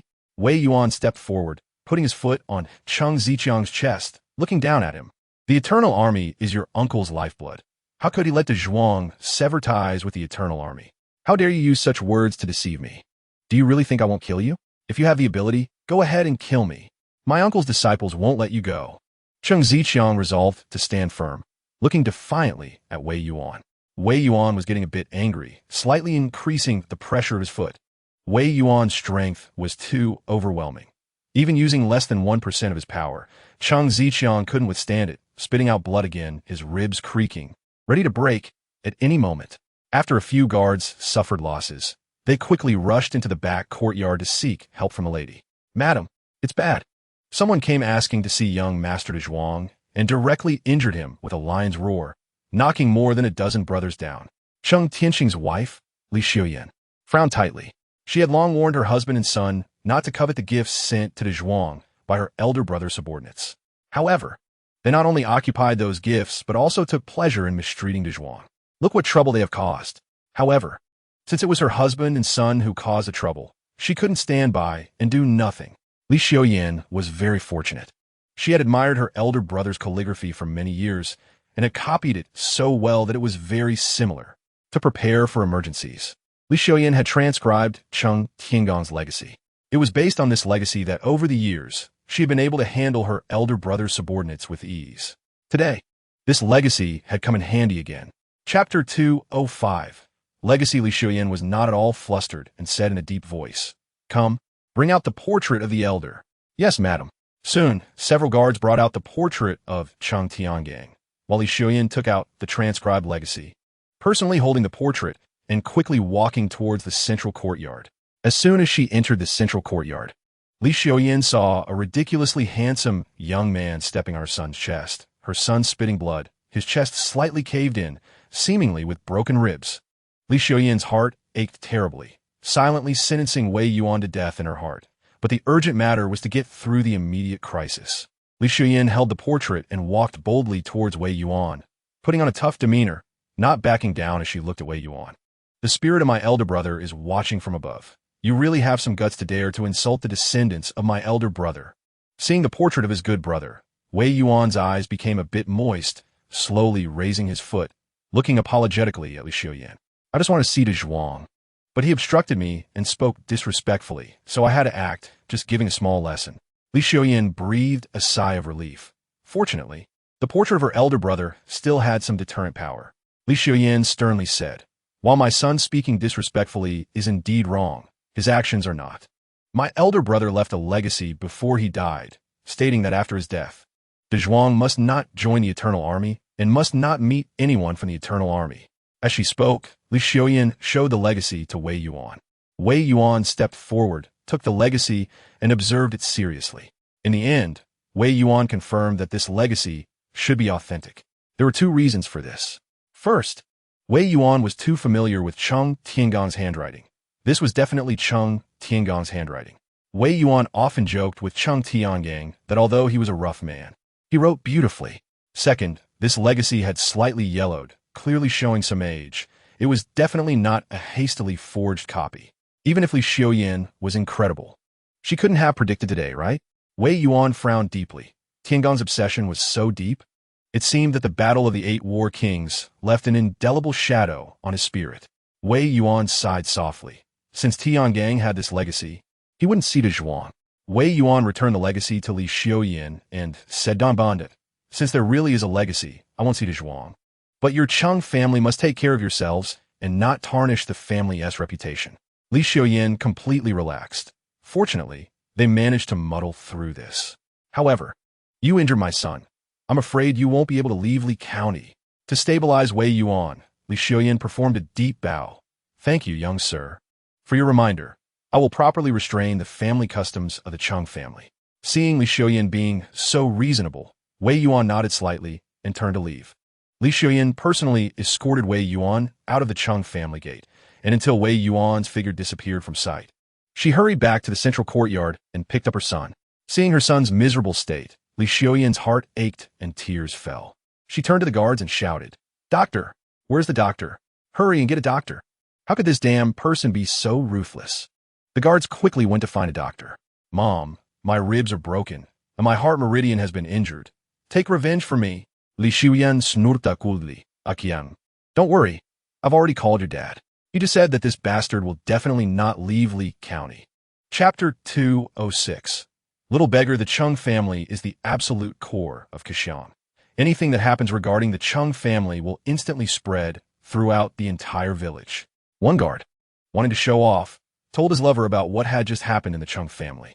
His lover was a gossip, and soon the entire Kashan knew that something big had happened in the Cheng family. On the streets, many women and idle men were whispering, "Have you heard? A young man barged into the Cheng family and injured the young master of the Cheng family. I've heard that the young man is quite formidable." With a single roar that knocked down more than a dozen guards. In the end, it was the wife of the second master of the Cheng family who brought out the portrait and last words of the late master, which is how they managed to get the young man to leave. Why did that young man break into the Cheng family? A giant like the Cheng family is not something an ordinary person can offend. I heard that the young man is a subordinate of the Cheng family's master and came to take away the Zhuang. Borda Zhuang. The master's subordinates pay tribute every year, and that's an immeasurable wealth. The Zhuang could have lived a life without worries, but he is being usurped by his second uncle, living worse than a dog. "Shu, keep your voice down. Don't let the Cheng family hear you, or you might lose your life." For a moment, everyone fell silent. Once, someone tried to report to the master's subordinate, but that night, the whole family mysteriously disappeared. Since then, no one has dared to report to the master's subordinate again. The women and idle men did not notice that a small beggar nearby was tightly clenching her fists, with an unwavering look in her eyes. This time, she must seize the opportunity to rescue her brother de Zhuang. "Look, that young man is so handsome and somewhat familiar. Could he be the one who broke into the Chung family? It must be him. Look, not far from the young man, there are Chung family guards following him. Why are the Chung family guards following him? Could it be, keep it down, do you want to die? Upon hearing this, the small beggar's face showed an extremely tense expression. Once, there were several powers in Lee County that could stand toe-to-toe with the second master of the Chung family.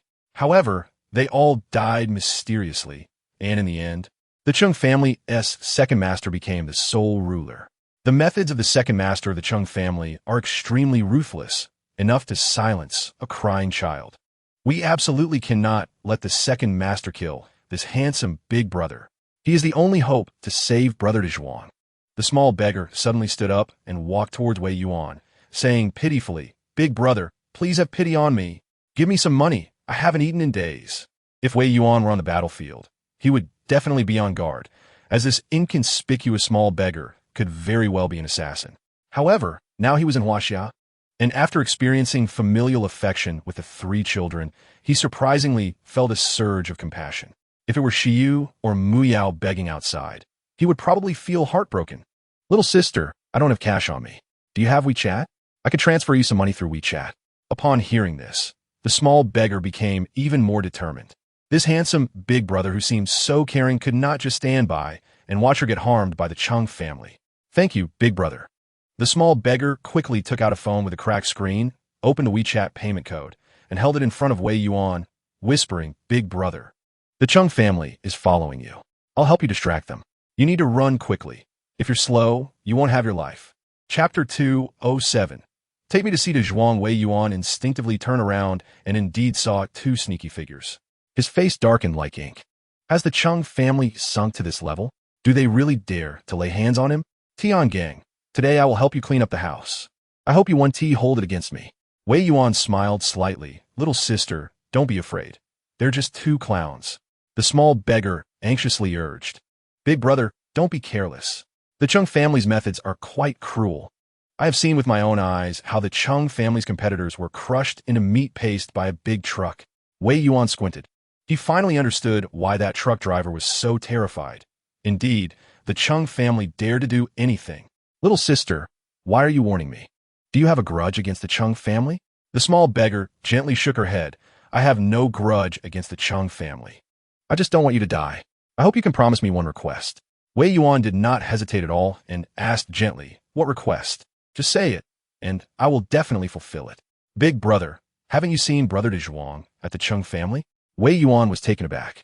How did the small beggar know this? Yes, the wife of the second master of the Chung family brought out the portrait and last words of Tian gang. "The dead are supreme. I cannot go against Tian gang's will." The small beggar couldn't help but roll her eyes. This big brother was young, but had quite a big mouth. Those who came to pay their respects earlier all called the Chung family's master, and some even referred to him as Old Master. Yet this big brother directly called him Tian gang. "You were deceived by Li Xiuyan. That is not the Chung family master's last words at all. I heard Brother Zhuang say with my own ears that before his father died, he reminded him to finish mourning and return to serve in the Eternal Army immediately. Not Tian gang's last words." Buzz! A surge of anger rose, and Wei Yuan's face turned extremely grim. If what the small beggar said is true, then the Chung family's second branch must perish. "Are you telling the truth? If you dare to deceive me, I will make you regret being alive in this world." Wei Yuan released a trace of killing intent towards the small beggar. The small beggar felt as if she had fallen into an endless abyss, as Wei Yuan seemed to transform into a fierce demon king, ready to devour her life at any moment.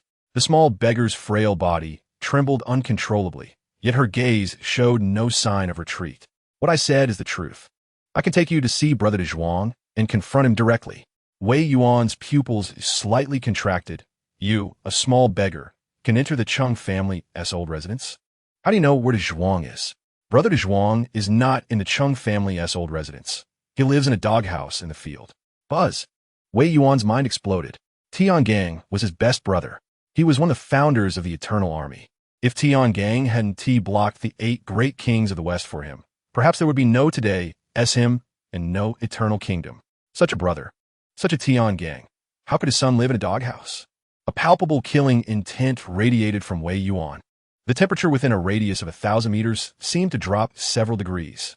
The small beggar couldn't help but shiver, tightening her clothes. Why did it suddenly feel a bit cold? Big brother, what's wrong? Are you okay? Wei Yuan took a deep breath, trying to suppress his killing intent.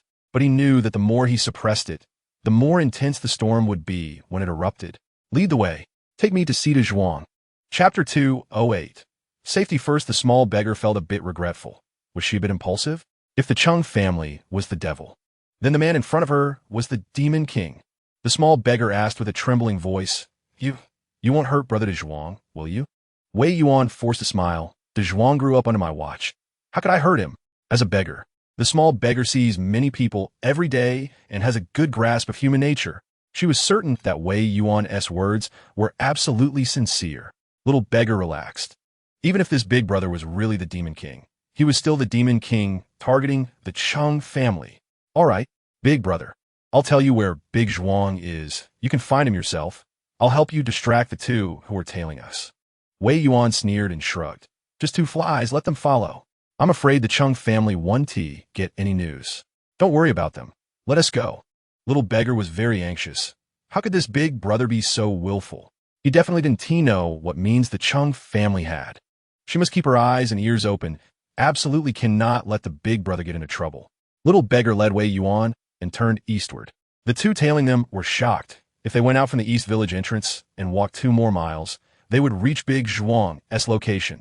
The guards watching over Big Zhuang would definitely not be a match for this person. The two hurriedly reported to Li Tianxing. Second master, a little beggar is leading that young man east. At most in an hour, we can find Big Zhuang. What should we do? Is this little matter worth coming to ask me? Didn't I just say? Just make them disappear. All right, second master, I'll get the truck team ready. Give me 4 trucks. Crush them into meat patties. Yes, second master. Little beggar was very familiar with the roads in Kaxiang. She didn't dare to take the main road, specifically choosing some small paths, circling around the village for half an hour before finally reaching the village entrance. Wei Yuan was a bit speechless. Little sister, why are you taking me in circles around the village? We could have just taken the main road directly. Safety first. Kaxiang has had too many car accidents. I'm scared. After leaving the village, it's all dirt roads. The trucks can't come in. Wei Yuan gently shook his head. This little beggar was too cautious, wasn't she? At that moment, a shocking roar suddenly came from all around. Wei Yuan looked around, not knowing where 4 trucks came rushing towards him and little beggar at high speed. The 4 trucks were side by side, blocking the road completely, leaving Wei Yuan and little beggar nowhere to hide. This was clearly an attempt to kill them. Little beggar turned pale with fear, collapsing to the ground. It's over. It's over. No matter how much I guard against it, I still can't prevent it. Big brother, I told you I would distract the tailors. But you just wouldn't listen. Now you regret it, right? Wei Yuan certainly wouldn't regret it, calmly taking out 4 playing cards from his pocket. Whoosh, whoosh, whoosh, whoosh. Wei Yuan flicked his wrist. The 4 playing cards arced through the air, heading straight for the 4 drivers. The 4 drivers' eyes flashed with a fierce light. The truck windows were tempered glass. Is this person joking? Using playing cards to attack them? However, what the 4 drivers didn't expect was, puffed. The playing cards pierced through the tempered glass as easily as cutting tofu. Puffed. The tendons in the hands of the 4 drivers were injured. The injury locations varied, but the result was the same. The 4 men felt pain and instinctively slammed the steering wheels. Boom, boom, boom, boom. The 4 trucks collided and overturned. Squeal. Under the immense inertia, the 4 trucks slid for dozens of meters before stopping, finally halting less than 5 meters in front of Wei Yuan and little beggar. Chapter 2:09. The Apprentice of the God of Wealth? Little beggar was so scared she almost wet her pants, her whole body trembling as she looked at Wei Yuan in shock. Is this big brother a magician? How did that magic trick work just now? Why could an ordinary playing card penetrate tempered glass and injure someone? Don't be in a daze. Lead the way. Wei Yuan didn't even bother to look at the 4 drivers. As the collision was too severe, blood was all over their heads and bodies. They clearly wouldn't last long. Oh. Little beggar hurriedly led the way, walking while cautiously glancing at Wei Yuan. Besides fear, a hint of excitement surfaced in little beggar's heart. This big brother is so powerful. Perhaps Big Zhuang really would be saved this time. Little beggar quickened her pace, almost jogging as she led Wei Yuan straight to the doghouse. The two tailing them were almost stunned, unable to believe what they had just seen. This young man was way too strong. No wonder he could sweep aside the Chung family escorts. They quickly called Chung Tianqing. Soon, Chung Tianqing answered the phone, smiling as he said, "The truck team is getting more efficient. They took care of that little brat so quickly." "Second master."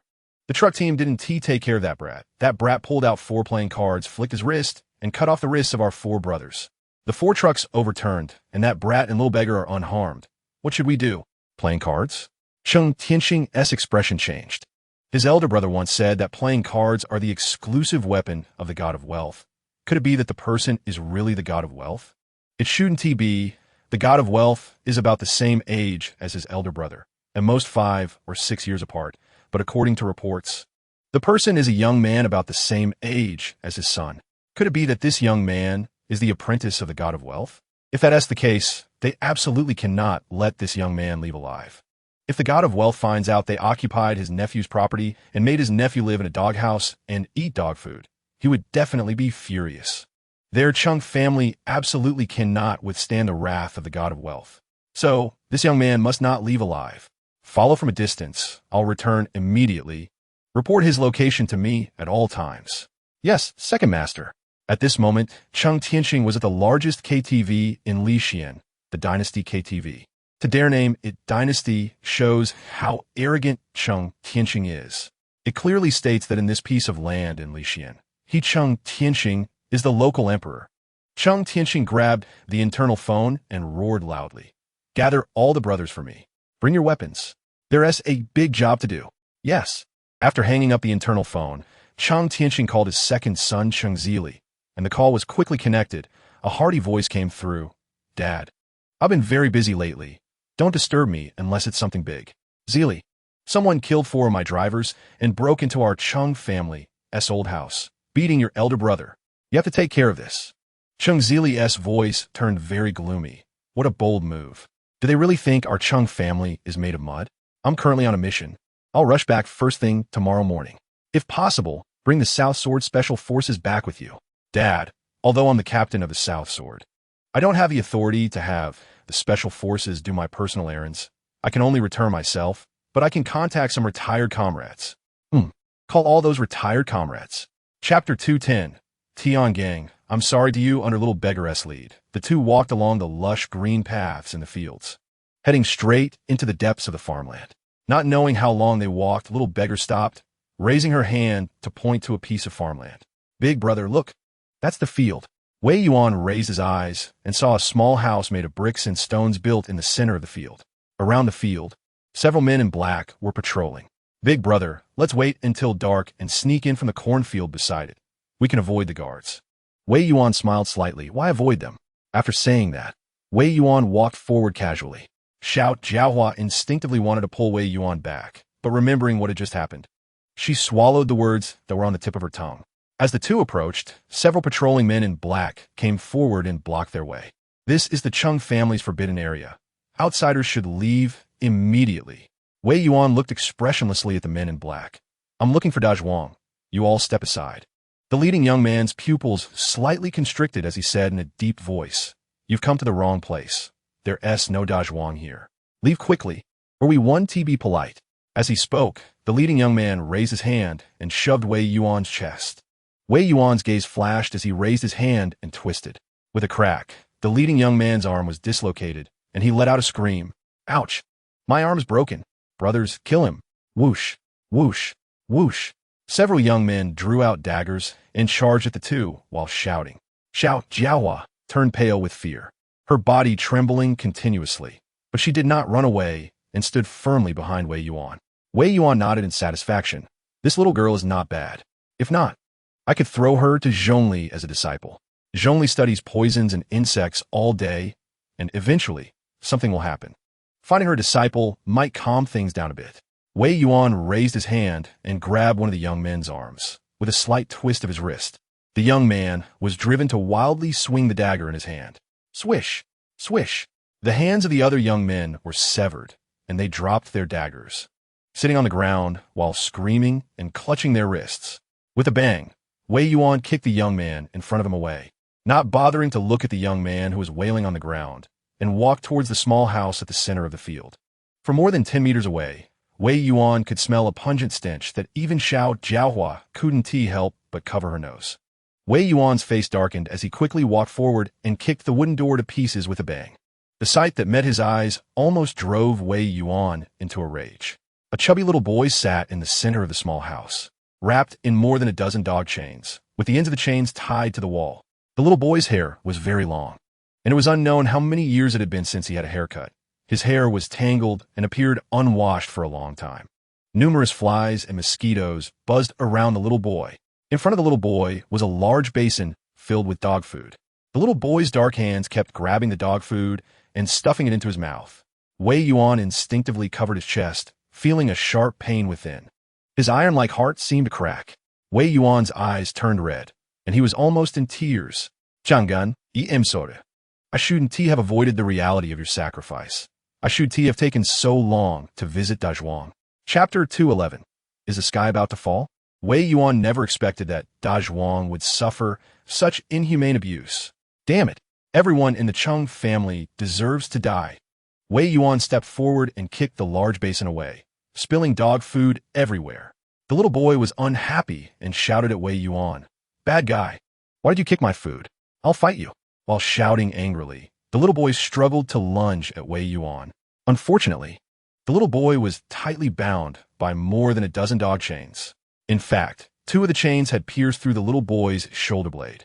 As the little boy used too much force, the wound broke open and blood gushed out from his back. Wei Yuan struggled to hold his head high, not letting the tears that kept swirling in his eyes fall. He choked out, "Dazhuang, don't you recognize me? I'm your Uncle Wei." "Uncle Wei?" Hearing Wei Yuan's familiar voice, Dazhuang's agitation instantly vanished, and he looked at Wei Yuan with suspicion, quickly showing a look of ecstasy on his face. "It's Uncle Wei. It really is Uncle Wei. Uncle Wei, why haven't you come to see Dazhuang all these years? Don't you like Dazhuang anymore?" With a whoosh.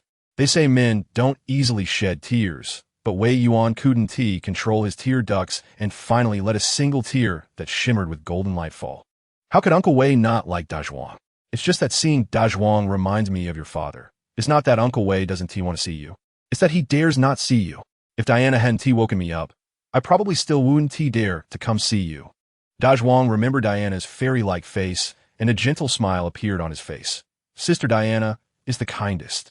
Dazhuang, bear with it a little. I'll break these chains and rescue you right away.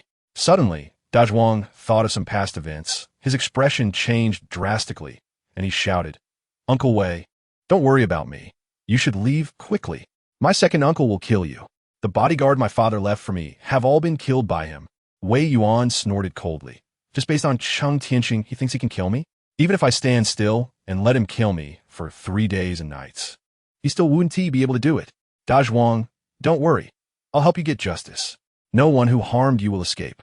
Dazhuang patted his head foolishly. How could I forget? Dad said that Uncle Wei is the strongest warrior in the world. My second uncle shouldn't be able to defeat Uncle Wei. After a pause, Dazhuang warned, "My second uncle runs a large force in Lixian. Uncle Wei, you're all alone. Don't underestimate him." "A large force? Then let us uproot Cheng Tianqing's power. As for being all alone, he is the eternal lord, the mighty god of wealth. How could he be alone?" Wei Yuan took out his phone, snapped a few pictures, logged into his Twitter, and posted them, sending out close-up photos of Dazhuang from various angles. Attached to the photos was a tweet. "I really didn't expect that such a tragedy would occur beside me. I am very disappointed with the Eternal Army, especially disappointed with the 8 Great Vajras. Every high-ranking official of the Eternal Kingdom and every senior general of the Eternal Army followed Wei Yuan's Twitter and set special alerts. As soon as Wei Yuan tweeted, all the high-ranking officials received the news immediately. The entire Eternal Kingdom trembled, and the entire Eternal Army trembled. The god of wealth, the military leader, has never said such heavy words before. This must be a huge event. Is the sky about to fall? Chapter 212. Brothers are very anxious. The Eternal Kingdom quickly initiated a high-level video conference. Those eligible to participate in the video conference were at least P7 level in the Eternal Kingdom. And at this moment, these big shots wore expressions of undisguised tension. The god of wealth is sending this kind of tweet for the first time. indicating that the volcano in his heart is about to erupt. Can someone tell me what those pictures posted by the god of wealth are about? What's going on with this little boy? Why is he tied up with more than 10 dog chains? Who did this? Step forward and don't implicate all of us. Which reckless bastard did such a crazy thing? If I find out, I will definitely tear him apart. The higher-ups of the Eternal Army are even more terrified. Last time, when the commander unleashed his wrath, he bloodied the land for miles, uprooting the influence of the 8 war kings of the West. This established the supreme position of the Eternal Army on the central battlefield. This time, the commander's wrath is even greater. Who exactly is this child? After Wei Yuan and Cheng Tiangang founded the Eternal Army together, Wei Yuan took in 4 disciples, who later became the 4 war kings of the Eternal Army. Cheng Tiangang took in 8 disciples and named them Wind, Rain, Thunder, Lightning, Gold, Wood, Water, and Fire. Eventually, these 8 disciples became the 8 great diamond warriors of the Eternal Army. Here, we are collecting names for the 8 great diamond warriors. If readers have good suggestions, please feel free to leave comments. 2 of the 8 are Chinese, and 6 are foreign. After Cheng Tiangang's death to this day, 5 of the 8 great diamond warriors have broken through to the War King level. However, in the face of Wei Yuan's fury, they are still trembling in fear. After breaking through to War King, they have a deeper understanding of how great the gap is between them and the commander. The commander's public criticism has never happened in the history of the Eternal Army. The 8 great diamond warriors are terrified and deeply suspect that it might be their juniors or family members who committed such a heinous act, provoking the commander's anger. The 8 great diamond warriors quickly contacted their families and juniors, sending photos over. Who did this? Step forward and take the blame. Don't implicate the whole family. Unfortunately, after questioning their families and juniors, the 8 great diamond warriors did not get the answers they wanted. The 8 great diamond warriors set up a group chat, and the atmosphere in the chat was quite heavy. I just asked all the relatives and juniors, and they all swore that this wasn't done by them. I also asked, and this wasn't done by my family either. What is going on? Can we ask the commander? Suddenly, there was silence in the group, and no one dared to respond. After a while, as the leader of the 8 great diamond warriors, the Wind Diamond Warrior hesitantly typed a line. Ajin, you have a close relationship with the Dark King. Why don't you let the Dark King help us ask? The atmosphere in the group instantly became lively. The Dark King is indeed the best candidate. After all, the Dark King never wants to think too much, and the commander knows the Dark King's character. No matter what outrageous question the Dark King asks, the commander won't blame him. In this situation, the only one who dares to provoke the commander is probably the Dark King. Brother Jean, everyone's lives depend on you. The Gold Diamond Warrior smiled bitterly. I'll give it a try. Do you really think the Dark King doesn't like to think? He's just pretending to be foolish. After saying that, the Gold Diamond Warrior contacted the Dark King. Brother Yi, could you do me a favor? Sure. Can you help me ask who the child in the photo is? Who did this? My brothers are really anxious right now. All right. Chapter 213, the child in the photo is the Zhuang Cold Autumn Night is indeed fierce. Without thinking, he dialed Wei Yuan's phone. In the doghouse, Wei Yuan was very frustrated. These bastards, it's been 15 minutes since he sent the tweet. Yet, not a single person dared to like it or comment. How is he supposed to continue? Revealing the Zhuang's identity sodraidi. Isn't that a bit too low? Shouldn't these little bastards collectively plead for forgiveness and then inquire about the Zhuang's identity? Just when Wei Yuan was getting a bit impatient, his phone finally rang. Wei Yuan took out his phone and couldn't help but roll his eyes. Wei Yuan began to understand that those little bastards didn't want to ask. They were just afraid to ask. It was still a Yi who was the most straightforward, directly asking what he needed to know. Wei Yuan's voice was very authoritative. Yi, what do you want? Master, I want to ask, who is the child in this photo? Why did you single out the 8 great diamond warriors for criticism? They're really anxious right now, and they asked me to come and inquire. Wei Yuan rolled his eyes in silence. Yi really doesn't think. He directly sold out his teammates. The child in the photo is the Zhuang. As soon as the words fell, a series of crackling sounds came from the other end of the phone, clearly indicating that Cold Autumn Night, in a fit of anger, crushed his phone. Cold Autumn Night was so furious he was about to go mad. He watched a Zhuang grow up, often taking the Zhuang to the river to catch piranhas in the Amazon rainforest. How could a Zhuang be subjected to such abuse? Soon, Cold autumn night changed to another phone and called Wei Yuan back. Master, I accidentally crushed my phone out of anger just now. Please don't blame me. I won't blame you. Master, tell me, where is De Zhuang? Who is abusing De Zhuang? I will immediately gather the dark department and wipe them out. Wei Yuan said solemnly. I want to tell you De Zhuang's address. The 8 great diamond warriors should know very well. Also, Yi, don't get involved in this matter. No one should interfere except for the Tian gang lineage. Let the 8 great diamond warriors come to me as quickly as possible. If I don't see them before dawn tomorrow, then they don't need to come. Master, please consider. The 8 great diamond warriors are the disciples of the deputy commander and are De Zhuang's senior brothers. It's only right for them to handle this matter. After saying that, Cold Autumn Night called the gold diamond warrior. Lil Jean, I just asked my master, and that child is De Zhuang. My master said if he doesn't see you by dawn tomorrow, you don't need to go. Bang! Crackle! A loud noise and some electrical sounds came from the other end of the phone, clearly indicating that the gold diamond warrior also crushed his phone. The gold diamond warrior quickly changed his phone and entered the group chat of the 8 great diamond warriors. Brothers, the Dark King just helped us ask. That child is De Zhuang. What? Da Zhuang? Old Jean, you can't make such jokes. Fuck. How could I dare to joke about such things? Damn it. No wonder every time we go to pay respects, the people from the Chung family's second branch don't let us see De Zhuang. It turns out De Zhuang is suffering this kind of torment. Damn Chung family's second branch. I'm going to kill them all. Brothers, stop cursing here. The commander has ordered that if we don't see him by tomorrow morning, we don't need to go. FUCK, then what are we waiting for? Let's hurry to get on ship. Chapter 214, Do you want to eat meat? As soon as this was said, the group chat fell silent. On the central battlefield, the Eternal Army's fire department and the enemy's battle had reached a fever pitch, having reached the enemy's stronghold. Just 2 or 3 more hours of attack, and they could completely destroy the enemy. The enemy was already in despair, preparing to raise a white flag to surrender when the fire department suddenly hung a ceasefire sign and retreated 50 miles. Buzz, buzz, buzz. Dozens of transport helicopters took off, carrying all the soldiers of the fire department above the general level, heading straight for China. The enemy, who had narrowly escaped with their lives, could not understand why the fire department would spare them. In a European country's parliament, a member is playing on his phone. The surrounding members are staring blankly, seemingly oblivious to everything.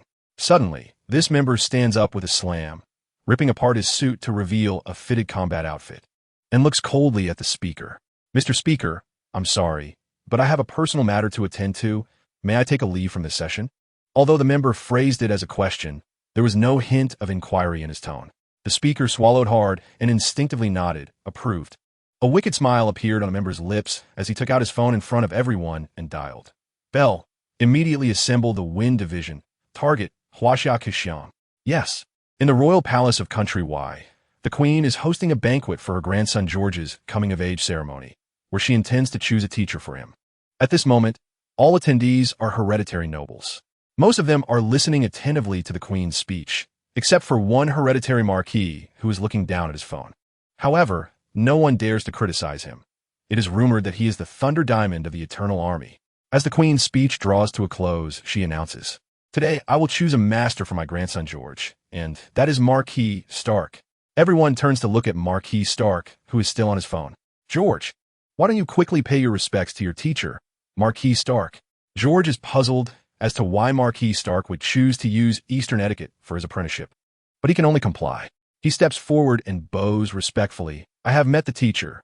To everyone's surprise, Marquis Stark suddenly stands up with a start, his eyes bloodshot as he looks at the queen. Your Majesty, I have a personal matter to attend to. I must take my leave, and we can discuss the apprenticeship when I return, if I can return. With that, Marquis Stark instantly disappears before everyone, leaving the nobles in confusion, unsure of what just happened. In the Middle East, at the estate of an oil tycoon, a man wearing a white turban is playing on his phone while petting a black panther. It seems that the man's mood isn't great, occasionally pulling out a few black hairs from the panther. Although the panther is in pain, it doesn't dare to make a sound, enduring the discomfort while twitching occasionally. Behind the man, several lions and tigers seem to sense his bad mood, lying on the ground obediently, not daring to breathe. Suddenly, the man's expression changes dramatically as he yanks, pulling the panther's whiskers out. The panther can no longer hold back and lets out a muffled grunt.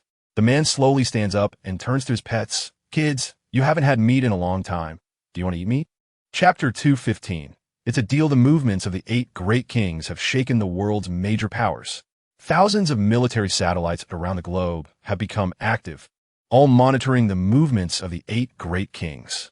The 8 great kings consist of 5 war kings and 3 peak war generals, with hundreds of war general-level experts under their command.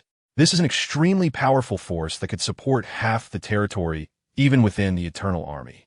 Wherever this force goes, it will cause great upheaval. Ultimately, the information gathered shows that the target of the Eternal Army's 8 great kings is Huaxia.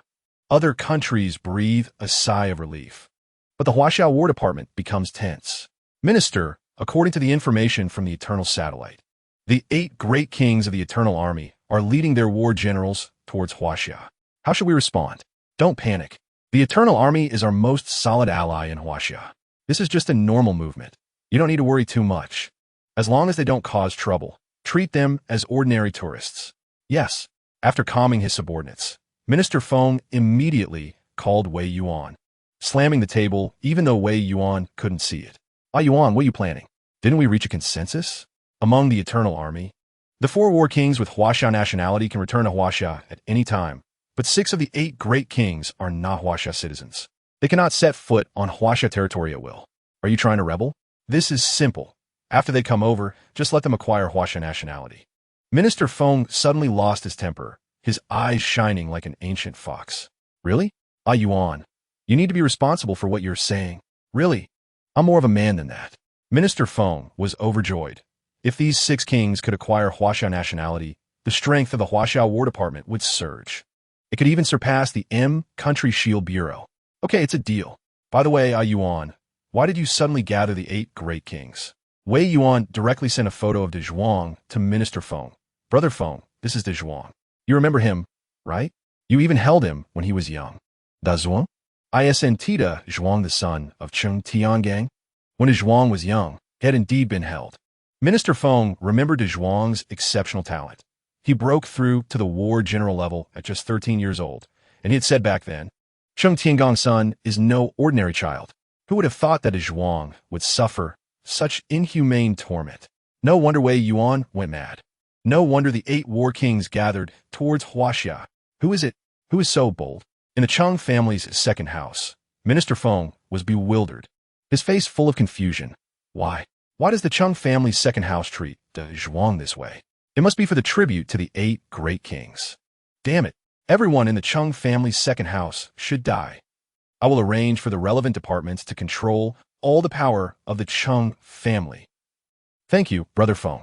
In the dog den, Wei Yuan hung up the call with Minister Feng and turned to De Zhuang. At this moment, Wei Yuan had already removed the chains from the other dogs, leaving only the last 2, which were threaded through De Zhuang's peepa bone.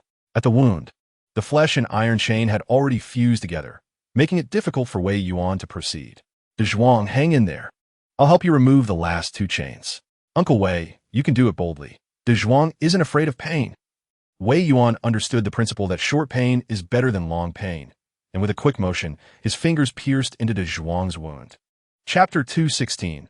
Let De Zhuang handle them. Wei Yuan's fingers went deep, clearly touching the peepa bone. This kind of pain is unbearable for ordinary people.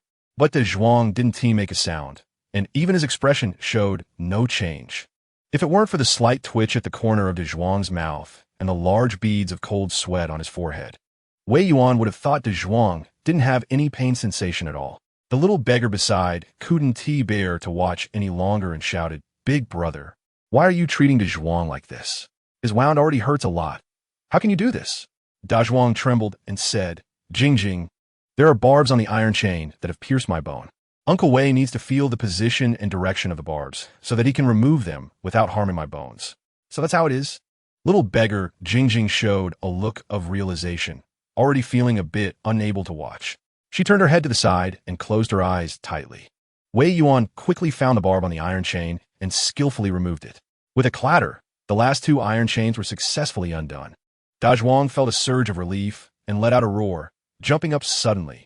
Da Zhuang's explosive power was too strong, and he crashed into the roof of the doghouse, bumping his head and forming a large lump. Chapter 217. Those who step out of the white line will be shot on the spot. Dajwang instinctively touched his head. Dad taught me. But I forgot after being locked up for 7 years. Let me think, right? This is the safety catch, isn't it? With a click, Dajwang released the safety and aimed the gun at the other little brothers.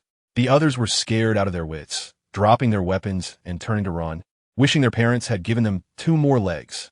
Dajwang hesitated for no moment and pulled the trigger. Bang! Bang! Bang! Bang! Bang!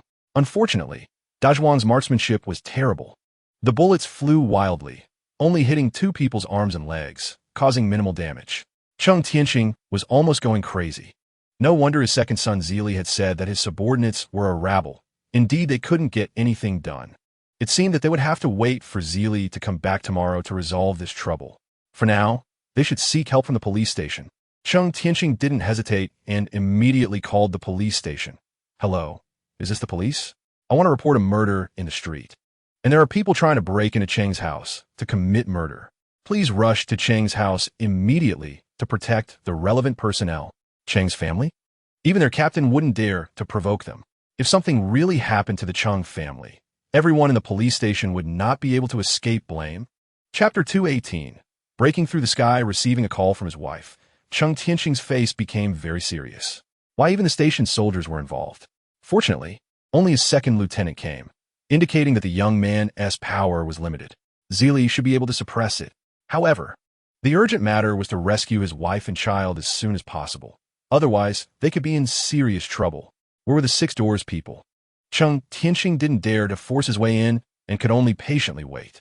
The 6 doors took the report from the Cheng family's second master very seriously and directly dispatched fully armed special police, arriving at Cheng's house in 2 special police transport vehicles in no time. In less than 10 minutes, several special police transport vehicles arrived at the gate of Cheng's house. Seeing that the police had finally arrived, Cheng Tianqing let out a sigh of relief. Dozens of fully armed special police got out, with Special Police Captain Wang Mingchen personally leading the team. Wang Mingchen was an old acquaintance of Cheng Tianqing. They had eaten together many times. Seeing that it was Wang Mingchen leading, Cheng Tianqing felt reassured. However, to be cautious, Cheng Tianqing still didn't show himself and took out his phone to call Wang Mingchen. Captain Wang, I heard you're leading the team to protect my wife and child. You truly are a good servant of the people. Chapter 219. The only chance for survival Wei Yuan was unaware of what was happening at the door, and even if he did, he wouldn't care. At this moment, he only wanted to kill Cheng Ziqiang. On the way to Cheng's house, Wei Yuan chatted a lot with Dajwang and learned that among the Cheng family, Cheng Ziqiang was the most despicable, humiliating him every now and then. In fact, the dog chain that locked Dajwang's people bone was personally arranged by Cheng Ziqiang, who also ordered someone to lock Dajwang's people bone. As they walked and talked, Wei Yuan and his companions quickly arrived at the backyard. Surrounding them were dozens of guards. However, none of the guards dared to act rashly. They clearly understood Wei Yuan's strength, and taking them down was as easy as crushing an ant. However, what frustrated Wei Yuan was that the 3 of them had searched the old Cheng residence but found no sign of Cheng Ziqiang. For this reason, Wei Yuan even asked Lieutenant Lin, who confidently assured him that no flies had left the old Cheng residence, so Cheng Ziqiang must still be inside. Wei Yuan gathered the guards and looked at them expressionlessly. If you don't want to die, tell me where Cheng Ziqiang is. Most of the guards, fearing the might of the second Master Cheng, dared not betray Cheng Ziqiang. Only one clever guard, looking a bit evasive, asked if I help you find the young master. Can I really be let go?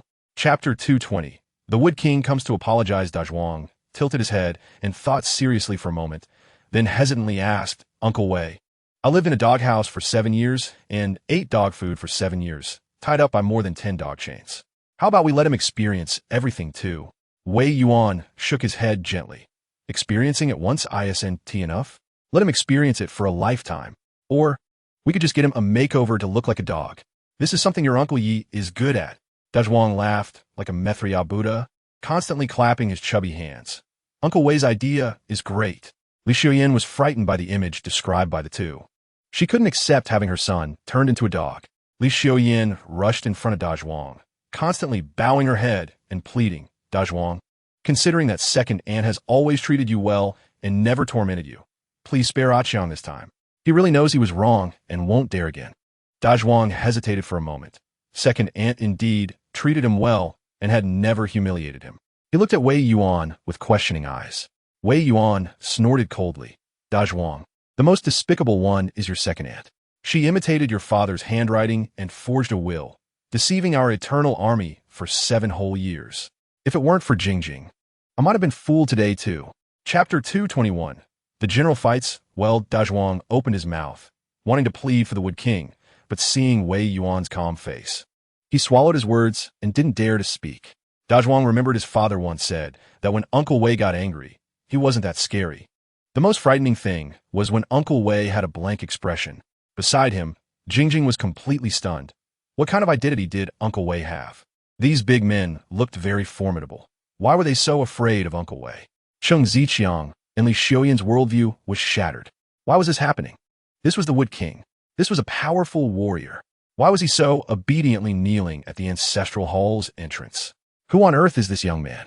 The sky gradually darkened, and the station soldiers' hearts tightened again as another group of strong men approached quickly. This was already the 4th wave of strong men today. The station soldiers were numb. Who exactly was Mr. Wei inside? How could he summon so many battle-hardened warriors? What shocked the station soldiers even more was that a man dressed in traditional Middle Eastern attire, accompanied by a large group of pets, walked over leisurely. Among these pets, the smallest is the serval, and the largest is the tiger. I really don't know how these ferocious beasts pass security. Chapter 222. Seeking forgiveness. Cheng Zili was confused and asked, General Qin, what do you mean? I don't understand at all. General Qin was a former subordinate of Commander Chun, whom he had promoted himself. He knew very well that the Chung family had gotten themselves into serious trouble this time. I'll just say one thing. Your Chung family's second branch has offended the god of wealth. You are a soldier I trained, you have a strong sense of justice, and you have made military achievements multiple times. You are completely different from the other members of the Chung family. You have never done evil, and I cannot bear to see you buried with the Chung family. With a buzzing sound, Cheng Zili's mind exploded, and he staggered back several steps, his face pale. The god of wealth? Isn't he the sworn brother of my uncle, the commander of the Eternal Army? How could their second branch have offended the god of wealth? With great effort, Cheng Zili managed to control his inner fear. Thank you, General Qin, I understand. Cheng Zili hung up the phone, turned around, and looked at the brothers he had brought with a bitter gaze. Brothers, thank you for your righteous help. I cannot bear to see you implicated by the Cheng family. You should go back. The retired soldiers roared in unison. Captain Cheng, do you look down on us? We are the soldiers you trained. How can we back down at this critical moment? Even if the Cheng family has offended the Jade Emperor, we dare to fight. Chapter 223. Cleaning house under such undeniable evidence. Cheng Zili's face turned ashen as he rushed forward and shook Cheng Ziqiang vigorously. Big brother, why? Why do this? Brother Dazhuang has been so good to us. Why repay kindness with hatred? Cheng Zili shook too hard, causing intense pain at Cheng Ziqiang's dislocated ribs, turning his face pale. Zili, you are too naive. Dazhuang is good to us. He is clearly showing off his superiority. He has always looked down on the two of us. I want to take everything that belongs to him. Let him live worse than a dog. Why are you so cowardly? Why do you want to seek forgiveness? You are the captain of the Southern Sword Brigade. You killed them all for me. The dignity of the Cheng family cannot be desecrated. Cheng Zili closed his eyes in despair. His brother had actually hidden such evil deeds from him. No, it couldn't just be his brother. How could he deceive those Eternal Army soldiers who came to pay respects every year? So the entire Cheng family was involved, and he was the only big fool who didn't know. Realizing this, Cheng Zili no longer hoped to preserve himself if his family was dead. What was the point of him living as a solitary commander? Chapter 224. Without bloodshed, Cheng Zili cried like a helpless child, crying and nodding. Mom, I will listen to you. I will listen to you. But please don't die. I beg you, don't die. I haven't even started to be filial to you. Please don't die. Unfortunately, no matter how much Cheng Zili wished for Li Xiuyan not to die, she gradually lost her breath, dying in Cheng Zili's arms. Li Xiuyan's death was peaceful, even with a relieved smile at the corners of her eyes. Wei Yuan beside her felt a bit emotional. As a father, he could deeply understand Li Xiuyan's feelings. Li Xiuyan was originally a good woman. She had no intention of harming others. She forged the will just to protect her son and her family. Unfortunately, one misstep led to another. and Li Xiaoyan fell deeper and deeper, unable to extricate herself.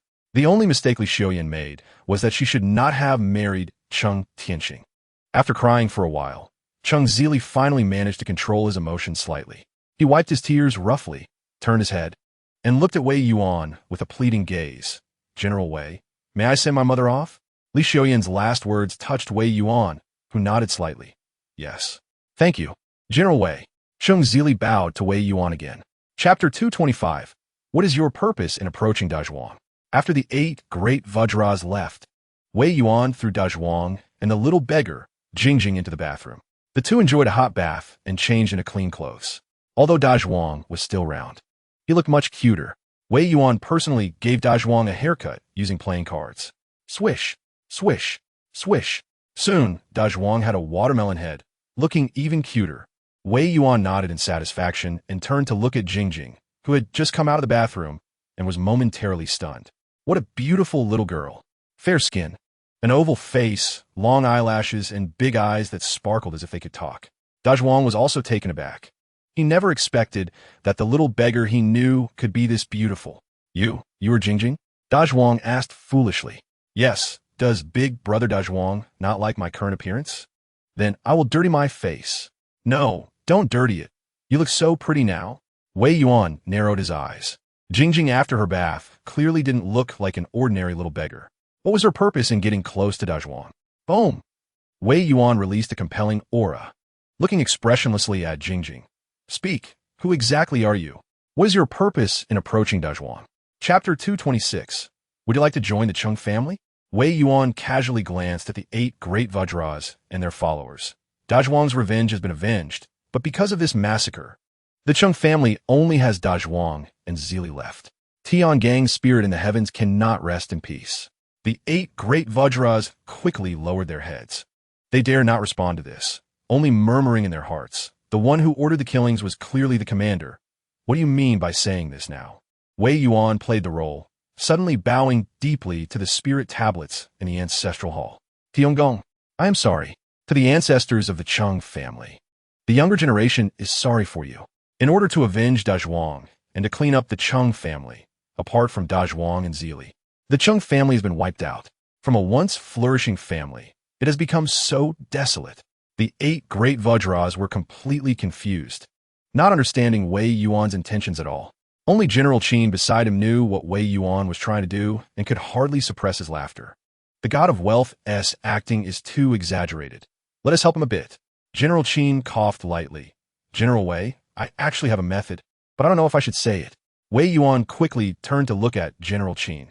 General Qin, please speak. General Qin said solemnly. Actually, it's simple to restore the Cheng family's former prosperity, as long as we let the disciples of Brother Tiangang join the Cheng family. Chapter 227. Human-Faced Spider. Black Widow Wei Yuan stood by with his arms crossed, watching the drama with interest. No matter who could win Jingjing, it wouldn't affect him much. If it were someone else, they would definitely back down upon hearing this. But who is Zhongli?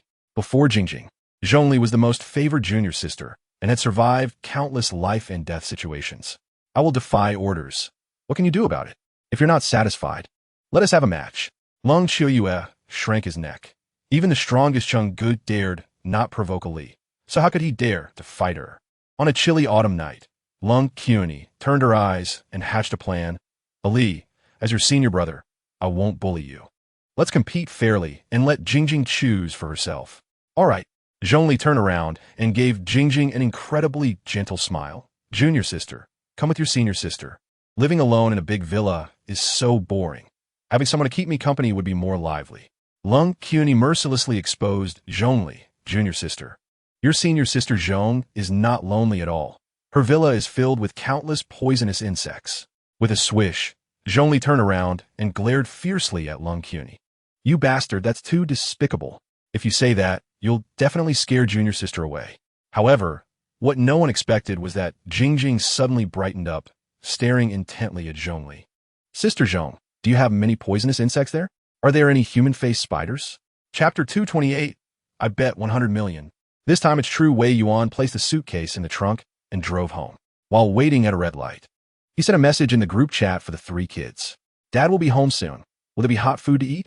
The group chat instantly became lively. Wei Muyao, great. This fake chef of mine can finally take a break. Wei Chang'an, Dad, did you bring back the friend-s kid? Wei Shiyu, Dad is finally home. I thought I wouldn't be able to eat Dad-s cooking again before I went to Deep City. Wei Yuan was startled and directly ignored Wei Chang'an's question. Privately messaging Wei Shiyu, Shiyu, didn't I give you an entrepreneurial fund to start a business? Why are you going to Deep City instead of staying well in Zhonghai? I originally planned to stay in Zhonghai to start a business, but because you gave me too much entrepreneurial fund, my general manager found office locations in more than 10 first-tier international cities. After comprehensive consideration, I finally chose Deep City. Wei Yuan felt a headache coming on. So, this meant it was his fault that Shiyu was going to Deep City? It seemed he shouldn't have given Shiyu a 100 billion entrepreneurial fund. Also, who was this general manager? Why did he look for office locations in more than 10 first-tier international cities? Wasn't that just stirring up trouble? Chapter 229 by 50. Get one free. Wei Yuan smiled mysteriously. This is not ordinary compressed biscuits. It's the latest developed individual soldier rations. This small package is enough for you to eat for a month. Wei Chang'an shook the compressed biscuit. Looking skeptical, Dad. Are you kidding? This light compressed biscuit, even as an individual ration, can only last for 2 meals at most, right? Wei Yuan opened the packaging, revealing 30 small sealed bags, each only as big as a fingernail. He opened a small sealed bag, took out the compressed biscuit, and handed it to Wei Chang'an. Eat a piece and try it. Fine, eat is eat. Who's afraid? Wei Chang'an took the compressed biscuit and stuffed it into his mouth. It was different from what he imagined. The compressed biscuit didn't expand upon contact with saliva, but melted directly. With a gulp, Wei Chang'an swallowed the liquid compressed biscuit, looking at Wei Yuan with a teasing expression. Dad, this compressed biscuit isn't as amazing as you said. What's going on? Why is it so filling? Wei Chang'an, feeling slightly unaccustomed, touched his swollen belly, only to feel a surge of heat spread throughout his body, filling him with strength. Wei Yuan smiled at Wei Chang'an. Chang'an, go ahead and continue. This compressed biscuit is not as what I claimed. Chapter 230. Frogman Wei Chang'an. Wei Chang'an nodded vigorously. Okay, I promise, Dad, no matter what happens, I will wear it. Wei Yuan felt a bit relieved. This watch had a pulse signal, and the Eternal Satellite could clearly capture these signals to confirm Wei Chang'an's location. If Wei Chang'an was in danger, he could arrange rescue immediately. Wei Chang'an grabbed the black mask and curiously asked, Dad, why did you give me a mask? I'm not a terrorist. I won't wear this. Wei Yuan smiled slightly. Chang'an, go get a basin of water. Okay. Wei Chang'an fetched a basin of water and brought it over. Wear the mask and put your head in the basin. Don't lift it for 5 minutes. Wei Chang'an's expression changed. Was Dad trying to murder his own son?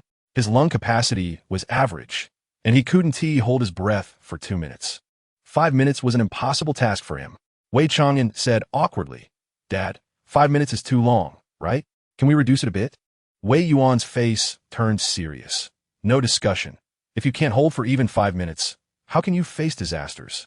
I don't want to send a white-haired person to a black-haired person. Chapter 231. Promise me you will come back after a night without conversation. The morning sun shone on Wei Yuan's face as he slowly opened his eyes. As his consciousness gradually returned, a wry smile appeared on his face. He thought he could take good care of the 3 kids and enjoy family happiness, but his 3 children were restless. Shiyu and Chang'an were both leaving his side. Muyao was the most obedient, staying home with him.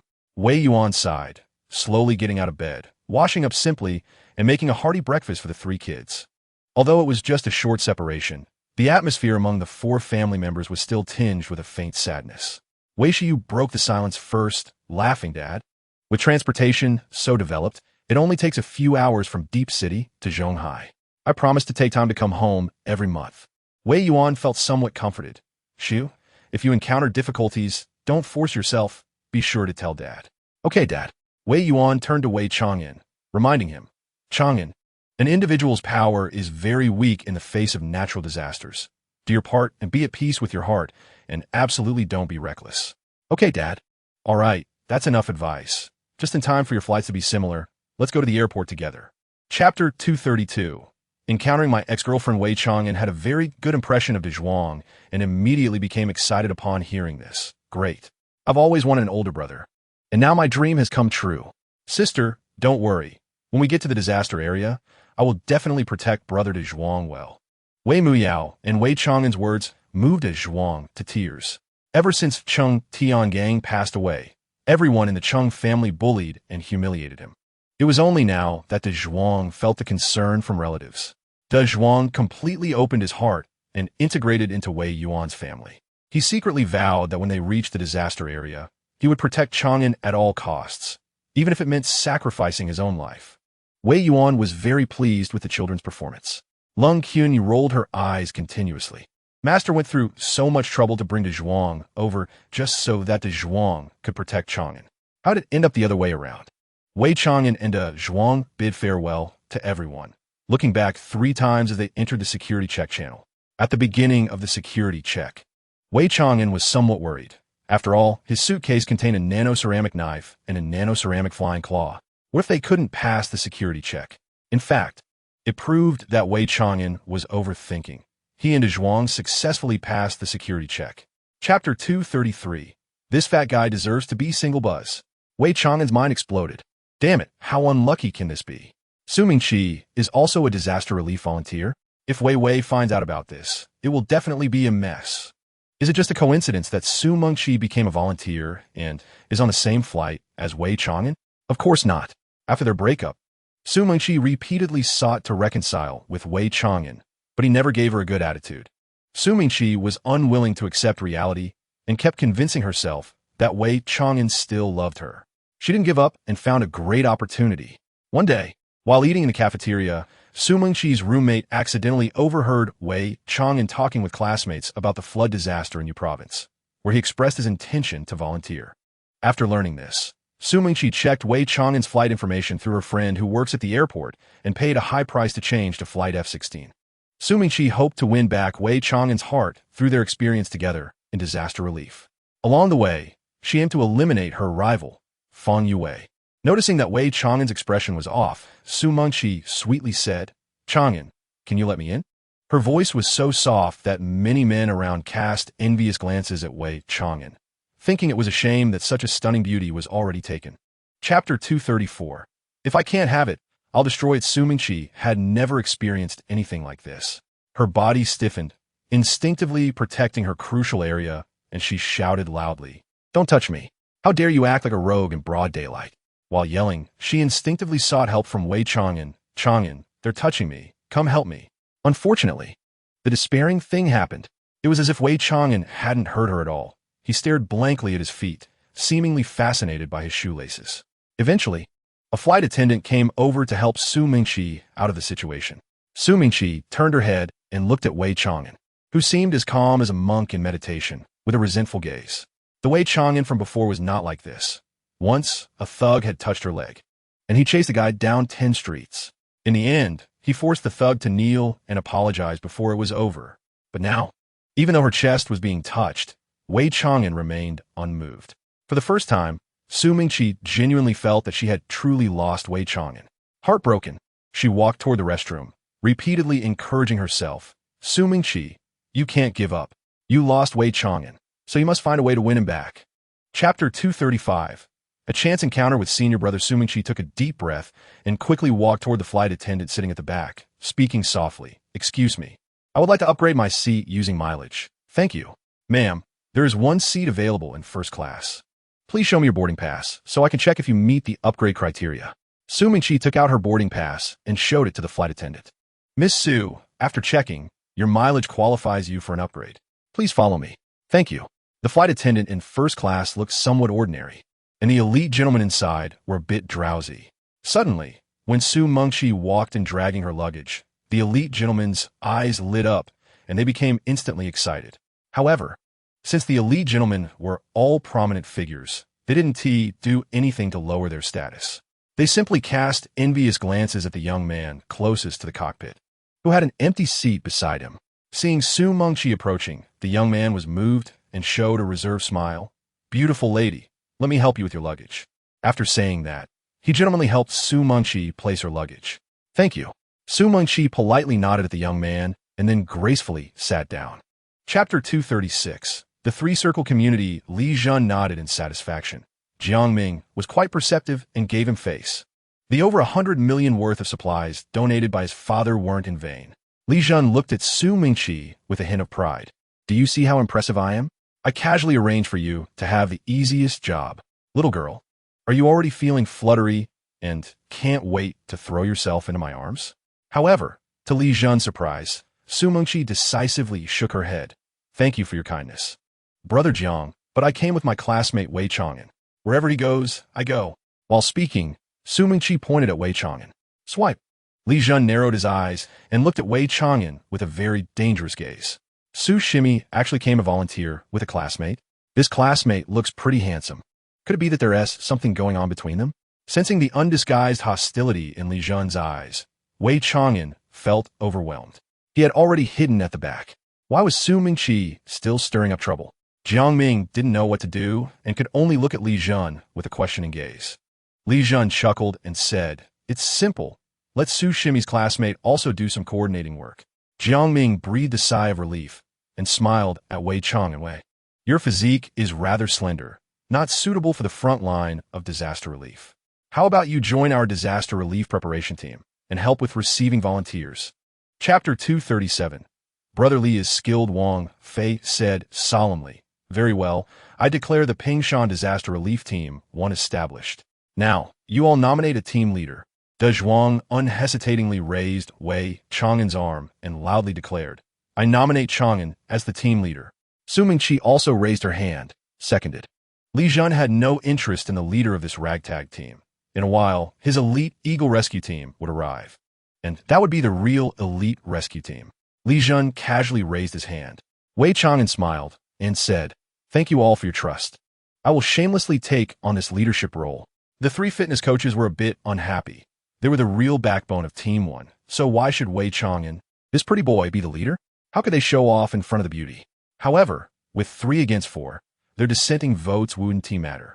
Seemingly noticing the dissatisfaction of the 3, Wang Fei said kindly, Wei Chang'an, don't think being a team leader is easy. The burden on a team leader is heavy. The rescue team lacks many supplies, and there are many difficulties to overcome.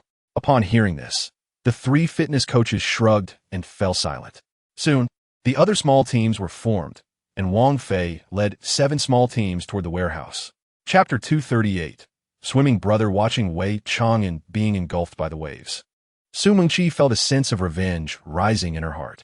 Wei Chang'an, oh Wei Chang'an, just die in the flood? What Su Mingqi, cannot have. I would rather destroy. No one else can have it either. However, what Su Mingqi didn't expect was that Wei Chang'an quickly surfaced, tightly hugging a food box, and even bursting into joyous laughter. Here it comes.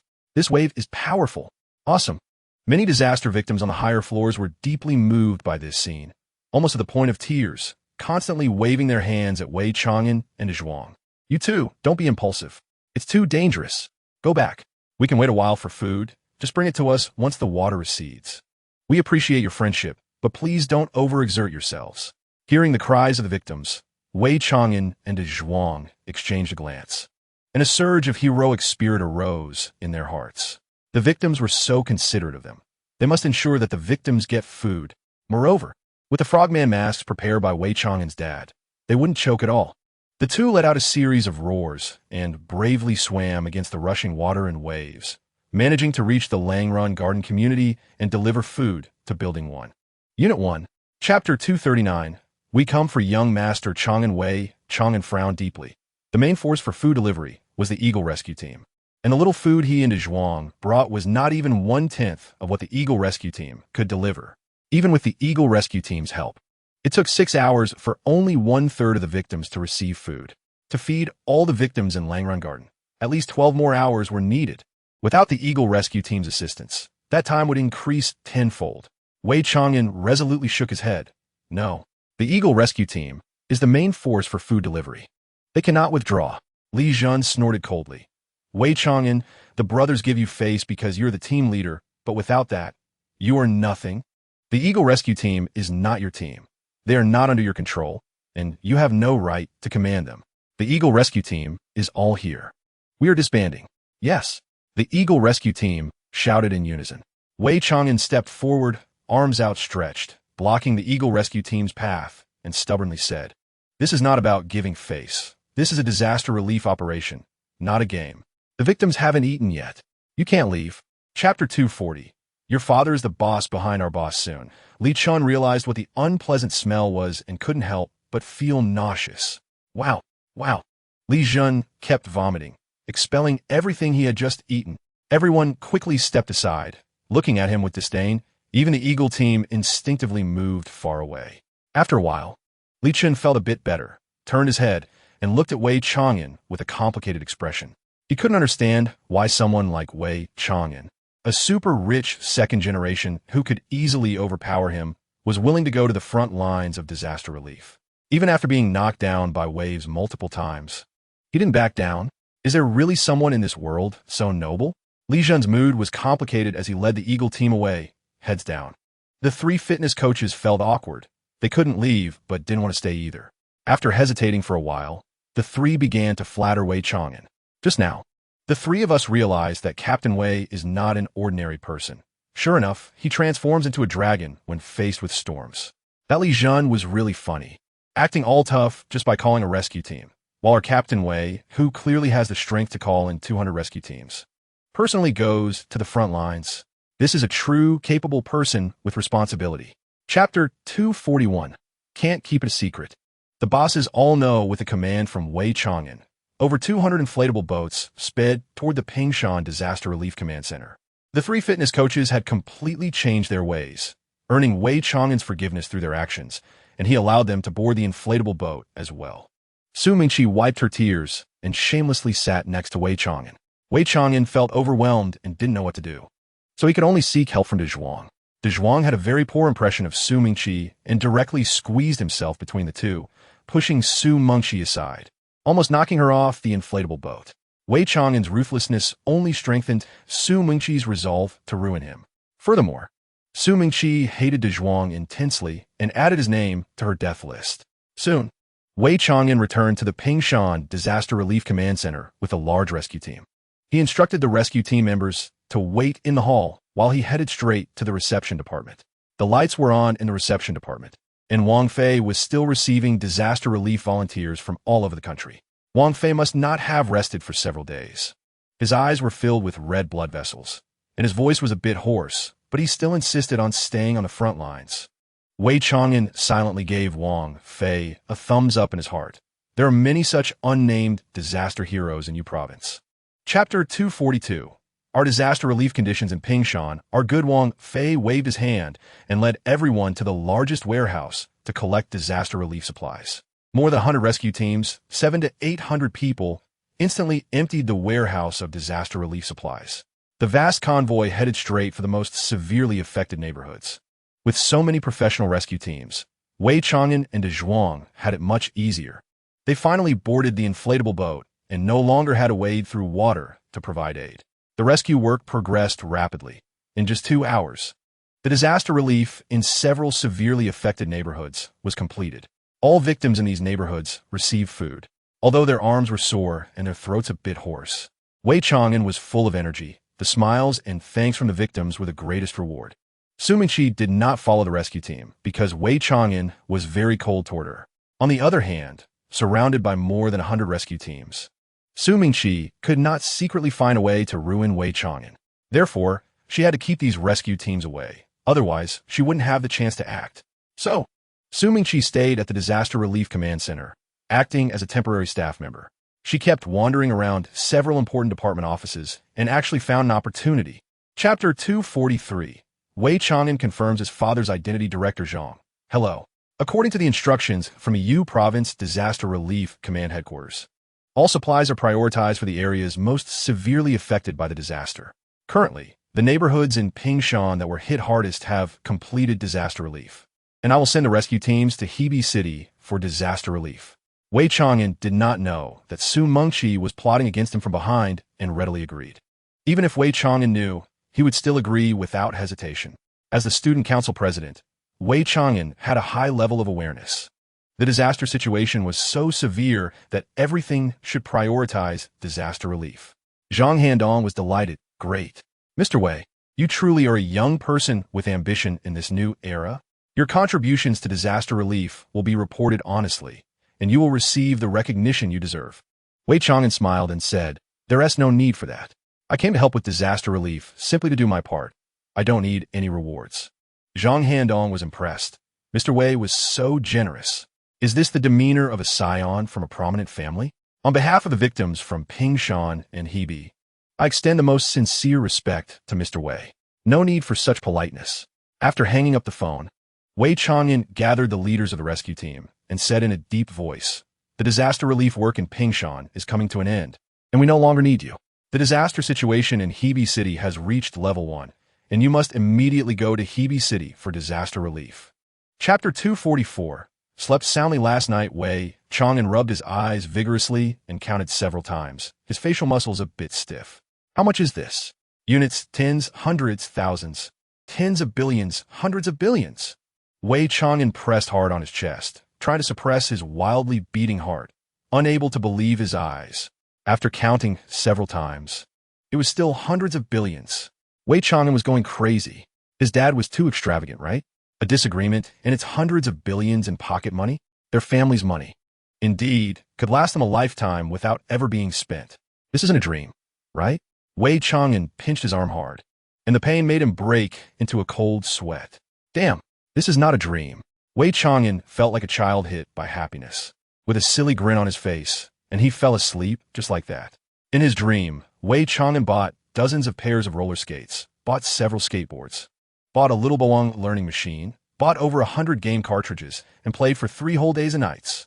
Then, Wei Chang'an went to a street stall and ate all day, trying every snack available.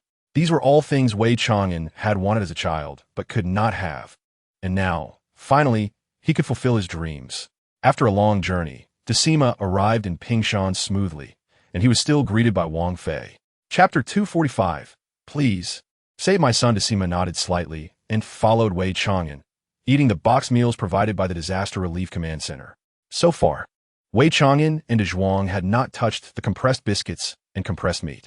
Currently, food in Pingshan was relatively abundant, and the compressed biscuits and meat they brought were to be used in the most needed places. After eating their fill, the group waded through the water towards a circle of neighborhoods that had been less affected. Last night, Wei Chang'an, Zhuang, and 3 fitness coaches had experienced disaster relief work in 3 neighborhoods, and faced with floodwaters that only reached their knees, the 5 felt it was very easy. Decima, experiencing this for the first time, was somewhat out of breath as he walked through the water. However, Decima didn't complain or show fatigue. He stubbornly kept pace with the team. After delivering a wave of food and taking a short break, Wei Chang'an led everyone towards the temporary base. As they walked, they heard cries for help. Help! Someone save my son. Wei Chang'an couldn't help but frown. Did you hear that cry for help? I think I heard it. It should be over there. Following Decima's Fangshang, the group saw a small boy's head stuck in the central guardrail of the road, struggling but unable to break free. Chapter 246. Chang'an, how can you make such a joke at this time? After a moment of hesitation, the fire captain turned to the crowd. Friends, let's work together and see if we can pull the guardrail apart a bit to help the child's breathing become a little easier. Okay, everyone pulled hard on the guardrail, but it was too thick, with a diameter of 5 centimeters, made of sturdy material, and mixed with high-quality steel. Zhuang had the strength of a warrior, and theoretically, he could force the guardrail apart with all his might. However, what frustrated Zhuang was that he found he could not exert his full strength. On the surface, Zhuang seemed fully healed, but when he exerted more than 30% of his strength, a sharp pain shot through his shoulder blade, causing him to instantly lose power. Zhuang was extremely frustrated. It seemed the saying about muscle and bone injuries taking 100 days to heal was indeed true. Despite their best efforts, they couldn't budge the guardrail, and everyone was panting heavily, having to give up the idea.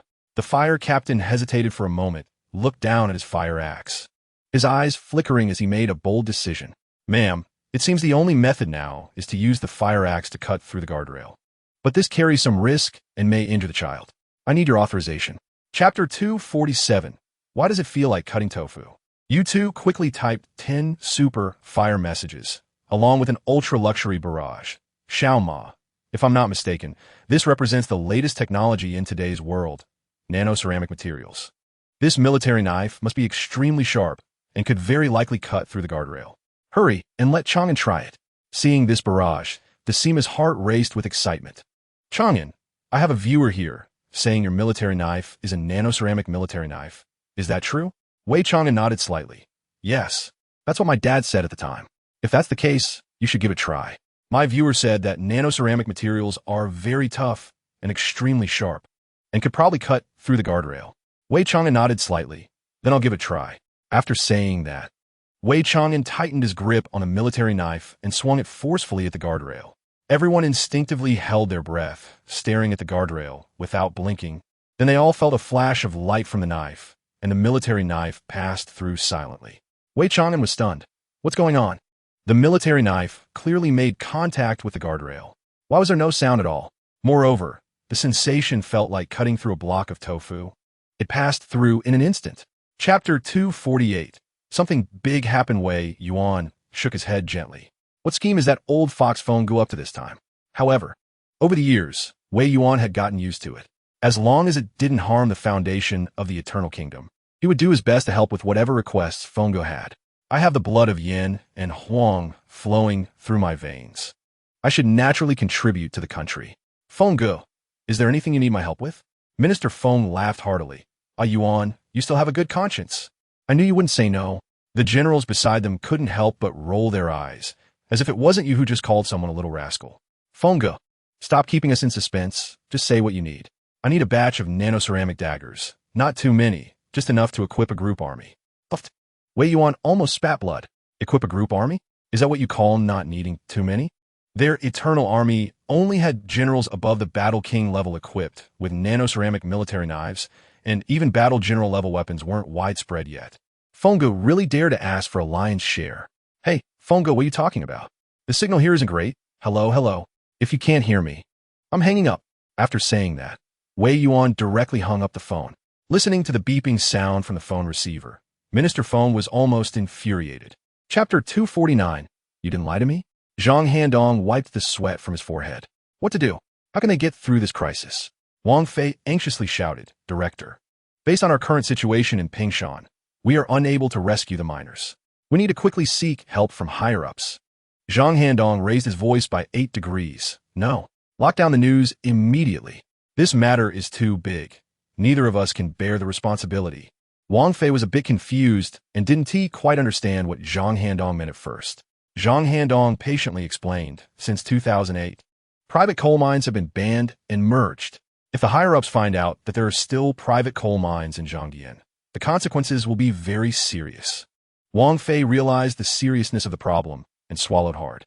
Since they couldn't seek help from the higher authorities, let us organize our own people to go for disaster relief. With Wei Chang'an in Pingshan, as long as he calls out, there will definitely be many rescue resources coming in. We have a great chance to rescue the trapped miners. Zhang Handong decisively shook his head. No? Wei Chang'an has a streamer following him, and there are Douyin hosts filming videos of him in disaster relief. If Wei Chang'an goes for disaster relief, the issue of private coal mines will definitely be exposed. We can't take that risk. Chapter 250. Is 100 helicopters enough? Wei Chang'an didn't directly trust Su Mingqi's words, but took out his phone and dialed the number of the fire chief, Yang Guang. The call was quickly connected, and Yang Guang's slightly tired voice came through. Chang'an, what is up? Have you encountered any difficulties? Captain Yang, I want to know if there was an incident at Zhangdian coal mine. Yang Guang hesitated slightly. Chang'an, I can't tell you about this. Wei Chang'an's pupils contracted slightly. Then let me ask in a way you can answer. Can we borrow a transport vehicle from the fire brigade? We need to go to Zhangdian. Yang Guang's tone relaxed a bit. I can say that all the transport vehicles of the fire brigade are in use. So I'm afraid I can't lend you one. I understand. Thank you, Captain Yang. Don't thank me. I didn't say anything. After hanging up Yang Guang's call, Wei Chang'an called out loudly, Brothers, the Zhangdian coal mine has collapsed, and over 100 miners are trapped underground. I'm going to Zhangdian for disaster relief. Are there any like-minded brothers? What? The Zhangdian coal mine has collapsed? Over 100 miners are trapped? Is this news true? Wei Chang'an nodded vigorously. This news came from the Pingshan Disaster Relief Command Center. The fire brigade has also confirmed it. It's absolutely true. I wouldn't joke about something like this. Chapter 251. I have arranged the transportation.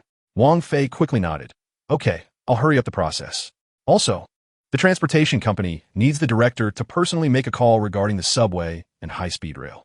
Zhang Handong said in a low voice, Currently, the subway in Pingshan has stopped, We only need to make calls to the high-speed rail and transportation. Zhang Handong took out his phone and contacted the heads of the Pingshan high-speed rail and passenger station. The other party patted their chest to guarantee that they would definitely not let volunteers board, and only then did Zhang Handong feel a bit relieved.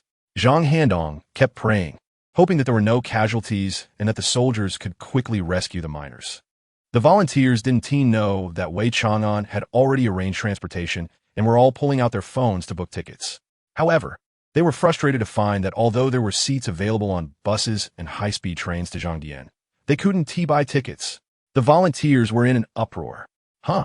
Why can't I buy a ticket? Is the network down? Strange, I can't buy a ticket either.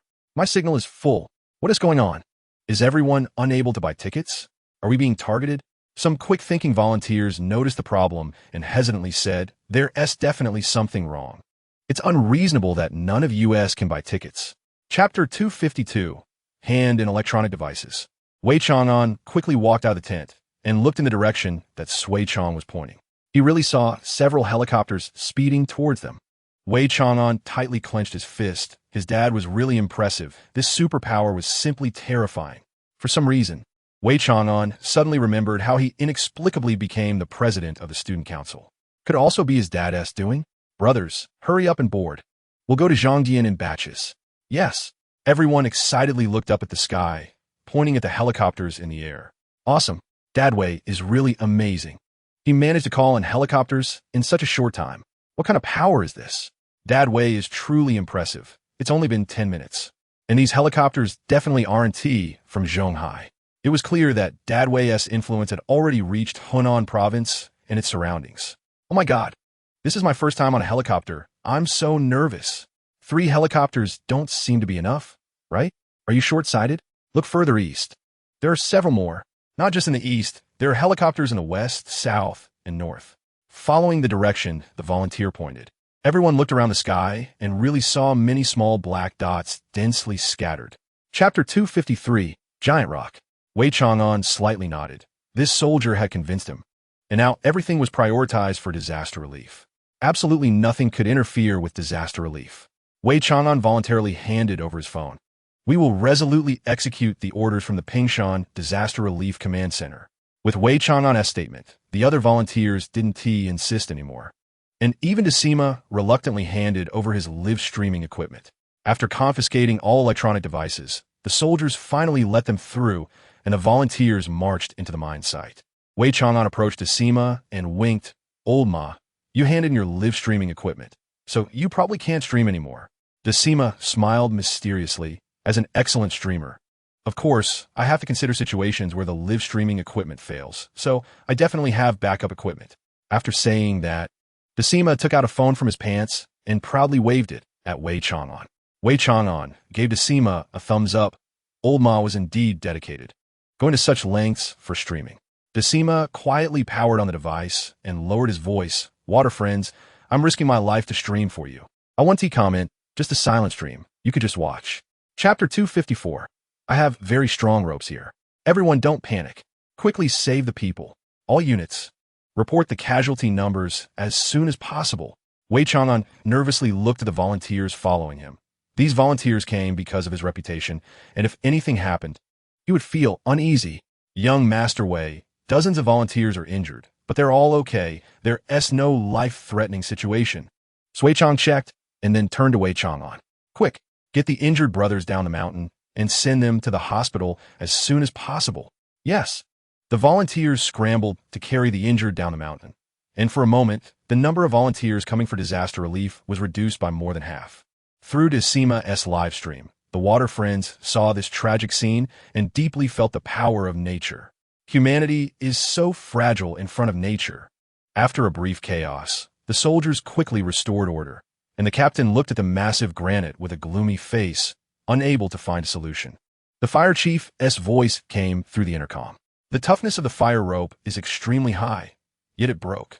What other ropes can withstand hundreds of thousands of pounds of force? Everyone, think of a way quickly. Captain's face turned bitter. Chapter 255. The one who should be thanked the most is Mr. Wei. The captain was completely taken aback, staring blankly at Wei Chang'an, unable to say a word for a long time. Your dagger. Wei Chang'an proudly twirled the dagger. This is the nano-ceramic dagger my dad gave me. It's a divine weapon that cuts through iron like mud. You just said that your dagger can't cut the rope? Yes, look. In front of the captain, Wei Chang'an slashed at the rope of the flying claw again. Zizi.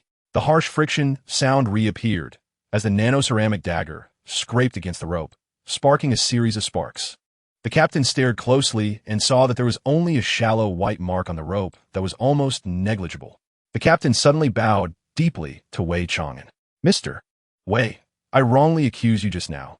The funny one is not you but me. I sincerely apologize to you. Also, on behalf of the miners, I sincerely thank you. No need to thank me. This is what I should do. Hurry up and tie the granite with a rope. All right. The captain carefully took the rope and quickly walked towards the huge granite, loudly saying, All patrolmen, listen up. Immediately tie this granite with these two ropes. Chapter 256, I am willing to go down the mine. Wei Chang'an was about to faint and shouted loudly, Brothers, now is not the time to celebrate. The miners haven't been rescued yet. Captain Sun smiled and said, Mr. Wei, that granite is our biggest obstacle, but also our greatest helper, with the granite blocking the entrance. The mine below is not blocked. We could go down the mine directly to rescue people. Hearing this, Wei Chang'an secretly rejoiced. Thanks to Dad preparing disaster relief tools, otherwise, the miners would be in trouble. Then let's hurry down the mine to rescue people. Captain Sun grabbed a microphone and loudly said, Brothers, it's almost time. Quickly lower Mr. Wei and Captain Yang. The miner brothers are still down there. The soldiers and volunteers finally lowered Yang Guang and Wei Chang'an, both of whom were dizzy and exchanged bitter smiles.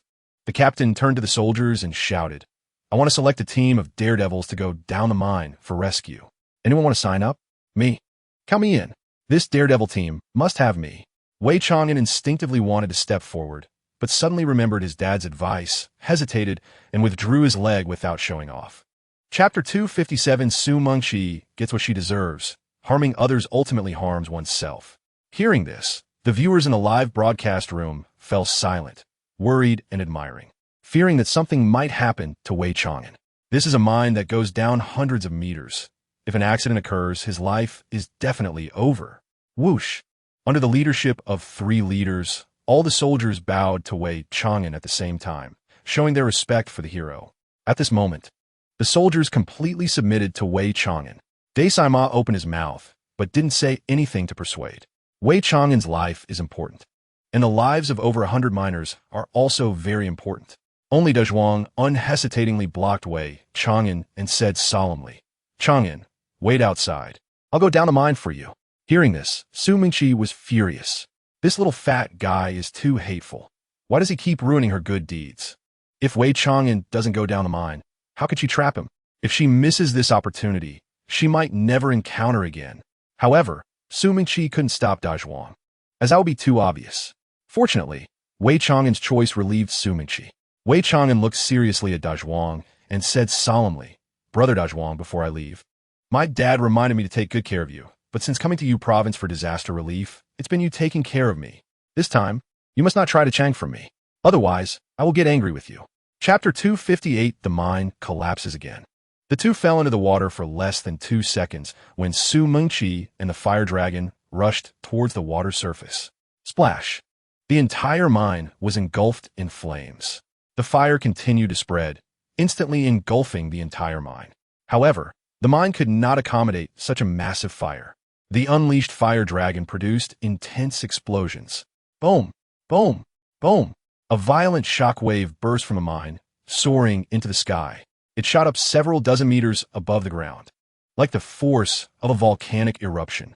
The soldiers at the entrance were all blown to the ground by the heat wave, suffering varying degrees of burns. Fortunately, due to the water accumulation, the methane in the depths of the mine was not ignited. Otherwise, there would have been an even more shocking gas explosion. Wei Chang'an, Dezhuang, and hundreds of miners would definitely be left with nothing but ashes. It's likely that even the soldiers and volunteers on the surface would not escape unscathed. Desai Ma was going crazy, staring blankly at the soaring fire column, tears streaming down his face, shaking his head in disbelief at everything happening before him. Chang'an, no, don't! Amid his frantic shouting, Desai Ma didn't forget his professional ethics and perfectly captured the fire dragon on camera. Chapter 259, Brother Feng. This favor really cannot be given. Wei Yuan enlarged the satellite image, tried to find Wei Chang'an's figure, but after carefully screening all the volunteers, could not find Wei Chang'an. Not only Wei Chang'an, but Dazhuang's figure was also missing. However, Wei Yuan did see a familiar face, Desai Ma. At this moment, Desai Ma was crying uncontrollably, completely neglecting the live broadcast, wildly waving a pickaxe, hoping to clear the mine entrance as soon as possible. Wei Yuan's fingers trembled slightly as he dialed his son's phone. No one answered. He called Dazhuang's phone, still no answer. Wei Yuan suppressed his inner anxiety and called Desai Ma's phone, but again, no one answered. Wei Yuan was furious. Why couldn't he get through to anyone? Desai Ma clearly had a phone. His phone screen was still lit up. That's right. Desai Ma should be live streaming. Wei Yuan quickly entered Desai Ma's live stream and saw the screen flooded with frantic comments. 555. Chang'an is probably in trouble. The mine collapsed at a depth of over 100 meters, with 40 meters of water accumulation, and now a gas explosion. Heavens, God, Buddha, Guanyin Bodhisattva, all deities, please protect Chang'an. Chang'an cannot die. Chapter 260. Why didn't you die? The Disaster Relief Command Center in Hebei. Director Sun Hongting was in a good mood. Gunstan Li Pricing Li Chao. Little Li, you're very capable. Thanks to you requisitioning hundreds of inflatable boats and over 100 professional rescue teams. Our disaster relief work in Hebei has made such great progress. After the disaster relief is over, you will definitely be rewarded. Your position should be moved up. Li Chao was overjoyed, feeling very fortunate that he had gone to Pingshan. Otherwise, he would not have encountered those over 100 professional rescue teams. The juicy meat he had almost lost would have flown away. Once the disaster relief is over, he would almost be able to rise to success. Everything is due to Director Sun's excellent leadership. Ha ha! Just when the atmosphere was at its best, suddenly, with a loud bang, the door to the director's office was rudely pushed open. With a crash, a major rushed in with several fully armed soldiers. Sun Hongting was taken aback, completely unaware of what had happened, and quickly forced a flattering smile toward the major. Comrade Major, hello, this is the Hebei Disaster Relief Command Center. I am Sun Hongting. Are you here to assist with disaster relief? The major coldly stared at Sun Hongting and said, Who is Li Chao? Bring Li Chao to me. Chapter 261. I have food here. I won't let everyone starve. Su Mingqi was taken aback, completely confused as to why Wei Chang'an suddenly started vomiting. Then, Su Mingqi heard a tearing sound coming from her body. Looking down, she saw her burnt skin and clothes continuously falling off. She looked utterly grotesque, 1,000 times scarier than a toad. Su Mingqi instinctively raised her arms, thinking it was just because the mine was dark that her arms looked so black. But upon closer inspection, her arms were burnt. In fact, some charred skin was continuously falling off, revealing dark red flesh. Su Mingqi suddenly thought of something and reached up to touch her face. It was a mistake. As soon as she touched it, a large patch of charred skin came off, causing a sharp pain. Su Mingqi was completely despairing, unable to accept reality. She was disfigured, completely disfigured. Su Mingqi screamed like a madwoman. No, my face. Originally, Wei Chang'an had a shred of sympathy for Su Mingqi, but after hearing her words, all that sympathy vanished. This malicious woman had lured him into the mine to kill him. Chapter 262. Tell me, why can't I reach Chang'an and Dazhuang on the phone? Wei Chang'an had complete confidence in the compressed biscuits and meat prepared by his dad, looking confidently at the foreman. It's definitely enough to eat. You should try a piece first. Saying this, Wei Chang'an opened the compressed biscuit package and handed a small piece to the foreman. Under the gaze of all the miners, the foreman tore open the outer packaging of the compressed biscuit and put it in his mouth. The compressed biscuit melted in his mouth, flowing down his esophagus like a warm current into his stomach. Buzz! An astonishing warmth surged up. Incredible energy instantly coursed through the foreman's limbs. The foreman instinctively clenched his fists, making cracking sounds. He felt a surge of strength throughout his body, even if there was a yak in front of him. "Do you take it down?"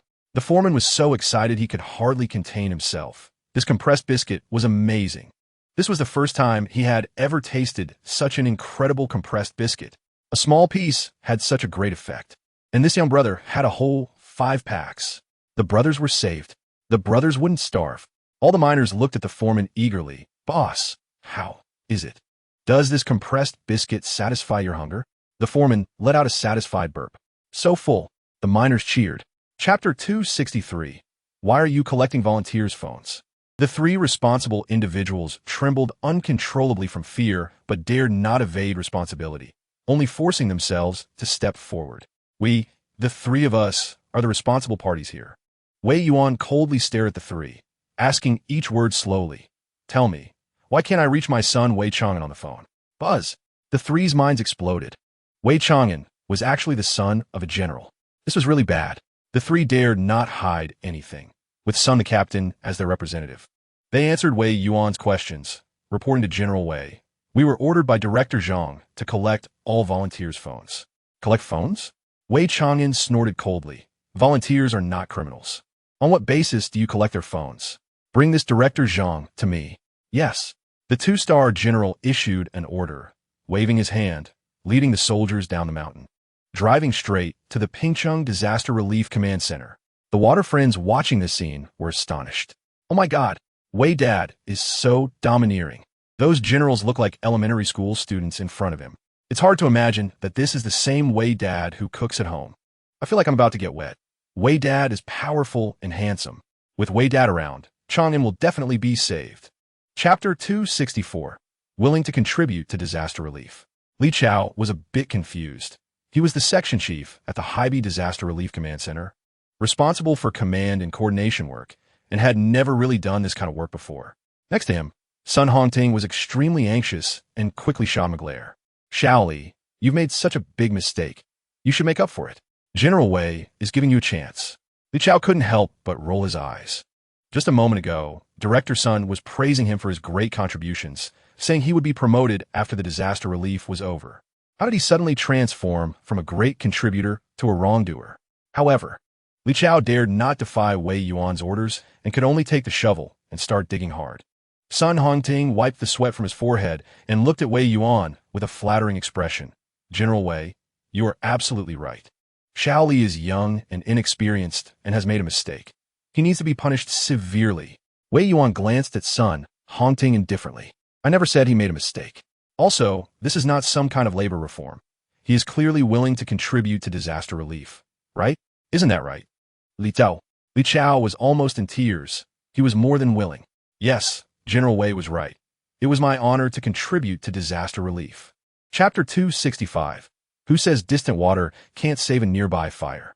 If it were an ordinary person, their heart would probably fail in an instant. But Wei Yuan's heart was beating powerfully.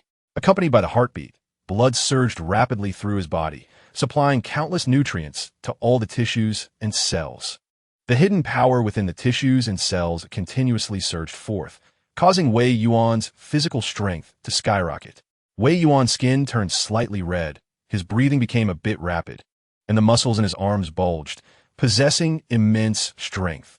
Wei Yuan turned to glance at the huge granite block beside him. He was confident he could lift it with one hand. Wei Yuan raised his fist and slowly hammered toward the entrance of the mine. The water friends were stunned, staring blankly at the scene before them, unable to comprehend Wei Yuan's actions. What is Wei Dad doing? Is he planning to smash open the mine with his fist? Don't be ridiculous. Upstairs, Wei Dad probably just wants to relieve his inner frustration by punching. Wei Yuan's punching speed was slow, gradually gathering strength. Even as a god-level powerhouse, he needed some time to build up power to unleash his full strength. Chapter 266. Fly out after speaking. Wei Yuan turned to Wei Chang'an and to Zhuang, smilingly said, "Follow me. I will take you out of the mine." Wei Chang'an and de Zhuang nodded obediently and followed Wei Yuan out of the number 2 safety pit. Until the footsteps of the three disappeared, over 100 miners felt slightly relieved, collapsing to the ground, looking at the cave entrance with fear, afraid that Wei Yuan would suddenly emerge. I was scared to death just now. What kind of person is Xiao Wei's dad? That gaze was simply terrifying. Yeah, I can confirm that Xiao Wei's dad is at least in charge of 1,000 people. Anyway, Jean Goddard has no such presence. For 1,000 people? I think even 10,000 wouldn't be enough in front of Mr. Wei. Wei Yuan was unaware of the tremendous impact he had on the simple hearts of the miners. At this moment, Wei Yuan was eager to return, leading the 2 children straight to the mine. Wei Chang'an and De Zhuang looked up and saw the overcast sky from the 100-meter-high cave entrance and felt the raindrops falling from it. The two were overjoyed to tears. They really didn't expect that Wei Dad, would come personally to rescue them. All along, Wei Chang'an felt that Dad favored his two sisters. But only now did he understand that his importance in Dad's heart was no less than that of his sisters. Chapter 267. The mine has been cleared. 8,000 rescue teams? Wei Chang'an felt a tingling sensation on his scalp. Dad was too extravagant. Was that going to disaster relief or to be a young master? All right then, I'll go home with Dad, but the 1,000 rescue teams Dad promised must be in place. Wei Yuan immediately took out his phone and dialed Diana's number. The call was quickly connected, and Diana's slightly worried voice came through. Boss, have you found young Master Chang'an? Yes, Diana. Immediately organize 1,000 rescue teams to go to Xinjiang and Hebei for disaster relief. Is that difficult? Absolutely complete the mission. Wei Yuan hung up the phone and smiled at Wei Chang'an. Chang'an, the 1,000 rescue teams can be in place before dawn. Can we go home now? Dad, you are too great. Let's go home. Under Wei Yuan's lead, the group headed straight for the Eternal Passenger Plane.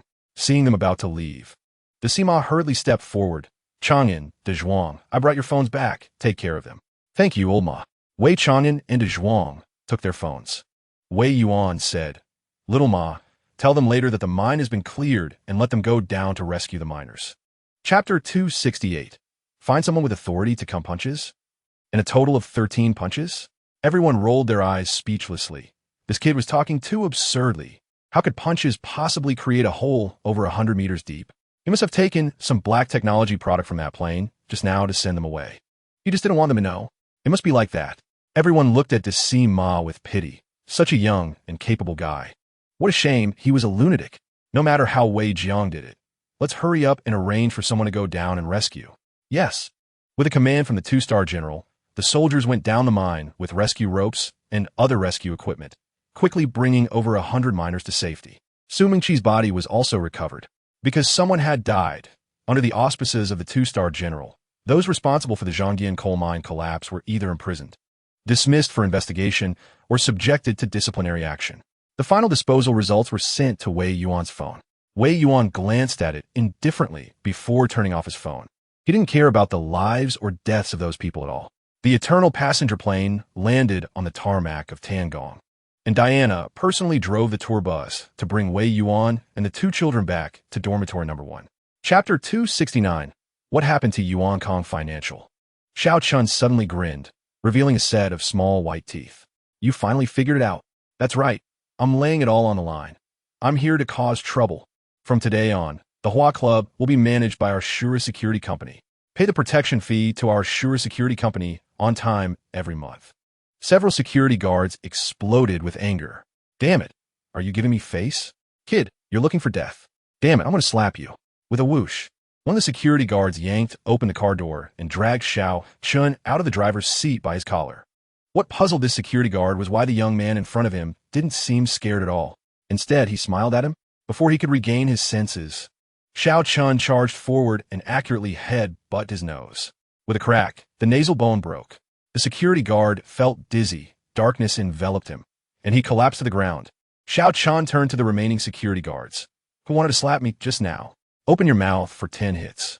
I'll be damned.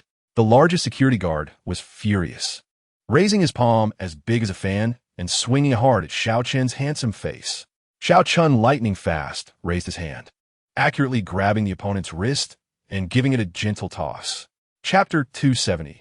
Give Yuan Kong Financial a warning. Chun Yifeng looked at his brothers with a gaze full of disappointment. You guys, you just don't think. Think about it. This Wei Shiyu still hasn't graduated from college. Where did this 100 billion come from? The expressions of everyone became slightly serious. Big brother, I think I understand a bit. Even if Wei Shiyu started making money from the womb, she still couldn't earn 100 billion. This means this 100 billion was given to her by her elders. To casually give 100 billion to a young girl shows that the power behind Wei Shiyu is very strong. I don't know if Wei Shiyu is just playing or if she's leading the charge for the power behind her. Chun Yifeng showed a look of relief. You finally understand. A single Wei Shiyu is not scary. What's scary is the power behind her. No matter whether Wei Shiyu is just playing or leading the charge, we cannot remain indifferent. We need to make Wei Shiyu and the people behind her understand who has the final say in this piece of land in Shenzhen. If they want to develop in Shenzhen, they must come to pay their respects. I cannot allow a second Xiao Ma to appear in Shenzhen. Understood, big brother. Draw up a plan on how to give Yuan Kong financial warning. Chapter 271. No one should make things difficult for Yuan Kong. Financial Chun Yifeng straightened his posture and said solemnly, "Come in." With a creak, the door opened, and Chun Yifeng and 7 core members saw a stranger's face, and they were momentarily stunned. Fortunately, they quickly saw a familiar face. Pang Tao was following Xiao Chen closely. Entering the conference room, Chun Yifeng scolded directly, "Pang Tao, who is he? Where is Uncle Quan?"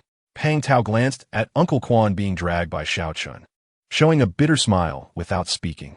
Xiao Chen lightly shook his wrist, tossing Uncle Quan in front of several people, and said blandly, "He should be the Uncle Quan you mentioned. As for who I am, you're not qualified to know. You only need to know that from now on, the Hua Association is under my control. Every month on the 1st, you will pay the protection fee to the Azure Security Company on time. Otherwise, Uncle Quan's today will be your tomorrow." Looking at the dying Uncle Quan, several people's faces changed drastically. No longer calm as before, they stood up in shock, looking at Uncle Quan in disbelief. How could this be? Isn't Uncle Quan known as the #1 expert in Deep City? How could he be defeated so miserably? Someone come, quickly protect me. Chapter 272. What is Director Wei from Yuan Fong Finance's background? Chun Yifeng patted his chest with some fear. Azura King, rest assured, our people have retreated. Yuan Fong Finance has not been affected at all, and our message has already spread. Whoever dares to oppose Yuan Fong Finance is opposing us, the Hua Association. Xiao Chen nodded slightly. Very good. Then I wish the brothers of the Hua Association prosperous business. Goodbye. After speaking, Xiao Chen turned and left, and Chun Yifeng boldly called out to him, "Azura King, please wait." Xiao Chen stopped, turned to look at Chun Yifeng. "President Chun, is there anything else?" May I ask, what is Director Wei from Yuan Fong Finance's background?" Xiao Chen smiled slightly. "My master's prize pupil." After saying that, Xiao Chen turned and left. Chun Yifeng and the others looked at Zhao Tian with some confusion. "Old Zhao, does Azura King have a master? Who is Azura King's master?" Zhao Tian's eyes flashed with fervent admiration. Azura King's master is the commander of the Eternal Army. By the way, he also has a nickname, the God of Wealth. The God of Wealth? With a thud, Chun Yifeng stood up, gasping for breath, as if he had been shocked. Chapter 273. There is a good project. Wei Yuan was slightly taken aback. He had only ordered Xiao Chen to integrate the underground forces of Deep City. What the hell is the Industrial and Commercial Bureau? Wei Yuan decisively denied. "That's not true. I've never been to Deep City. These days, Chang'an has been dealing with disaster relief in Henan Province. My attention has been on Chang'an." "Oh, got it. Dad, really don't secretly help me, okay? If you always help me in the dark, when can I stand on my own? Don't worry, I will definitely not give you any help in your business." Wei Shiyu finally felt relieved. "Love you, Dad. Trojan horse." Hearing the conversation between Wei Shiyu and Wei Yuan, Zhao Hongming, who was driving, kept shaking his head. Shiyu is too naive. She hasn't experienced the harshness of society yet. With such a powerful backing and yet not using it. In today's society, without connections, one cannot move forward. Soon, Shiyu will realize how difficult the path she chose is. With the strong support of several core members of the Hua Association, in just 3 days, all the procedures for Yuan Fong Finance were completed. Today is a good day. The sun is shining brightly, and Yuan Fong Finance officially opens for business. At the opening ceremony, Yuan Fong Finance invited representatives from hundreds of enterprises, almost covering all industries in Deep City. Chapter 274. Shiyu has gone missing. Yu Yang went to Deep City University and found experts researching lithium batteries. Hearing that the lithium battery endurance technology had been conquered, these experts were shocked and expressed their willingness to go for evaluation free of charge. Soon, Yu Yang returned to Yuan Fong Finance with several experts. Knock, knock, knock. Yu Yang gently knocked on the chairman's office door. However, no one answered. Yu Yang called Wei Shiyu's phone, but it was turned off. Yu Yang began to feel anxious and found the company front desk. "Have you seen Director Wei?" "Director Yu." Director Wei just left with a few foreigners. Buzz.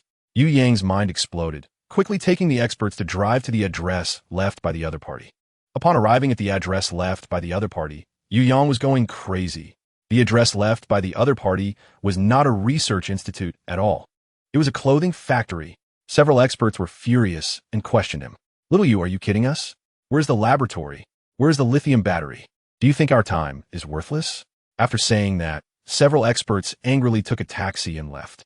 Yu Yang didn't know how to explain, and even if he did, he had no mood to explain. The situation is very serious now. The other party is a fraud, and Director Wei followed them, which makes her very dangerous. Chapter 275. Wei Yuan restarts the ninth gear. Xiao Chun knelt down, and Chun Yifeng panicked, unable to control his knees, and also knelt down, trembling continuously. Wei Yuan glanced at Xiao Chun indifferently, then looked at Chun Yifeng behind him, slightly puzzled. Who are you, and why are you kneeling before me? Reporting to the God of Wealth, I am Chun Yifeng, chairman of Guanfenghua Group. Wei Yuan raised his eyebrows slightly. Is it the Guanfenghua that refuses to go public? God of Wealth, please forgive me. Wei Yuan smiled. Whether to go public is your own choice. What crime do you have? Chun Yifeng breathed a sigh of relief. Fortunately, the God of Wealth is not as terrifying as the legend, and he is quite easy to talk to. God of Wealth, I deeply sympathize with Miss Wei's encounter. I have restrained my subordinates, and it must not be my people who did it. Wei Yuan nodded slightly. I believe you. You do not have Shiyu's aura. Get up. Thank you, God of Wealth. Wei Yuan turned to Xiao Chun. Ah Chun, you also get up. How can you find Shiyu while kneeling? Only then did Xiao Chun get up, patting his chest to guarantee. Master, I have already asked Chun Yifeng to notify all overseas chambers of commerce in Deep City to send Shiyu over within an hour. Otherwise, they will all die. Chapter 276. Is the master fishing? Xiao Chun was obviously stunned for a moment, angrily saying, Ali, since you sense someone is monitoring us, why reveal the true condition of the master's body? Aren't you afraid of attracting some terrifying enemies? Zhongli shrugged. It was the master who instructed me to do so. You should ask the master for the specific situation. Huh? Xiao Chun was dumbfounded, instinctively turning to look at Wei Yuan, who glared at him irritably. What are you looking at? Drive properly. Oh. Xiao Chun quickly turned his head and drove properly. Wei Yuan pondered for a moment and explained, Since I became a deity, I have been secretly monitored. There are both benevolent and malevolent watchers, and they are looking for opportunities, looking for my moment of weakness. Since they are so attentive, I will give them an opportunity. Xiao Chun was very anxious. Master, you cannot be careless. Back then, the 8 war kings you defeated, to this day, no one knows if they have touched the divine realm. If you were in your prime, you would naturally not be afraid, but now you.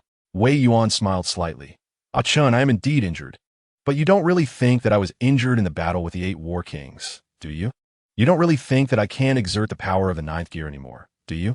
Chapter 277. I owe you a favor. Clem's vigilance was very strong. He quickly finished speaking and decisively hung up the phone. Murong Yinhai felt slightly regretful. He was just 10 seconds away from finding out the exact location of the kidnappers through the Murong family's commercial satellite. Unfortunately, the kidnappers' counter-surveillance skills are very strong, and they hung up the phone just in time. This led to the Murong family's commercial satellite only being able to determine a general area. Chairman, the signal source can only be confirmed within a 5-kilometer range, which is a deserted urban village waiting for demolition. Understood. Immediately send people to rescue her. Even if we have to dig 3 feet into ground, we must rescue Shiyu. Yes. Under Wei Yuan's guidance, Xiao Chun drove straight to the suburbs and finally stopped in front of a manhole cover without surveillance. Wei Yuan took a deep breath and pointed at the manhole cover. They must have gone through the underground drainage ditch.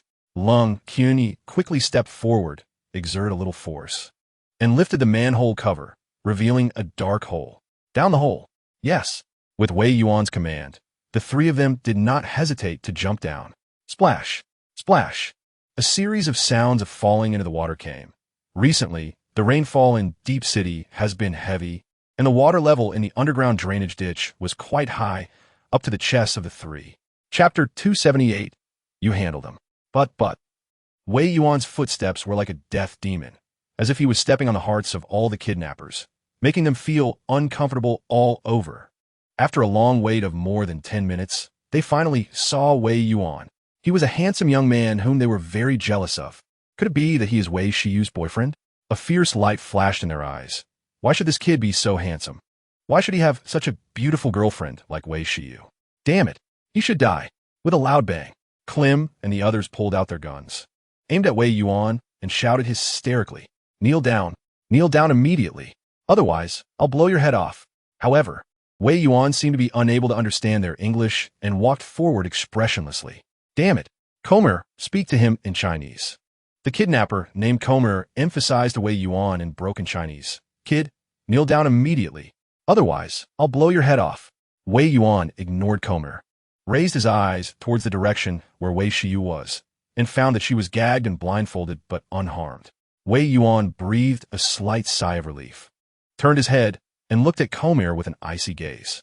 Chapter 279, We're Going Home. Wei Shiyu instinctively took the gun. The weight of the gun was much heavier than she had imagined. She almost couldn't hold it, quickly gripping the gun with both hands. She avoided the awkwardness of dropping it. Shiyu, the safety is off. Point the gun at them, pull the trigger, and you can shoot them. Wei Yuan's voice was very gentle, but the kidnappers seemed to hear the roar of a demon. Miss Wei, please spare us. Miss Wei, don't shoot. I have an 80-year-old mother and 3 children at home. Miss Wei, do you remember me? I have repeatedly tried to stop them from tearing up the ticket. I was also coerced. I didn't want to kidnap you. Wei Shiyu coldly looked at the few people who were begging for mercy. You did indeed try to stop them from tearing up the ticket, but you wanted to enjoy me with them. Do you remember? With a bang, Wei Shiyu forcefully pulled the trigger. However, Wei Shiyu's marksmanship was too poor, only hitting one of the kidnapper's arms. The other party clutched his arm and let out a piercing scream. Seeing the kidnapper's arm gush out blood, Wei Shiyu was not afraid at all. Instead, she felt a little excitement and apologetically said, "Oh no, my marksmanship isn't very good. I'm sorry. This time I'll aim a little better." Chapter 280, Not Bad Acting.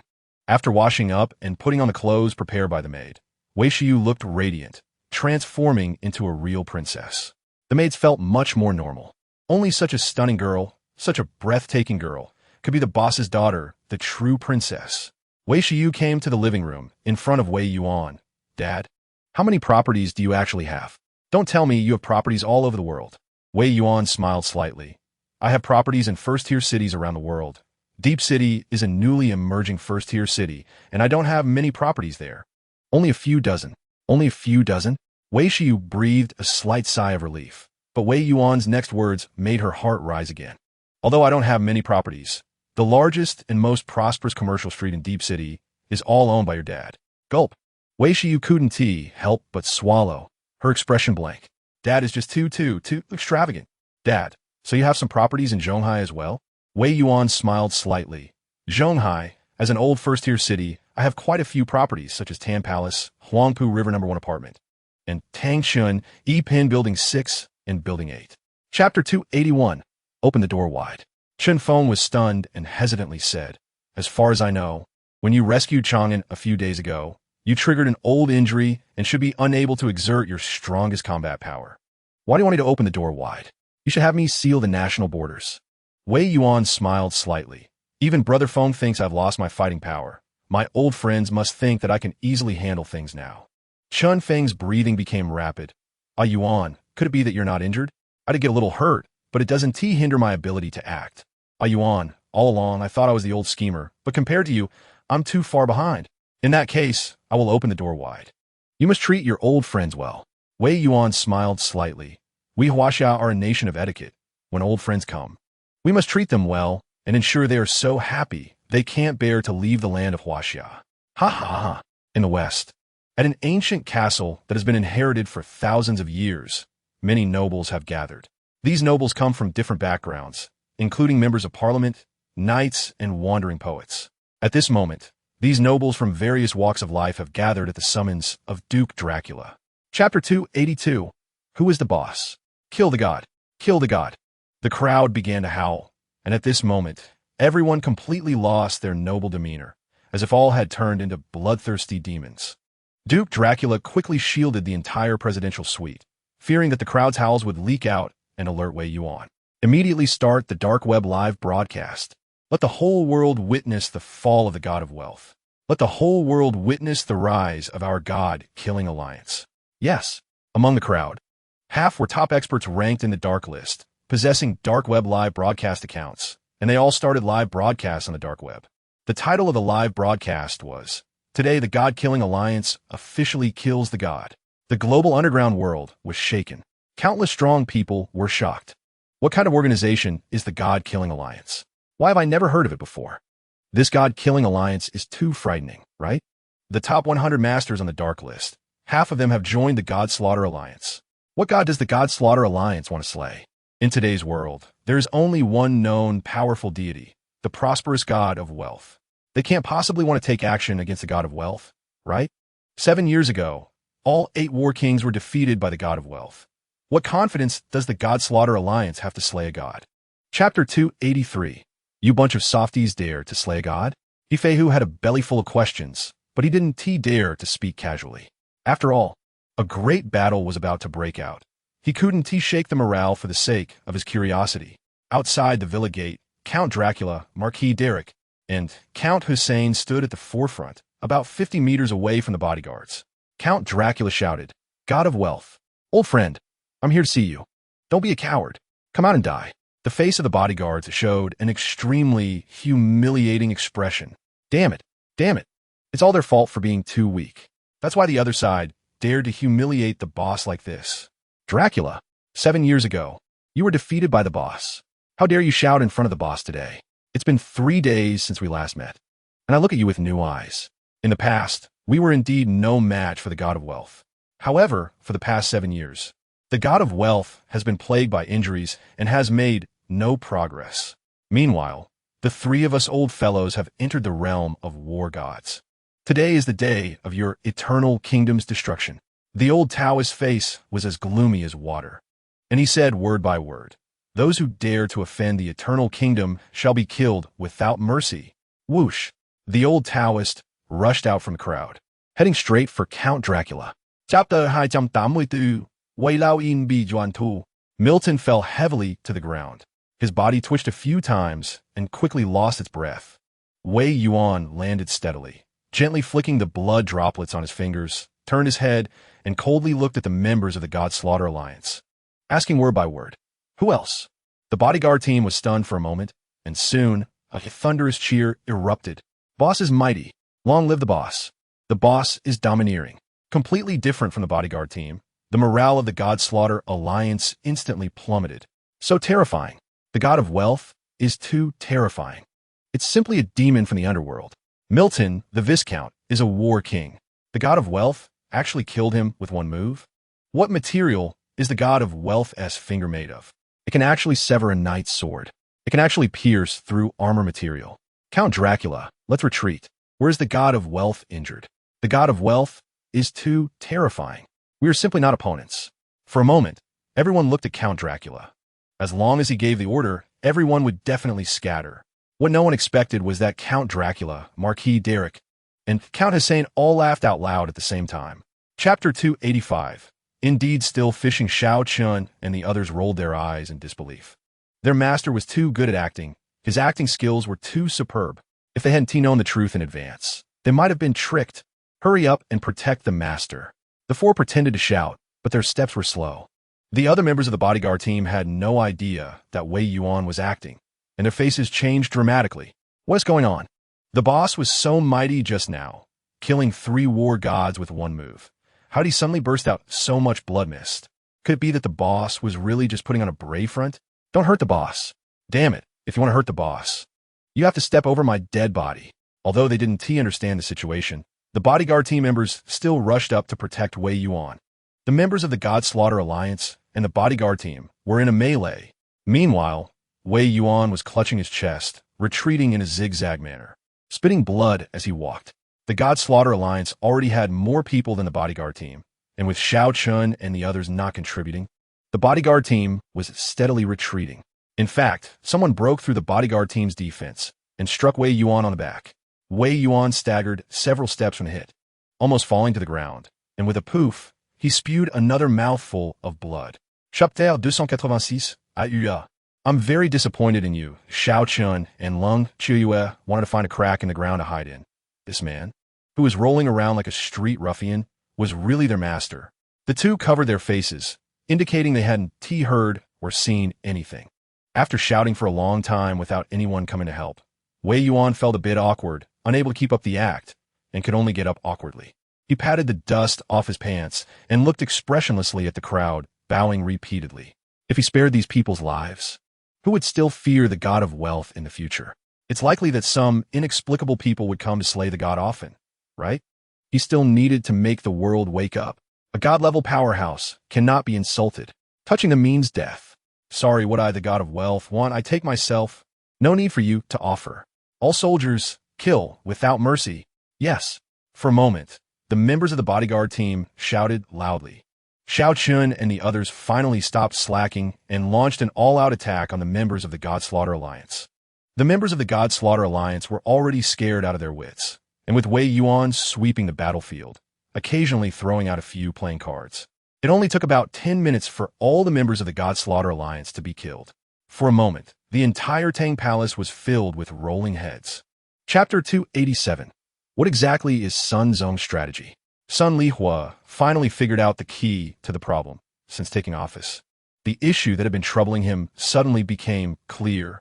No wonder the boss required the young lady to shoot no more than 2 days of film a week and prohibited overtime. It turned out that even with full-speed shooting, a big production like Eternal Kingdom would take 3 to 5 years to release. The boss deliberately left 5 days for the young lady to give him operational space to arrange some projects that could yield quick results.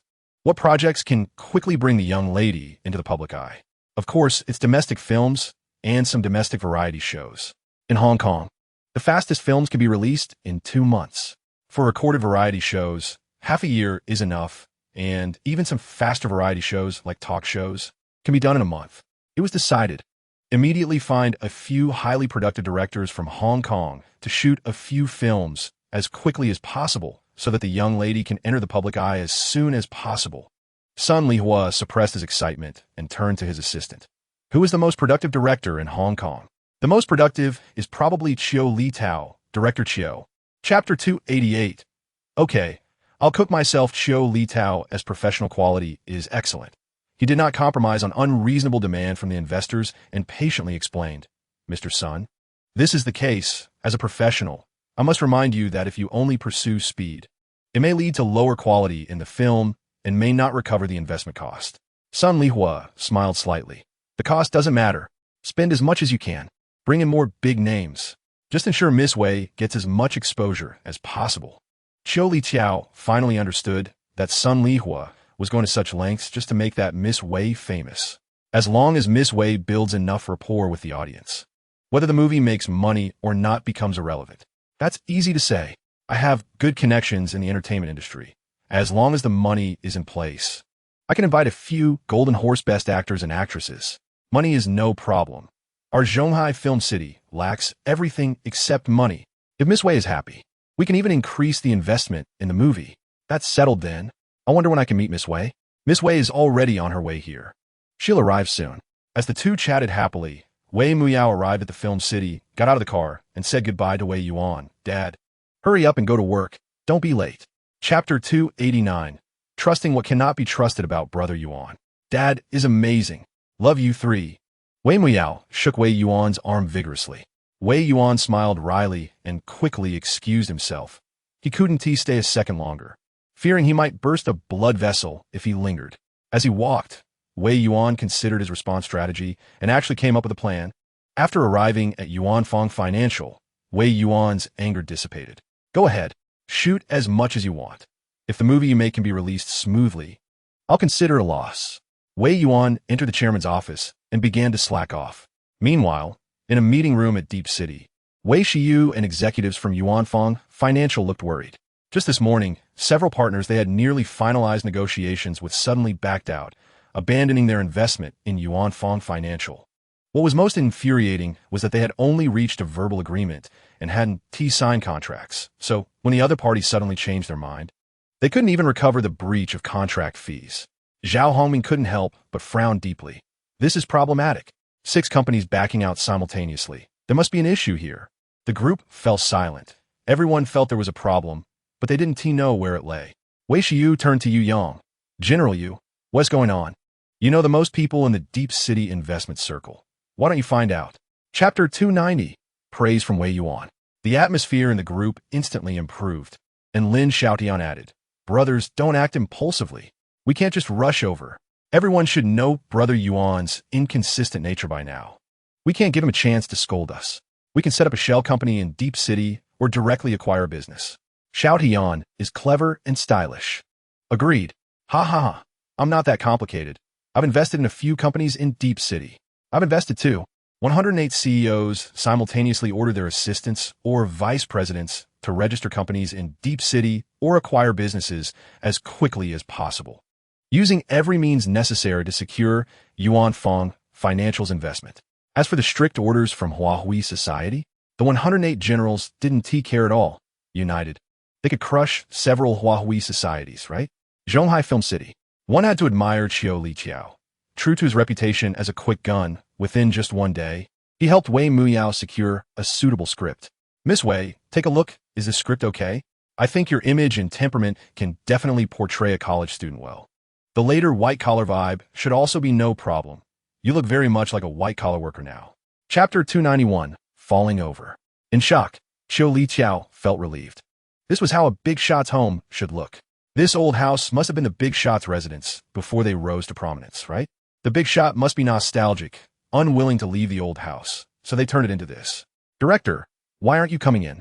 Seeing Qiu Liqiao dazed at the door, Wei Muyao asked curiously. Qiu Liqiao's face turned slightly red. "My shoes are a bit dirty. I didn't expect the director to be so particular. Here are some disposable slippers." Saying this, Wei Muyao kindly handed the slippers to Qiu Liqiao. Qiu Liqiao instinctively took the slippers, then was stunned again. "Wow, these are Chipko's rainforest slippers, truly worthy of a big shot's home. They even use rainforest slippers worth over $10,000 as disposable slippers." After putting on the slippers, Qiu Liqiao followed Wei Shiyu into the house. Then Qiu Liqiao felt that his eyes were almost inadequate. The paintings on the walls were all antiques. He even saw Tang Sankai on the shelf. Moreover, it was blue glaze. For the first time, Qiu Liqiao truly understood what it felt like for Lu Laolao to enter the Grand View Garden. "Director, please sit, have tea, eat fruit. Dad will cook quickly. Let us wait a bit." Chapter 292, The True Socialite. Sun Lihua swallowed hard, using great willpower to swallow the chicken, but revealing a smile that looked worse than crying. "So delicious. Mr. Wei's cooking is simply astonishing. To eat chicken, but personally cooked by Mr. Wei is truly a stroke of luck." Wei Yuan smiled slightly. "Since it's delicious, eat more. No one is competing with you." Oh. Under Wei Yuan's eager gaze, Sun Lihua pinched his nose and finished all the chicken butts. Qiu Liqiao was eating so enthusiastically that his nose almost twisted. "Mr. Wei's cooking is simply amazing. Not even a 5-star chef could match this level, right? Such a big shot like Mr. Wei personally cooking for them is a huge honor." Qiu Liqiao secretly resolved that he must repay the favor Mr. Wei gave him, and he must make Miss Wei a huge star as quickly as possible. While stuffing his mouth with food, Qiu Liqiao said with a tongue-tied voice, "Mr. Wei, don't worry. I will definitely make Miss Wei a super A-list star as quickly as possible." A large black line appeared on Wei Yuan's forehead. Sun Lihua was causing trouble. And this Director Qiu was also stirring things up? He should have prepared some dark cuisine for Director Qiu. Chapter 293, Crossing the River Dragon. The Shura Security Company is located diagonally opposite Yuan Fong Financial, with a telescope set up in the general manager's office, just right for observing Yuan Fong Financial's every move. At this moment, Shura Security Company was holding a morning meeting. The warriors of the Shura group all wore worried expressions. Xiaochen looked around at his despondent subordinates and angrily scolded them. "Useless. You're all a bunch of useless people. It's been several days. Why can't you infiltrate Yuan Fong Financial? If you can't protect the second young lady closely, and if anything happens to her, who will take responsibility?" The crowd lowered their heads even further. Xiao Chan was furious. These bastards couldn't even handle such a small matter. And now, they didn't even dare to look him in the eye. Since it was like this, Xiao Chun could only appoint someone. "Sun Long, you are our strongest warrior in the Shura group, my most valued brother. You've always done well in the tasks I assigned. Why can't you accomplish such a small task as infiltrating Yuan Fong Financial?" Sun Long was called out, and he could only raise his head and bitterly smile. "Brother Chun, the second young lady has really sharp eyes. I've successfully applied to the marketing department, but she pulled me out. I can fake my resume, but I can't answer professional questions about financial investment unless I'm allowed to study at the Finance Academy for a few years. Chapter 294. Don't judge a book by its cover. Wei Yu called a few security guards and, under their protection, walked into the conference room. Wei Yu was even a bit scared. Would these crazy corporate representatives tear her apart? Quiet down. Everyone quiet. Wei Yu shouted loudly into a megaphone. Hearing her voice, everyone instinctively turned to look, and then all eyes lit up. The 108 CEOs had long sent Wei Yu's photo to these corporate representatives. Suddenly seeing the second young lady, everyone instantly stopped their noise and looked at Wei Yu with fervent gazes. She was so beautiful. The second young lady was even more stunning than in the photo, completely different from those misleading pictures. Even more astonishing was her outfit, which was incredibly noble. No wonder even the big boss had to please her. Seeing everyone quiet down, Wei Yu not only didn't feel relieved, but instead felt even more scared. What kind of eyes were they looking at her with? They were practically glowing. It was like hungry wolves spotting a little rabbit. Wei Yu took a deep breath, the solid figure of Wei Yuan flashing in her mind, instantly filling her with confidence, and said in a deep voice, "Everyone take a seat. Let's talk slowly. Our Yuan Fong financial lacks everything except money. Everyone gets a share." Chapter 295. The reception department is fully staffed. Li Bo quickly nodded in agreement. Okay. Strictly according to President Zhao's requirements, the minimum height requirement is 1.8 meters, and the minimum weight requirement is 170. Our reception department has only one requirement for hiring employees, and that is muscular men. Zhao Homing nodded, feeling a bit strange about Li Bo's gaze, but he had no evidence. At the door, the warriors of the Shura security company were slightly unaccustomed. It was their first time wearing makeup, and they had all turned into oily-faced pretty boys. While the warriors anxiously waited, Li Bo walked out and said in a deep voice, "Men taller than 1.8 meters and weighing more than 170, come in for an interview. Those who do not meet the standards, please leave." Hearing this, the Shura group was overjoyed. All of them met the standards.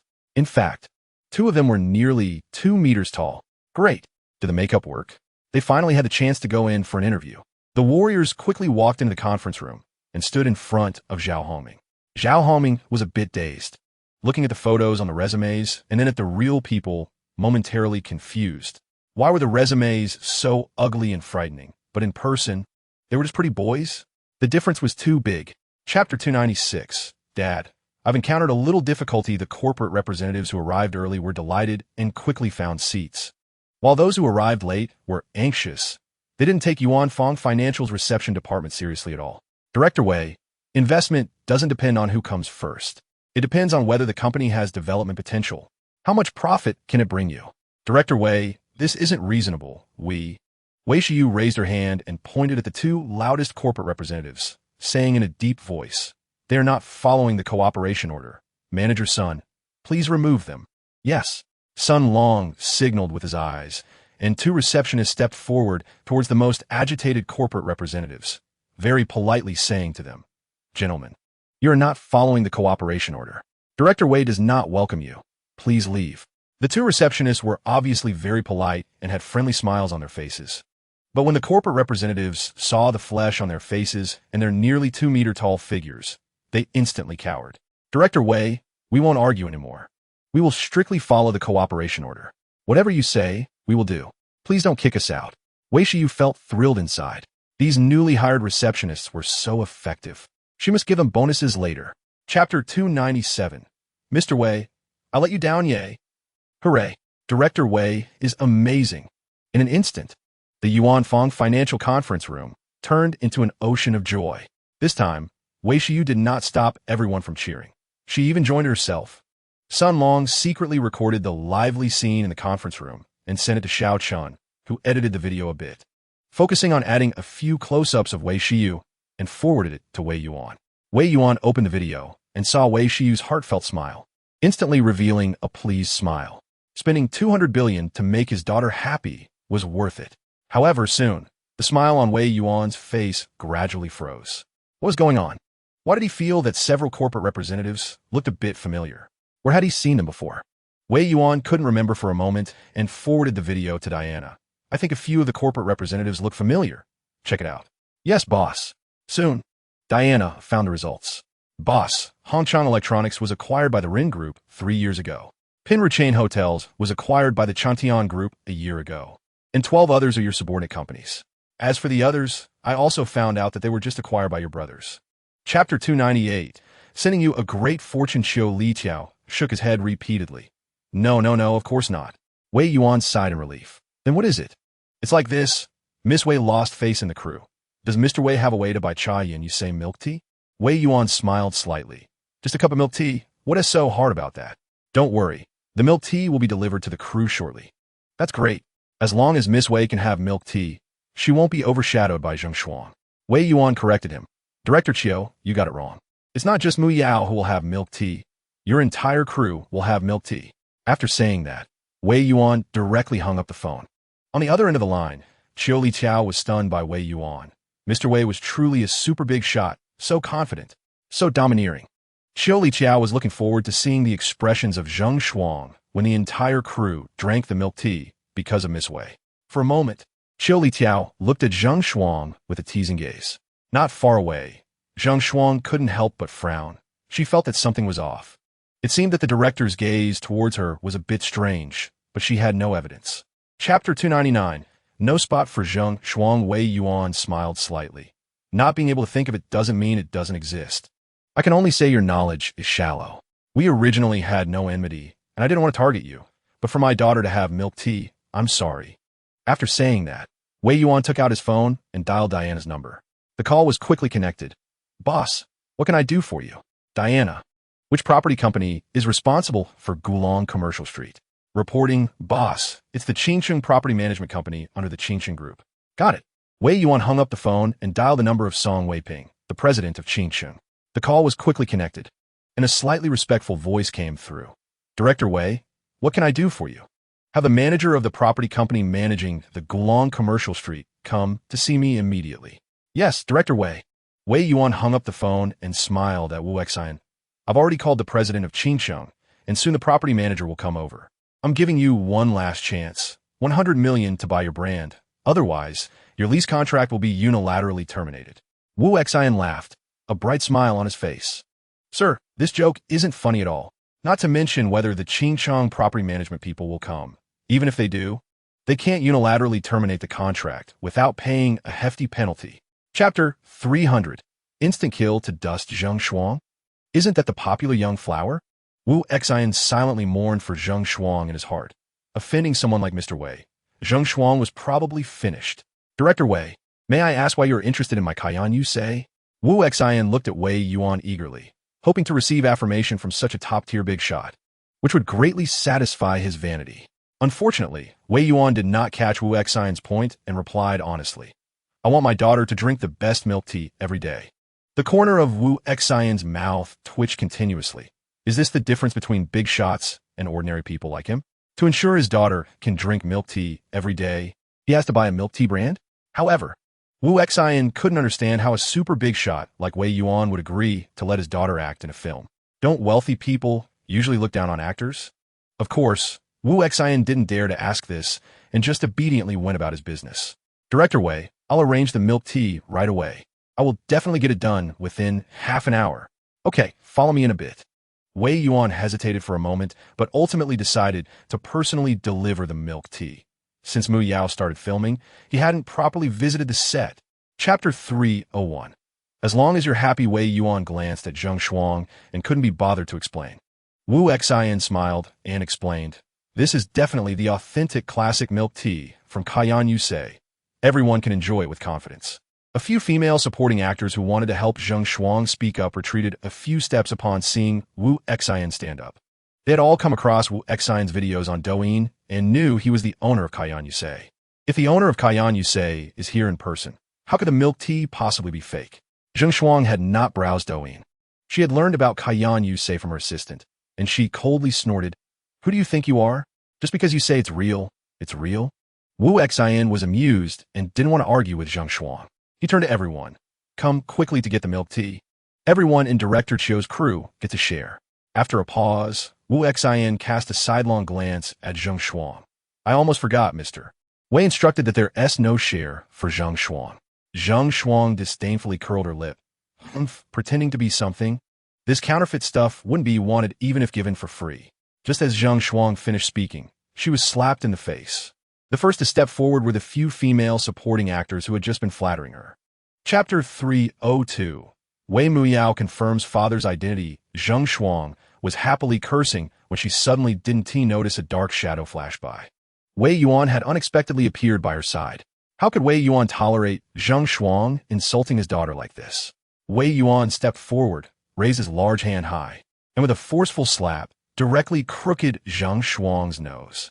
Zhang Shuang spun around several times from the hit, completely dazed, instinctively covering her face and unable to say a word for a long time. The few female supporting actors unkindly pointed at Zhang Shuang's nose and laughed.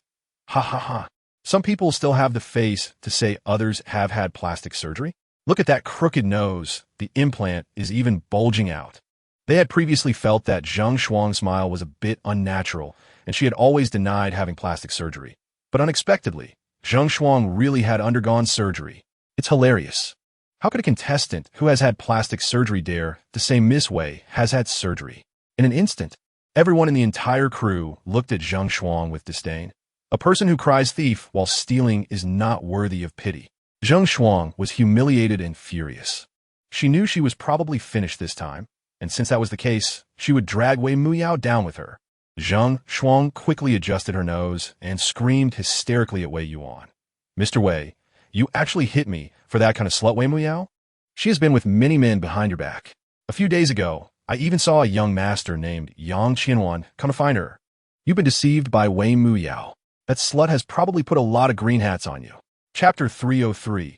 Let's talk about etiquette. I have to say, Wei Yuan is very good at comforting people. Wei Muyao revealed a relaxed smile. Dad, you're right. To strike iron, one must be strong oneself. Don't worry. I will perform well in these 2 films and 1 T let you down. Go back and focus on filming. Dad will come visit again another day. Wei Muyao hesitantly asked, Dad, since you invited director Spielberg to create a super production for me, why slow down the filming progress of Eternal Kingdom? Wei Yuan smiled bitterly. Since Muyao asked, Dad won't hide it from you. I'm just afraid that after Eternal Kingdom is released, your popularity will soar rapidly, and at that time, countless offers will come to you, and you will definitely be very tired. I don't want you to live so hard. I'd rather you not become a top star. Wei Muyao rolled her eyes in exasperation. Dad, you got it wrong. The ones who are truly tired are those extras and those little-known actors. They have no choice but to run for any offer, no matter how crude the occasion is. They have to go and accompany people for drinks. Only by becoming a super top star can one have the right to choose offers and refuse to accompany for drinks, which can make life a little easier. Chapter 304. Talk about etiquette. The financial team dispatched 3 business cars, heading straight for the Hua Club. On the Cross-Sea Bridge, the 3 business cars were stopped.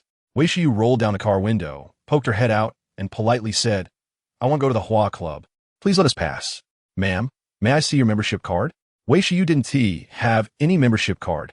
She couldn't be bothered to waste time with the security guard, raised her hand lightly. Come on, let us have a good talk about etiquette with them. Yes. With a swish, the 6 attendants in the car got out and lined up in front of the security guard, looking down at him. This is not the way to treat guests. When receiving guests, you should be warm and considerate. Please let us pass. Although the 6 attendants were very polite and had smiles on their faces, the security guard was so scared he was trembling. Okay, let them pass. I'll let them pass. Beep. The barrier was lifted. Boom, boom, boom. The 3 business cars started up and sped toward the Hua Club. As the 3 business cars drove away, the security guard quickly reported the situation to the security team. The previous security manager of the Hua Club had joined the Shura Security Company with Xiao Chun, and Chen Yifeng had recently hired a new security manager. This new security manager was a Westerner named Chikov, who had spent over 10 years in the underground boxing scene and had once won the glory of being a boxing champion. Chapter 305. A familiar scent. Xiao Chun smiled slightly. Director Chun, don't panic. What disaster can your Hua Club face? Clearly, your Hua Club is about to soar. A tremendous opportunity is right in front of you. It just depends on whether you can seize it. Chen Yifeng forced a smile. Lord Azura, please don't mock me. Our Hua Club is facing a formidable threat. The other party is clearly aiming to wipe us out. Xiao Chen remained calm. Director Chen, Take a closer look at who is leading the team. Chen Yifeng was taken aback and quickly pulled out his binoculars to look down, recognizing Wei Shiyu's stunning face. Chen Yifeng suddenly became excited. Over the past few days, he had specifically investigated the Far Financial Group and was thoroughly familiar with Wei Shiyu's appearance. His heart instantly settled, and he exclaimed, "Thank you for your guidance, Lord Azura. You're welcome. We're all on the same side. As long as you are loyal to the little princess, good days are ahead for you. Of course, if you dare to harbor any disloyal thoughts, you will die a miserable death." After saying that, Xiao Chun directly hung up the phone. Facing Xiao Chen's threat, Chen Yifeng was not angry at all. The god of wealth was someone he couldn't afford to provoke. To avoid being swallowed by the god of wealth, he didn't even dare to let the Guanfeng Hua group go public. Chapter 306. Chang'an. I want to tell you a secret. Wei Shiyu even started to suspect if the Chen Yifeng in front of her was really her father's little brother. Could it be that the flood swept away the Dragon King's temple? Miss Wei, this is our Anong Group's cooperation agreement. Please have a look. Miss Wei, this is our Li Group's cooperation agreement. Please have a look. Miss Wei, this is our Huatian Group's cooperation agreement. Please have a look. In the blink of an eye, Wei Shiyu had 7 cooperation agreements in her hands. She casually flipped through a few pages, and like the agreement with Guanfeng Hua Group, they were all about rights, with no obligations to be found. The attitudes of Chen Yifeng and the others made Wei Shiyu feel a bit embarrassed. She awkwardly scratched her head and said with a forced smile, "So it turns out that all you uncles are my dad's people. What a surprise. I apologize to all of you. No need. We can't afford Miss Wei's apology." The few of them waved their hands repeatedly, but accepted Wei Shiyu's words. It seemed that they were indeed people of Lord Azura, and Lord Azura was a disciple of the god of wealth. Rounding it off, they were also people of the god of wealth. Chen Yifeng and the others straightened their backs a bit. Wei Shiyu turned her head and pretended to be angry, scolding loudly, "Manager son, what's wrong with you receptionists? I asked you to come here to discuss etiquette. How did you end up injuring someone? Hurry up and send the brothers to the hospital." Chapter 307. I want to ruin Wei Muyao's reputation. Wei Shiyu smiled and said, "All right, you go ahead." Wei Chang'an teased, "Let me guess, the secret my second sister wants to tell me is related to Dad?" Wei Shiyu was taken aback. "Yes, it indeed relates to Dad." "Chang'an, do you know any secrets about Dad?" Wei Chang'an laughed. "So, my second sister has known about Dad's identity all along? I've been struggling for days, not knowing how to tell you.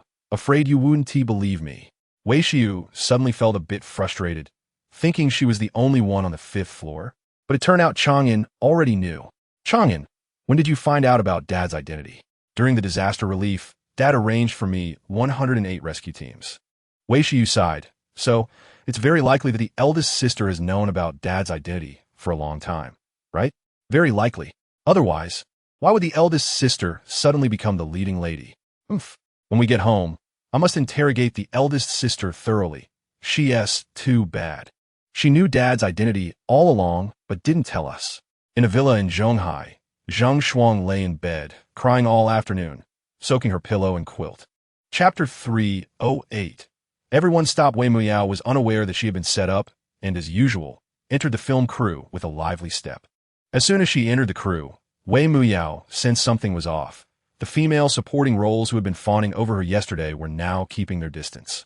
Their gazes were complex. Several leading actors who had chatted amiably with her yesterday merely nodded slightly and showed no intention of deepening the conversation, casting subtle glances toward the corner of the crew. Only Chiu Li Tao and Hu Gu were as enthusiastic as yesterday, greeting Wei Muyao warmly. The two didn't want to see Wei Muyao get hurt, and hurriedly tried to find a way to send Wei Shiyu away. "Muyao, you're here. You have no scenes today. Why don't you take a day off?" "Muyao, I also happen to have no scenes today. Let us go to the Eternal Kingdom crew together." Wei Muyao didn't understand what the two were up to, but she had no objections to filming at the Eternal Kingdom crew. "All right, brother, let's go." Zhang Shuang would not let Wei Muyao leave so easily. She immediately stood up and shouted, "Wei Muyao, where are you running? Are you scared?" "Scared? Scared of what?" Wei Muyao instinctively turned her head and saw Zhang Shuang, along with a young man who bore some resemblance to Yang Qianwan. Chapter 309. Banishing Wei Muyao. Taking advantage of the chaos, a few women were knocked down, and 2 staff members hid their identities and continued to conceal themselves. The scene was extremely chaotic. Several women didn't even realize who had hit them. The women could only roll on the ground, issuing miserable complaints. You Zhonghai Film City is protecting a loose woman. I will sue you. Zhonghai Film City has killed someone. My arm is broken. Zhonghai Film City bullies ordinary citizens. Who can stand up for us? Yang Qianren was furious, rushing forward and roaring. Who is it? Who hurt someone? Do you not want to work anymore? The actors and staff didn't dare to confront Yang Qianren directly, lowering their heads and silently retreating. Yang Qianren put on a righteous facade and looked at the women. Ladies, you say Wei Muyao is a mistress. Do you have any evidence? Of course we have evidence. We have photos as proof. Saying this, Wang Hanqin took out her phone and displayed a photo which showed Wei Muyao linking arms with a man, smiling brightly. Yang Qianren could tell at a glance that the photo was edited, but of course, he wouldn't expose it. Chapter 310. My dad is the major shareholder. The security guard's words reminded Yang Qianren, who shouted sternly, You, son, dare to hit me? You're dead. I will immediately call a board meeting to expel you. Son Li Hua smiled, beaming brightly. A board meeting? You really scare me. Feel free to come at me. Whoever backs down is a son. All right, you asked for it. Yang Qianren immediately took out his phone and sent a message in the Zhonghai Film City shareholder group. Dear shareholders, please come to Zhonghai Film City immediately for an emergency shareholders meeting. Wei Yuan was not in the shareholder group, so Yang Qianren, as the second shareholder, had significant authority, and the shareholders responded one after another. Okay, I'll be there right away. I happen to be near Zhonghai Film City. I'll arrive in 5 minutes. I'm a bit far away. Is half an hour okay? Seeing the shareholders' responses, Yang Qianren felt reassured and struggled to get up from the ground. Mr. Sun, the shareholders will be here soon. Your time as general manager is up. Sun Lihua smiled, beaming. Then I should thank you. I've long had enough of being general manager. But the boss insisted I take the position, and I had no choice. Hearing this, Wei Muyao's eyes lit up. Earlier, she had been intimidated by a few shrews and forgot that her father was the real boss behind Zhonghai Film City. Chapter 311. Warm welcome to major shareholder for inspection. Everyone was weighing the pros and cons, quickly analyzing the situation. In the end, several secondary stars who had come to make cameo appearances stepped back, choosing to remain neutral. The staff of Zhonghai Film City also took a few steps back, opting for neutrality. Qiu Litao felt somewhat reassured that all of his core staff stood firmly behind him without moving. The various leading actors and actresses were also weighing the situation, ultimately choosing to believe in Qiu Litao and standing their ground, gritting their teeth. I trust old Qiu's character and his judgment of people. I'm on Miss Wei's side. Hugu smiled slightly at Wei Muyao. I don't need to say much. I'm an old friend of Miss Wei and also an idol in Chang'an, so of course, I stand with her. Zhou Lan and Wang Qian kept giving Xia Yingying looks, urging her to distance herself from Wei Muyao and not to get dragged into it. The shareholder stance was so clear that they didn't hold much hope for Wei Muyao's victory. However, Xia Yingying was already resolute. On one hand, she really admired Wei Muyao, seeing her as a professional and dedicated actress honing her skills. On the other hand, Xia Yingying had fallen into a significant dilemma and needed to take a risk. If she succeeded, it would turn her fortunes around. Chapter 312. Ban on Zheng Shuang. Wei Yuan glanced coldly at Yang Qianren. Is this kid bullying my daughter? Wei Yuan knowingly asked Director Yang. Why the hurry to call an emergency board meeting? Yang Qianren was so excited he nearly cried. The major shareholder actually knew his surname. It was an honor. To report to the major shareholder, I called an emergency board meeting to deal with a problematic artist and discuss Mr. Sun's work arrangements. I didn't expect to disturb you. So you don't welcome me? Wei Yuan looked at Yang Qianren with a half-smile. Yang Qianren quickly shook his head. No, of course not. How can I not welcome the major shareholder? By the way, major shareholder, there's another thing I almost forgot. That problematic artist Wei Muyao claims you are her father. This is an insult to you. Hearing this, those around Wei Muyao couldn't help but laugh. They had just thought Yang Xiao was impressive, able to turn the tides. But now, Yang Xiao's obsequious demeanor resembled that of a clown. Wei Yuan suddenly laughed brightly. Yang Qianren was good, having wronged his daughter as a problematic artist. Very impressive. Chapter 313. From today on, the Yang family no longer exists. Wei Yuan's face darkened, looking at Yang Qianren with a cold, murderous gaze. Young Master Yang. Is that so? Yang Qianren turned pale with fear, crawling to Wei Yuan's feet. No, it's not like that. It's Zheng Shuang. This is all Zheng Shuang's idea. At this point, Zheng Shuang had completely given up on defending herself, looking at the kneeling Yang Qianren with disdain. How ridiculous. She had placed her hopes on such a spineless man. Zheng Shuang couldn't be bothered to argue. Yang Qianren, do you think it matters whose idea it was at this point? Zheng Shuang, you set me up. I'll kill you. Zheng Shuang's words provoked Yang Qianren, who suddenly exploded, rushing to Zheng Shuang and grabbing her by the neck. Zheng Shuang was gasping for air, her eyes rolling back. On the verge of fainting, Wei Muyao couldn't stand it any longer and shouted, "Let her go. Yang Qianren, are you still a man?" Yang Qianren dared not disobey and quickly released Zheng Shuang. Zheng Shuang coldly looked at Wei Muyao. Wei Muyao, stop pretending to be a good person. Let him kill me. You think that by pretending to save me, I'll be grateful? You're wrong. I'll never be grateful to you. Just kill me. Chapter 314. Intentional collision. Wei Yuan tapped Wei Muyao's head disapprovingly. Everything else is fine, but your handling of Zheng Shuang is not good. Muyao, you are too kind-hearted, unaware of the necessity to eradicate evil. Why did you stop Yang Qianren from killing Zheng Shuang? What if she seeks revenge on you later? Wei Muyao smiled, Dad. You don't understand the entertainment industry. You don't know how powerful public opinion can be against a star. Fans can elevate you to the heavens or drag you down to the depths of hell. Zheng Shuang has exposed so much dirt. Her future will be incredibly difficult. Every day will be torture for her.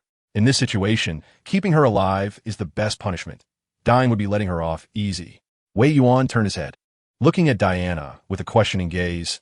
Is it really like this in the entertainment industry? Diana smiled wryly. She had no idea what the entertainment industry was like. She only dealt with acquisitions and investments, always greeted with smiles and seeing only prosperity. Diana could only look to the others for help. Everyone was hesitant to speak in front of Wei Yuan, but Xie Yingying boldly stepped forward to catch Wei Yuan's attention. Chapter 315. It's all Wei Chang'an's fault. The instructor's car emitted a roar similar to that of a supercar and suddenly accelerated. It was only then that the instructor remembered that the passenger seat of the instructor's car also had brakes and frantically slammed on the brakes. Unfortunately, it was too late. With a loud bang, the front of the instructor's car crashed hard into the rear of the 488. The front of the instructor's car was crushed in. The brand new rear of the 488 was a complete mess. Bang, bang, bang. The violent collision triggered the car's safety mechanism, and the airbags deployed. Under the protection of the airbags, Wei Chang'an was not seriously injured, only having a cut on his lower lip. The students sitting in the back seat of the car weren't so lucky. They slammed heavily into the front seat. Bang, bang, bang. Some students had large bumps on their heads, while others bled from their mouths, losing teeth. The students in front, Gao Chong and Huang Huihui, weren't feeling well either. Dazed from the airbags. It took a full 5 minutes for everyone to regain their senses. The students in the back seat had suffered greatly and angrily got out of the car, heading to confront Gao Chong. Kid, I curse your ancestors. Can you even drive? Chapter 316. Gao Shao. I really am not. Wei Chang'an's girlfriend Gao Chong was amused, since he became sensible. It was the first time someone asked him to apologize and compensate him. He was dumbfounded. Kid, I can give you 100,000, but do you have a life to spend it? As for the dashcam, well, does that dashcam even work? Saying this, Gao Chong looked at the instructor with a half smile.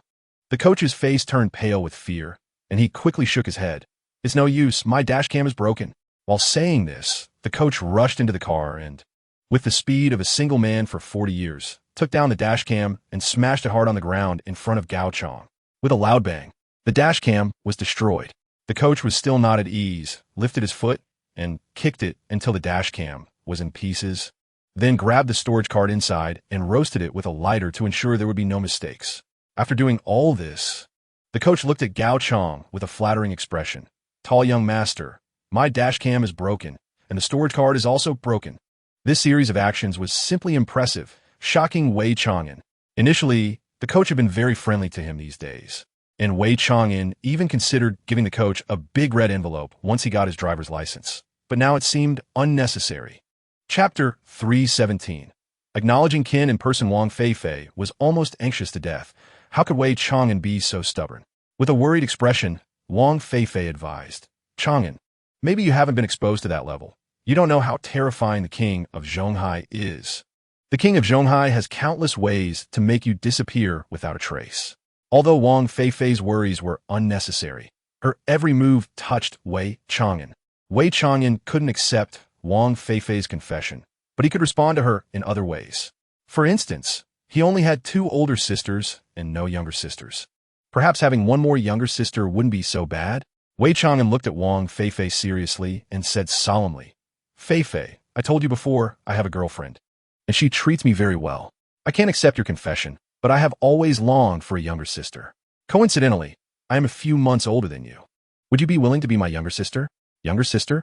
Wei Chang'an's words had a huge impact on Wang Feifei, making her momentarily forget the current crisis.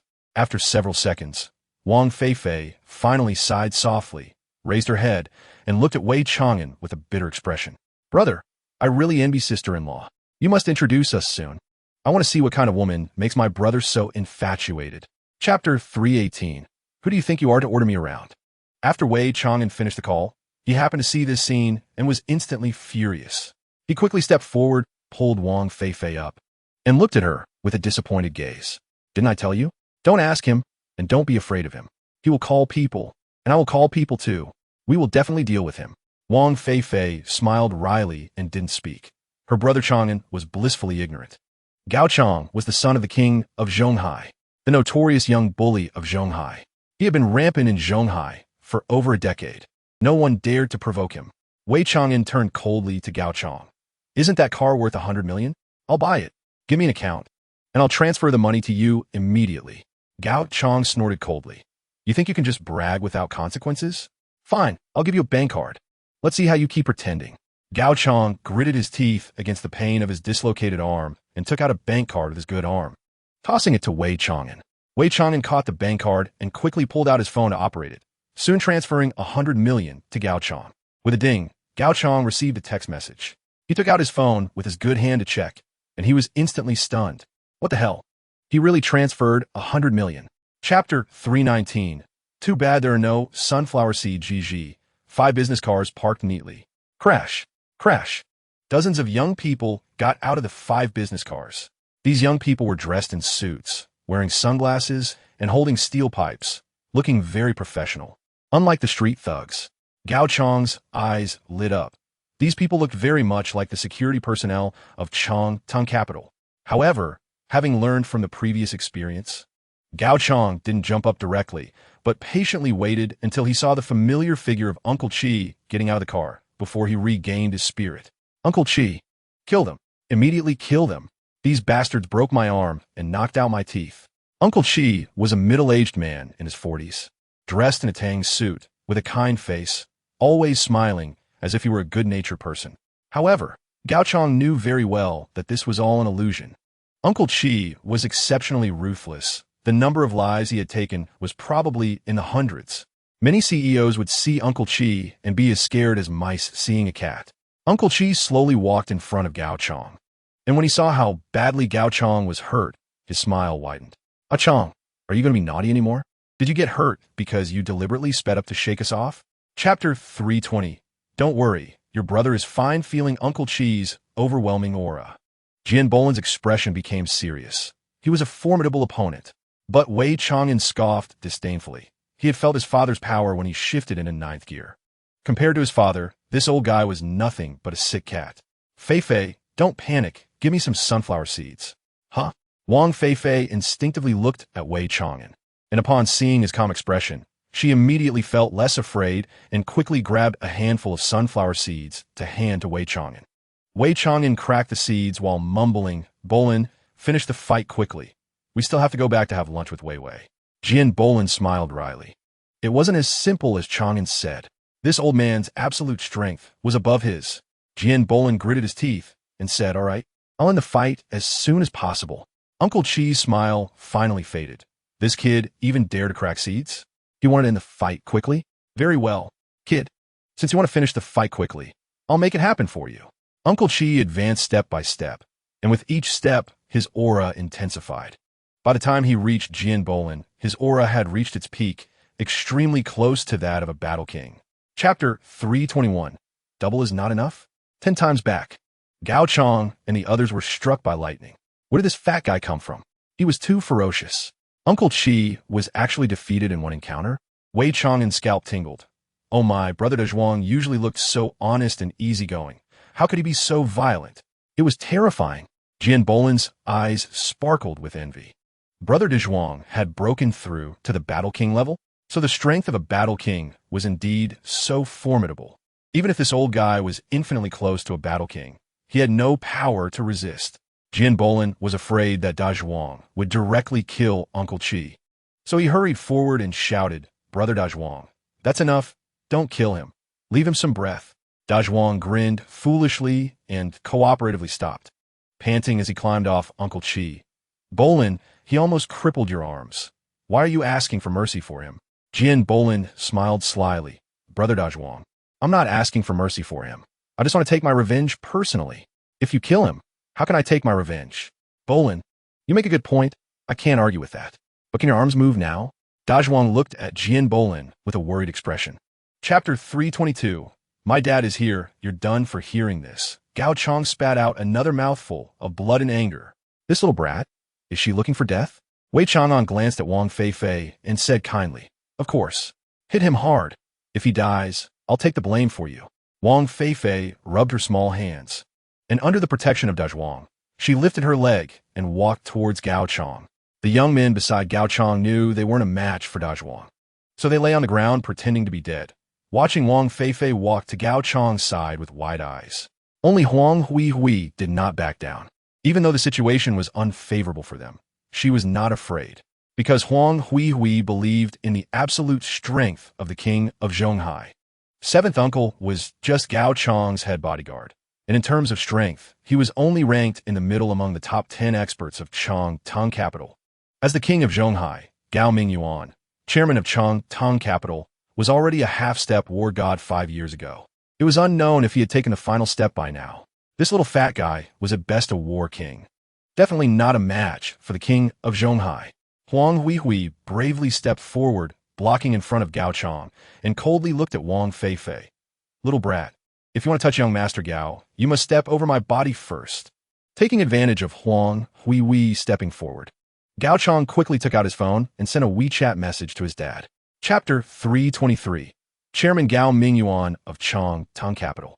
Meeting young Master Wei Dezhuang and Wei Chang'an instinctively turned their heads to look and saw a helicopter approaching not far away. In the helicopter, the two felt a pressure that was somewhat suffocating. This feeling even surpassed the pressure Xiao Chun gave them. Their expressions turned serious. Is the visitor Gao Chong's dad? The legendary king of Zhonghai? It seems that this king of Zhonghai is quite something. Besides the aura of the king of Zhonghai, there was also an aura comparable to Xiao Chen's from the helicopter, which meant that there was a war god and a half-step war god among the arrivals. They really overestimated the two of them. Dezhuang's expression became serious as he said in a deep voice, "Chang'an, the person coming is very strong. I'm afraid I'm not a match for him. You should hurry and ask your godfather for help." Wei Chang'an quickly took out his phone to call Wei Yuan, but to his frustration, Wei Yuan's phone was busy. Wei Chang'an dialed Wei Yuan's number several times, but it was still busy, and he couldn't help but feel a bit nervous. "Dad, it's such a critical moment. What are you on the phone for?" "Your son is in danger." In the helicopter, Gao Mingyuan and his most valued subordinate Shui Zhihao had very serious expressions. They were not nervous about the trivial matter of seventh uncle being incapacitated.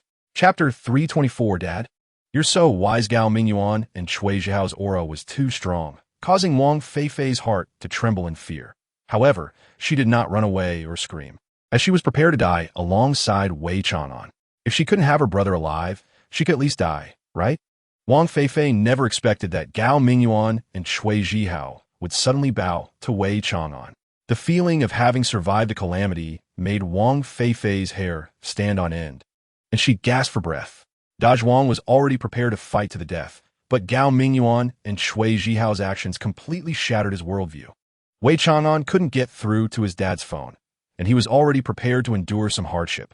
But he never expected that the imposing figures would walk over and directly bow to him. What the hell? Can someone tell him what the heck is going on?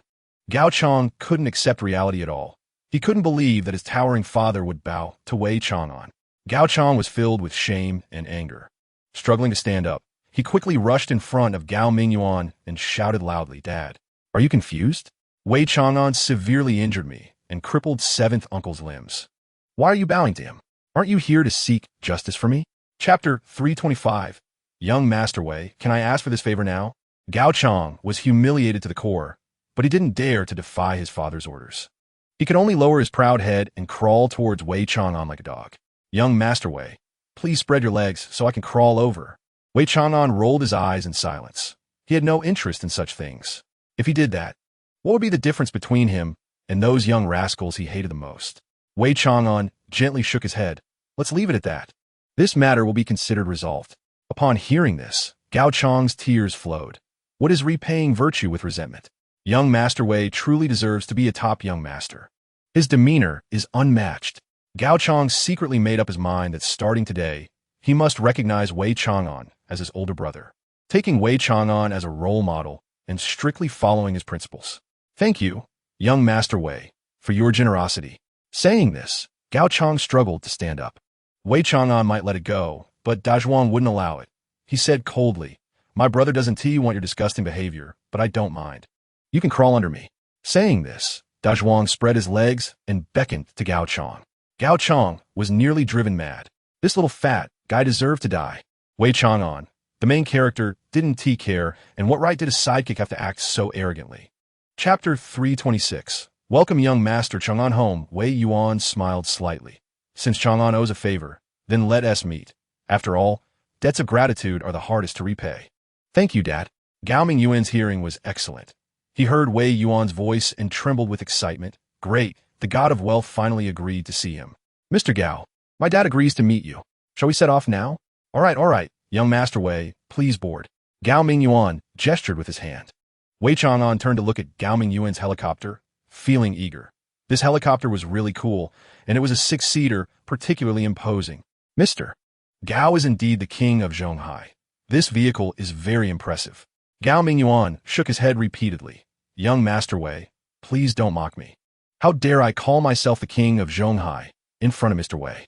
My vehicle cannot be compared to the god of wealth's eternal aircraft. Wei Chang'an was stunned for a moment, then quickly came to terms with it. Indeed, his dad's eternal aircraft was even more awesome. Wei Chang'an didn't stand on ceremony. Under Gao Mingyuan's insistence, he took the main seat in the helicopter, and Dazhuang also sat down next to Wei Chang'an without hesitation. Wang Fei, benefiting from Wei Chang'an's presence, sat on the helicopter for the first time, feeling extremely excited. Chapter 327. I have retired. But my son has not. Wei Yuan shot a glare at Wei Chang'an. Is that how you speak? Wei Yuan continued to focus, finishing a piece of calligraphy before slowly putting down the brush. Wei Yuan looked up at Gao Mingyuan and Gao Chang, slightly stunned. This person looked a bit familiar. When had he seen him? Right, this person seemed to be called Gao Mingyuan. 7 years ago, he had planned to acquire Changtong Capital, but was rejected by Gao Mingyuan. Why was Gao Mingyuan coming to see him now? Wei Yuan slowly set down his brush and smiled at the two. So it's Mr. Gao? What can I do for you? 7 years ago, didn't you refuse my investment? Gao Mingyuan wiped the sweat from his forehead and looked at Wei Yuan with a flattering expression. 7 years ago, Gao was short-sighted, but now Changtong Capital was facing some funding issues and urgently needed an investment. Learning that Mr. Wei was in Zhonghai, he shamelessly came to seek help, hoping Mr. Wei could invest in Changtong Capital. Changtong Capital is facing funding issues? Wei Yuan turned to Diana, who shook her head slightly and gave Wei Yuan a thumbs up, indicating that Changtong Capital's financial situation was good and its development potential was also promising, making it a quality enterprise. Chapter 328. Wei, you should break up with Wei Chang'an immediately. Through the hidden nuances during the previous fish killing, Gao Mingyuan confirmed that Wei Yuan's words also contained subtleties. Mr. Wei was hinting at him, telling him that after Wei Chang'an invested in Changtong Capital, he must distinguish between rulers and subjects and priorities. Gao Mingyuan quickly expressed his stance. Mr. Wei, rest assured, from today onwards, young Master Wei will be the helmsman of Changtong Capital, and all of our employees will do their utmost to assist young Master Wei. Wei Yuan smiled and turned to Diana. Diana, greet the president of the Industrial and Commercial Bank and have him transfer the money from Chang'an's card to Changtong Capital's account. If Chang'an is willing, he can start working at Changtong Capital tomorrow. If he isn't, let him play until graduation. Yes, boss. Gao Mingyuan was so excited he was almost in tears. It was not easy. He finally climbed up the big tree of wealth. Mr. Wei, Should the contract be signed with you or young Master Chang'an? Signed with Diana.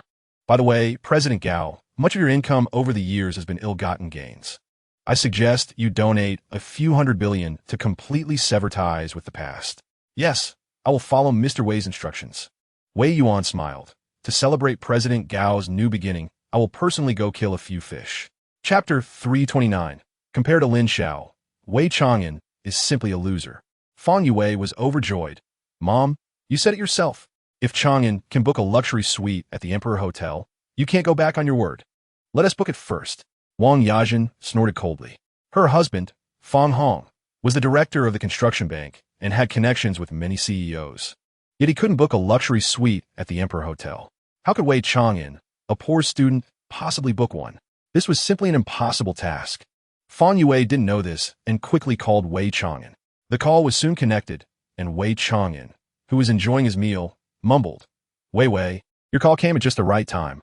I have something to tell you. Wei Chang'an wanted to reveal to Fang Yue that his father was extremely wealthy and that he would be living in the Tang Palace from now on. His in-laws shouldn't oppose their relationship anymore. Under normal circumstances, Fang Yue would patiently listen to Wei Chang'an, but now she was anxious and interrupted him directly. Chang'an, you listen to me first. Do you know the Emperor Hotel? Mom promised me that as long as you book a luxury suite there tonight, she won't interfere with our relationship. Chapter 330. Dad, did you take back my allowance? Fang Hong said solemnly. Wife, don't be swayed by Wei Chang'an's little favors. Lin Xiao is our family's ideal son-in-law. Just this morning, Lin Xiao helped me secure a deposit of $2 billion. The vice president position is basically assured. Wang Yajin became a bit anxious. But I promised Wei that as long as Wei Chang'an books a luxury suite at the Emperor Hotel, I won't interfere with their relationship. As a mother, I can't go back on my word, can I? Fang Hong smiled slightly. Don't worry, dear. How could I go back on my word? As soon as I mention this to Lin Xiao, he will have countless ways to cancel Wei Chang'an's reservation. By then, Wei Chang'an will be too embarrassed to pursue our daughter. Then I will follow your lead. I also think Lin Xiao's family background is stronger. The Lin family has assets of hundreds of billions and is related to the king of Zhonghai. If we get the support of the king of Zhonghai, even if it's the main director, I have hope. Fang Hong hung up the phone with Wang Yajin and called Lin Xiao. Lin Xiao, are you busy now? I have something to discuss. Chapter 331. Ingjiu, are you close to Wang Feifei? Gao Chang was a bit flustered. Chang'an was the only son of the god of wealth, and his pocket money was calculated in billions. He was worried that he was in a deficit of hundreds of billions. Even if he killed him, he couldn't come up with hundreds of billions. Chang'an, you know, my dad restricts my spending. My allowance is only a few tens of millions at a time. I've saved for over half a year to modify that car. And I really have no money to lend you. Wei Chang'an's face darkened. He didn't expect Gao Chang to be as miserable as him. They were truly kindred spirits. Chang, I know you're tight on cash right now. Here's the thing. Go find a friend to help me borrow 10,000 yuan. I need it urgently. 10,000? Gao Chang was dumbfounded, seriously doubting if he heard wrong. Chang'an, how much do you want to borrow? 10,000? I didn't miss here, did I? Yes, 10,000. I'm buying wine here. A box costs a total of 9,006. Gao Chang was even more confused. Chang'an, don't you have 100 billion in your card? How could you not even have 9,006? It's not my fault. My dad used my 100 billion allowance to invest in your family's Chang'an capital and said that now I'm the chairman of Chang'an Capital and can start working tomorrow. Gulping, Gao Chang struggled to swallow. Chang'an had become the chairman of Chang'an Capital? Didn't that make him his dad's boss? Chapter 332. Now there's no evidence left. You can leave. The Emperor Hotel is one of the oldest five-star hotels in Zhonghai, and being able to book a luxury suite, there is a matter of great prestige. Many enterprises and institutions choose the Emperor Hotel for gatherings because maintaining face is crucial. Fang Hong's colleagues also chose the Emperor for their gatherings, but aside from President Jiang, no one had ever booked a luxury suite. If not for Lin Shui, perhaps just based on Wei Chang'an's ability to book the Lanji Hall, Fang Hong could begrudgingly accept Wei Chang'an as his son-in-law. Unfortunately, there are no ifs in this world. The service at the Emperor was excellent. The doorman and greeter were very courteous and did not neglect Wei Chang'an and Fang Yue just because they arrived by taxi. Instead, they warmly bowed to the two. Welcome, esteemed guests, to the Emperor. Wei Chang'an had seen a bigger world and was not flustered. He smiled and nodded to the doorman and greeter. walking into the emperor with Fang Yue. The lobby of the emperor was very luxurious and magnificent, but having already seen the Tang Palace #1 villa, Wei Chang'an thought the decoration of the emperor was just average. The lobby manager approached with a smile. Sir, do you have a reservation? Chapter 333. In Zhonghai, no one could take away my suite from Wei Chang'an. Wei Chang'an was so angry he nearly spat blood. This Mr. Chong was too disrespectful, wasn't he? Wei Chang'an's expression began to turn cold. Xiao Chong, I don't know why you suddenly changed your mind, but let me tell you. Since this Lanzi Hall is reserved for me, no one could take it away today. Lin Shui, standing nearby, couldn't bear to watch any longer. He stepped forward casually and looked coldly at Wei Chang'an. Kid, wearing a second-tier brand worth a few thousand, who gave you the courage to be so arrogant? I'll tell you the truth, the Lanzi Hall was taken by me. Get out of here quickly, you're just an eyesore. Wei Chang'an couldn't help but frown. He didn't even know this kid in front of him. Why was this kid targeting him? You're the Lin Xiao they talk about, right? I don't know you, do I? I advise you to be low-key when you're out. Be careful not to provoke someone from the Lin family that you can't afford to mess with. Fang Yue recognized Lin Shui and her face turned somewhat unnatural. She gently tugged at Wei Chang'an's arm and whispered in his ear, Chang'an, this is Lin Xiao from the Lin Group, with assets in the hundreds of billions. We can't afford to provoke him. Let's give up on this Lanzi Hall. At worst, we can switch to another hotel. Let's go. Chapter 334. Lin Xiao, why are you being so polite to me? Even with a good temper, Wei Chang'an couldn't hold back his anger. He coldly looked at Lin Shui. Get out of the way. Otherwise, I won't be polite. Lin Shui laughed. Not polite? You scare me to death. Today, I'm going to play with Fang Yue right in front of you. Try touching me. Saying this, Lin Shui directly bypassed Wei Chang'an and reached out to grab Fang Yue's arm. Wei Chang'an's gaze sharpened. Did he really think he was a sick cat just because he didn't show his claws? Wei Chang'an suddenly kicked hard at Lin Shui's knee. Lin Shui didn't expect that. Surrounded by so many security guards, Wei Chang'an would dare to make a move, and he was accurately kicked in the knee. Lin Shui's legs went weak, and he fell heavily to the ground. This scene happened too quickly. Everyone was stunned. They couldn't understand how Wei Chang'an dared to take the initiative in this situation. Wei Chang'an forced out a mischievous smile and said in an exaggerated tone, Lin Xiao, why are you being so polite to me? Why are you treating me with such great respect? How embarrassing. Lin Shui was almost going crazy. Kneeling in front of an unknown kid in front of so many little brothers was too humiliating. Lin Shui let out an angry roar. What are you all staring at? Get up and help me. Kill this kid. I'll take the blame if anything happens. Chapter 335. Mysterious Operations. Wei Chang'an went to the top floor after getting a response from his father. A cold light flashed in Wei Chang'an's eyes as he coldly looked at Lin Shui. Lin, my dad told me to cripple you. What do you think? Lin Shui gasped for breath, slightly regaining some strength, and struggled to sit up. Upon hearing Wei Chang'an's words, his expression changed drastically. Lin Shui quickly admitted defeat. Mr. Wei, it's a misunderstanding. It's all a misunderstanding. How about this? The Lanzi Hall is yours, and I can sincerely apologize to you. Also, I can guarantee that I will never appear in front of your girlfriend again. Although he spoke nicely, Lin Shui secretly vowed that as long as he survived this ordeal, he would make Wei Chang'an suffer. He would forcibly take Fang Yue in front of him, making him wish he were dead. Wei Chang'an coldly snorted. What a joke. If I were in your hands today, if I begged you for mercy, would you let me go? No. You would ruthlessly cripple me. Moreover, you would take the opportunity to dominate Wei Wei. I will never forgive a villain like you. Saying this, Wei Chang'an dragged over a chair and slowly walked towards Lin Shui. Wei Chang'an's gaze was so fierce that Lin Shui was sure he wouldn't let him go easily. Lin Shui was almost scared to the point of wetting himself, sitting on the ground and scrambling backward with hands and feet. Chapter 336. Contacting the Lin Group.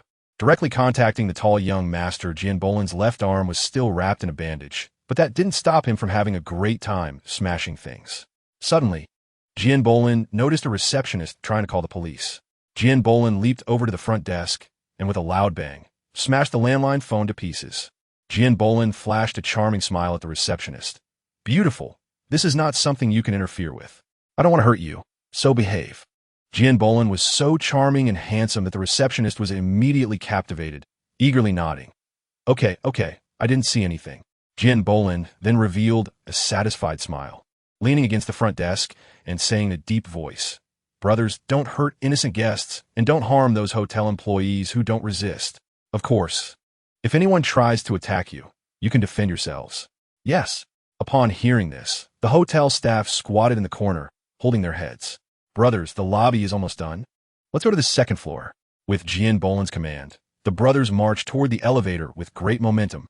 At that moment, Chang Yingjiu and several young masters, along with security guards, exited the elevator. Seeing Jian Bolin leading his men over, Chang Yingjiu was furious. Kid, your arm is injured, but you still won't stop.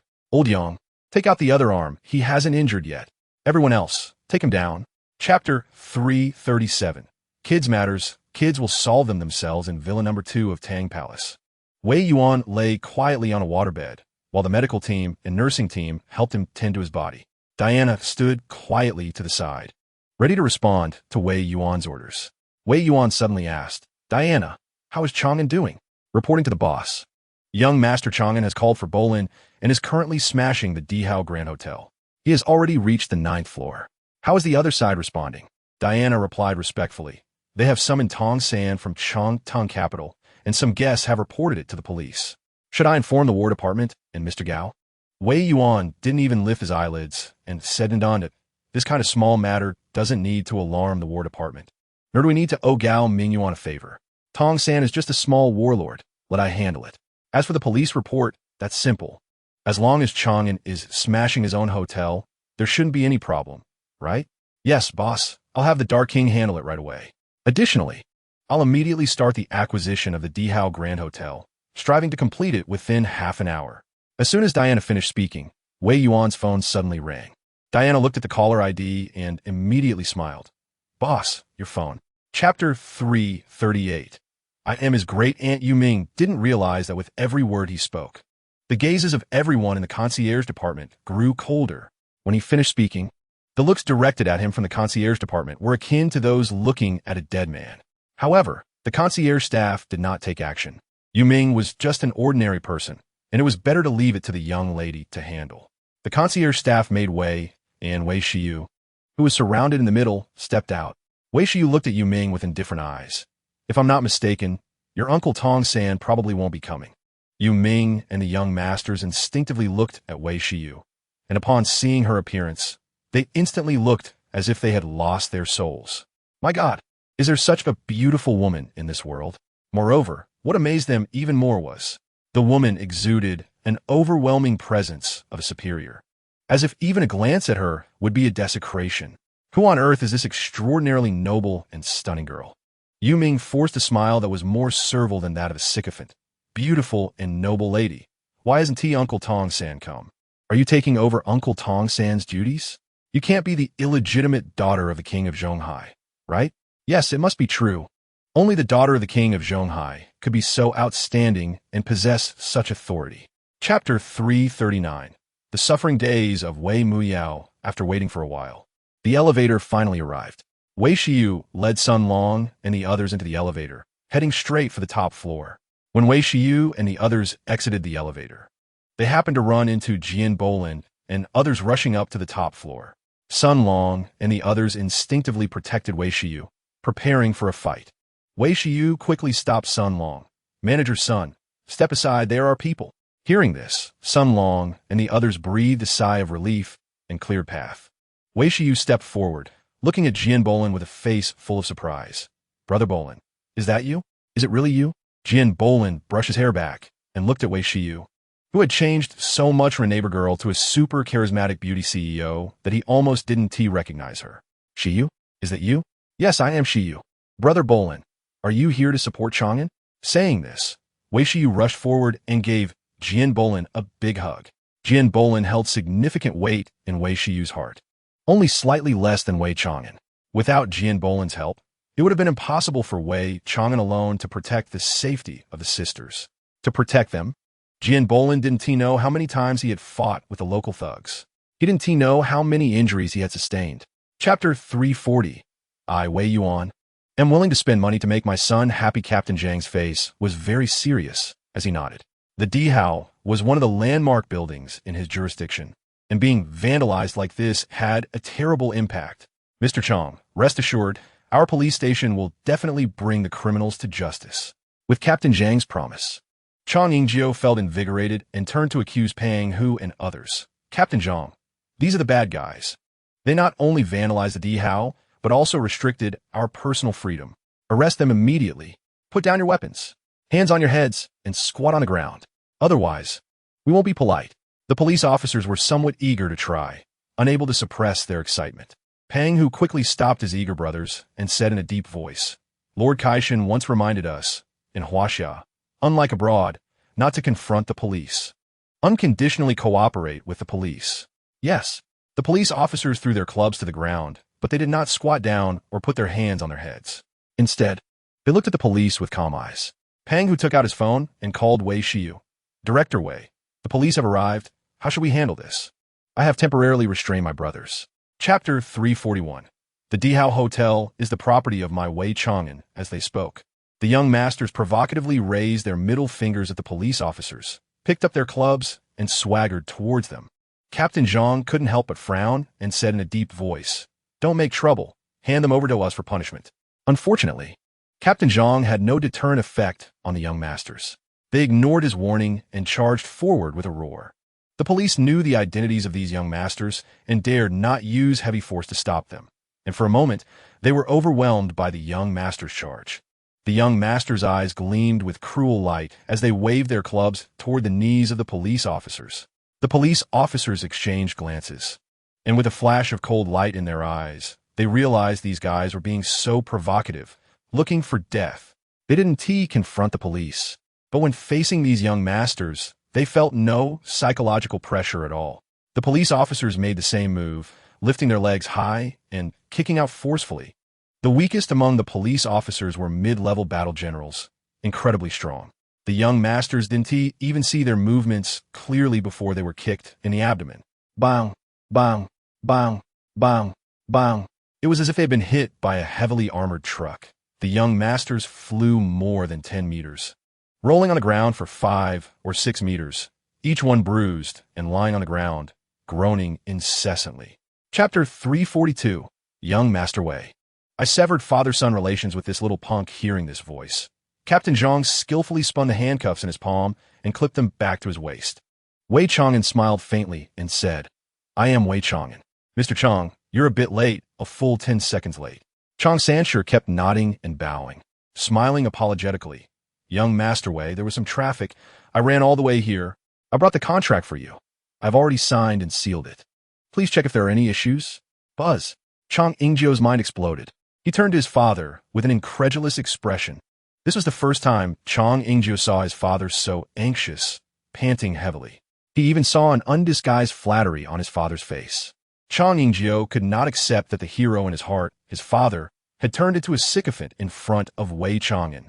No, I cannot agree to sell the Dihao to Wei Chang'an. I disagree. Chang Yingjio suddenly erupted and snatched the contract from Chang Sanchi's hands. Chang Sanchi was terrified. How could his son be so troublesome? To curry favor with young Master Lin, he had offended the son of the god of wealth. Wasn't he that asking for death? Chapter 343. Wei, don't be nervous. This Tang Sankai horse is a craftwork the police left. And Wei Chang'an finally breathed a sigh of relief. After all, this was his first time independently handling such a big matter. It was impossible not to be nervous. Wei Shiyu looked at Wei Chang'an with an approving gaze. Chang'an, you've grown up and can handle things on your own now. Hee. Is it really appropriate to praise your own brother like this? I'm a bit embarrassed, Wei Chang'an said, his face turning red. Wei Shiyu smiled. Since the matter has been resolved, let Brother Bolin handle the aftermath. Let us hurry home. I've missed Dad a bit after being in Deep City for so long. Wei Chang'an smiled. Second sister, you go home first. I still have some matters to attend to. Wei Shiyu was taken aback. What could be more important than your second sister going home? Wei Chang'an glanced at Fang Yue beside him and said softly, Second sister, tonight is Wei Wei's father's birthday. I need to go wish him a happy birthday, and might come home a bit later. Wei Shiyu smiled. Chang'an, you better perform well as the new son-in-law. What gift did you prepare for your father-in-law? Wei Chang'an smiled wryly. Wei and I bought a case of flying fairy mitai. It should be in a laundry hall. Hearing this, Jin Bolin showed an awkward expression. Chang'an, the laundry hall was smashed by me and my people, and that case of flying fairy mitai. Chapter 344. Thanks to Uncle for the explanation, I reserved the Pearl Pavilion buzz. Fong Hong's mind almost exploded. What is going on? The Dihao Hotel was vandalized? What on earth happened? President Jiang, I didn't know that the Empire Hotel had been vandalized. Please let me explain. Before I could finish speaking, I was rudely interrupted by President Jiang. Fong Hong, I initially wanted to promote you to vice president, but I didn't expect you to be so unreliable in your work. I need to reconsider. Director Zhou from the credit department is certainly not as unreliable as you. After saying that, President Jiang hung up the phone directly. Fong Hong was about to go crazy. How unfortunate was this? Why did the Empire Hotel suddenly get vandalized? Fong Hong quickly checked the messages sent by his colleagues. Some were worried, some were mocking, and the warmth of human relationships showed in times of crisis. Director Fong, I just arrived at the Empire. The hotel has been vandalized and should be unable to operate. Please hurry and find another hotel. Old Fong, I thought you really had connections to book the luxury box at the Empire Hotel. I didn't expect you were just joking. Did you already know that the Empire Hotel was vandalized, which is why you pretended to say you booked it? Old Fong, look at how you handled this. President Jiang was very angry when he saw the Empire was vandalized. I estimate your position as vice president is in jeopardy. Hurry up and think of a way to remedy this. Chapter 345. If I say I booked the Mingzhu Pavilion, would you think I'm joking? Fong Hong and Wang Yajin rolled their eyes repeatedly. They had explained so thoroughly, yet Wei Chang'an still insisted that he had booked the Mingzhu Pavilion. The two were at a loss for words. This kid Wei Chang'an was really taking risks with his life. Fong Hong helplessly rubbed his forehead. Wei Chang'an, I've never met a young man so obsessed with saving face. Why can't I get through to you? Can't you stop bragging? The Mingzhu Pavilion is absolutely impossible to book. You should hurry and break up with Wei Wei. Stop bothering her. Wei Chang'an was not angry at all. Smilingly said, Uncle, firstly, I'm not bragging. I really did book the Mingzhu Pavilion. Secondly, it's not that I'm chasing Wei Wei. Strictly speaking, she is pursuing me. Even if you want to break us up, you should do your homework on Wei Wei. How about this? You come to the Mingzhu Pavilion and see for yourselves. If you still insist on breaking us up then, I have nothing to say. It's a deal. We'll accompany you for another round of nonsense. But we agree beforehand. Don't pull any tricks and take people to vandalize the Changtian Hotel. Wei Chang'an smiled slightly. Don't worry. Chapter 346. From now on, I, Sun Qian, am just Jia San in front of Mr. Wei and young Master Wei. Fang Yue would certainly not compromise, firmly standing behind Wei Chang'an. Regardless of whether any issues arose at the Mingzhu Pavilion, she would not leave Wei Chang'an. Wei Chang'an was not flustered at all. Uncle and aunt. It's normal for the lobby manager not to know about the booking at the Mingzhu Pavilion. Has the lobby manager consulted the general manager? What did the general manager say? Wang Yajin and Fong Hong exchanged glances. How would they know what the general manager said? Before they could wait for a reply from the general manager, they'd already walked out of the lobby. However, Wang Yajin and Fong Hong would not admit it was their problem. Why would they need to wait for the general manager's reply?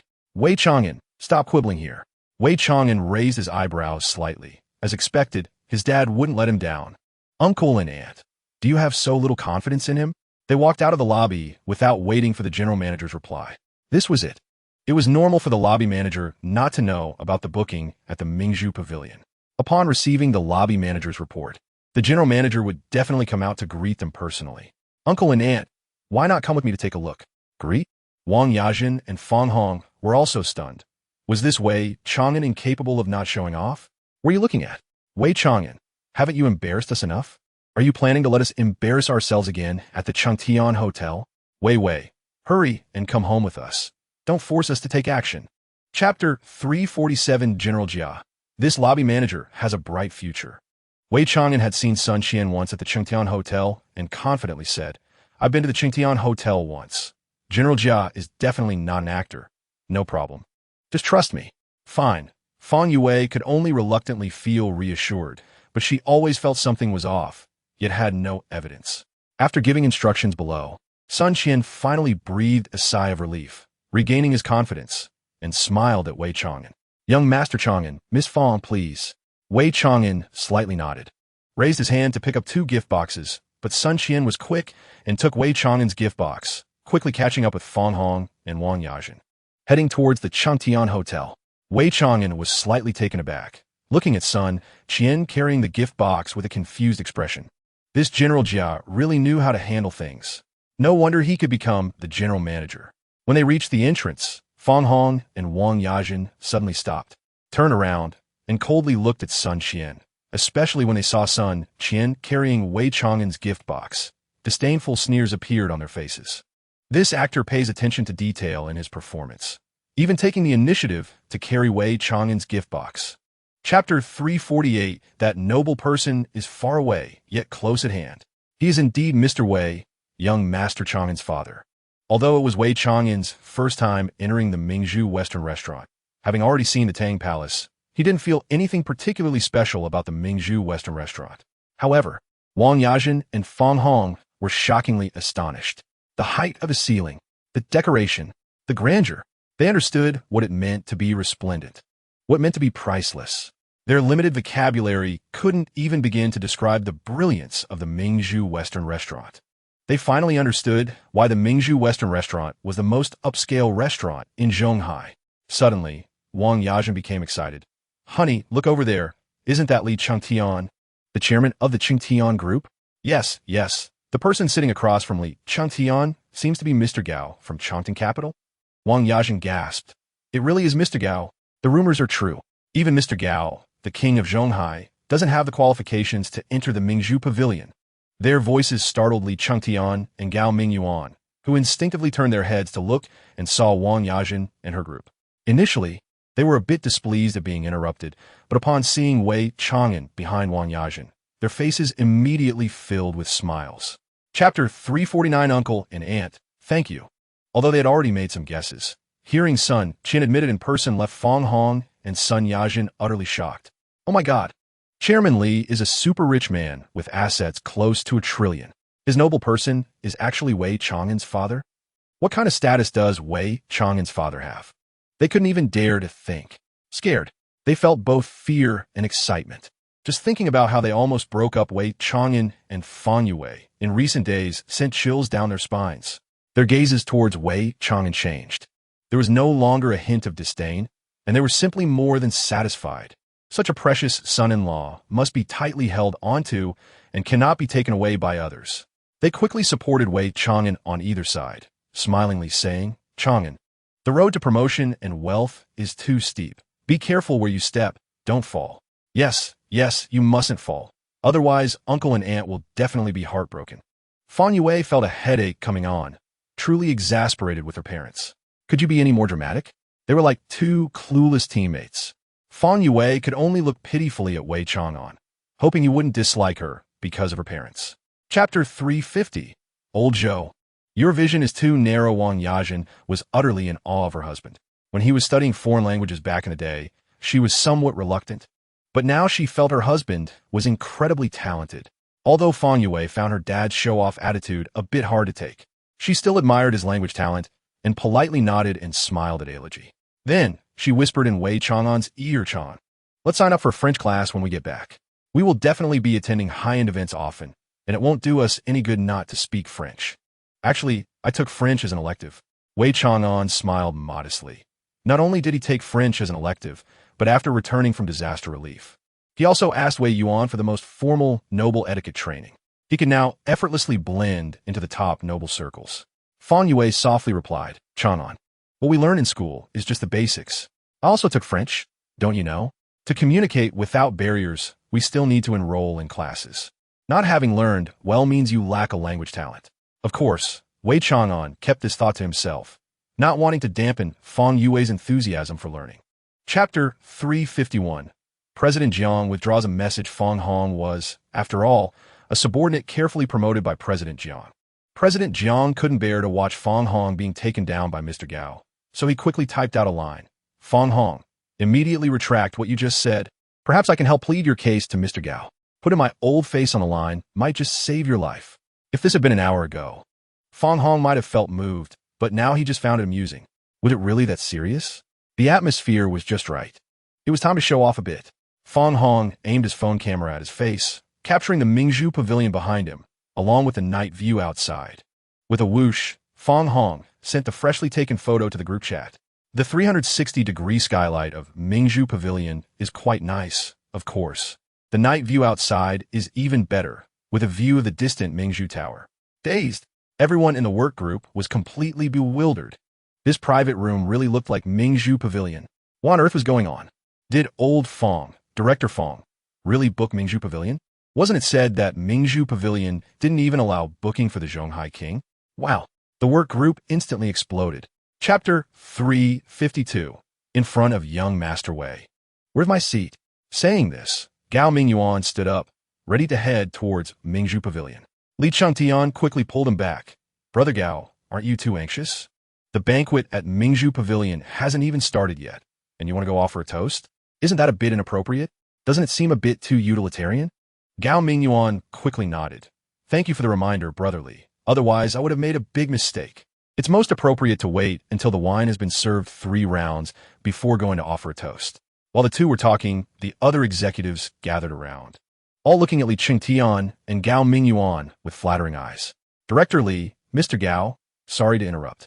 All of us here are executives from the Chengtian Group's partner companies. Li Chengtian's tone was very gentle. Mr. Zhu, is there something you need? We just saw that Mingzhu Pavilion welcomed distinguished guests. Could you tell us who the honored guest is? Li Chengtian smiled slightly. Everyone, you guessed wrong. Today, Mingzhu Pavilion isn't welcoming guests, but rather, it's welcoming the young master. Buzz. The executives' minds nearly exploded, utterly shocked. They knew very well that behind Li Chengtian stood a super big shot, a world-class financial magnate, controlling hundreds of trillions of euros in cash flow. Chapter 353. So it turns out he's a country bumpkin. Wei Chang'an was speaking the plain truth. But everyone kept rolling their eyes. Heavens, Fang Hong is so good at boasting, but his son-in-law is even worse, blowing things out of proportion. Mr. Gao eats under him? He asked the chairman of Chongqing Capital. Why doesn't he just say he is the richest person in the world? Why doesn't he say the whole Zhonghai belongs to his family? Although everyone found it ridiculous, no one dared to question Wei Chang'an. After all, no matter how you looked at it, he had booked Mingzhu Pavilion, which was already 1,000 times cooler than them. Fang Hong was so excited he was trembling. Wow, he never expected his son-in-law had taken control of Chongqing Capital? That is incredible.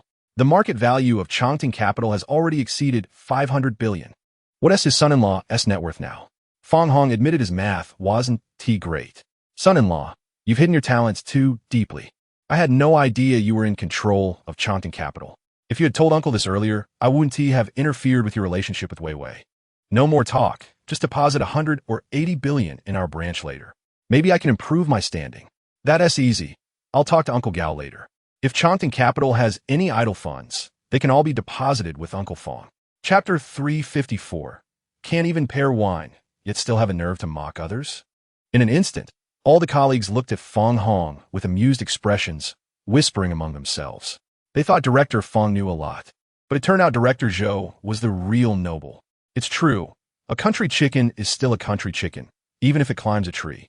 Even if it gets in a Mingzhu Pavilion, it's still a country chicken. Director Zhou, who comes from a prominent family, is the real phoenix. Haha.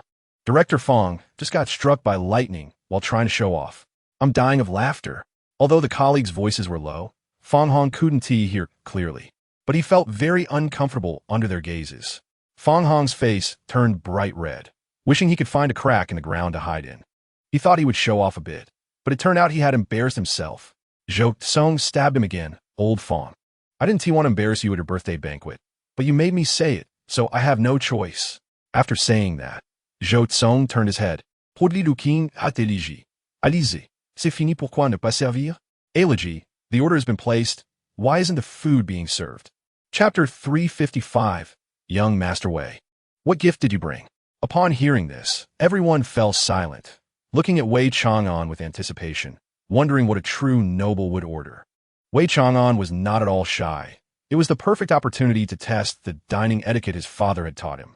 Wei Chang'an looked at Allez-y with a smile and said in impeccable French, Allez-y, the appetizers are still those too. And could you please recommend a refreshing white wine or champagne? For the main course, please select a few signature dishes according to the number of people. By the way, no foie gras, as the production process of foie gras is not very humane. Chapter 356. Congratulations. Double happiness if it weren't for Fang Hong's birthday today and in front of Fang Yue. Wei Chang'an definitely would not have cooperated with Fang Hong's show-off. Wei Chang'an opened the gift box and showcased Tang Sankai and Lai Mao. Suddenly, the entire private room erupted with exclamations of surprise. Those who work in banks generally have a certain level of insight, especially President Jiang and Zhou Tsong, who could be considered well-informed. Wei Chang'an's gift left them shocked. Is this Tang Sankai horse? And it's blue glaze. This is a national treasure. Young Master Wei is truly generous. It's sour, it's Lai Mao. And it's 35-year-old Lai Mao. Over 10 million a bottle. I finally understand today what a real wealthy family is. Fang Hong and Wang Yajin were also trembling with excitement. When Wei Chang'an got out of the car holding 2 gift boxes, they were very disdainful and even wanted to smash the gift boxes. Fortunately, it didn't smash them otherwise. The loss would have been great. Fang Hong suddenly pounced on the Tang Sankai horse, hugging it tightly, afraid it would be snatched away. Ha ha ha. It's a genuine product. It's actually a genuine Tang Sankai horse. I'm rich. If sold abroad, it could fetch hundreds of millions. Why should I even go to work? Chapter 357, Dad. Can you fulfill a wish for me? Double happiness? Fang Hong was a bit confused and instinctively asked, what double happiness? Fang Hong was confused by everyone. Gao Mingyuan smiled and said, today is President Fang's birthday, which counts as one happiness. Today is also the day President Fang gets promoted, which counts as the second happiness. Fang Hong shrugged. It's just a vice president of a branch, not worth congratulating. Gao Mingyuan smiled mysteriously. Not a branch vice president. President Fang is clearly the vice president of the headquarters. Vice president of the headquarters? With a gulp, Fang Hong instinctively swallowed. The difference between the vice president of the headquarters and the vice president of a branch is several levels apart. It's even more exaggerated than a triple jump. Mr. Gao, please don't flatter me to death. I have no qualifications to be the vice president of the headquarters. Gao Mingyuan smiled slightly and turned to Li Qingtian. Brother Li, do you think President Fang is qualified to be the vice president of the headquarters? Li Qingtian nodded without hesitation. Of course he is qualified. He could even be the president of the headquarters. Fang Hong was almost scared to death, repeatedly waving his hands. You two can't say that randomly. You really want to flatter me to death. If the leaders of the headquarters hear this, I'm finished. Gao Mingyuan laughed. What are you afraid of, President Fang?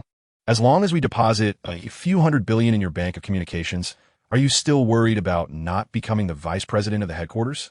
Chapter 358. Wei Muyao's wish. Wei Yuan nodded without hesitation. As long as you are happy, Dad can celebrate your birthday every day. However, Shiyu, can you explain what a day of suffering is? Dad, it's like this. Wei Shiyu recounted what she wanted to say to Wei Chang'an. Wei Yuan took a deep breath. Muyao was too sensible, making his heart ache. Muyao has given so much to this family. He must make it up to her. Shiyu, you should know your sister very well, right? Does your sister have any unfulfilled wishes? Wei Shiyu tilted her head, thought seriously for a moment, and hesitated. I remember my sister once said she wanted to go to the Pearl Tower observation deck to see the night view of Zhonghai, but she's very busy, and the Pearl Tower requires queuing, so she has never fulfilled this wish. Wei Yuan nodded vigorously. This is simple. Tomorrow I will book the entire observation deck of the Pearl Tower, so that your sister can have a good look at the night view of Zhonghai. Anything else? Wei Shiyu tilted her head again, and soon her eyes lit up. Sister has always dreamed of going to Disneyland to see a fireworks show. But the tickets are too expensive, and she has never been willing to spend on it. Wei Yuan asked with a smile, does Muyao prefer Disneyland or the fireworks show? Chapter 359. Nothing is more important than my daughter's happiness. Wei Chang'an regretted why he got into the car driven by his second sister. If given a choice, he would never want to ride in his second sister's passenger seat again. Fortunately, the journey was safe and in less than 20 minutes. The siblings arrived at Zhonghai Film City, heading straight for Studio 6. The two sisters rushed into Studio 6 and were a bit dazed. They didn't expect the crew to be so busy, with so many people inside. They looked around, but did not find Wei Muyao at first. The staff initially wanted to scold them, but upon seeing Wei Shiyu's face, which was very similar to Wei Muyao's, their attitude instantly became very friendly. Sir or madam, are you family of Teacher Wei? Wei Shiyu smiled widely. Young man, you have good eyesight. Wei Muyao is my older sister. My name is Wei Shiyu. Please call my sister out. Okay, Miss Wei, please wait a moment. Soon, the staff called Wei Muyao out. Wei Muyao hadn't seen Wei Shiyu for a month and immediately rushed over, hugging Wei Shiyu tightly. Shiyu, when did you come back to Zhonghai? How did you find the time to visit the set? Chapter 360. Wei Muyao lays down her burdens. Wei Yuan personally drove the Cullinan, quickly heading to the Zhonghai Museum. In just 15 minutes, Wei Yuan successfully arrived at the Zhonghai Museum. Lin Zhengtai was eagerly waiting on the elevated platform in front of the museum. Upon seeing the Cullinan stop, he became excited and quickly ran down the steps to greet Wei Yuan. After seeing Wei Yuan's face, Lin Zhengtai was momentarily stunned. Is Mr. Wei so young? Is it Mr. Wei? Are you Mr. Wei? Wei Yuan smiled slightly. I believe you are Director Lin. I brought the terracotta figurine for you. Please appraise it. Saying this, Wei Yuan raised his hand to present the terracotta figurine to Lin Zhengtai. Lin Zhengtai carefully took the figurine, and as soon as he held it, he confirmed that this blue-glazed Tang Sankai figurine was undoubtedly genuine. Mr. Wei, on behalf of the Zhonghai Museum, I sincerely thank you. The projector is ready. Please follow me, Mr. Wei. Wei Yuan nodded slightly and followed Lin Zhengtai into the museum. Lin Zhengtai carefully placed the blue-glazed Tang Sankai figurine onto the prepared display stand, then turned around and deeply bowed to Wei Yuan. Mr. Wei, I won't say much in gratitude. This is your projector. Please check it. As he spoke, Lin Zhengtai handed the projector he had prepared to Wei Yuan. Chapter 361. Old Horse. There is a great fortune. Wei Muyao wandered around the room. This princess room was truly dreamy. She never expected that a Cinderella like her would have a day to become a princess. Wei Muyao slowly walked onto the balcony to admire the view outside. A satisfied expression on her face. Sure, you is quite considerate. No wonder sister cares for you so much. Sister, you've been filming all day. You must be tired. Go wash up and sleep early. Yeah, I'm a bit tired. Wei Muyao yawned and entered the bathroom to wash up. Wei Shiyu and Wei Chong and then left the room. Wei Chong also yawned. Second sister, I'm a bit sleepy too. I'll go back to rest. Wei Shiyu grabbed Wei Chong and, rest? No way. Come with me to do something important. One important thing. Wei Chong was a bit confused. Dad has brought in a fireworks team to prepare a grand fireworks show for sister's birthday tomorrow. Dad said we could also participate in the fireworks show design. Wei Chong'an's eyes lit up. He was wide awake now. It's not just girls who like fireworks. Boys like them too. That's great.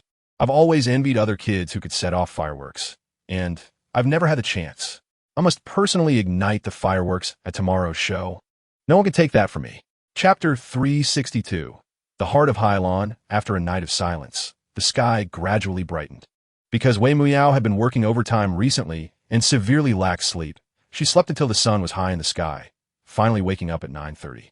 Wei Muyao rubbed her eyes and instinctively grabbed her phone, unable to help but smile bitterly. She had promised Shiyu to accompany her for the whole day, but now half the morning had passed. Wei Muyao quickly got up, dressed quickly, and washed up briefly. After opening the door, she was startled to see many people gathered in front of her door. Her dad, Shiyu, Chang'an, and Diana, along with the butler and others. Some were holding balloons, while others had handheld firecrackers. Suddenly, there were a few muffled bangs as the handheld firecrackers went off, and petals filled the air. The entire corridor was filled with the fragrance of flowers. Amidst the rain of flowers, Wei Shiyu and Wei Chong emerged from the crowd. They pushed a cart with a large multi-layered cake in front of Wei Muyao and loudly said together, "Happy birthday, big sister, Wei Yuan Diana." And the butler and others also shouted in unison, "Happy birthday, Muyao, young lady." Chapter 363. Victoria's tears. Wei Muyao held the Heilong heart, worth over $1 billion. Feeling a bit hot to the touch. The Heilong heart was too precious, no matter how much she liked it. She didn't dare to accept it privately and could only look at Wei Yuan with a pleading gaze. Wei Yuan nodded nonchalantly. During this time back in the country, not to mention other resources, just the investment in the Changtian Group alone exceeded $1 trillion. The market value of Changtian Group had multiplied several times, all thanks to him. A mere pair of shoes was nothing compared to the $1 trillion Changtian Group. Gaining Wei Yuan's approval, Wei Muyao thanked Li Changtian again. "Uncle Li, thank you for your generous gift. Your niece wishes Changtian Group continuous success and strives to become the #1 group company in China." Li Changtian's mouth almost twisted from smiling. Receiving the young lady's blessing was a huge honor. He beamed at his brothers. Stop hiding. Let us see what you've got. Gao, it's your turn. Gao Mingyuan smiled bitterly. He thought his gift could outshine the rest, but now with Li Chengtian's precious gift, his seemed less significant. Chapter 364. Miao Fun Wei Yuan shot an annoyed glance at his younger brothers. These little rascals, had they gotten too bold? Were they here to see him make a fool of himself? Wei Yuan certainly hadn't forgotten to prepare a gift for Wei Muyao. But the gift he prepared was too big. He originally planned to let Muyao experience it gradually. Since it was brought up publicly, there was no need to hide it. Wei Yuan smiled slightly, pressing his hands down, and the crowd quieted down, all looking at Wei Yuan with eager eyes. What kind of gift would their brother Yuan prepare? Suddenly, with a snap of his fingers, an elderly man with white hair slowly walked out. Seeing this elder, the big shot's expressions turned serious, and they all nodded to him. He was Brother Yuan's private lawyer, the legal director of the Eternal Kingdom, a P7 level existence. This elder was the behind-the-scenes boss of Juanha, Xiao Wei. Upon seeing Xiao Wei, Wei Muyao couldn't help but cover her mouth in shock and instinctively exclaimed, "Big boss?" Xiao Wei's expression changed, repeatedly waving his hands. "Young lady, you must not call me that. I work for the boss. Juanha strictly belongs to the young lady's assets." Chapter 365. It turns out the young lady was never a Cinderella. Wei Yuan smiled slightly. In fact, Chengten isn't blind. This princess dress indeed has a connection to Princess Kate's wedding dress. Both are crafted by Master David Emmanuel, with the same materials and design concepts, just with slight adjustments to better showcase the liveliness and brightness of an unmarried woman. Hu Yidao nodded repeatedly. Indeed, it is from Master David Emmanuel, made of ivory silk taffeta, with large puff sleeves, and the lace design is very consistent, with a wave-like skirt, hand-embroidered with 10,000 pearls and sequins. Wei Muyao couldn't take her eyes off it. Every girl has a dream of becoming a princess, and that dream is right in front of her. Seeing how much Miao loved the princess dress, Wei Yuan smiled and said, "Diana, take Miao to change. Today, Miao will be a true princess." "Yes." Diana bowed. Turning to Wei Muyao with a gesture, "Young lady, please go to the changing room to change into your new clothes." "Okay." Wei Muyao followed Diana, quickly walking toward the changing room, while the butler and others hurried to carry the Hylon heart, Victoria's tears, and the princess dress Wei Yuan gave, quickly following behind them. Chapter 366. Leave 2 seats, don't worry, Sister Xiaowan. The brothers and sisters are not clueless. They definitely disrespect the god of wealth. After receiving everyone's assurance, Li Xiaowan nodded slightly and waved her hand. "Let us go. Follow me to meet the god of wealth, meet young Master Chong, and meet the 2 young ladies." Yes, 100 young masters and young ladies followed Li Xiaowan, marching in orderly steps like soldiers, forming a neat line, and proudly walked up to Wei Yuan. "Niece, nephew, pays respect to the god of wealth, pays respect to young Master Chong, and pays respect to the 2 young ladies." Wei Yuan nodded slightly. "These kids are all good, full of energy and spirit. I hope they can become a support for Chong and Mu Yao Shiryu in the future. They're all family, no need for formalities. Just treat the Tang Palace as your own home. Also, don't call me God of Wealth, just call me Uncle Wei." "Yes, Uncle Wei." The young masters and ladies gathered their courage to look up at Wei Yuan, and then widened their eyes in amazement. Wow, Uncle Wei is so young and handsome. Standing next to their father, he simply stands out like a crane among chickens, absolutely killing everything. When 100 young masters and ladies saw Wei Muyao, they collectively gasped. Some even felt a little ashamed. Chapter 367. Godson, the 3 kids were curious, and the other big shots were also very curious, looking at each other in confusion, completely unable to understand who these young boys and girls were and why they were qualified to attend the young lady's birthday banquet.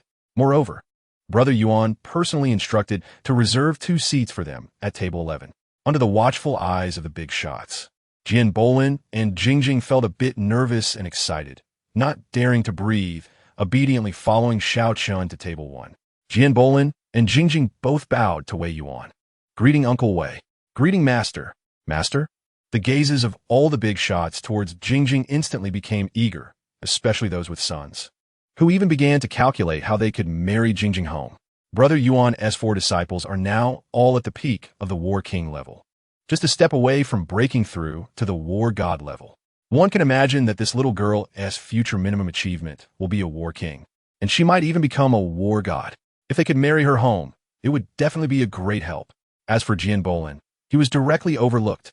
However, what Wei Yuan said next made the big shots start to pay attention to Jian Bolin. Wei Yuan smiled and looked at the two. Bolin, Jingjing. There's no need for formalities. Raise your heads. Chapter 368. I'm just speaking based on strength. Xiao Chun bowed and quickly walked outside. The big shots were puzzled. Everyone was seated. Why hasn't Brother Yuan started the banquet? Moreover, even though everyone was seated, why did Brother Yuan add 2 more tables? Are there more guests coming?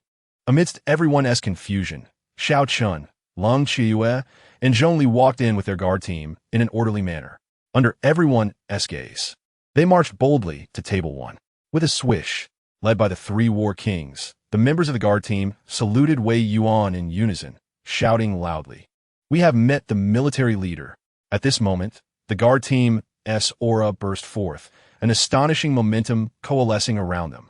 All the big shots felt a chill in their hearts, and the guards, they seemed to see blood and fire.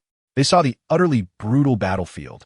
Wei Yuan slowly stood up, surveying the big shots, and pointed at the soldiers, loudly declaring, "The strength and status of our eternal kingdom today are all due to the warriors of the eternal army fighting at the front lines. Do you think the warriors of the eternal army deserve to sit with you? They do. They absolutely do. It is our honor to dine with the brothers of the eternal army." Chapter 369. Little Green is really cute. Li Xianwan always thought of herself as the big sister in the circle, decisive and reliable, but compared to Zhongli, she felt like a child playing house. Li Xianwan turned to Wei Shiyu and quietly asked, "Second miss, can you reveal who that sister sitting next to Uncle Wei is? Why is she so cool?" She actually made the king of Zhonghai completely lose his temper. Wei Shiyu gently shook her head. This was her first time meeting Zhongli, and she could only look at Wei Mu Yao and Wei Chang'an for help, both of whom also shook their heads, indicating it was their first time meeting Zhongli.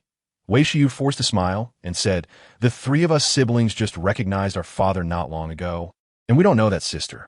The kids felt a little disappointed. If even the 2 young ladies and young Master Chang'an didn't know, then their father probably didn't know either, right? Just then, a weak voice spoke up. I know the identity of the senior sister." Swish. Everyone turned to look at Jingjing, and Li Xianwan eagerly asked, "Jingjing, is that sister also Uncle Wei's disciple?" Jingjing nodded slightly. "Yes. The senior sister is called Zhongli. It seems that the Master guard team is very afraid of her, but I think the senior sister is particularly warm. Just like my mother. I am currently learning from the senior sister." Chapter 370. The first task given by Zhongli in Villa Number 10, the soldiers, who usually avoided it like the plague, were now gathered together, anxiously waiting. After sending the kids away, Wei Yuan called Zhongli to the study. They waited for half an hour, but did not see Zhongli return. In the study, Wei Yuan was practicing calligraphy while Zhongli diligently ground ink beside him. Before breaking through to the war god level, she felt she had a chance to catch up to her master. However, after breaking through to the war god level, Zhongli found that she seemed to understand her master even less. It seemed her master had entered the next level, calculating by power levels. She was now at level 8, while her master had probably surpassed level 10. "Master, what level are you at? Have you surpassed the war god?" "After becoming a war god, I feel like the road ahead is filled with fog. Could you give me some guidance?" Wei Yuan said casually while practicing calligraphy.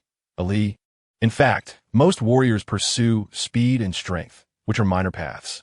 True power is not in our muscles, but in our genes and brains." "Genes and brains?"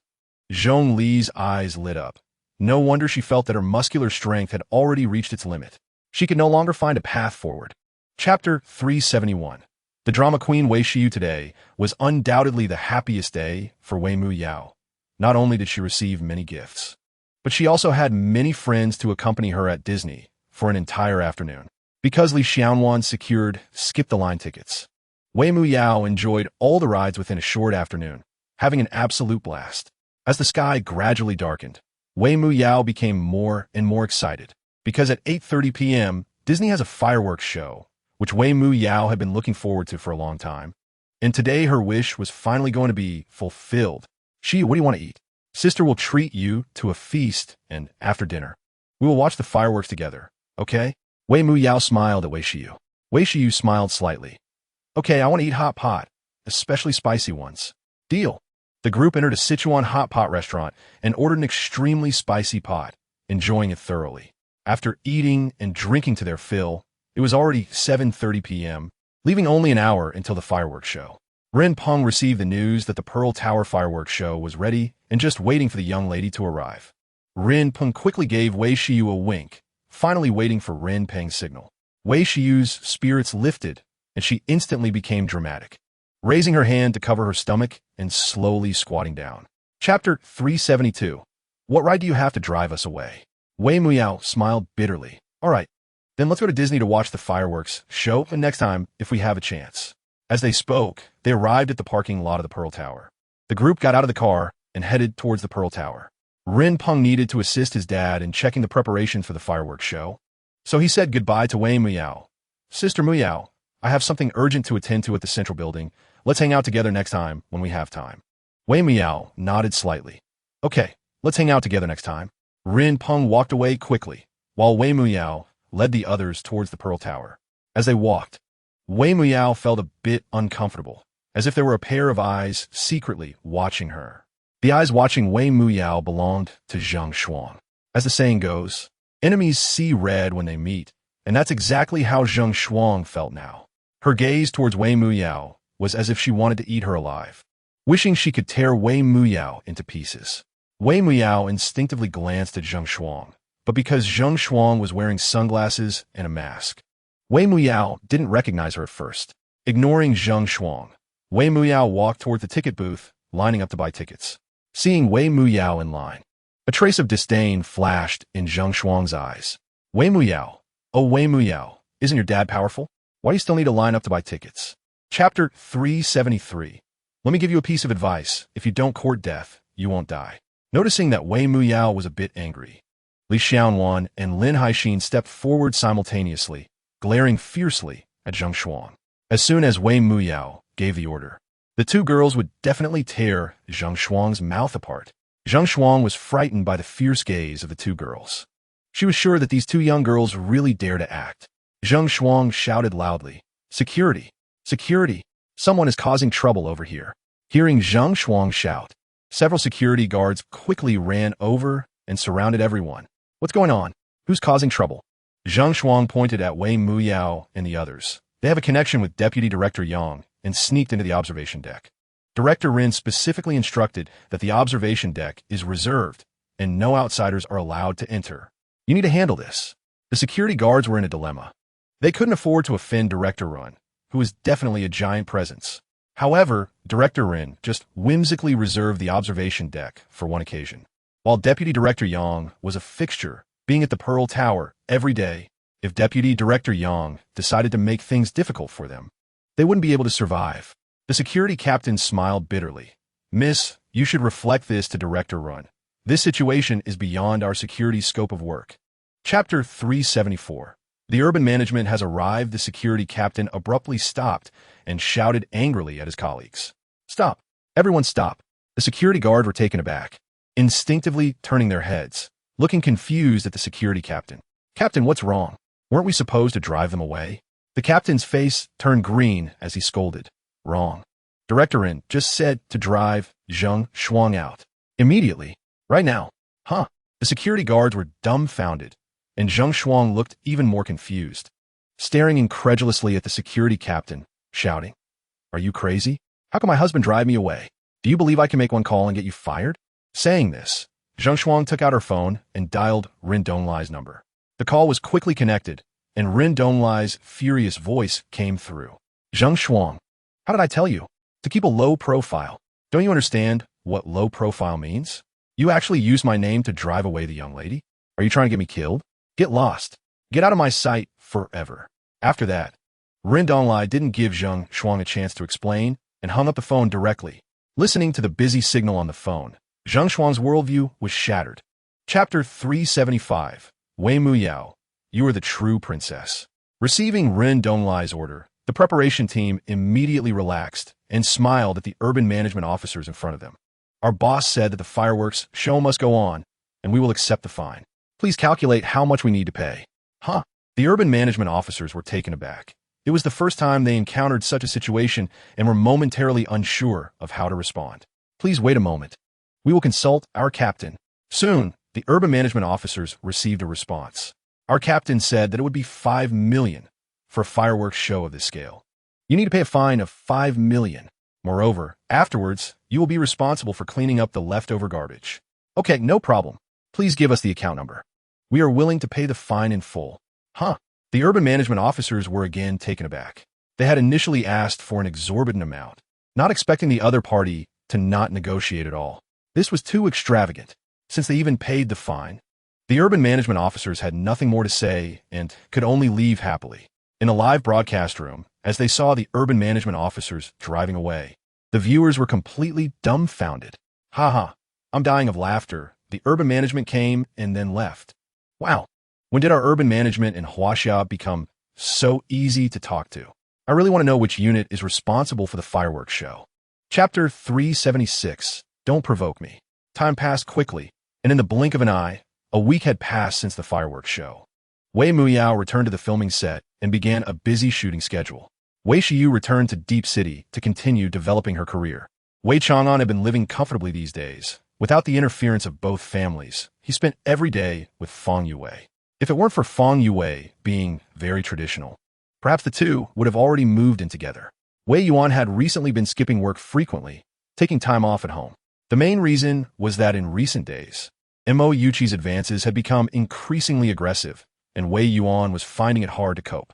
If he had received the news that Wan Qiu might not be dead, Wei Yuan would definitely have accepted it happily. However, now, he felt a bit unsure of how to face Mo Yuqi. Just as Wei Yuan was feeling frustrated and uncertain about how to handle his relationship with Mo Yuqi, an astonishing killing intent suddenly erupted from the direction of Billionaire. 10. Time rewound to noon, where several girls dressed in brand-name clothes and wearing exquisite makeup were walking down the street. These girls were chatting about the interesting things that had happened in recent days while munching on sunflower seeds. The girl in the middle was named Tang Fei. After discussing cosmetics for a while, the surrounding girls began to complain to Tang Fei. Sister Fei, you weren't here this morning. I saw Jingjing asking Zhao gang questions again. I think she has ulterior motives. Chapter 377. Senior sister, this is a legacy. During the noon break, Jingjing didn't return to the dormitory for a nap. She knew that Tang Fei and the other girls would definitely come to the dormitory to find her. So, Jingjing cleverly returned to Villa number 10 of the Tan Palace. Jingjing initially planned to secretly wash off the small turtle on her face and change it to a new outfit to cover this up. If Zhongli had not become a war god, perhaps he would have really been deceived by Jingjing. But now, Zhongli has achieved the status of a war god, and his senses are incredibly powerful. Zhongli noticed that Jingjing's aura was somewhat unstable. Her heart rate was also irregular, and her emotional fluctuations were obvious. Before Jingjing had a chance to destroy the evidence, Zhongli arrived in front of her. Seeing Jingjing in such a disheveled state, Zhongli erupted with thunderous anger. In an instant, the atmosphere of pressure in the entire Tang Palace dropped significantly, causing all the guards to tremble, not understanding why the deputy commander suddenly exploded with such fury. Zhongli stared intensely at Jingjing. Her hair was extremely messy, clearly showing signs of being pulled. One side of her face was swollen. There were numerous bruises on her arms, and her clothes were torn. It was obvious that she had been beaten. What infuriated Zhongli the most was that there was a little turtle drawn on Jingjing's forehead. Zhongli's expression was extremely grim as he fixed his gaze on Jingjing. Jingjing, tell me, who is it? Who bullied you? Chapter 378. Apologize to Mr. Tang, and this matter will be over. Wei Yuan certainly wouldn't be troubled by such a trivial matter. He said in a tone of disappointment, Jingjing, Master is going to criticize you. That Tang person will look for your brother. Why won't you look for your brother? You have more brothers.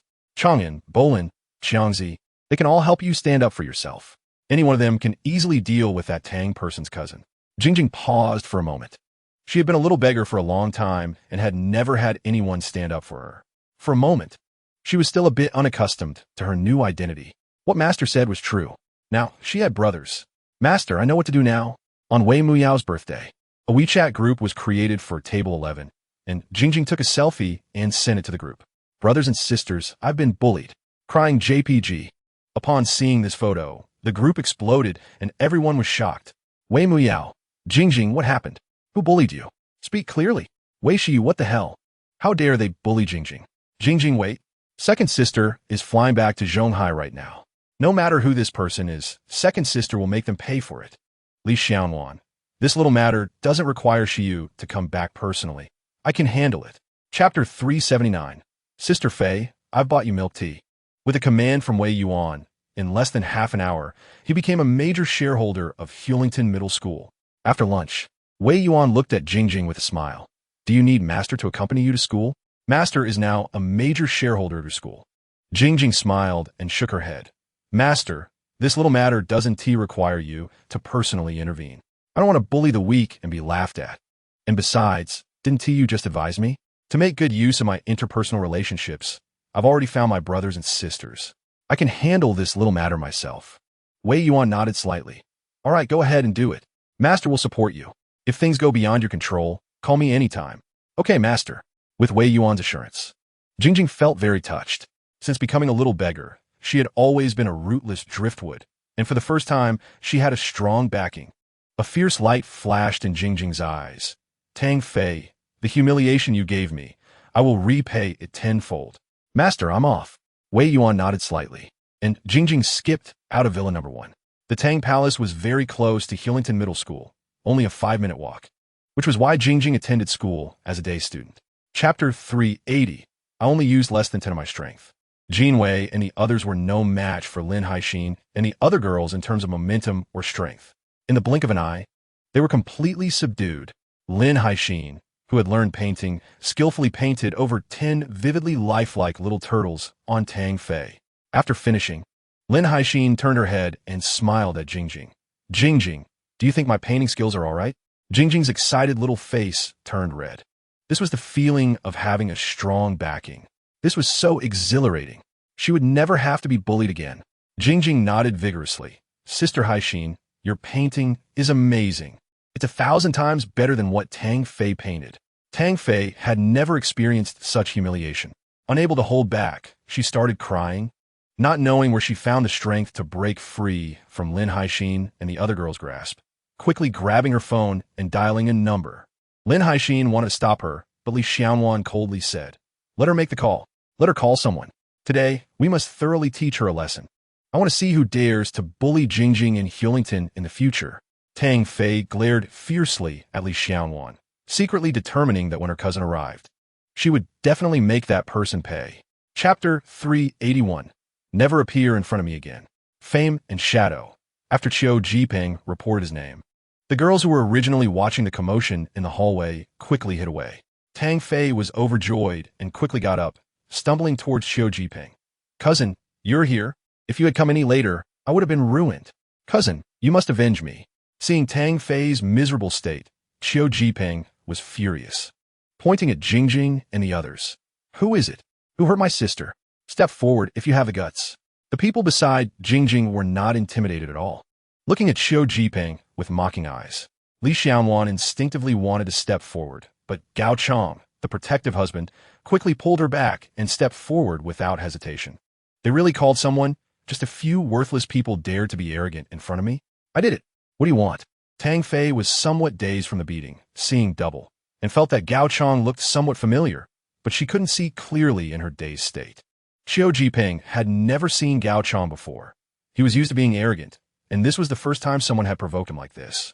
With so many brothers watching, even if he couldn't figure out Gao Chong's style, he couldn't back down. Where did this little brat come from? Daring to be arrogant in Hewlington? Today, Brother Peng will teach you a lesson about how to be a person. Chapter 382.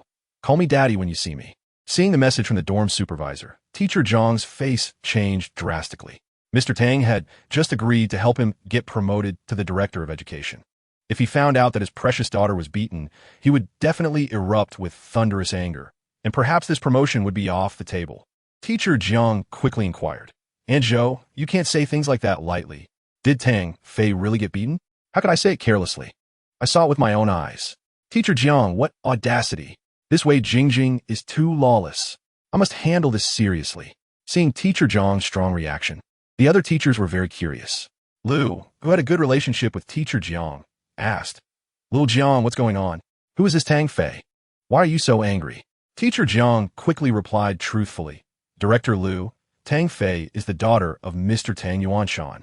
Upon seeing this, the entire Hewlington work group instantly exploded. It even alerted a vice principal. Vice Principal Lin immediately stated, "Severe punishment. We must severely punish this Wei Jingjing who hit someone. How dare a transfer student be so rampant? Expel. Such a troublemaker must be expelled." Vice Principal Lin's expression reassured Teacher Jiang, making her feel as if she had taken a calming pill, and she quickly called Tang Yuanshan. Chapter 383. Mr. Wei is our major shareholder at Hewlington. Just earlier, Jingjing let Teacher Jiang pull her to dormitory 301. But now, she no longer gave Teacher Jiang any face and stared at him expressionlessly. "Teacher Jiang, I warn you. You'd better let go of me. Don't force me to resist. If I make a move, it could be deadly. It won't end well." Unfortunately, Jingjing's fierce demeanor didn't intimidate Teacher Jiang at all. In fact, he felt like laughing. She was indeed a wild girl from the countryside. With such quality, TSK. How did she get into Hewlington? Get out of my way. Teacher Jiang exerted force suddenly, wanting to drag Jingjing out forcefully. However, something unexpected happened. Jingjing, although a slender girl, unleashed an astonishing amount of strength. Despite Teacher Jiang pulling with all his might, he couldn't move her at all. In fact, due to the counterforce, Teacher Jiang stumbled forward a step. How embarrassing. He couldn't even subdue a little girl. Furious, Teacher Jiang raised his hand to slap her. A cold glint flashed in Jingjing's eyes. She crouched down to dodge Teacher Jiang's large hand and struck his spleen with a short punch. The spleen is responsible for storing blood and is very fragile. Even with only 3 points of her strength, Teacher Jiang couldn't withstand it. Clutching his stomach and falling to the ground, moaning incessantly. Chapter 384. Mr. Wei, I'm sorry for startling you. What the hell? Isn't that Principal Zhang's voice? What did Principal Zhang say? The person inside is a major shareholder of Hewlington? What on earth is going on? Captain Neo and the security guards quickly hid their electric batons, turning around and repeatedly bowing to Principal Zhang. "Principal, why did you come personally?" Vice Principal Lin looked at Principal Zhang with confusion, forcing a flattering smile. "Principal, were you just afraid that the situation would escalate and affect us badly? So you scared us? There's no major shareholder with the surname Wei at our school, right?" To Vice Principal Lin's surprise, Principal Zhang, who had always been somewhat polite to him, suddenly became very rude, roughly pushing him aside without even glancing at him. Under everyone's gaze, Principal Zhang walked directly to Wei Yuan, bowing deeply. "Mr. Wei, I'm sorry for startling you. It's my fault. Rest assured, I will handle the related responsible parties. I will give you a satisfactory answer." Wei Yuan nodded slightly. "Good. I will watch you handle it here. If you do well, you can remain as principal and retire satisfactorily. If not, then I'm sorry." Yes. Principal Zhang was so frightened that he was sweating profusely, bowing repeatedly. Chapter 385. Stay low-key when mixing in. Hearing that Wei Yuan did not blacklist Vice Principal Lin, Teacher Jiang felt a glimmer of hope. However, upon hearing that Wei Yuan specifically wanted to blacklist him, Teacher Jiang was utterly desperate. With a thud, Teacher Jiang collapsed to the ground, unwilling and resentful. He was just an ordinary grassroots person. Reaching this point had already exhausted all his strength, finally touching the aristocratic level. Only to be knocked back down to the mundane world, he was really unwilling. Teacher Jiang suddenly lunged at Wei Yuan, grabbing his calf tightly, pleading incessantly, "Mr. Wei, I was blind. I picked the wrong master. Just treat me like a fart and let me go." Wei Yuan looked coldly at Teacher Jiang. "Don't touch me with your filthy hands. Get lost." Teacher Jiang pleaded, "Mr. Wei, I can be Tang Dong's dog. Or I could be your dog. If you keep me, I will definitely serve Miss Jingjing well. Please give me a chance." Saying this, Teacher Jiang shamelessly began to lick Wei Yuan's shoes. With a thud, Wei Yuan kicked Teacher Jiang away. "You garbage don't deserve to be a teacher. You're ruining the next generation. What are you still doing? Get rid of him." Yes. The security guards rushed forward, dragging Teacher Jiang and throwing him out. Chapter 386. What are you going to do about my rule breaking? Thud. Tang Yuanshan's phone fell to the ground, looking at Wei Yuan with a very complicated expression. He knew that all of this was orchestrated by Wei Jingjing's parent. Every move was aimed at his vital points. And until now, he hadn't even figured out the other party's connections. The gap was just too large. Wei Yuan looked at Tang Yuanshan with a half-smile. Tang Dong, weren't you going to challenge me? What are you waiting for? With a thud, Tang Yuanshan knelt on the ground, repeatedly bowing to Wei Yuan. Brother Yuan, I was blind and didn't recognize the mountain. It was my fault. I'll have Feifei apologize to Miss Jingjing right away. Wei Yuan coldly snorted. No. You're so impressive. I can't afford to call you brother. We're not in the same league. Your daughter is so precious. Jingjing can't afford to apologize to her. Get lost. After a pause, Wei Yuan said indifferently. Also, I suggest you transfer your shares in Hillington. I don't want anyone from the Tang family appearing in front of Jingjing again. After finishing, Wei Yuan led Jingjing away, not even bothering to look at Tang Yuanshan. Tang Yuanshan hated Wei Yuan to the core, but found himself completely powerless against him. The other party didn't even need to take action personally. Just a few words could ruin the Tang group. Chapter 387. I really don't lack money. What I lack is mood.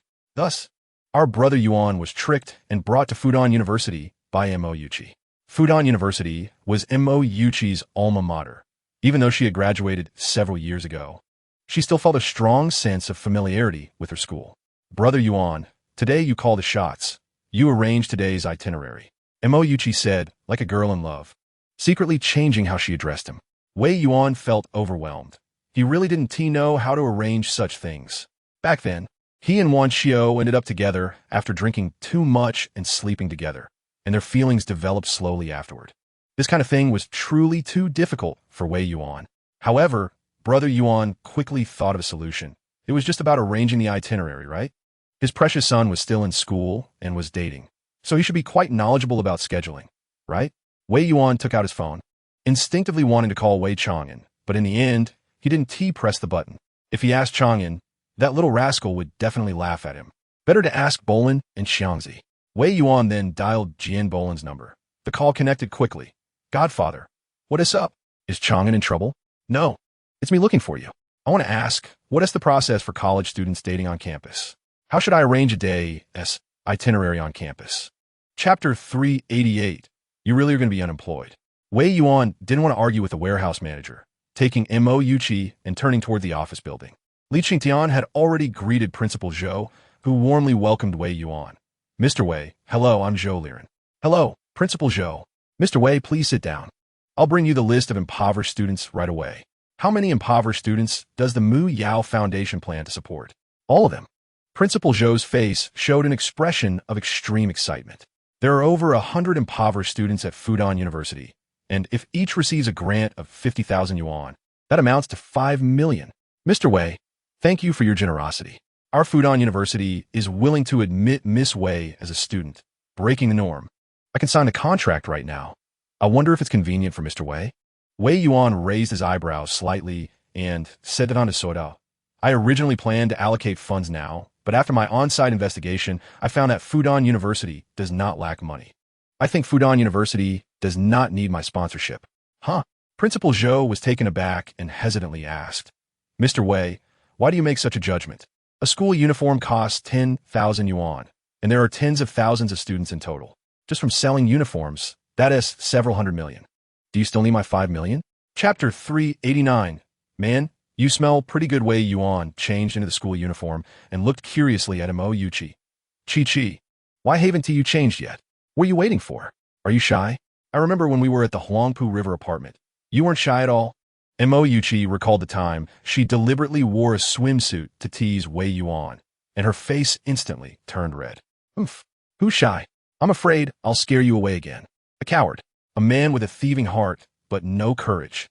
Saying this, Mo Yuchi provocatively took off her formal outfit, and Wei Yuan's gaze immediately sharpened. Last time, he only caught a glimpse and didn't realize Mo Yuchi's figure was so good. Before today, Wei Yuan didn't believe in the golden ratio or the 9-head body. But now he believed it. In fact, Mo Yuchi's figure was even better than Wan Xiao's back in the day. After all, Wan Xiao was younger then and didn't exercise regularly. Mo Yuchi clearly worked out often, but she probably didn't do too much heavy lifting. There were no exaggerated muscles, just a hint of a defined waist. Mo Yuchi obviously practiced shaping. Her long legs were straight and slender, with no gaps between them. Mo Yuchi also had no excess fat. Her body lines were very beautiful, with strong and rounded thighs, a slender waist, and long jade-like arms, every movement filled with grace. Chapter 390. Did I say anything wrong? Someone posted a video of Wei Yuan and Mo Yuchi on the school forum, and countless people liked it. Wei Yuan and Mo Yuchi became popular. Suddenly, Fudan University was swept by a wave of school uniform enthusiasm. Wei Yuan and Mo Yuchi strictly followed their itinerary and arrived at the top floor of the library, reaching the platform with the broadest view. Then they froze. On this platform, they saw several used balloons. Mo Yuchi was furious. Xinyu is really too much. Can't she pick a better place? Brother Yuan, it's too windy today and it's a bit cold on the rooftop. How about we go to the small woods by the lake? Sound good. The two went downstairs, rode their bikes to the small woods by the lake, and had just sat down on a bench when they heard a series of soft hums from behind.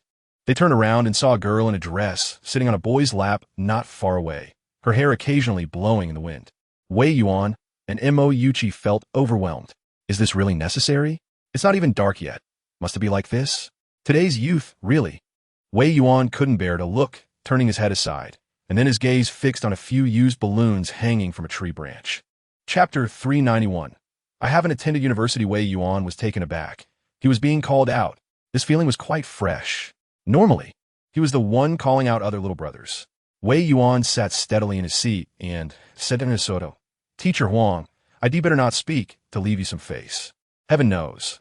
Wei Yuan said this sincerely, with no intention of showing off. He genuinely wanted to give Teacher Huang some face.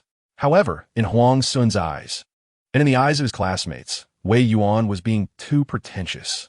The classmates were discussing. I originally had a good impression of this school uniform senior. But he is too pretentious. I don't like him anymore. What a pity that such a good school uniform senior has found a show-off. I'm going to post on the forum to let everyone see the true face of this show-off. Huang Sun was furious. Where did this cocky kid come from? He didn't even stand up when called out, and his arrogance was so high, truly unbearable. This student, please stand up to answer the question. That's the least respect you should show. Wei Yuan was taken aback. Stand up? He is a dignified god of wealth, a dignified eternal lord. Does he need to stand up to answer a question? Chapter 392. I had a brief encounter with that girl since the establishment of the Chinese Forensic Medical Association. There have been several unresolved cases, and the liver temperatures of the corpses in these cases have been outrageous, either exaggeratedly high or exaggeratedly low, making it impossible to calculate the time of death. This has been an insurmountable problem for the Chinese Forensic Medical Association. Over the years, no matter how hard the Chinese Forensic Medical Association has tried, there has been no progress. But today, Huang Sun found a breakthrough angle to tackle this problem. Could it be due to Qigong or supernatural abilities? Wei Yuan didn't know how shocked he had made Huang Sun feel. He said unto Soto, Teacher Huang, the person you're looking for is far away in the sky, but close at hand. I, Wei, have some research on Qi. Upon hearing this, the classmates almost laughed out loud. This scene was unbearable to watch. The school uniform senior actually turned into a Qigong master? Oh my, can't even imagine. Will the school uniform senior and the school uniform senior girl perform a Qigong act, being blown away and shaking wildly? Wow, the school uniform senior girl is so beautiful. I can't even imagine how she would look performing with a Qigong master. Lightning, 5 connected whips, school uniform senior. Come on with a wave of lightning, 5 connected whips. Huang Sun felt overwhelmed. Why were these classmates so eager to stir things up? Chapter 393. Finally, I waited. Huang Sun was completely stunned. So, the Wei gentleman in front of him was his master. How could he have the face to teach class in front of his master? Huang Sun respectfully bowed to Wei Yuan. Master, my level is not worth showing off in front of you. I have a humble request. Could you go up and teach the classmates about forensic courses? Master? Wei Yuan's mouth twitched slightly. Damn it, this kid just called him old. I'm just passing by. Pretend I don't exist and continue with your lecture. Yes. Huang Sun returned to the podium, no longer having the confidence he had earlier. Every time he covered knowledge point, he would subconsciously glance at Wei Yuan, finding that the latter's expression was normal, which made him breathe a little easier. This might be the most nerve-wracking public class Huang Sun has ever given. The tension level even surpassed that of his very first public class. After finishing the lesson, Huang Sun's back was completely soaked. Respectfully sending off Wei Yuan, Huang Sun dialed Long Mengru's phone and asked respectfully, "Teacher, do you know a gentleman named Wei Yuan? Mr. Wei is my enlightening mentor. Many of my ideas have been inspired by him. You are lucky. I didn't expect you to meet Mr. Wei. You must seize this rare opportunity and learn as much as you can." Chapter 394. Muron Wanchio. What made Wei Yuan a bit depressed was that although his strength far surpassed that of the purple-haired girl, his major was attack power and destructive force, not speed. His speed was only slightly faster than the girl's, and that was under the condition that the purple-haired girl was injured. After chasing all the way to the Huangpu River, Wei Yuan finally managed to catch up with the girl. "Run. Where do you think you're going? Take this." Wei Yuan threw a heavy punch towards the girl's face, intending to knock her out and then interrogate her to find out Wanchio's whereabouts. The purple-haired girl showed an expression of utter despair. Initially, she thought that with her king-level strength, completing this task would be easy, but unexpectedly, she encountered a royal-level master. It seemed that the task was impossible to complete. Then let her die. Of course, as a king-level master, the purple-haired girl would not surrender easily. Even if she had to die, she would make the royal master who disrupted her mission pay a heavy price. The purple-haired girl directly gave up her defense, pulled out a dagger, shimmering with purple light, and fiercely stabbed towards Wei Yuan's heart. It was easy for Wei Yuan to dodge the purple-haired girl's attack, but when his fist wind tore through the purple-haired girl's veil, his mind clearly became a bit dazed. Chapter 395. Wanchio's purse. Wei Yuan gently twisted his fingers as if tearing at a chicken claw, and he heard a series of crisp cracking sounds as his fingers quickly straightened out. With a loud bang, an incredible heat burst forth from Wei Yuan's body, and in the blink of an eye, his clothes and hair were dried. Wei Yuan raised his hand to put his phone back in his pocket, then paused for a moment. He found that a purse had somehow appeared in his pocket. Wei Yuan hurriedly took out the purse and looked at it, revealing an expression of extreme joy on his face. This was Wanchio's purse. He would never mistake it. When did Wanchio stuff this purse into his pocket? He had been so dazed just now that he didn't even notice. Wei Yuan quickly opened the purse and took out a piece of animal skin, the type he didn't recognize. This animal skin was very tough, and there were some characters on it that Wei Yuan didn't understand. Wei Yuan was extremely excited. These characters must hide Wanchio's secret, and they needed to be deciphered quickly. However, the urgent matter now was to return quickly to find Chi-Chi. He must not let Chi-Chi end up like Wanchio did. Wei Yuan took out a pair of silkworm silk gloves to cover his injured right hand and then sprinted away. Whoosh, whoosh, whoosh. Wei Yuan raced back to the cafeteria at Fudan University and found Mo Yuchi's location. Seeing Mo Yuchi waving at him in good condition, Wei Yuan let out a slight sigh of relief. Chapter 396. Yuan, are you interested in becoming the chief instructor of the War Department? Soon. Wei Yuan brought the 5 people to the location where Wanchio disappeared.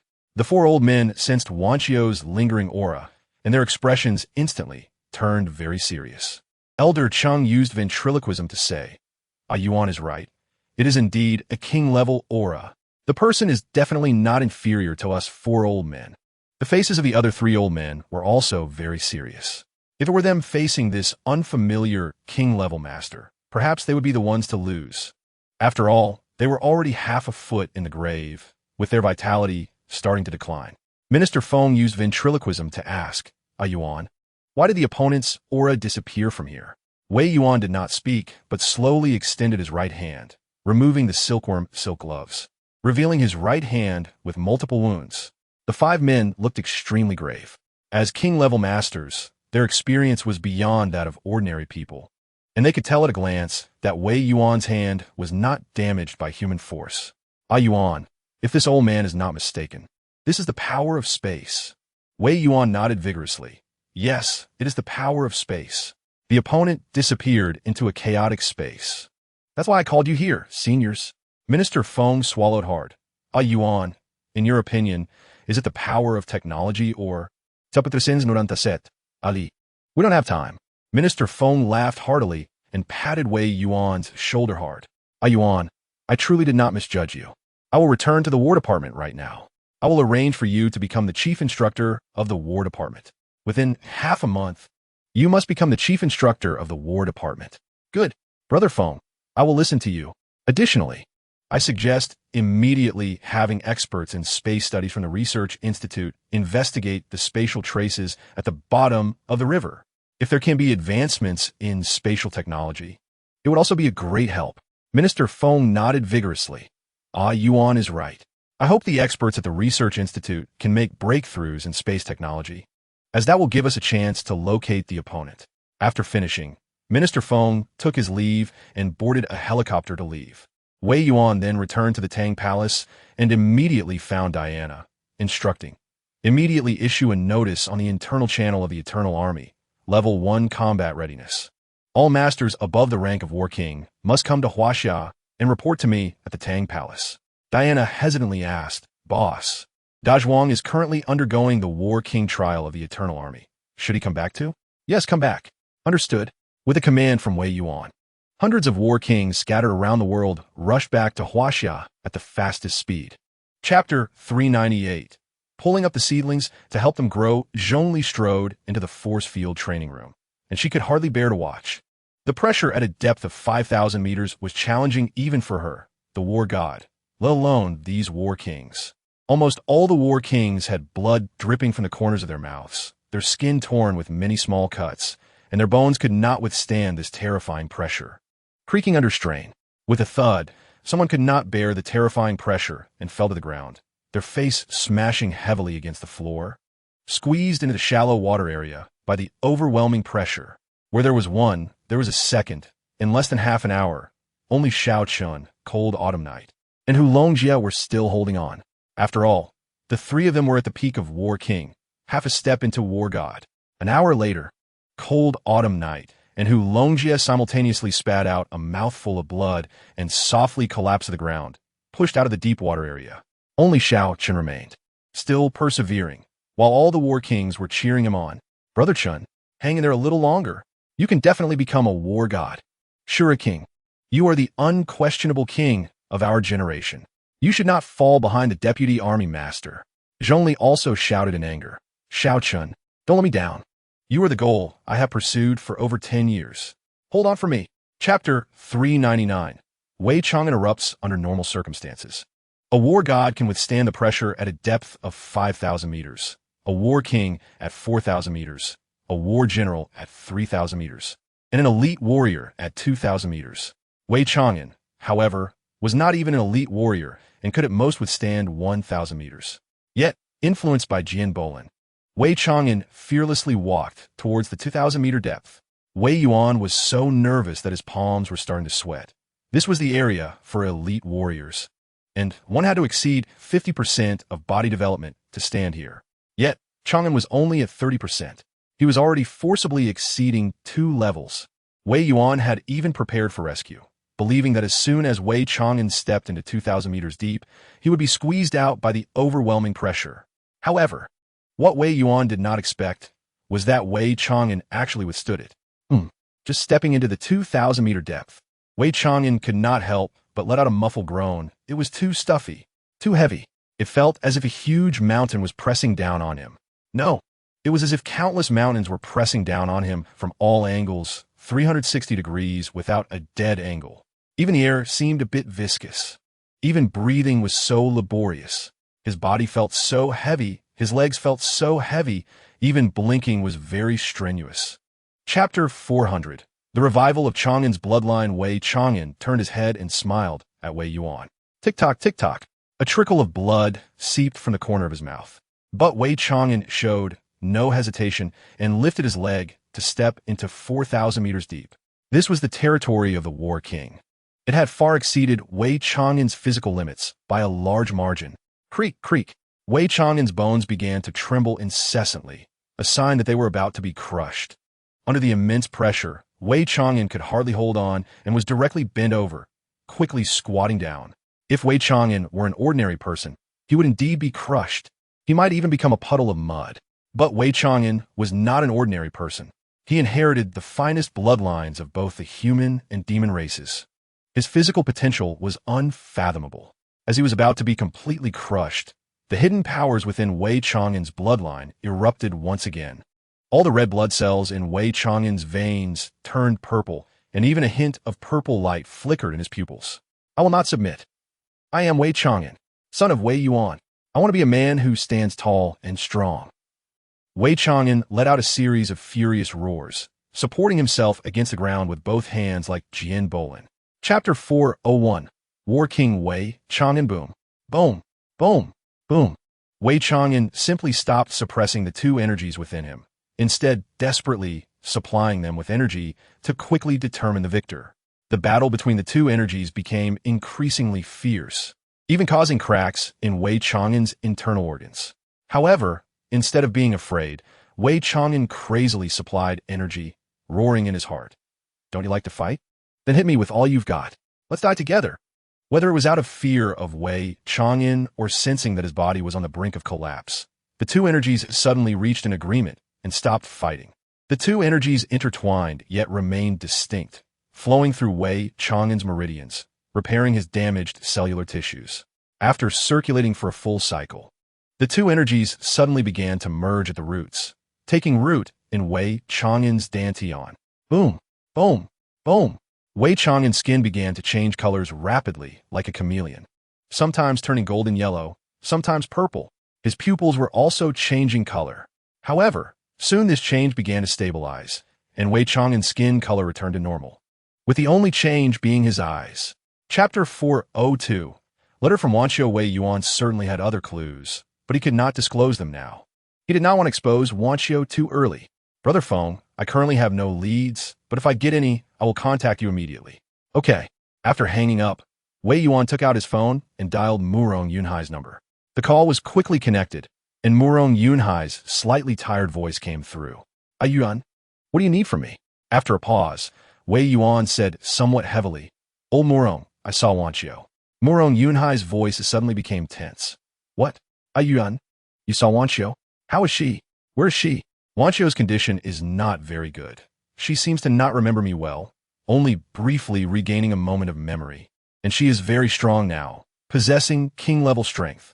With a gulp, Murong Yunhai struggled to swallow. I understand. Understand. Ever since Wanqiu died, every full moon night, the black-clothed figure appearing at the Murong family is Wanqiu.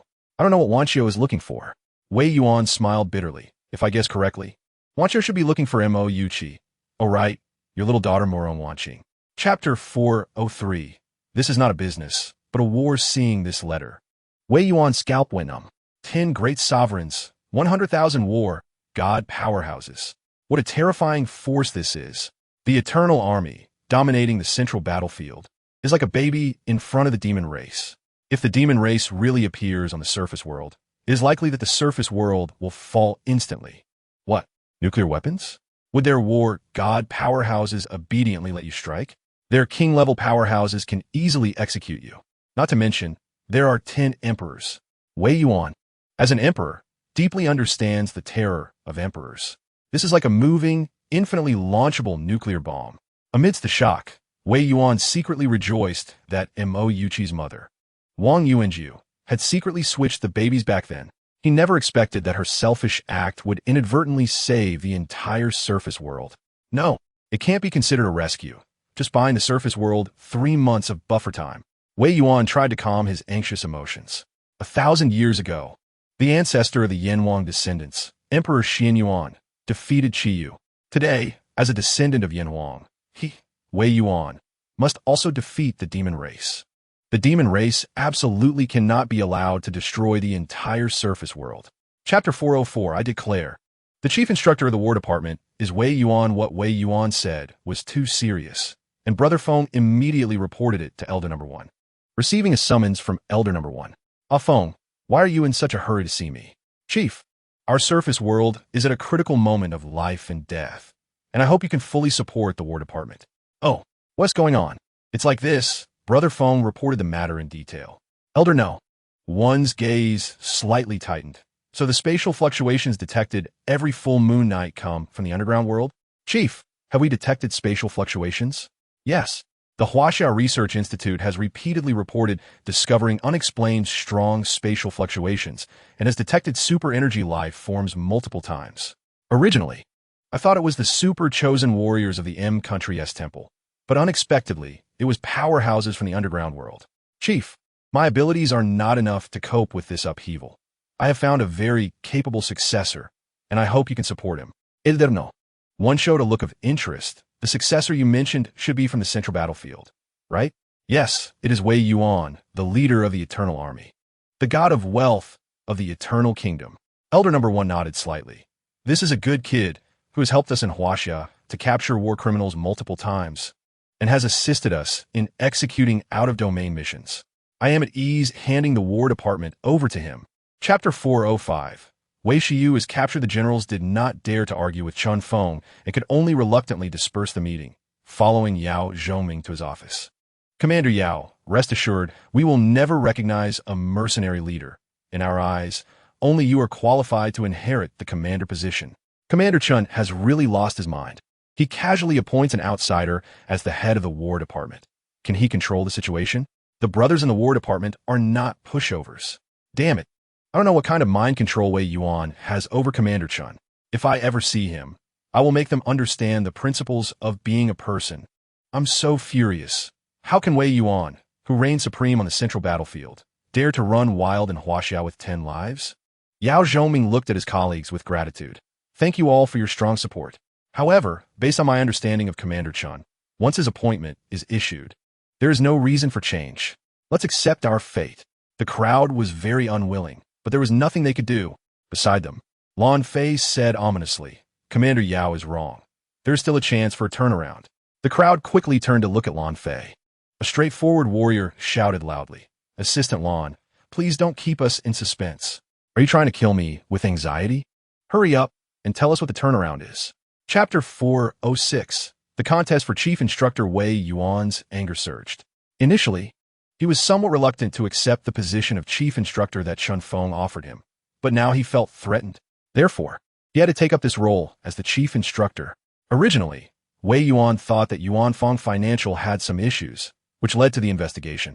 After all, the concierges of Yuanfang Financial were soldiers, so it was understandable if they did some outrageous things. But now, Wei Yuan realized it wasn't Yuanfang Financial's problem. This was clearly a deliberate suppression.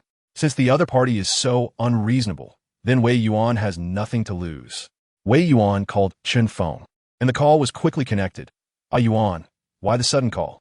Brother Feng, Shiyu has been captured, and the other party is threatening me to give up the position of Chief Instructor of the War Department, or Shiyu will be stuck inside for life. It's terrifying. Should I really give up this position? Chun Feng was terrified. Wei Yuan was his only hope. If Wei Yuan refused the position of Chief Instructor, the War Department would be powerless against the invasion from the underground world. Chun Feng exploded with curses. Damn it. Who is so unreasonable? How dare they use a child as leverage? Yuan, don't worry.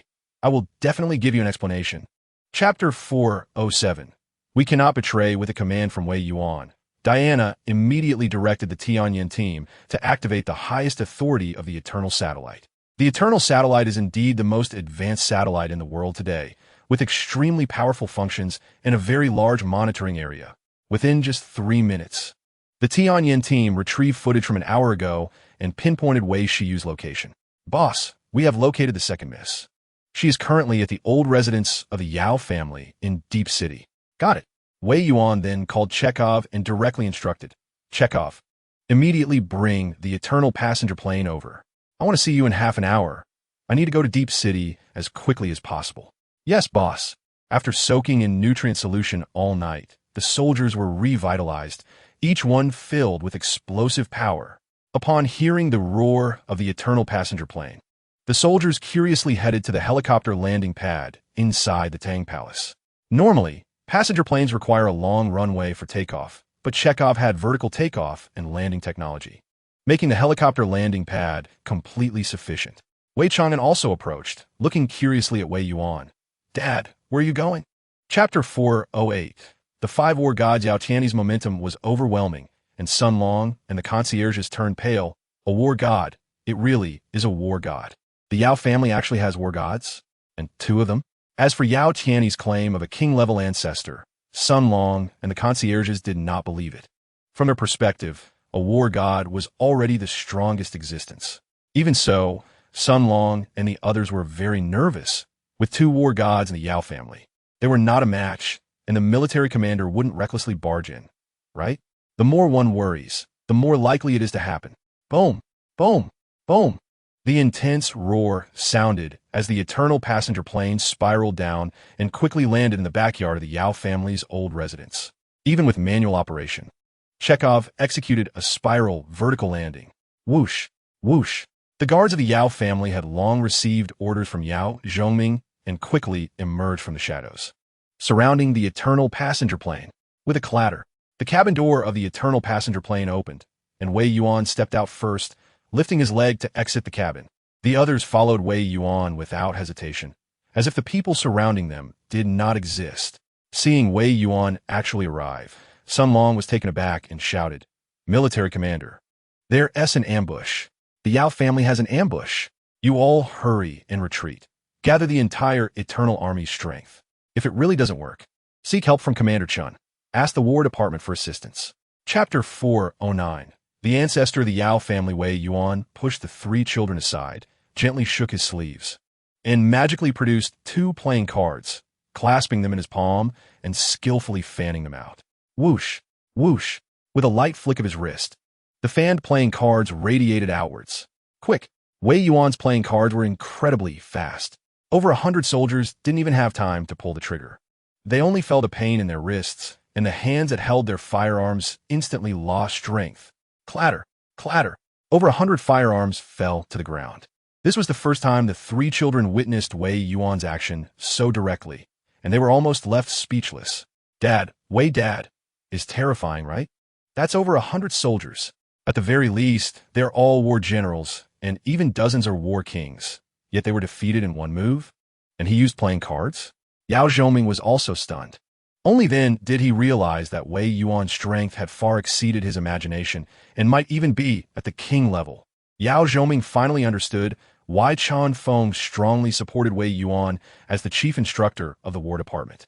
Wei Yuan himself was already at the king level, and he had 5 war gods under his command. If Wei Yuan became the new commander of the War Department, the department's power would at least double. Chapter 410. No compromise. As soon as Wei Yuan entered the backyard, he heard the arrogant words of the female warriors and couldn't help but snort coldly. You Yao family members are quite bold. You dare to hit my daughter?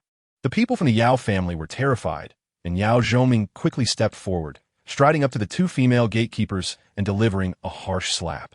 Smack, smack, smack, smack. After slapping twice with both hands, Yao Zhongming roared, "What did I instruct? To treat Miss Wei with courtesy. Strictly follow the rules. Who gave you the courage to hit someone? Do you believe I will beat you to death?" The 2 female warriors were confused as to why Yao Zhongming suddenly exploded with rage, and they quickly admitted defeat. "Commander Yao, it's our fault. We won T-Dare again." With a loud slap, Yao Zhongming received another blow. "Vice Commander, I'm a Vice Commander. Are you trying to force me to rebel?" The female warriors didn't T-Dare to speak anymore, lowering their heads and staring at their toes, trembling. "What are you dazed for? Hurry up and open the door." "Yes." The 2 female warriors shivered as they opened the guest room door, and Wei Yuan finally saw his daughter. Seeing Wei Shiyu fully dressed, with no injuries, his face slightly relaxed. Chapter 411. I am willing to awaken the ancestors. Wei Yuan was overjoyed. Do we still have 5 peak heavenly kings in the Huaxiao War Department? Yao Huanshan nodded vigorously. Yes. The Han family, the Yang family, the Shao family, the Chung family, and the Morong family. Each has a brother sleeping. Wei Yuan's heart raced with excitement. If he successfully extended the lives of these 6 living dead, the War Department could potentially have 6 Imperial-level powerhouses. In that case, when facing the 10 monarchs of the demon race, it wouldn't be one-sided. At least there would be the power to resist. He must find the 6 divine herbs recorded in the Xianyuan technique and refine the Xianyuan Great Pill. Old Yao, you really are the savior of the real world. Thank you for providing such important information. I will contact the decision-makers of the 5 families right away. After speaking, Wei Yuan took out his phone and sent a message in the group chat created by Chun Feng, addressing everyone. Several seniors, do you have sleeping ancestors in your families? I have a certain degree of confidence in extending your ancestors' lives for 10 years. Are you willing to awaken your ancestors? With a whoosh, 4 old men popped up. Han Igua, Wei Kid, to be honest, we really have ancestors sleeping in our families. Yang Wanli, Wei Kid, is what you said true? Do you really have the confidence to extend our ancestors' lives for 10 years? Chapter 412. Wei Chang'an conquers a depth of 6,000 meters. Wei Yuan used thunderous means to deal with the Yao family. And the other opposing forces in the War Department couldn't contact the Yao family's leader, so they could only lie low for now. The soldiers were very conscious. As soon as they returned to the Tang Palace, they rushed into the strength training room. The three from the Yao family were a bit stunned, completely unable to understand what was going on with the Eternal Army soldiers. Yao Zhoming received careful treatment from the medical team, and in just 1 hour, the surgery was completed. The bones in his arm were all connected. After the operation, Yao Zhoming was thrown into a nutrient pod, a rather expensive one. Yao Qianni also entered a nutrient pod, but wasn't the most expensive one. It was the kind used by war kings. Yao Qianni's injuries were the lightest. After soaking in the nutrient solution for an hour, he felt an endless amount of energy filling his body. Yao Qianni opened the nutrient pod and crawled out, letting out a long sigh. No wonder the Eternal Army can be so strong with 6 war gods. The medical conditions of the Eternal Army are too good. If the War Department also had such medical conditions, wouldn't they increase the number of war gods? After speaking, Yao Qianni looked at the staff beside him and asked kindly, "Brother, does the Eternal Army have many of these nutrient pods? Our War Department wants to order a batch. I wonder what the price is." Chapter 413. Dad, I didn't let you down. Not far away at the deepest part of the training ground, Wei Yuan looked at Yao Qianni with approving eyes. This kid is not bad. Possessing such an indomitable will, he is qualified to become one of his subordinates. Of course, Wei Yuan was most satisfied with his son, Wei Chang'an. A few days ago, Wei Chang'an's physical development was only at 3%, but in just a few days, it had reached 7%. Moreover, Wei Chang'an had reached a depth of 6,000 meters. This was a position that even war gods found very difficult. Besides Wei Chang'an, only 6 war gods could barely hold their ground. Among them, the one with the worst physical quality, Yao Qianni, was almost crushed. With a thud, Yao Qianni's energy was exhausted, unable to withstand the pressure at 6,000 meters, and he was about to be forced out by the overwhelming pressure. However, Yao Qianni was unwilling. If Wei Chang'an, a war king, could hold on, what reason did he, a war god, have to be pushed out? Yao Qianni let out a roar and suddenly dropped to the ground, just like Jian Bolin did a few days ago, using all fours to forcibly withstand the pressure of 6,000 meters. With a whoosh, Yao Qianni's organs were deformed by the overwhelming pressure, and he spurted out a mouthful of blood, but he remained motionless, steady as a rock. Chapter 414.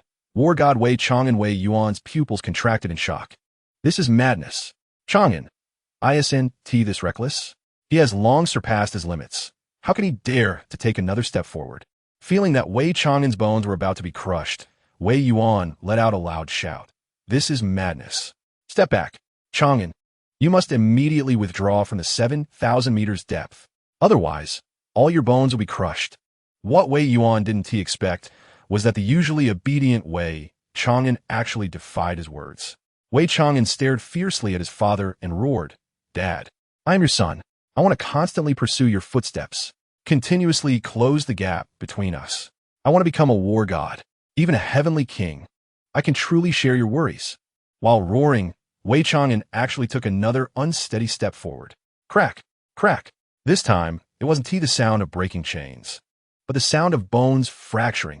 Zhong Li and the others were too familiar with this sound.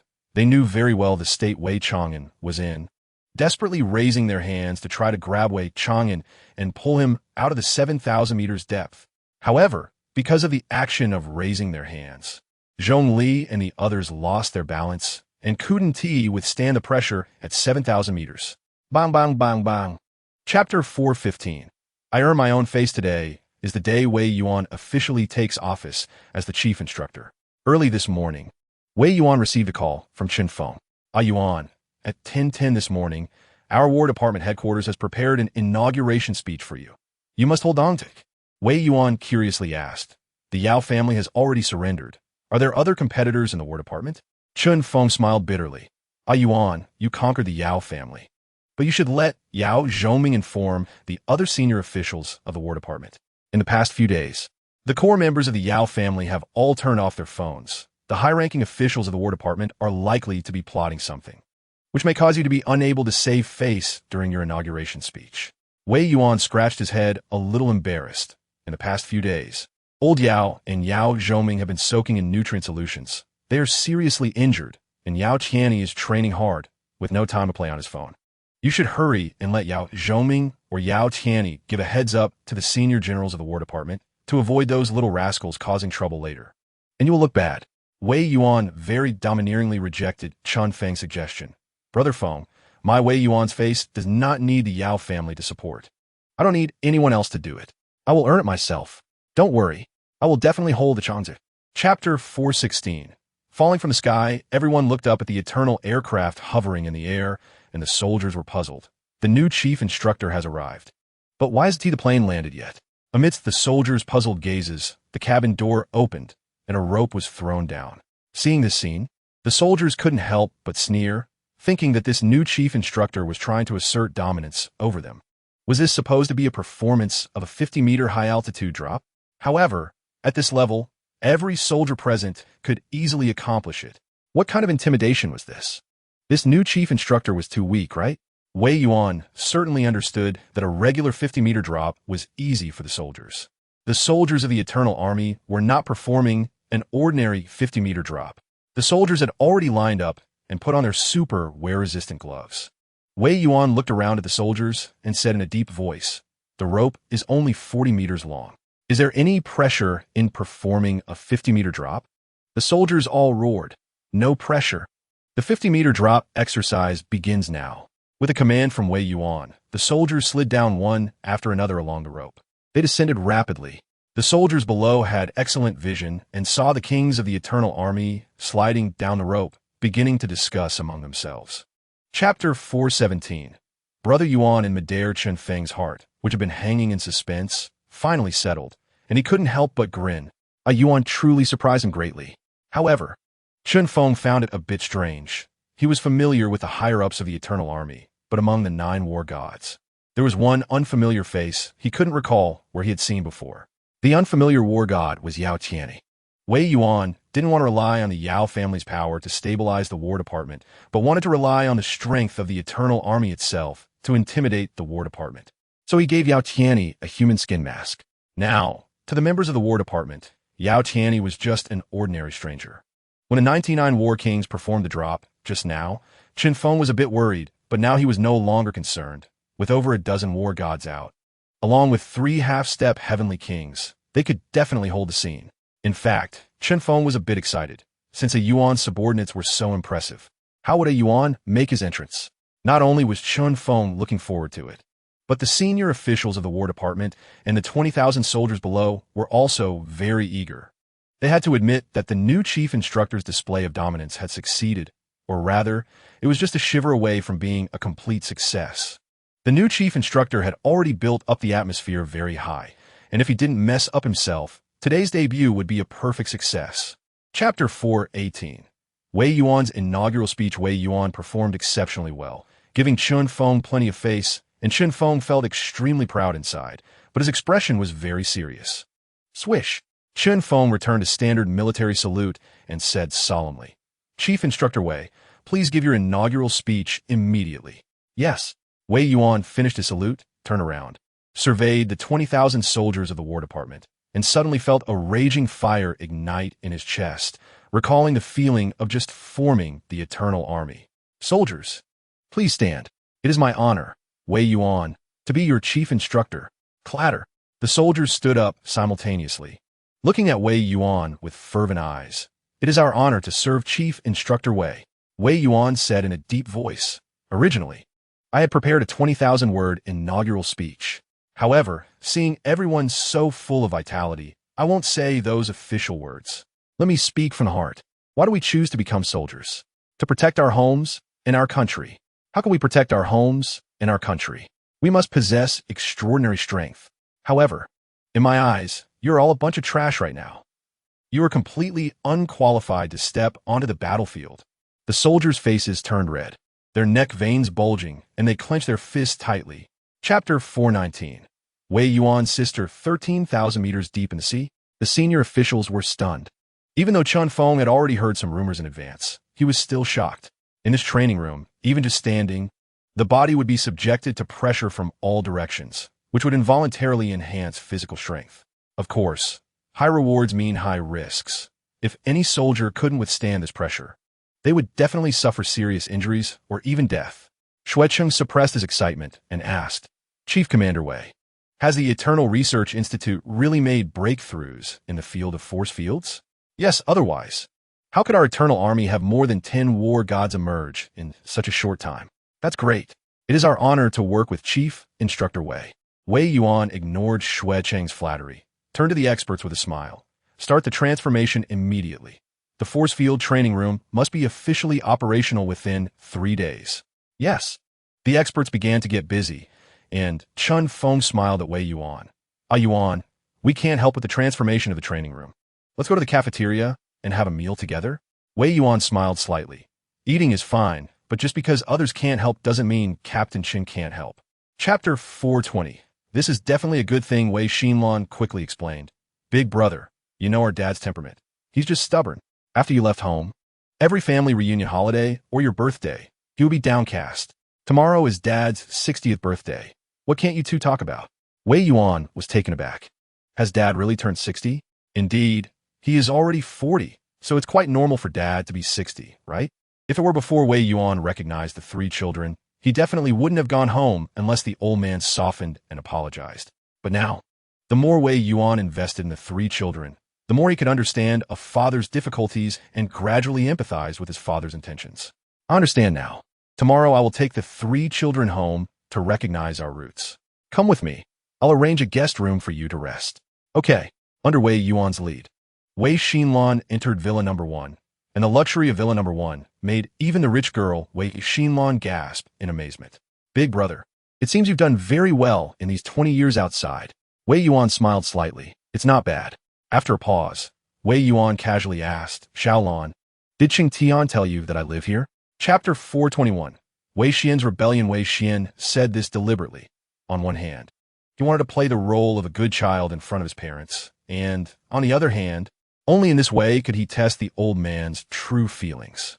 Hearing Wei Xian's words, Wei Yuanhu was overjoyed.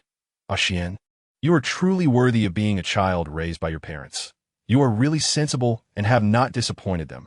Rest assured, even if the Wei capital is handed back to your big brother, the dividends you can receive every year will only increase, not decrease.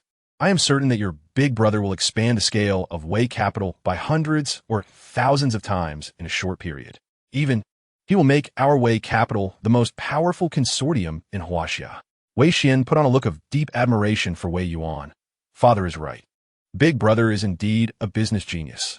Even before he was of age, he assisted you in exchanging a plane with canned goods and daily necessities, helping our Wei capital earn its first pot of gold. In just a few years, he increased the output value of Wei capital dozens of times. As for me, I have controlled Wei capital for 20 years, and I only managed to double its output value, barely reaching the 100 billion level. I really cannot compare to Big Brother. Chapter 422. Uncle 2, can you still hold a knife? 20 minutes later, Wei Xian fell into a deep sleep, but Xin Bing couldn't sleep at all. She walked to the balcony and made a phone call. The call was quickly connected, and a polite voice came from the other end. Mrs. Wei, hello. How can I assist you? Mr. Jiang, could you help me check the flight information of someone named Wei Yuan? If it were someone else, it would definitely be impossible. But since it's Mrs. Wei's request, I dare not refuse. Please hold on a moment. Soon, the voice on the phone returned. Mrs. Wei, I found it. Mr. Wei Yuan will be taking the Eternal aircraft tomorrow at 10:10 a.m., arriving at Qingqing Sifang Airport. Xin Bing was slightly taken aback.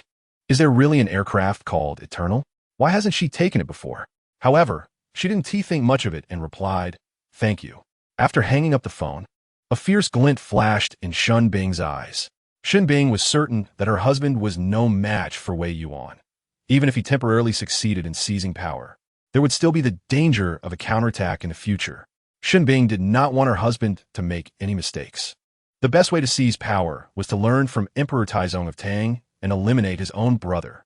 What she had conspired with Wei Xian earlier were all methods to distract him, which could also be considered a supplementary plan. In case Wei Yuan survived, they would use the supplementary plan to take over the Wei group first, and then slowly deal with him. Chapter 423. The strange train driver Wei Yuan realized that Wei Xinlan was really unwell and was about to throw up. He quickly ordered, Chikov, enough, switched to normal navigation. Yes, in an instant, the Eternal aircraft returned to normal speed, and Wei Xinlan slumped in her seat, her small face pale, gasping for breath. Wei Xinlan now had only one thought: it's good to be alive.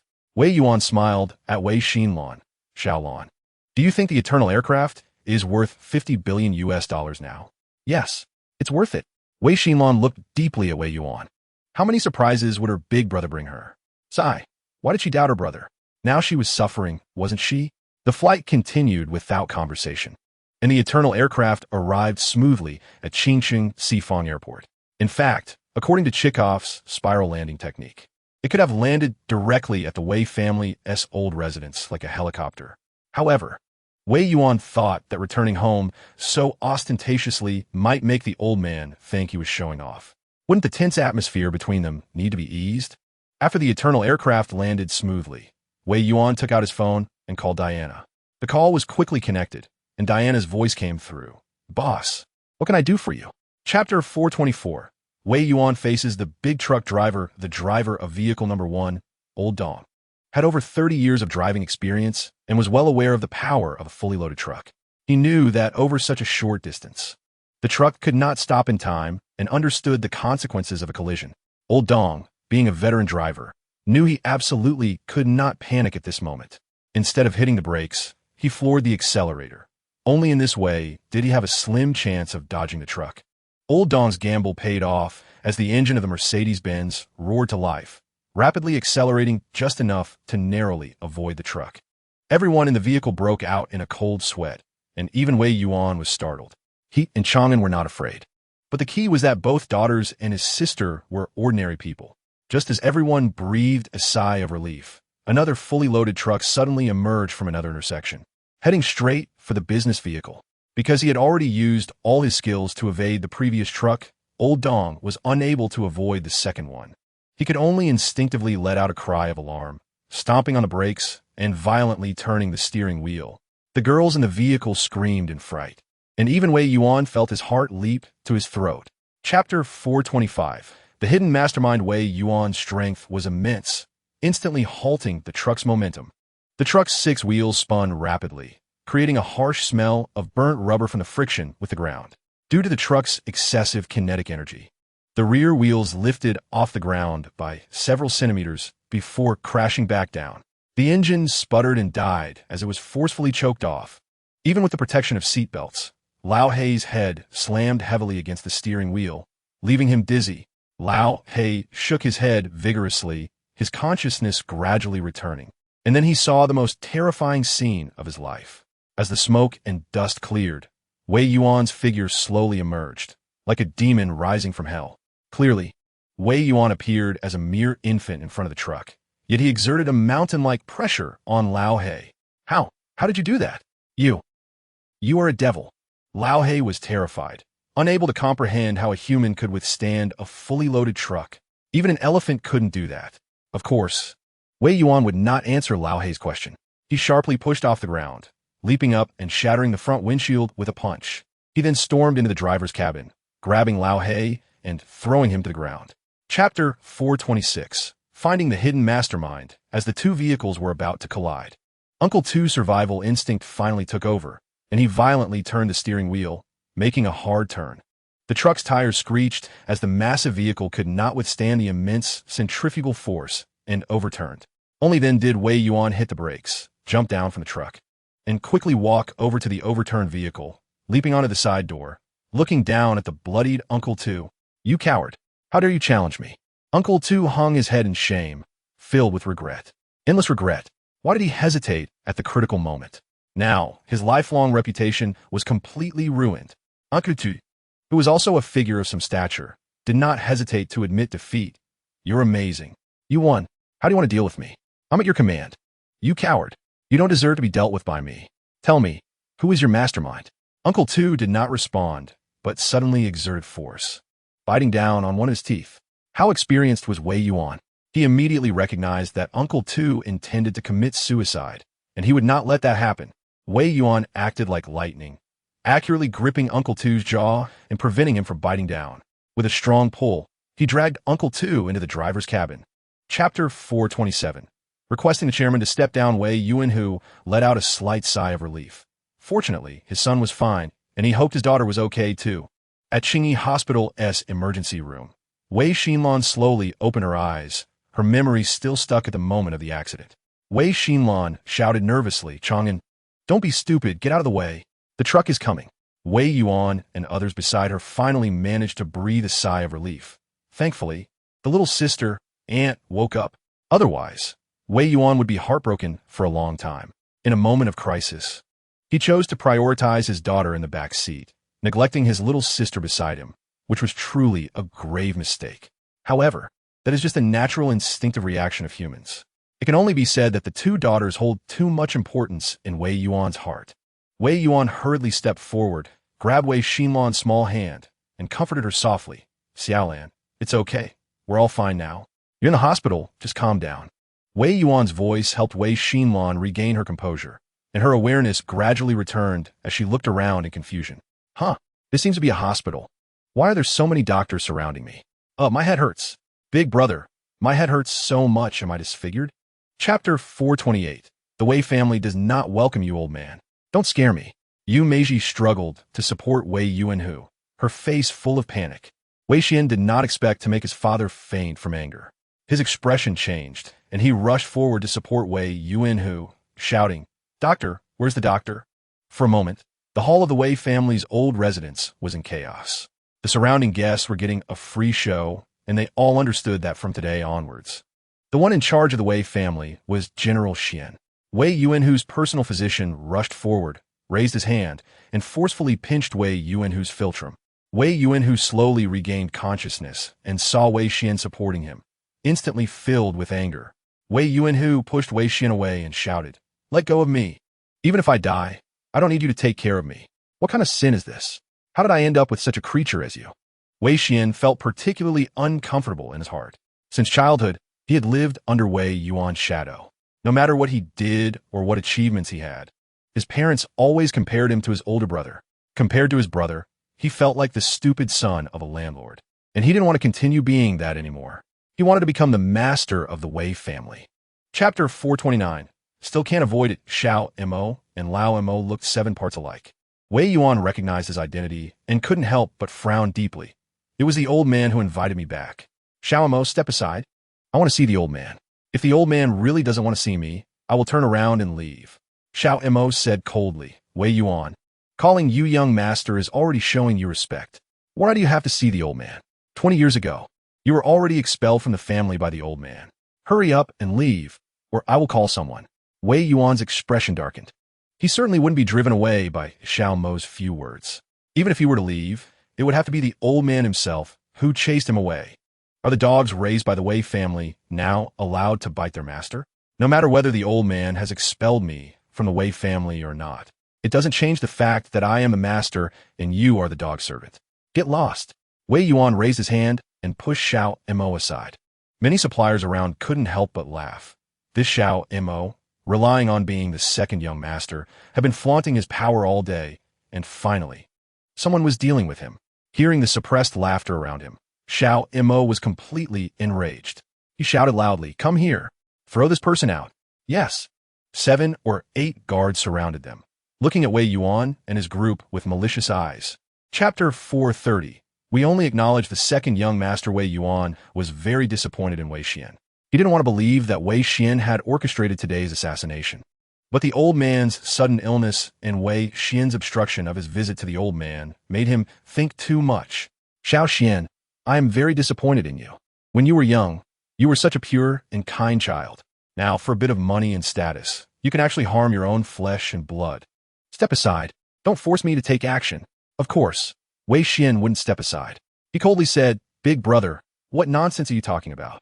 How could I harm my own flesh and blood? Father is unwell and needs to rest. He cannot be disturbed. Seeing you will definitely agitate him, which is not good for his recovery. Get lost." With a bang, Wei Yuan kicked Wei Xian to the ground.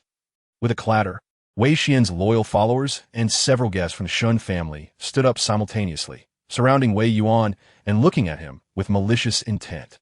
Wei Yuan was certainly not scared. He looked coldly at everyone. "This is our Wei family's private matter. Whoever dares to interfere will have bloodshed, especially you people from Shun family. I want to see who dares to move. Boom! A terrifying killing intent erupted from Wei Yuan's body. The crowd surrounding him turned pale with fear and retreated, opening up a path. Chapter 431. Mom, my son was wrong. These guards were Wei Xian's loyal followers. They didn't recognize Wei Yuan and stood with their necks stiffened, saying, "Our Wei family only has one young master. Sorry, we don't recognize this young master. The back courtyard is a forbidden area. No one is allowed to trespass. Otherwise, we won't be polite." Wei Yuan looked at the guard with a deadpan expression. "Daring to confine your own master. You dogs are no longer needed. Killing you and eating dog meat would be considered dirty. Get lost." With a slap, Wei Yuan knocked the obstructing guard to the ground. The other guards turned cold, drawing their weapons. Two of them even pulled out guns, aiming their dark muzzles at Wei Yuan. Wei Yuan's gaze turned cold. "Anyone who dares to point a gun at me will be deemed an enemy." With a whoosh, the guards in front of Wei Yuan saw a blur. Wei Yuan flashed to the two gunmen's front, raising his hand to grab their throats. Crack! The two men's throats were crushed, and they instantly lost their breath. The two of them died without understanding how Wei Yuan could be so ruthless. The remaining guards were terrified, their faces pale. Clang, clang, knives and iron rods fell to the ground as they retreated in fear, lacking the courage to confront Wei Yuan. Chapter 432. Deep fatherly love. Wei Yuan and Yu Meiji supported Wei Yuanhu on either side, slowly walking out of the back hall toward the inner hall. As they walked, Wei Yuanhu said lightly, "Yuan, I know you have grievances, but I still want to say that some things are not suitable to be resolved in front of outsiders. Can we solve them behind closed doors?" Wei Yuan squinted and ultimately did not go against the old man's wishes. As long as the second one doesn't go too far, everything will be according to Dad. Inside the inner hall, the atmosphere was quite lively, with everyone toasting Wei Xian. Wei Xian thoroughly enjoyed this feeling of being the center of attention, relishing the adoration as if, at that moment, he had become the supreme ruler. Just as Wei Xian reached the peak of his excitement, a slightly tired and aged voice suddenly sounded from behind. "Today is my 60th birthday. The host hasn't arrived yet. So why has the banquet started? Second son, you really don't understand the rules." Although Wei Yuanhu's voice was not loud, its penetrating power was strong. In an instant, the noise in the inner hall came to an abrupt halt. "Big brother? Big brother, how did you come out?" With a clatter, Wei Yuanhu's second brother, Wei Yuanshan, stood up, his gaze a bit evasive as he looked at his older brother. Chapter 433. There are just too many people. Li Changtian instinctively adjusted his collar, sitting up very straight before answering the phone, as if Wei Yuan were right beside him. "Brother Yuan, can we go visit the old man now?" "Everything said this morning is null and void. Don't be low-key. Be as high-profile as possible. Did you hear that?" Li Changtian was taken aback and hesitated to say, "Brother Yuan, no matter how bad the old man is, he is still your biological father." Best after half a day, Li Changtian still didn't dare to speak. And Wei Yuan said irritably, "What are you thinking? The old man and I have reconciled. It's the second one who wants to usurp the throne." Li Changtian finally breathed a sigh of relief. "Yuan go, I understand." After hanging up the phone, Wei Yuan glanced at Wei Xian faintly. "Xian, whether you believe it or not, I have no interest in Wei Capital at all. You are too eager. You have disappointed me greatly. I hope when Changtian and the others come later, you won't regret it." Wei Xian snorted coldly. "Big brother, it's been 20 years since we last met, and your skills in pulling tiger skins have improved. Indeed, Changtian did go to the border with you back then. However, in the 20 years you've been missing, Changtian is no longer the old lazy from 20 years ago. He has already become the CEO of a 100 billion group. Now Changtian is someone we at Wei Capital have to look up to, and you think you could just call him over with one phone call? Don't be ridiculous. Moreover, I have communicated with Changtian many times, and he has said that he hasn't seen you in 20 years since you went missing." Chapter 434. A corrupt upper beam leads to a corrupt lower beam. Upon hearing this, Wei Xian felt it made some sense. If Li Changtian was really called by his brother, why wouldn't his brother go out to greet him? This only proves one thing. Li Changtian is definitely not called by his brother. Perhaps Li Changtian is just simply visiting the old man. After all, Li Changtian once recognized the old man as his godfather. Big brother probably didn't know where he got this news from, which is why he used Li Changtian's name as a banner. Wei Xian felt reassured and stood up with a smile. second uncle, let us go. Let us welcome our esteemed guest together. In fact, Mr. Li told me long ago that he would come to celebrate the old man's birthday. After all, Mr. Li is the old man's godson. Wei Xian emphasized the words godson, and for a moment, everyone in the inner hall was awakened. Thanks to the second master's reminder. Otherwise, they would have almost been fooled by the eldest master. Yes, Mr. Li is the old man's godson, and it's only natural for Mr. Li to come to celebrate the old man's 60th birthday. Seeing Wei Xian and Wei Yuan Shan getting up to welcome the esteemed guest, Wei Yuan who became a bit anxious and gently poked Wei Yuan's arm under the table, slightly worried as he urged, Yuan, Qing Tian is here, didn't you hear? How can you still sit still? Hurry up and go welcome Qing Tian. Build some rapport with him.